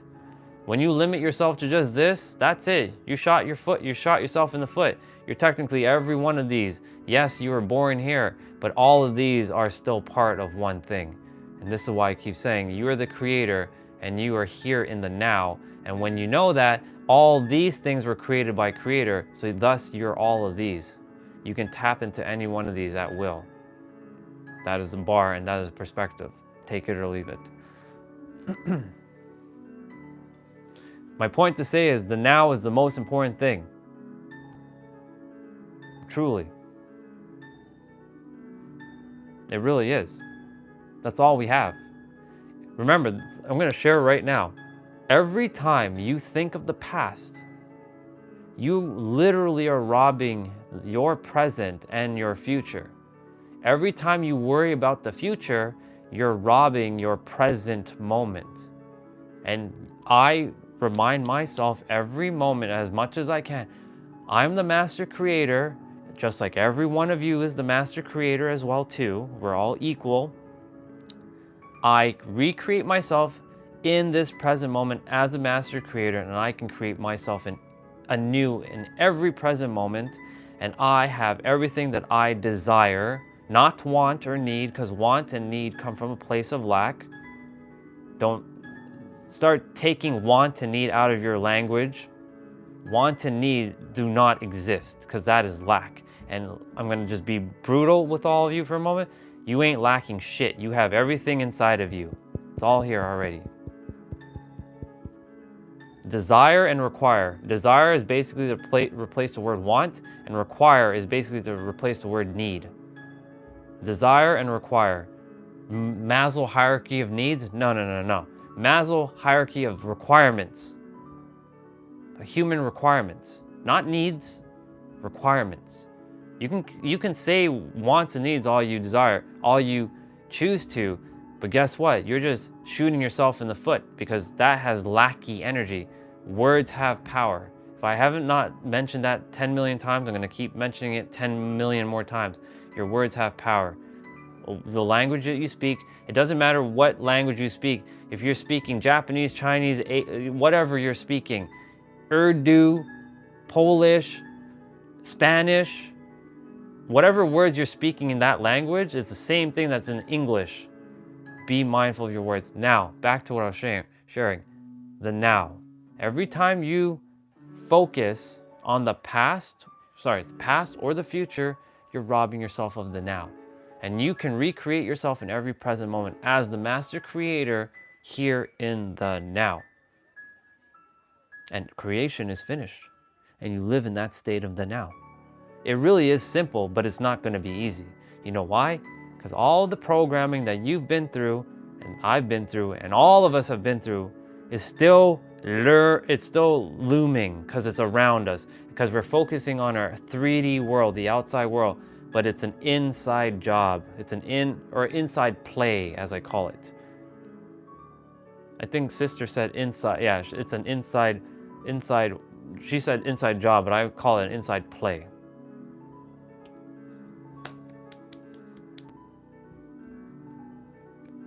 How many grids in zodiac souls in our soul? That's not important to me. That's irrelevant. I'm sure it's important in some capacity, but when you're the creator, you let go of a lot of things that are just not necessary to know. Because creator is basically God, and God is, or the universe, or whatever you like to call it. And when you know that you're that, and you recognize that everyone else is that, you simply let go of a lot of things that are absolutely unnecessary because you tapped into the top, to basically the infinite. So to answer your question, I'm not sure. When you say how many grids are in the zodiac soul, well, I mean, there's 12. There's technically supposed to be 13 zodiacs, but they show 12. There's a 13th zodiac. I don't remember the name of what they call it, but there's technically a 13th zodiac. But that's irrelevant. Well, for me, it's irrelevant. If it's important to you, I mean, I'm sure you can Google it and find that out. That's not important to me. There's a lot of things I just stop searching for because it's not necessary for me. Unless something goes beyond God or the creator, if any one of you know that something can go beyond God or the universe or infinite, let me know. I'll go hunting, but I know the answer resides back in here. Everything, basically the answer will always come back to you. That's why I stopped looking at podcasts. Yes, I still watch one or two content here and there, but I stopped learning. Let's see. I heard Manly P. Hall, he knows way more. That's cool. Whether he knows way more is irrelevant. It's irrelevant because it's not that if he knows way more, it's not that he knows way more. It's just that he is aware and it's currently visible to him. That's it. That's all it is. Manly P. Hall is no different from you, Dimensional. And if you're seeing that he's different from you and that he knows more than you, or he knows more than anyone else, well, guess what? You're just putting separation. Don't do that. You actually have the same information as he does. The only difference is that it's currently visible to him and it's invisible to you or invisible to someone else. That's all this is. Everyone has all the information inside of them. Their soul knows everything. The mind, this, was given to you to forget everything. And the mind is simply on a search to remember everything it has forgotten. That's it. Period. The end. That's all it is. So things that you're looking for, you have inside. So when you go search for Manly P. Hall, and he can, whoever he is, he's all he's doing is mirroring back to you what you already know. Same thing what I'm doing. I'm just mirroring back everything that you already know. I'm just making you aware of it. Right, exactly. He knows another zodiac astrology. Exactly. He's just aware. And all he's basically doing, just like anyone else, is just simply bringing awareness to you, so now that you know that you have it. That's all it is, man. So this is why I keep sharing. Nobody knows more than you. The only thing is, it's what's currently available and what's currently aware to them and is unaware to you. That's all this is. There's a lot of things that are currently unaware to me. There's tons of shit out there. But here's the thing. Unless it passes beyond God or the universe or the infinite, I don't care. You know why? Because it has no relevance unless it can bring some tangible action to my life. And if it doesn't, I simply don't care. So I stopped seeking information. I really have. Because the universe, if I know that I'm one with the universe, then the universe will just simply bring forth what I'm meant to be aware of and make it aware to me. I hope that makes sense.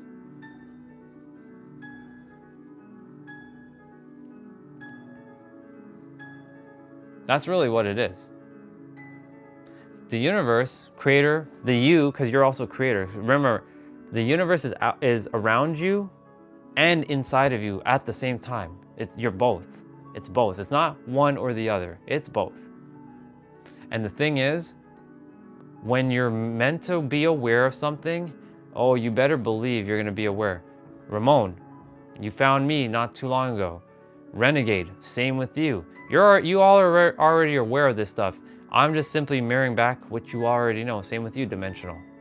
Olga already knows this too. You all know this stuff. All I'm doing is mirroring back to you what you already know. And now that you know, knowing is not only half the power. Now, what do you do with it? You go on your mythical journey and you go through life doing what you're here to do and being what you're here to be. And that's literally being in the now.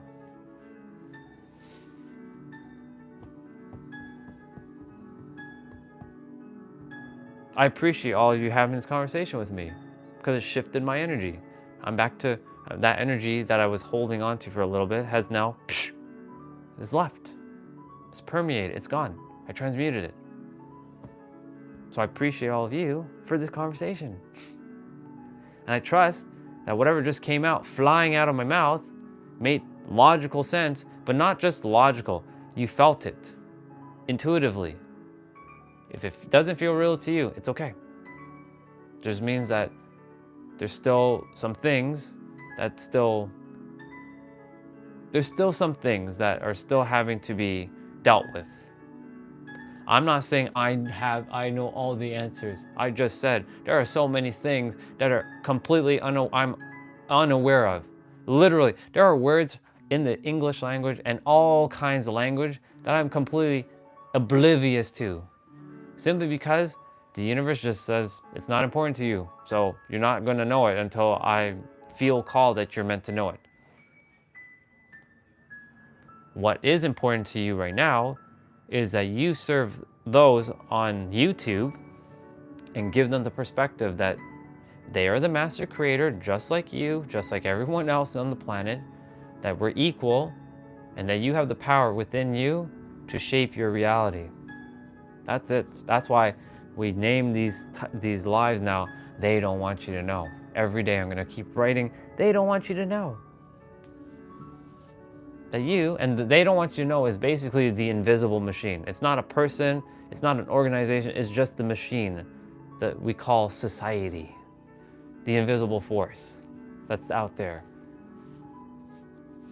It's not one person or one country or a clan of people. It's just, collectively, they don't want you to know. And they don't want you to know is basically you have the power. and you can shape your reality if you choose to, because everything is also based on a choice. And there is divine timing too.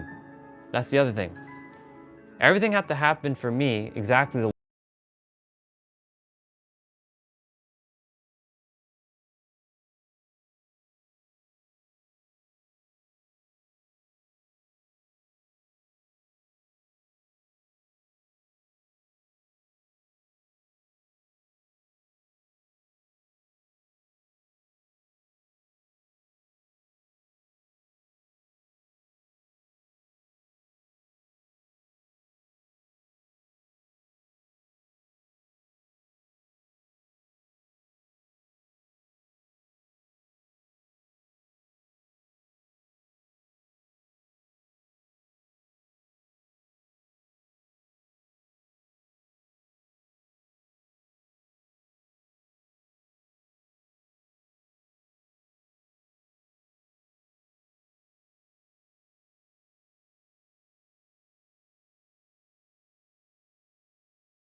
to be the person you were 5 minutes ago.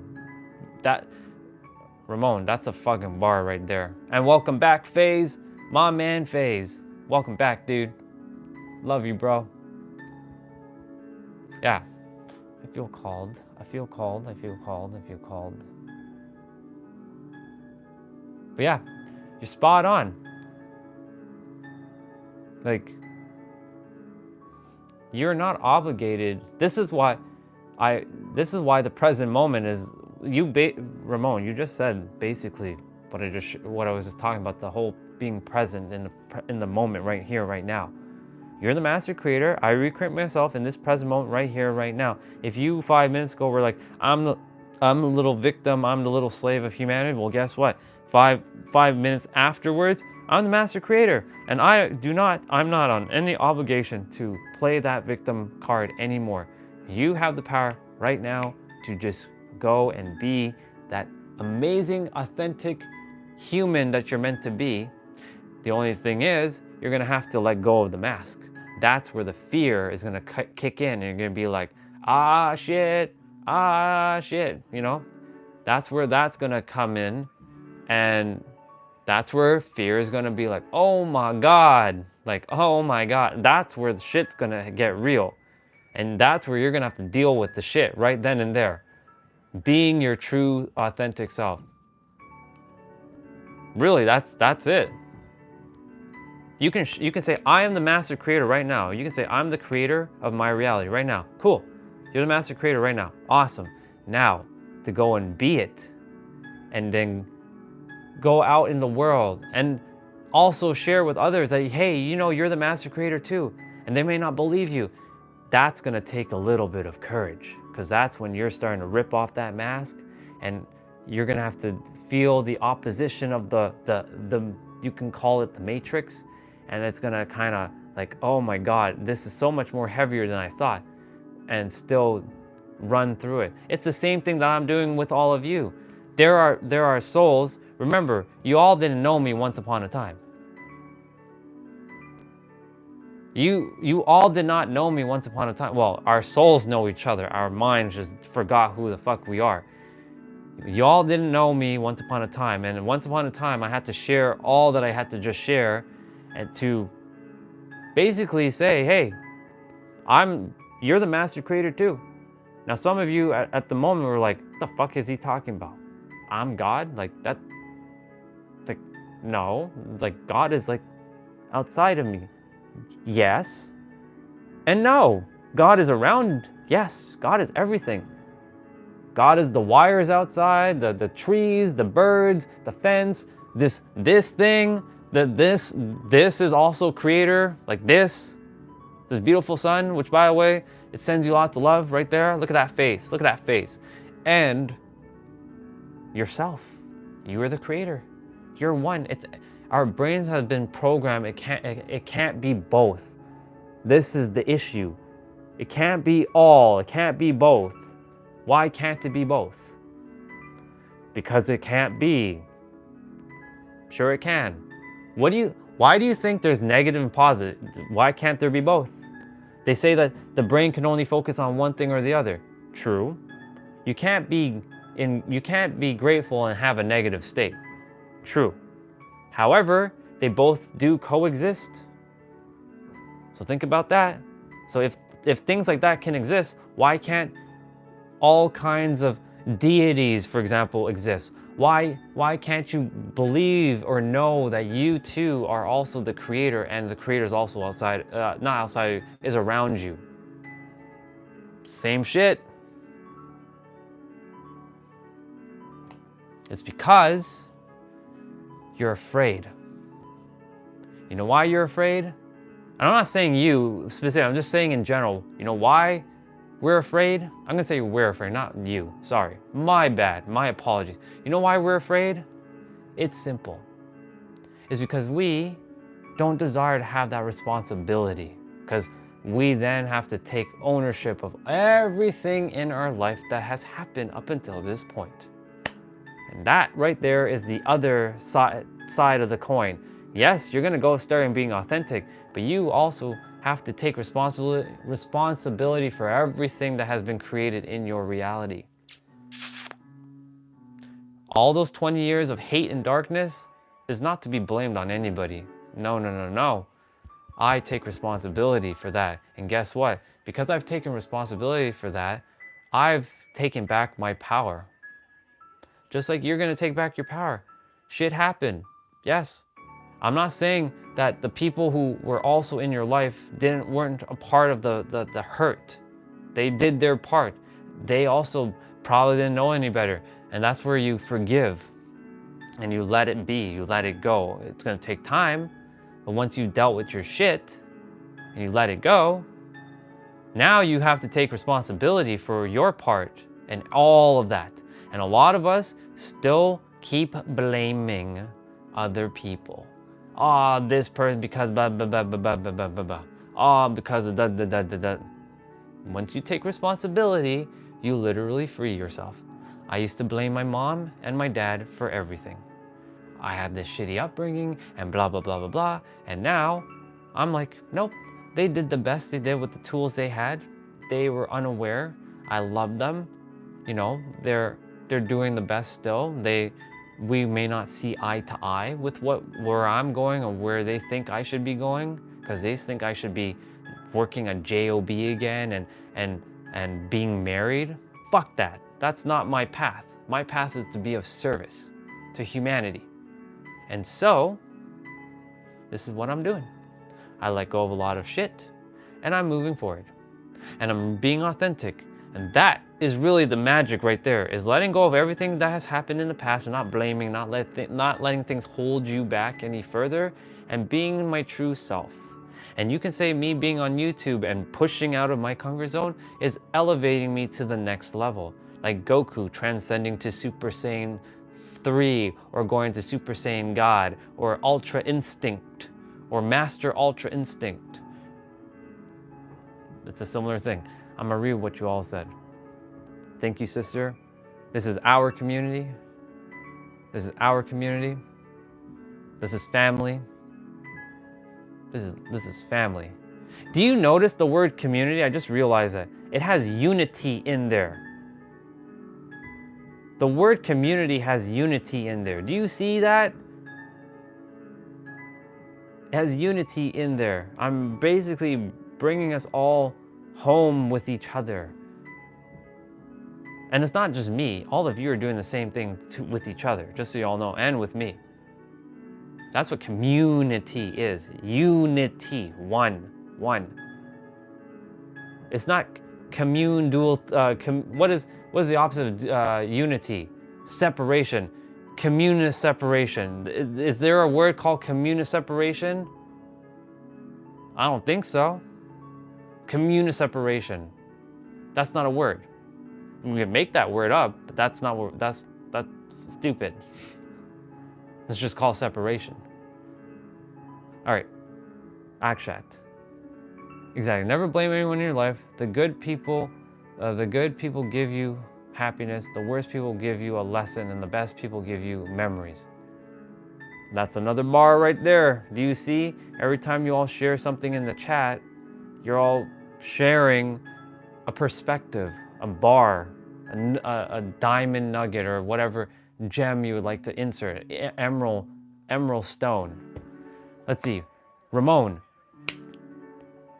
Mr. JC knew he was God, exactly. So wake up and find out, to find out eventually who you really are. In our culture, of course, they'll say you're crazy and it's blasphemous, exactly, and they'll put you in a nut house.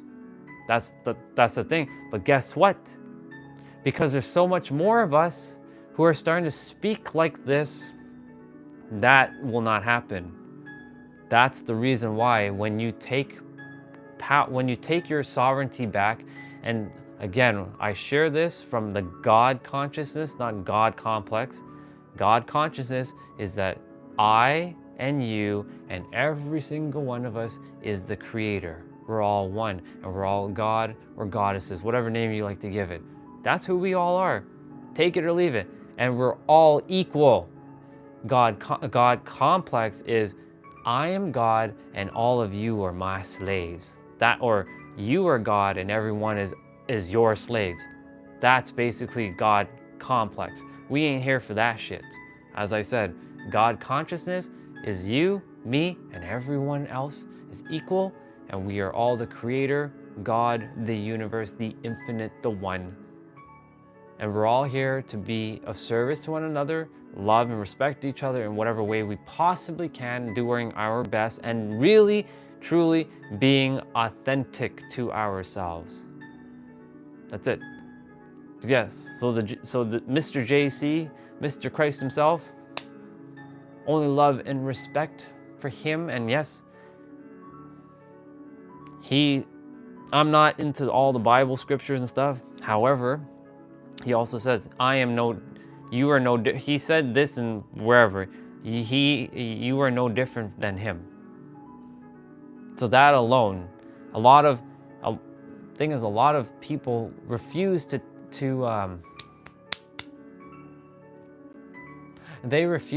claim the power because it'll force them to be responsible. And the thing is, straight up, not everybody's ready to handle that responsibility.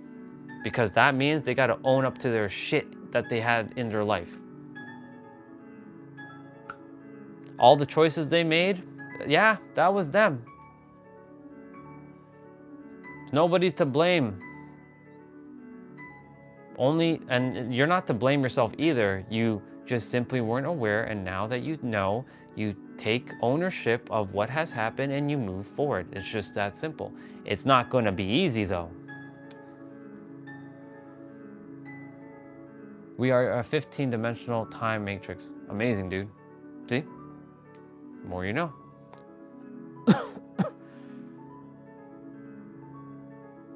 Yeah, he said you are gods, and they were about to stone him.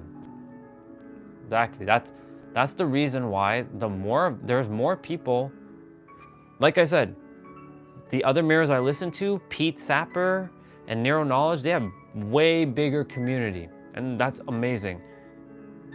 Now, are all of them fully aligned with Nero and Pete? I don't know. But here's the thing. There's at least, if let's say all of them, let's say if all Nero's community and all of Pete's community they recognize that they're God, guess what? Do you know how many people right now on the planet know that they're the creator? Here's the number. So if every person on Nero's channel, he has like 275,000 subscribers. So if every 275,000 subscribers on his channel know that they're the creator, guess what? There are 275 of us, plus us, walking around on this earth right now out of the 8 billion who know that we're the creator. So there's more of us, and then there's Pete and his channel. He's got followers on TikTok, he's got subscribers on TikTok and YouTube. He's got probably a combination of maybe 20,000, that's another 20,000. There's probably like 300,000, not to mention everyone else who is also starting to talk like this, because there's a lot of people who are starting to realize, hey, I'm the creator of my reality. We really are the creator of our reality. So guess what? We ain't the crazy ones anymore. I'm just saying. There's like probably like maybe 1 million of us that already know that we're the creator beings. Yes, that 1 million or more, however many, is not 8 billion, but eventually the scales are tipping. Yes, that's Nero. Let's see. In India, they were aware they are God, and they congratulate you and when you found out. Exactly. Spot on. Yeah, we're all co-creators too. We're all here to co-create with each other. That's why when you have a dream, share it with those who you're in alignment with. We fuel that with unconditional love that, yo, Dimensional, your dreams, it's done. You have it. It's yours. Ramon, same with you. Your dreams, they are done. And we just output that energy. Olga, same with you. Renegade, same with you. All of you. Jose, Tiny Problem, all of you. All your dreams are fulfilled. They're done. And yeah. So Nero is a great mirror. I listen to him not for the wisdom, but I listen to him for the words, because he is able to share words that are bringing me into awareness. I can say it like this now. Cool. I already have the same information he has. We all have the same information. He's just making things aware, giving good perspective. He always will say, I ain't better than you. We're equal. And once you know that we're equal, you literally, or literally, depending on how you say that word, break a lot of the illusions of the planet.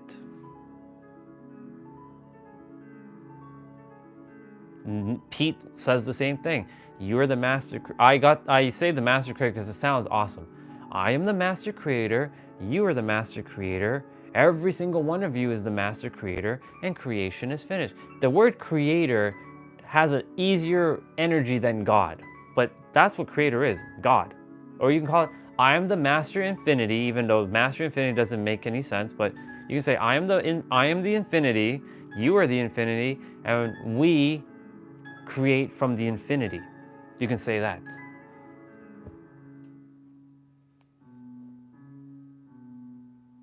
Yeah, exactly.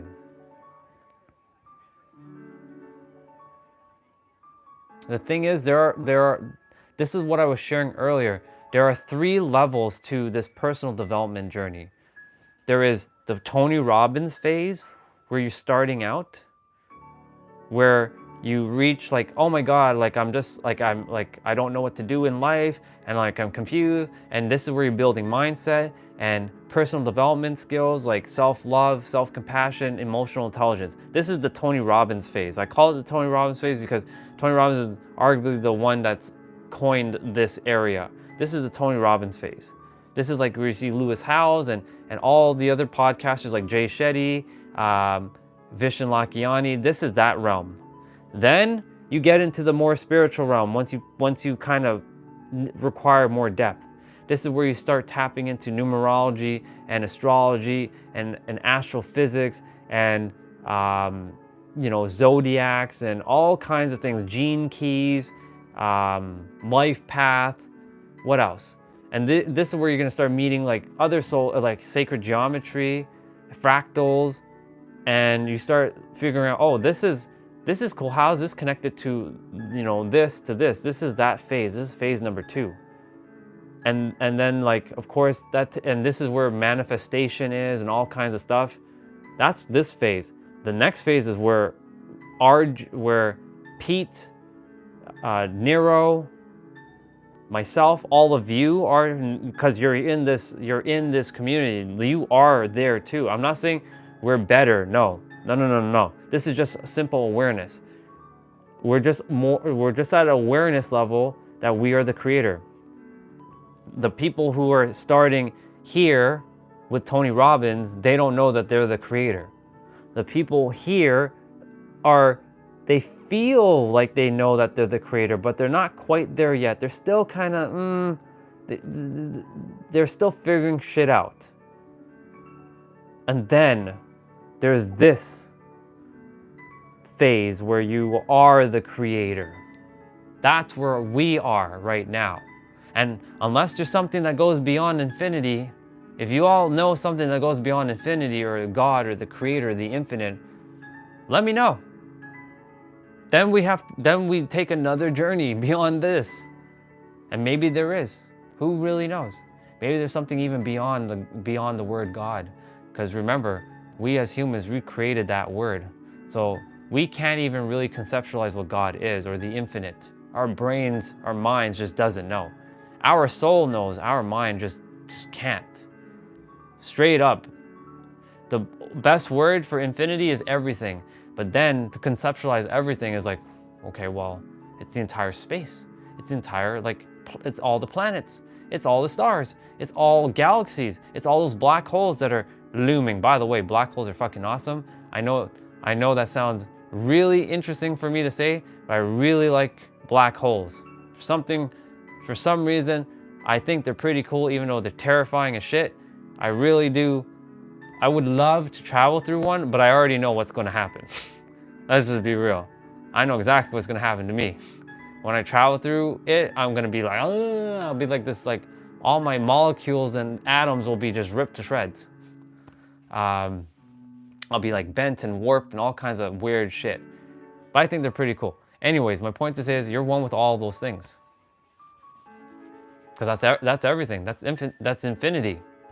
Even beyond all those things that we don't even know what's out there.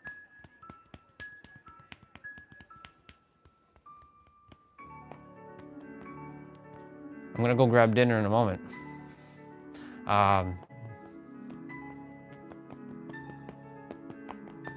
Yeah. You're not crazy. There's a reason why you all found this. And Nero and Pete and RJ and Bashar and another brother of mine, Jay, they talk similar.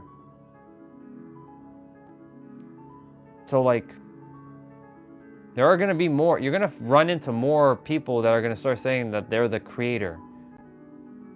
And that is perfect. As long as they recognize, as long as this is what has to happen. When they say it, they also must say that you, me, and everyone around the world on this planet is also the master creator. If you hear that from them, awesome. They know what they're talking about. If they start saying, I'm the master creator, and they don't say anything else, or they don't say you're the master creator, that's a sign to kind of stay away. But here's the other thing. You really don't have to go seeking information anymore. The answer is simple. Live in the now. Be authentically you. Know that you're the master creator, or God, or the infinite. And know that you were born worthy and enough. You don't have to prove anything. And live in a state of joy as much as you can. These 5 things, you have the answer. The key is right there.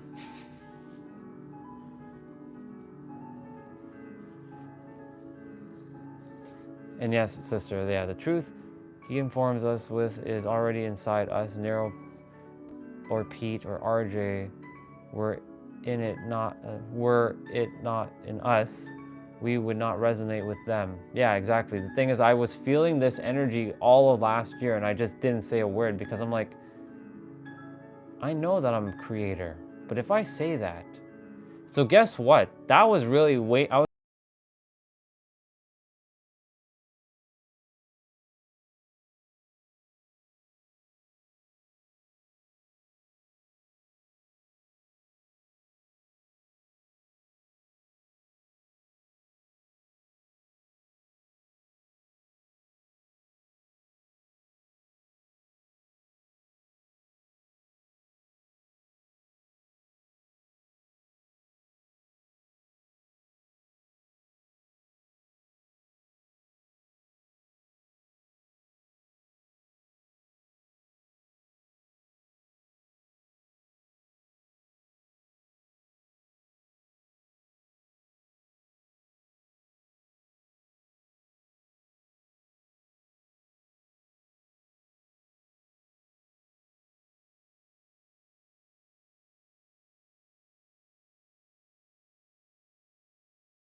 Okay, that didn't take that. Oh shoot!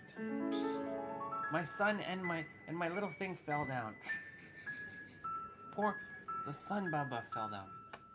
Well, I'll give the sun. Sorry, I know you guys can hear me there. I said the sun and the other thing fell down. The whale. So I'll give you guys a hug and a kiss.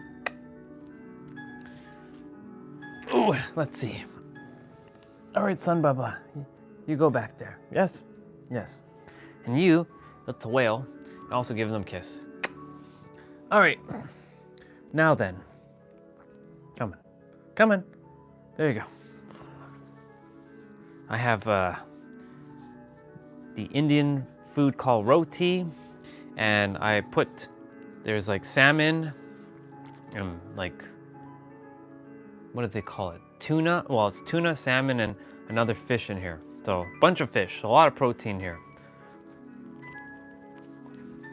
And I rolled it up. Hey, Goot Lava, welcome. I was just talking about the creator, you, the powers that you have. And I was just now thinking about the laws of the universe that just showed up while I was going to grab my meal. You good, dude? I'm sure you're good.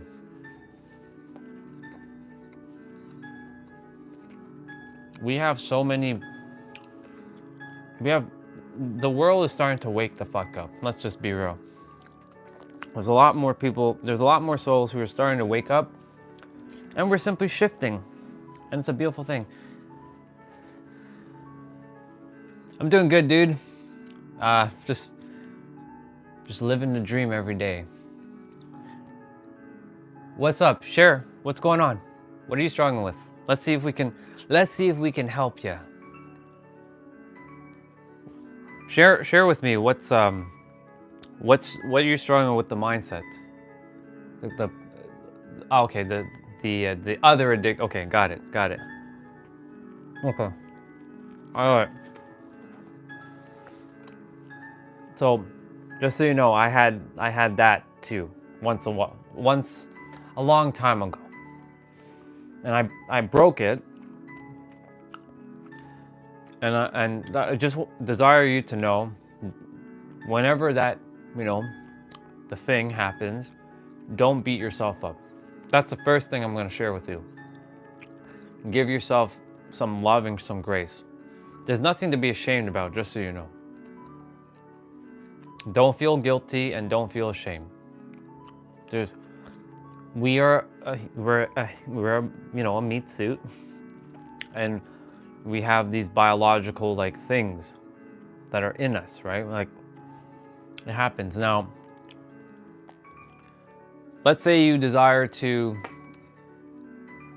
yeah, I know how you feel. That loop, I was stuck in that loop too. Yeah, I was stuck in that loop. So, one thing I can suggest, besides not beating yourself up when it happens, is, I don't know how many times, whether it's a couple times a week, a couple times a day, I don't know. I have no idea. You don't have to share. Just hear me out. However many times, the way to start letting go of it is either finding something else that is equally important, or something that you love to do, and sort of replacing it little by little. It's not going to just for now, you're not going to be able to cold turkey it. Cold turkey basically means that you're not going to just immediately stop it. You can snap your finger like, I'm done. However, your body's going to say nope, and your mind's going to say nope, I ain't going to stop it, because it's been a program, it's a routine. And so the first thing is to find ways to reduce it. And one ways to reduce it is, again, not feeling guilty, knowing that it's okay, but eventually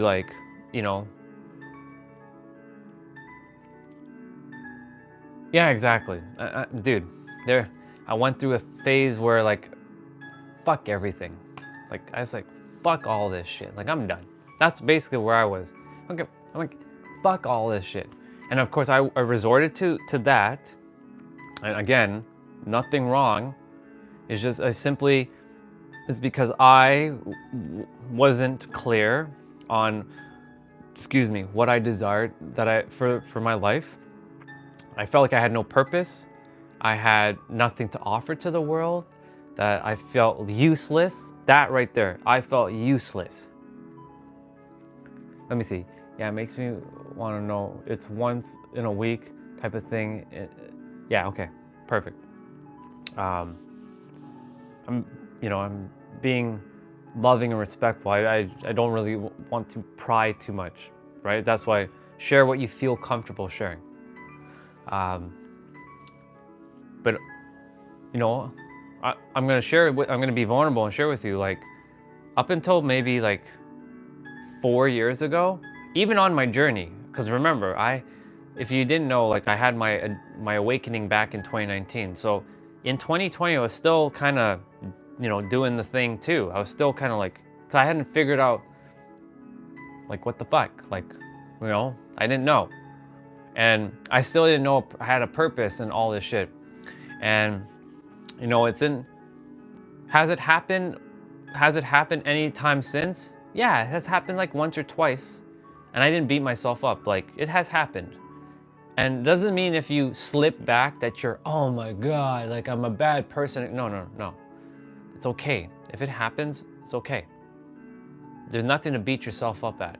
Now, for me, I started to find ways to, when I had the urge, right, to either do something else. Like let's say I desired to do the thing, I would start doing push-ups to and breathing. So breathing is an actual great technique to help you to not, do the thing. But like, I don't mean regular breathing. I mean like really taking in that breath in your nose and really breathing, because like it actually helps relieve that sensitivity or the urge to doing it, essentially.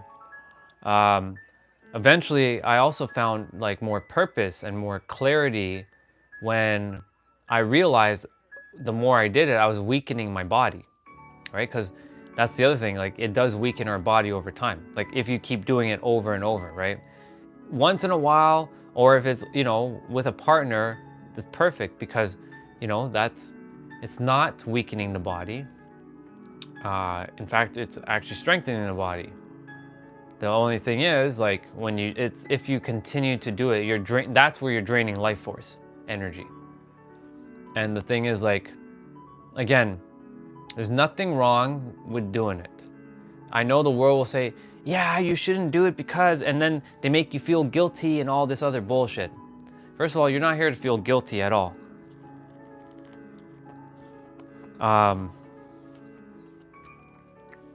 So that's the first thing. We're not here to feel guilty.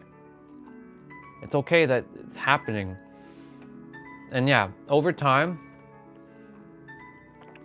you'll find your own ways to just like simply let go of it.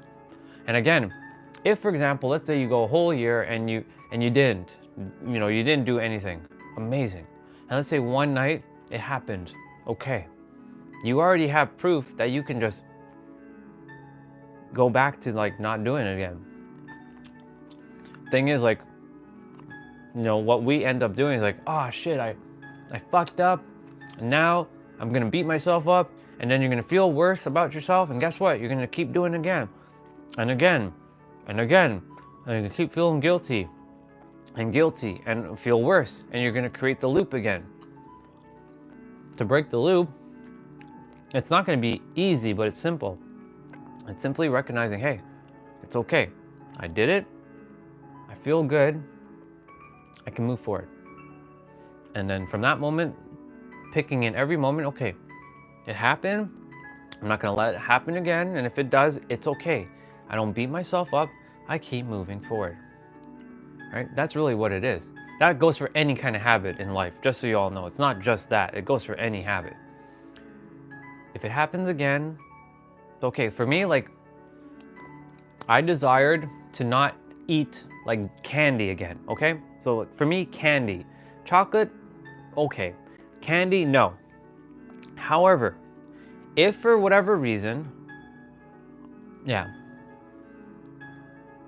Yeah, I know, right, exactly. And the thing is, I wouldn't say to go and, look for that, but I'm not giving you medical advice here because I'm not a doctor at all.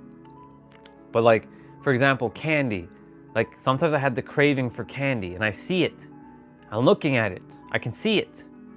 But I'm like, I'm making a choice. I'm like, I know if I eat this candy, I'm gonna feel like shit afterwards. And I know that the sugar is gonna rush in my body and I'm gonna feel all this kind of crap. I know it. I know what it feels like, especially if I eat like things like Skittles. Skittles are one of my favorite candy that I like to eat. So I'm like, I know when I eat Skittles, I'm gonna feel like shit afterwards. I know it for a fact. So do I desire to feel like shit? No.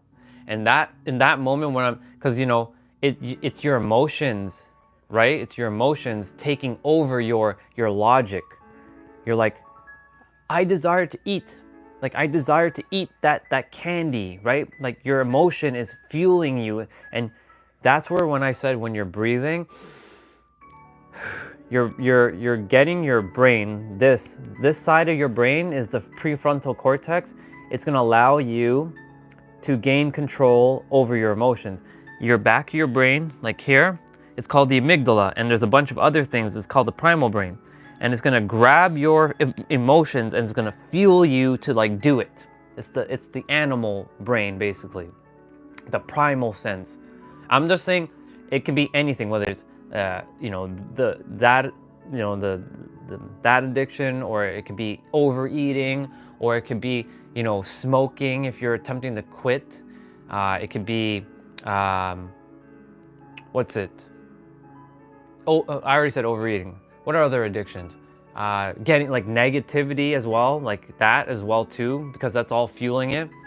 But when you realize that that's why I keep saying you're the creator, you have the power within to shift. You really do. You have the power to shift. And knowing that you have the power, it can help you feel, okay, the urge is coming on. Like the urge, you can feel the urge coming on to do the thing, right? It may look silly to put your hands on your head. I'm gonna remember that the prefrontal cortex is control, and I know that your amygdala is gonna, excuse me, I have a piece of hair in my mouth, is gonna take real control over your logical, and you're gonna have this like tug of war and like shit is happening. But guess what? The more you breathe, or like you ask yourself, how am I gonna feel after this? You're gonna feel like you're drained, or you're gonna feel more tired. Because I know what we do it to relieve stress. So like that's why I was doing push-ups. Yeah, I know, exactly. I know. Exactly. I look, like I said, there's a place to be vulnerable and share. There is no judgment. Like I said, I've been there, dude. It's up until maybe 4 years ago. And look, like I said, once or twice it happened, like I did it like once or twice in 2022, once in like 2023, a one time in 2024. And I was like, okay, well, it happened. It happened. It's okay. Don't beat yourself up. We already know. We already know. So first of all, I'm just sending you lots of love, brother to brother. Just sending you lots of love. All is gonna be good. And like I said, just find ways to like, when the urge is coming, see if you can breathe.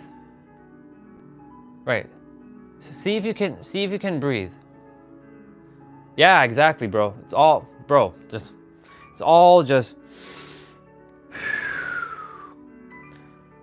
that's what happens. If I feel like I have the urge, like for me, I'm like, I ask myself a lot of questions. How am I gonna feel after this? Am I gonna feel good about myself, or am I gonna feel shitty? And the thing is, even if you feel good, awesome. do it. Go ahead. There's nothing wrong. The thing is, we have put this bad stigma that you can't do the thing. You know what I'm saying? But the thing is, yes, if you're like stuck in like you're doing it like, you know, 3, 4, 5 times a day. Once upon a time, ladies and gentlemen, I did it like 5 times a day. Yeah, I'm gonna be vulnerable. 5 times a day back when I was younger.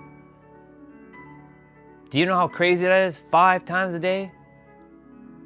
I drained a lot of my fluids. What do you think? Cold water helps? It can help. I'm not saying it, like, the thing is, are you gonna go jump in a cold water shower? Like, you're gonna go jump and take a cold shower right away, right? You're probably gonna say, like, fuck no, I'm not gonna do that. That shit's not gonna work.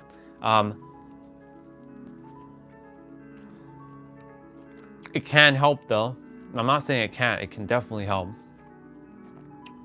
What I'm sharing though is breathing will definitely help. I promise you it will help. Because it's going to allow your brain to gain control. Because a lot of us, we don't breathe properly. When you breathe, you're taking the conscious action, and this part of the brain, the front, will have the ability, your logical side will have the ability to handle your emotional side.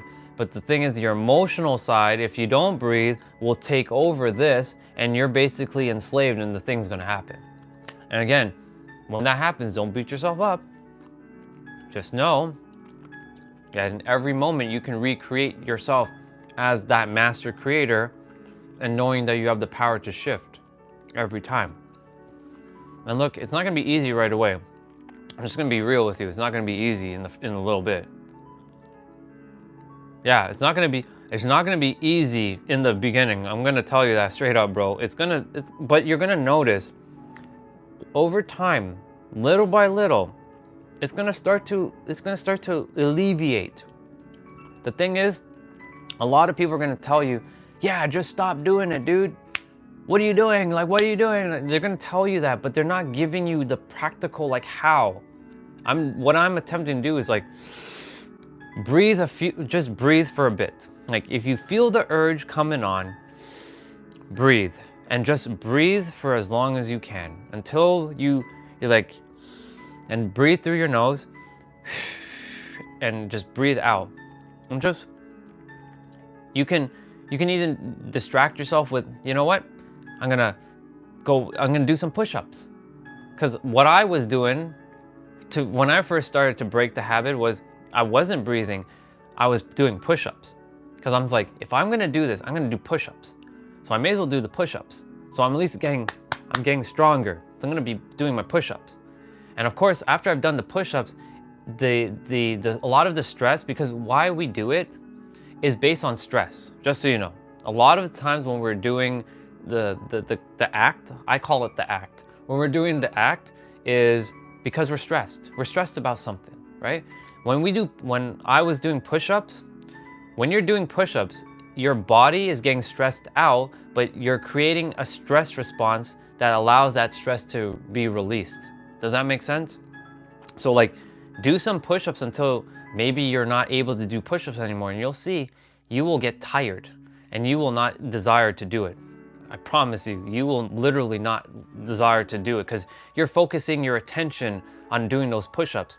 Now, of course, if you don't like doing push-ups, another thing you can do is move your body, like do some jumping jacks, do something where you're moving your body. Yeah, exactly. It's all about stress. It really is stress. That's all that is. Doing the thing is basically a stress response so that it alleviates your stress. But the thing is, it's like, how do I explain this? Okay, I got it. When I used to, so I'll share something. When I was in 2018, so I haven't showed you my photo. I think I have. I'm gonna show it right now. I have to go to Facebook. Okay. I don't know if I showed you this photo. So this photo right there is me, and then of course that's me, the other side. Now, this version of me was always stressed. I was overweight, I overate, and of course I did the thing, right? To alleviate stress. So this version of me was always stressed. Okay. And the thing is, because I was so stressed, yeah, the thing I've been back. I've been numbing, like I've been eating this. Because I was so stressed, I would, yeah, with the self-improvement, exactly. With the stress, I was eating chocolate and candy and drinking French vanilla and all kinds of crap, right? Coke and Pepsi and all kinds of things. And you know what that was doing? It was a coping mechanism. Because I was so stressed at work, I was eating donuts and candy and chips and all kinds of, I wasn't even eating proper food throughout the day. I was eating that as my food. And the thing is, because I was eating that kind of stuff, it was giving me the temporary fix. But guess what? In the long term, that was giving me the sugar high, so that the sugar can help me cope and not deal with stress. And guess what? That sugar will create a nasty effect over time, because it's like you have to have more sugar. You have to have more sugar. So the way I had to break that, for example, when I started this journey was, well, I did cold turkey. It wasn't easy. So like, I'm different from a lot of people where I'm like, when I'm committed to do something, I'm just gonna like, if I can go cold turkey on shit. Like that's how I roll, but I recognize not everybody can do cold turkey. So the best thing that I could have done for myself back then if I didn't do cold turkey was like reduce it to a point where, and reducing it by like, okay, if I'm gonna eat like something like 10 times a day, I'm gonna eat it like twice a day, right? So at least I'm building up a tolerance of the body so I can shift it. And then eventually I would break it. So my suggestion is to find a way to like reduce it to a point where if it happens like once a month, awesome. And then eventually, if it happens once every 3 months, awesome. If it happens then once every 6 months, awesome. If it happens once every like year, awesome. And eventually it will just, and you're gonna free yourself. Just know that you have the power. That's the thing. I keep sharing, like that's why I say you're the creator being, because you have the power to create that shift within. And when that shift happens, you will be able to literally smash through it.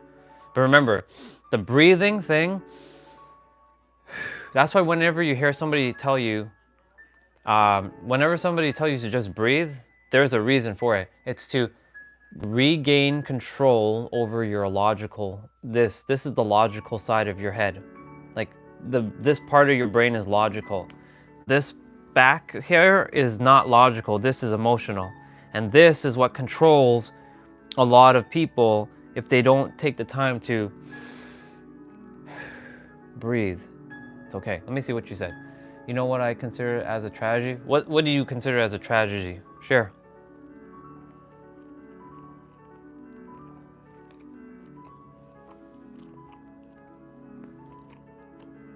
And by the way, welcome back, Tam. Dude, that nothing can make you happy anymore. Yeah, that is a tragedy. That everything seems hopeless and pointless and annoying. I've been there, dude. Nothing made me happy. Like nothing. Nothing made me happy back ages ago. That photo you saw of me, I was not happy. I made a fake smile. Nothing made me happy. Dude, I was making 6 figures back then and I still wasn't happy. Think about that. On paper, I had a great career in IT. I was making 6 figures and I still wasn't happy. Why was that? Money is just a great amplifier. Money is amazing, but money, if you're not happy within yourself, money is not going to go fix it too either. That's why like nothing was making me happy.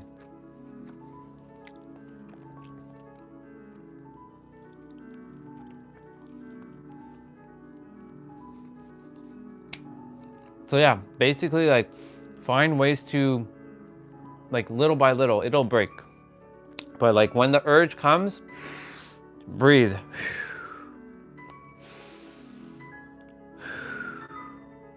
Just and over you'll see that energy is going to start slowing and it's just going to disappear. And or you can just, hey Nikki, welcome back, sister. Welcome back. Good to see you again.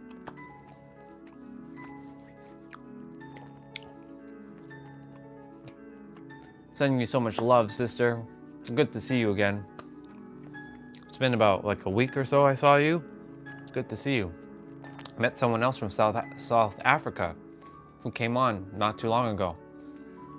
So yeah, it's good to see you too. Let's see. I guess money can help when you know it can support your loved ones. That might help me. Yeah, true. So that's what I'm saying. So Gut Lava, basically, don't feel ashamed, okay? All is good. This is a place of like literally no judgment because we all been through our own little shit. This is a family that has been through a lot of stuff. Does flag show on your side? Yeah, it does. I see the, is it the UK flag? It looks like the UK flag, or the Union Jack. Bro, we got you.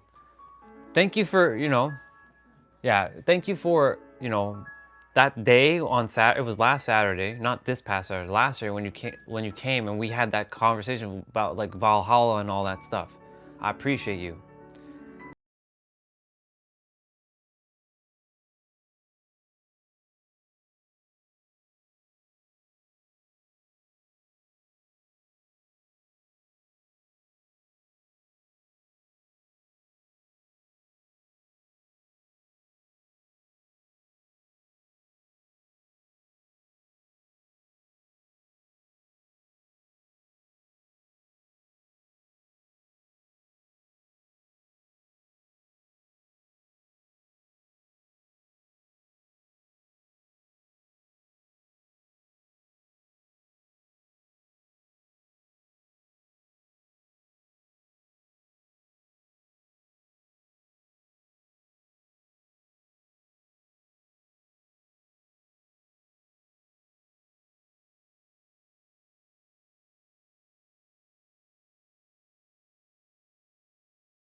now.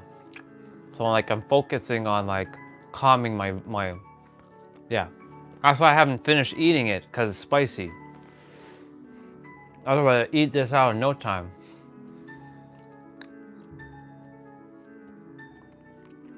Dude, there's a reason why I'm doing these live. Because I know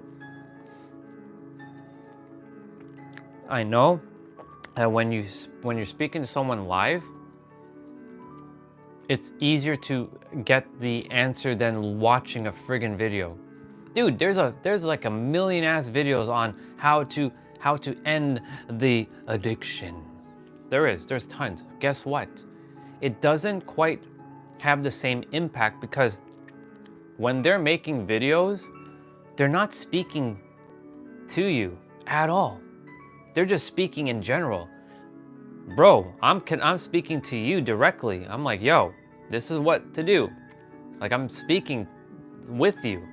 Thing is, a video is not speaking with you. They do their best, but a video just can't do that. Hey, let's go.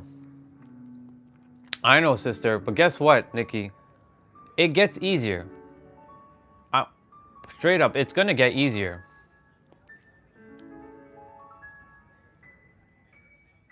Yeah. Well, remember, sister, there's a lot of things that I have a lot of like free time, right? I remember you have a daughter, so you have a lot of other things going on, right? You're also a lawyer, so like you got things going on, right? So it's hours are one thing, right? Like you don't have the 12 hours to do, and I'm not saying go do 12 hours, but however, I'm going to share like, you know, it's going to get easier. Like when I first started doing the lives on YouTube, there was like one person and it's live viewer number 1. His name is Christopher. He comes on. I call him Mr. Popular because he's the live viewer number 1 ever. It's okay, Gulava. The thing is, you didn't know. You were learning about me, or you were becoming aware about me based on like, you know, the things that you were hearing. So yeah. Appreciate you, bro. Appreciate that. Sometimes like when I fully explain everything fully, you'll get where I'm coming from. You know what I'm saying? And I get where everybody's coming from. That's the other thing. I understand. Sometimes we kind of jump to conclusions, and it happens. This is what we do as humans. You know, we do this. This is what we do. However, if we take a moment, if we can take a moment to understand each other, you see, we actually do have a lot in common. Let's see. Nikki said, but if I did, it feels naked. True. When you say, let me see, sure, but if I did, it feels like naked. So are you saying like you feel exposed? Yeah, I figured. I knew when you said naked, I knew you were heading down to self-conscious. Yeah, but I got so much warmth, love, and experience. Sister, it gets easier.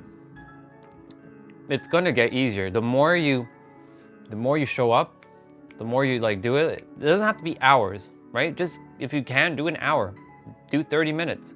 And every day, maybe just do 30 minutes, maybe 40 minutes if you can, whatever the amount you can dedicate to that. But over time, just do it. And I promise you, it's going to get easier and easier and easier and easier. It really will. Because like for me, when I first started the lives, it was all, guess what it was? It was literally, hello everybody, I'm just here to help you move your body, and we're gonna do like a upper body or a lower body or a jump rope or whatever it was. That was it. And then I would speak maybe for a little, and then I would jump off. But then the lives have taken a life of its own. Like for example, now, like I'm doing 12 hours, but before I was in San Diego, California, and that's my home. That's truly where I am. Like that's where I desire to be. And I was traveling there for a month and I was having a unique experience. Like I was living in a car, just having that experience. I took some Airbnbs here and there, so the hotels here and there, and I was documenting my journey every day, taking everyone to like the beach or taking everyone up a mountain climb or you know, going into like places that is very uncomfortable to like film and doing it. And one thing led to the next and it started growing, and now I came back, and then now here we here we are. So let me see what you said. Yes, it's my personal soul feeding time. Exactly. So like, you know, the thing is like, it's going to get easier. So any of you who are like looking to do lives, this is my suggestion. When you start small, but like eventually you will just become, it'll just become like anything else. When you do it over and over and over, guess what? You become a master or an expert at it. Like that example of driving a car, right? Nikki, Gutlava.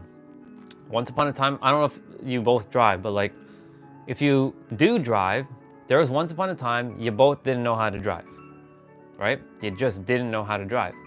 And then over time, you found a way, like through practice and through, of course, going through like driving school and a driver instructor, if you went through that way, you found the way to start learning to drive, and you started to get more comfortable, and now you're able to just do it.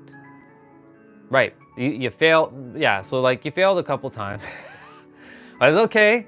Now look, now you drive, right? You probably drive extremely well, right? And so because of that, you became more of a master of driving. So like, fifth time God, exactly. I failed 2 times. So I failed my driving, like my second driving test, like the actual driving portion, twice. Mom bribed the kind officer.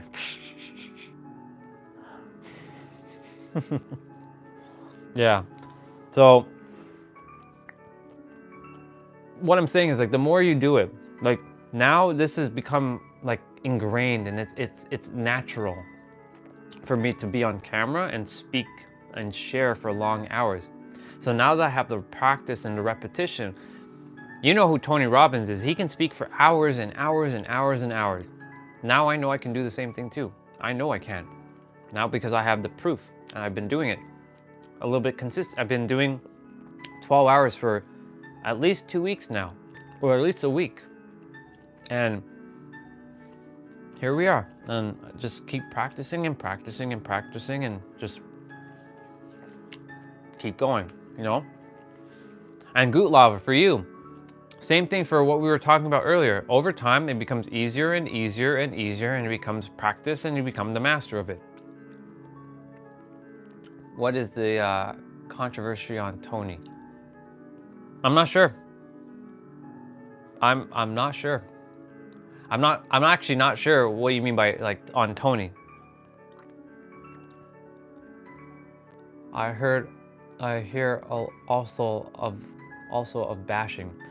What do you mean by Tony? Just out of curiosity, because my brain right now is attempting to figure out what you mean by Tony. Oh, Tony Robbins. Okay. So I was sharing this earlier. For those who are starting out the journey, like his vibe. So I like Tony's vibes. So you do yes, you know, he does that, right? That's his thing. He loves energy. But the thing is, yes, what he's saying, it makes sense. But you also have to like, yeah, it's like resonating. You resonate with someone. The thing is, not everybody will resonate what he's saying. For a long time, I didn't resonate with what he's saying. Now, I don't know anything of his work. Okay. So basically, he helps you to shift your mindset. So I explained this earlier, I'll share it again. So I'm just, as I'm finishing this and drinking some water. Tony Robbins is good for those who are just starting out in the personal development world. So those who they didn't know about personal development, and they're looking to just change their life and become better humans. He's a good starting point. So what he does is help you to shift your mindset and he gives you different perspectives. The way he goes about it is about your energy, where you put your energy, put your focus, that's where it's going to go. So he's really good at those kinds of things. Now, however, you will also feel if you feel aligned to him. All right, dude, go sleep. I love you, bro. Go rest. I'll see you again soon. Thank you for being here. Appreciate you, and I trust everything I shared helped you. I love you, dude. Appreciate it. So yeah, Nikki, he's a good entry point to all of this like personal development world. But after that, it's lacking some depth. Let's just put it that way. So there are a lot of people who continue to go to Tony Robbins events to blast through limiting beliefs. The thing is, he's not going beyond that realm. So like he doesn't get into like the mystical, the esoteric, the all those kinds of things. He kind of keeps you kind of like coming back to his stuff. You know what I'm saying? And his work is great. But when you've kind of passed, it's like school. No, Mel Robbins and him are not related. And Mel Robbins is a really good mirror. Her work is top notch. She's like I would call her like she's the mom of the internet. I call her the mom of the internet. She's got that mom energy. You know what I'm saying? Like she's like that mom. Like but it's like a mom that cares about you. So no, they're not related. I thought they were married at first. Yeah, doesn't teach you to fish. Exactly. So Mel and Tony, yeah, they're not related in any way. And yes, Tony doesn't really teach you to fish. He's more like, yeah, here's the fish, here you go. But then he doesn't tell you like, hey, you can do this too. Mel, on the other hand, different story. She gives you techniques like the high five or the 5-second rule or her new book. Forget the name of her new book. But then, so Mel is still technically in that realm with the Tonys still. Then there's the realm of the spiritual. Like you've gone, it's like school. You have different grades. Yeah, you have different grades. And you're basically going up in grade now. And by going up, I mean you're pivoting to deeper wisdom that's going to help you. So that's like I call the mystical, the true, the spiritual, like the manifesting, like the tarot, the oracles, all that kind of stuff. That's when you're in that realm. That's currently where probably you're residing right now, because you're in that realm with the oracles, the tarot, all that. And then of course like all the interconnectedness of life, like the numerology, you have crystals, you have gene keys, you have life path numbers, you have zodiacs, you have all kinds of things, right? After that, there's another level beyond that, and that's where I'm currently residing until further notice. And that's when you tapped into the master creator level. Yeah, exactly. Right. So it's like more getting into the Alan Watts stuff. So like you're getting more into like Alan Watts stuff. So like there is a level that's basically you're the creator.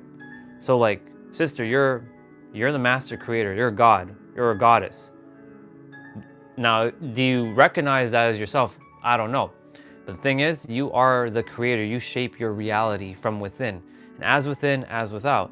And the thing is, not only is the creator, the infinite, the universe around you, it is around, but it's also inside of you. It's both. It's not just one or the other, it's both. If that makes sense. Because our brain has been programmed, it has to be one thing or the other. It can't be both. It can't be both. It can't be both. It can be all of it. It's just that our mind has been, we were given a mind, just so you know, we were given a mind to forget things, or sorry, to remember things that we currently have forgotten.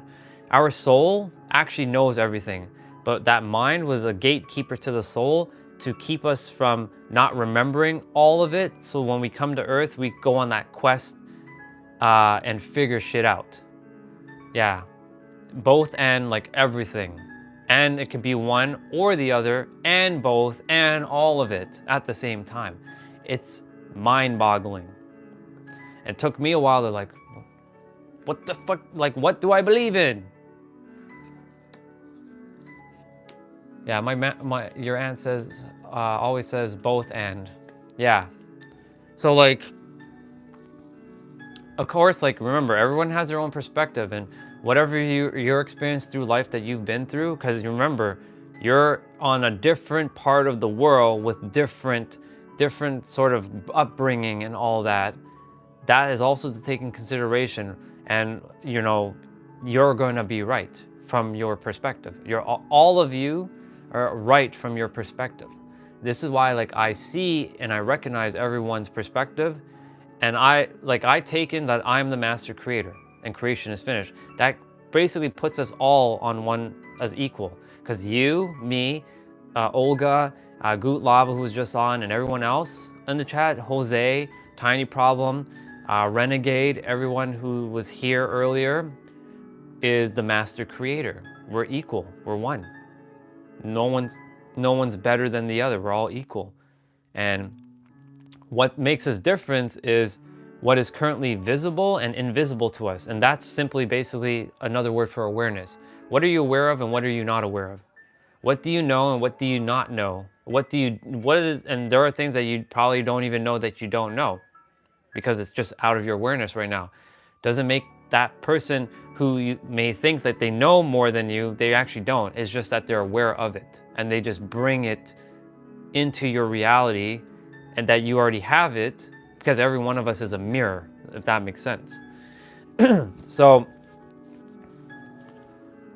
when you get into that perspective, that's the master creator, like God. You can call it God mode, God consciousness, unity consciousness. You can call it Christ consciousness. You can call it allness, everythingness. That's basically where I'm currently residing. It's not higher. I know I'm doing this. It's more lateral. It's like this. It's like this, and then this. It's the next stop. I'm on this. This is where I currently am. And unless something surpasses the infinite or God or the universe, or insert any God's name, that's where I'm currently residing. I'm one with the universe. I know that everyone is one with the universe. I recognize everyone as sovereign beings, divine sovereign beings, even if they're doing things that are doing, I don't judge, but like the thing is, there are some shitty things that are happening on the planet, and I would rather they not be happening. However, they are living their purpose. They are living their dharma, and I just have to let things be. Yeah, oneness. And so I'm coming from that perspective of we're all one. Everyone's doing what they're here to do and figuring shit out and remembering things that they have forgotten, because that's what we're here. We're literally came to earth to remember everything we forgotten. Our soul has all the answers. That's why anytime I'm sharing anything, like Nikki, everything that I have, you have. Same with Olga. Everything that Olga has, I have. Everything that I have, Olga has. Anything that Ramon has, I have. Like, and vice versa. Like, we all have it. We're all mirrors. And that's really the perspective. So that's basically, the Tony Robbins is like the beginning. Then you have the more esoteric mysticism things. Like we got the Teslas, we got the Alan Watts in that realm. And then we got the master creator realm, where, you're looking for deeper like beyond even esoteric. It's just like you're basically straight up God, and the god or goddess, whatever aligns with you. And it's just a matter of like tapping in. Yes, you're in a human meat suit. Yes, you are. Your soul is one with everything. So knowing that, you know that you're one with everything, and not just everyone, but everything. Like, the little sun here, this is creator as well. All this, like this drawing here is creator. Like this clothing is creator. Outside is creator or God.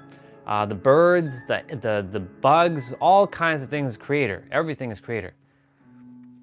Let me see. Yes, my favorite way of justifying or coming to terms with difference is now my family belief that we were all doing the best that we can with what we knew. Exactly. That's the same thing of saying you were doing the best you can with the tools you had. And simply put, those are the tools that you had. And now you have new tools. And now you're using those tools and they're helping you to get where you're meant to get to. Same with my parents. Firm, yeah, okay, gotcha. And the thing is, like, for me, like, I used to blame my mom and my dad for everything, my upbringing, and I was like, no, they did the best they did with the tools they had. They knew what they knew, and they didn't know what they, because there's three paradigms to life. There's what you know, there's what you don't know, and then there's what you don't know, what you don't know. It's this one right here, what you don't know, what you don't know. And the thing is, there's a lot of things that I'm currently unaware of. And that's okay, because the universe will simply bring it into my awareness when I'm meant to know. I simply let go of like, okay, I'm not meant to know this right now. Fine. If it's going to be coming into my life, awesome. Let it be. That's why I'm in this, it's like looking at Earth from a bird's eye view as the creator, the observer effect. This is how I'm living life, essentially. I see Earth, I see everyone, I'm obviously there too, and I'm seeing everything playing out. And I'm just like, okay. And just, okay. And just playing my part. But really seeing the Earth from that observer effect, the creator effect. Like, okay, I see there's the game down there of Earth, and everyone's kind of like doing the thing, and I'm also on the Earth doing my thing, and here we are. It's interesting. So like it's fascinating. Yeah. So the live stream's at 701 minutes. I'll be restarting the live stream in about 30 minutes. I'll be playing a video game. I'm just gonna hang out with like fam and just play a game. More than welcome to come and like hang out, but I'm just gonna be playing a video game. But yeah, so grateful that you came back. I was like thinking, where's Nikki? I haven't seen her in a bit. See, I don't forget. Whoever I had a connection with, I don't forget. Like, I haven't seen Nikki. And I remember another soul who came on. Her name was, I believe, Maria. She came on and I asked her, hey, where are you from, Maria? She's like, South Africa. I'm like, that's so interesting. I met a sister a week ago and her name is Nikki and she lives in South Africa as well, which is pretty freaking awesome. Yeah.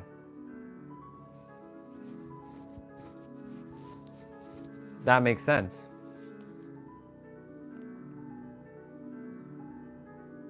Oh, I will. Definitely. Definitely. Fountainhead. I'll make a note of that right now. Fountainhead.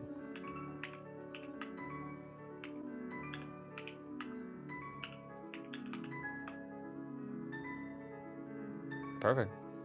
Yeah. It talks to what we know and what we think we know, what we don't know, however, to what we think we know, however. That makes sense. Yeah, that's interesting. Thank you for sharing that, by the way, because like, that's pretty fascinating. Yeah, like I said, there's a lot of things that a lot of us, we just don't know what we don't know. And when you know, then you become, that right there, when you know, now you have a choice. And the choice is if you know that you can do better, you still don't choose better, then that's a choice at the end of the day. If you know now you have a choice, and if you choose to do better, then amazing. Now, of course, it's not going to always be as cut and dry like that. There are always going to be all kinds of situational things and all kinds of other stuff that's happening in those moments. But really, once you know, you can't unknow, and once you've seen something or heard something, you cannot unsee it or unhear it. Or, well, you can probably unhear it, but your subconscious will hold on to what you just heard, and you'll hear it again and again and again. You know, repetition equals the mother of all skills. It's the one of the most ultimate skills you can have: repetition and consistency. So, like, if you see something over and over, it just means it's time. You're welcome, sister. I got you. That goes for all of you. We're here as a family. Love you all so very, very much. I appreciate you. Got like 5 minutes before I wrap up the live stream, and then I'll start the next one in about 30 minutes. Just hang out, play a video game, and just relax. That's what I do in the evening times. Like, you know, that's the beautiful thing. Like, I get to do this. I get to be here, and I get to do this. And I get to be here with family. And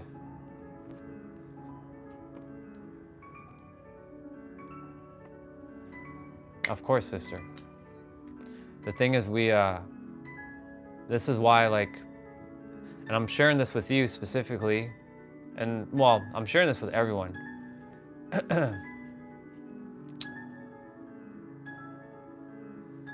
If I didn't take action on going live every day, do you know all the connections, number one, I would be missing out? Do you know all the connections you all would have been missed out on? All the growth that all you probably have seen? Some of you come back every day, some of you every so often. I just feel called. I'm gonna just do this because I just feel called. Because I feel I have that connection with you, sis. But imagine I didn't do these things live. Imagine I just didn't take action. You, Nikki, you, Renegade and Goot Lava, he already went to bed. Like, all of you would have missed out on all of this. And I've just been sitting, just taking in, yeah.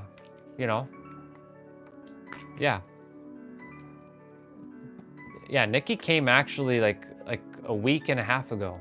So I saw her like a week and a half ago, which was, we had a great conversation and we had an interesting connection. Like, I was like, do you know a firm called, I don't know why I brought it up. I'm like, do you know a law firm called Norton Rose Fulbright? She's like, oh my God. Like, I work for the competitor. I'm like, here you go. It's crazy. Absolute nuts.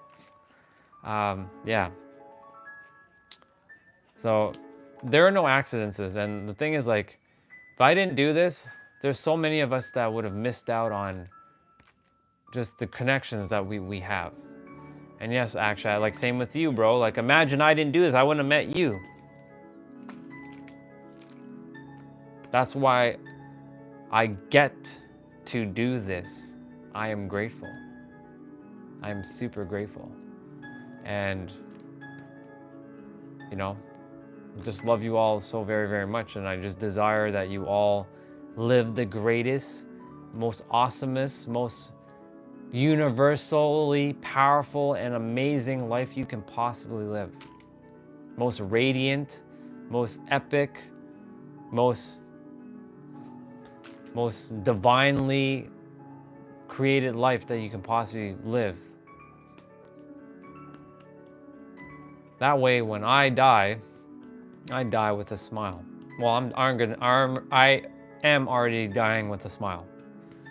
I already know that. Because I at least got to touch quite a few of you around the world. And it was great to, like, you know, it's great to have family everywhere. Like you, Tam, same with you, dude. If I didn't do this, bro, I wouldn't have never met you, bro. So same thing, all of you. That's why I'm on every day, because you don't know what we're gonna meet and who we're gonna connect with. So I just want to say thank you to all of you for being here and, spending time with not only myself, but each other. And, we share perspectives, we hold space, because that's important, to hold space and not judge, and do our best to keep this space as loving and, positive as possible. Things can be said. I know there are times where I might get a little bit outspoken, but it's only because that I love you all and I desire to see you blast through the limiting the beliefs or the limiting things that you may be still holding on to. You're welcome, dude. More than welcome. It's not even my advice, because it's the universe just saying, hey, this is for you. Give it to them. You could say I'm just allowing the universe to just, all right, universe, here you go. Take over my vessel. I'll just do that.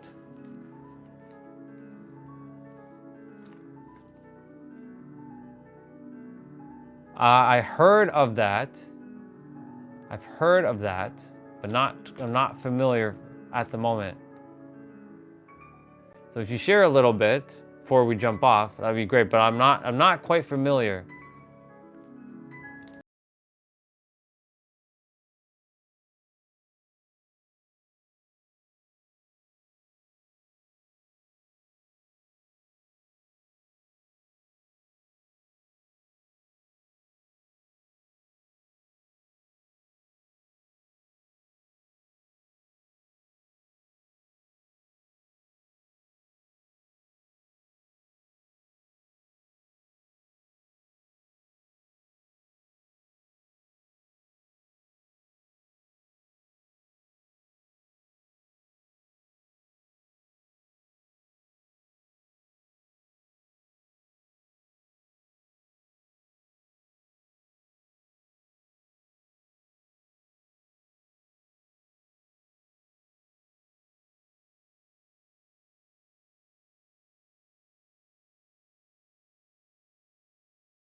The only Thank you, Tam.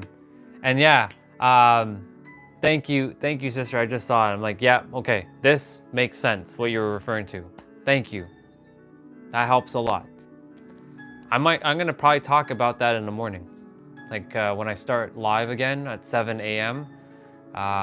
Basically 12 hours from now. Not the next live, but tomorrow's live. Yeah. All right, y'all. I'm gonna end the live stream in a minute now. So Nikki, Tam, Akshat, Jose, Olga, Tiny Problem, Renegade, all of you, I love you all. For those that are in the chat, Razor Ramon, I know you're there. I will see you all very soon. Remember that you are the master creator. Everything that you desire really is here in the now. It really is. You just have to live from a state of the now. And this thing that's beating in your chest, the heart, is the key. Follow it. It truly is going to lead you where you're meant to go. It's going to be scary though. Well, I'll see you and Jose in like 30 minutes, so I'll see you both. Unless you're not playing, but I'll be playing. Yeah, so this heart will lead you. Follow it. It's got the answers. All right. I'll see you soon. I love you all. I love you all very, very much, and may your heart be your guiding key. Love you. Bye. Awesome. We'll be playing for sure.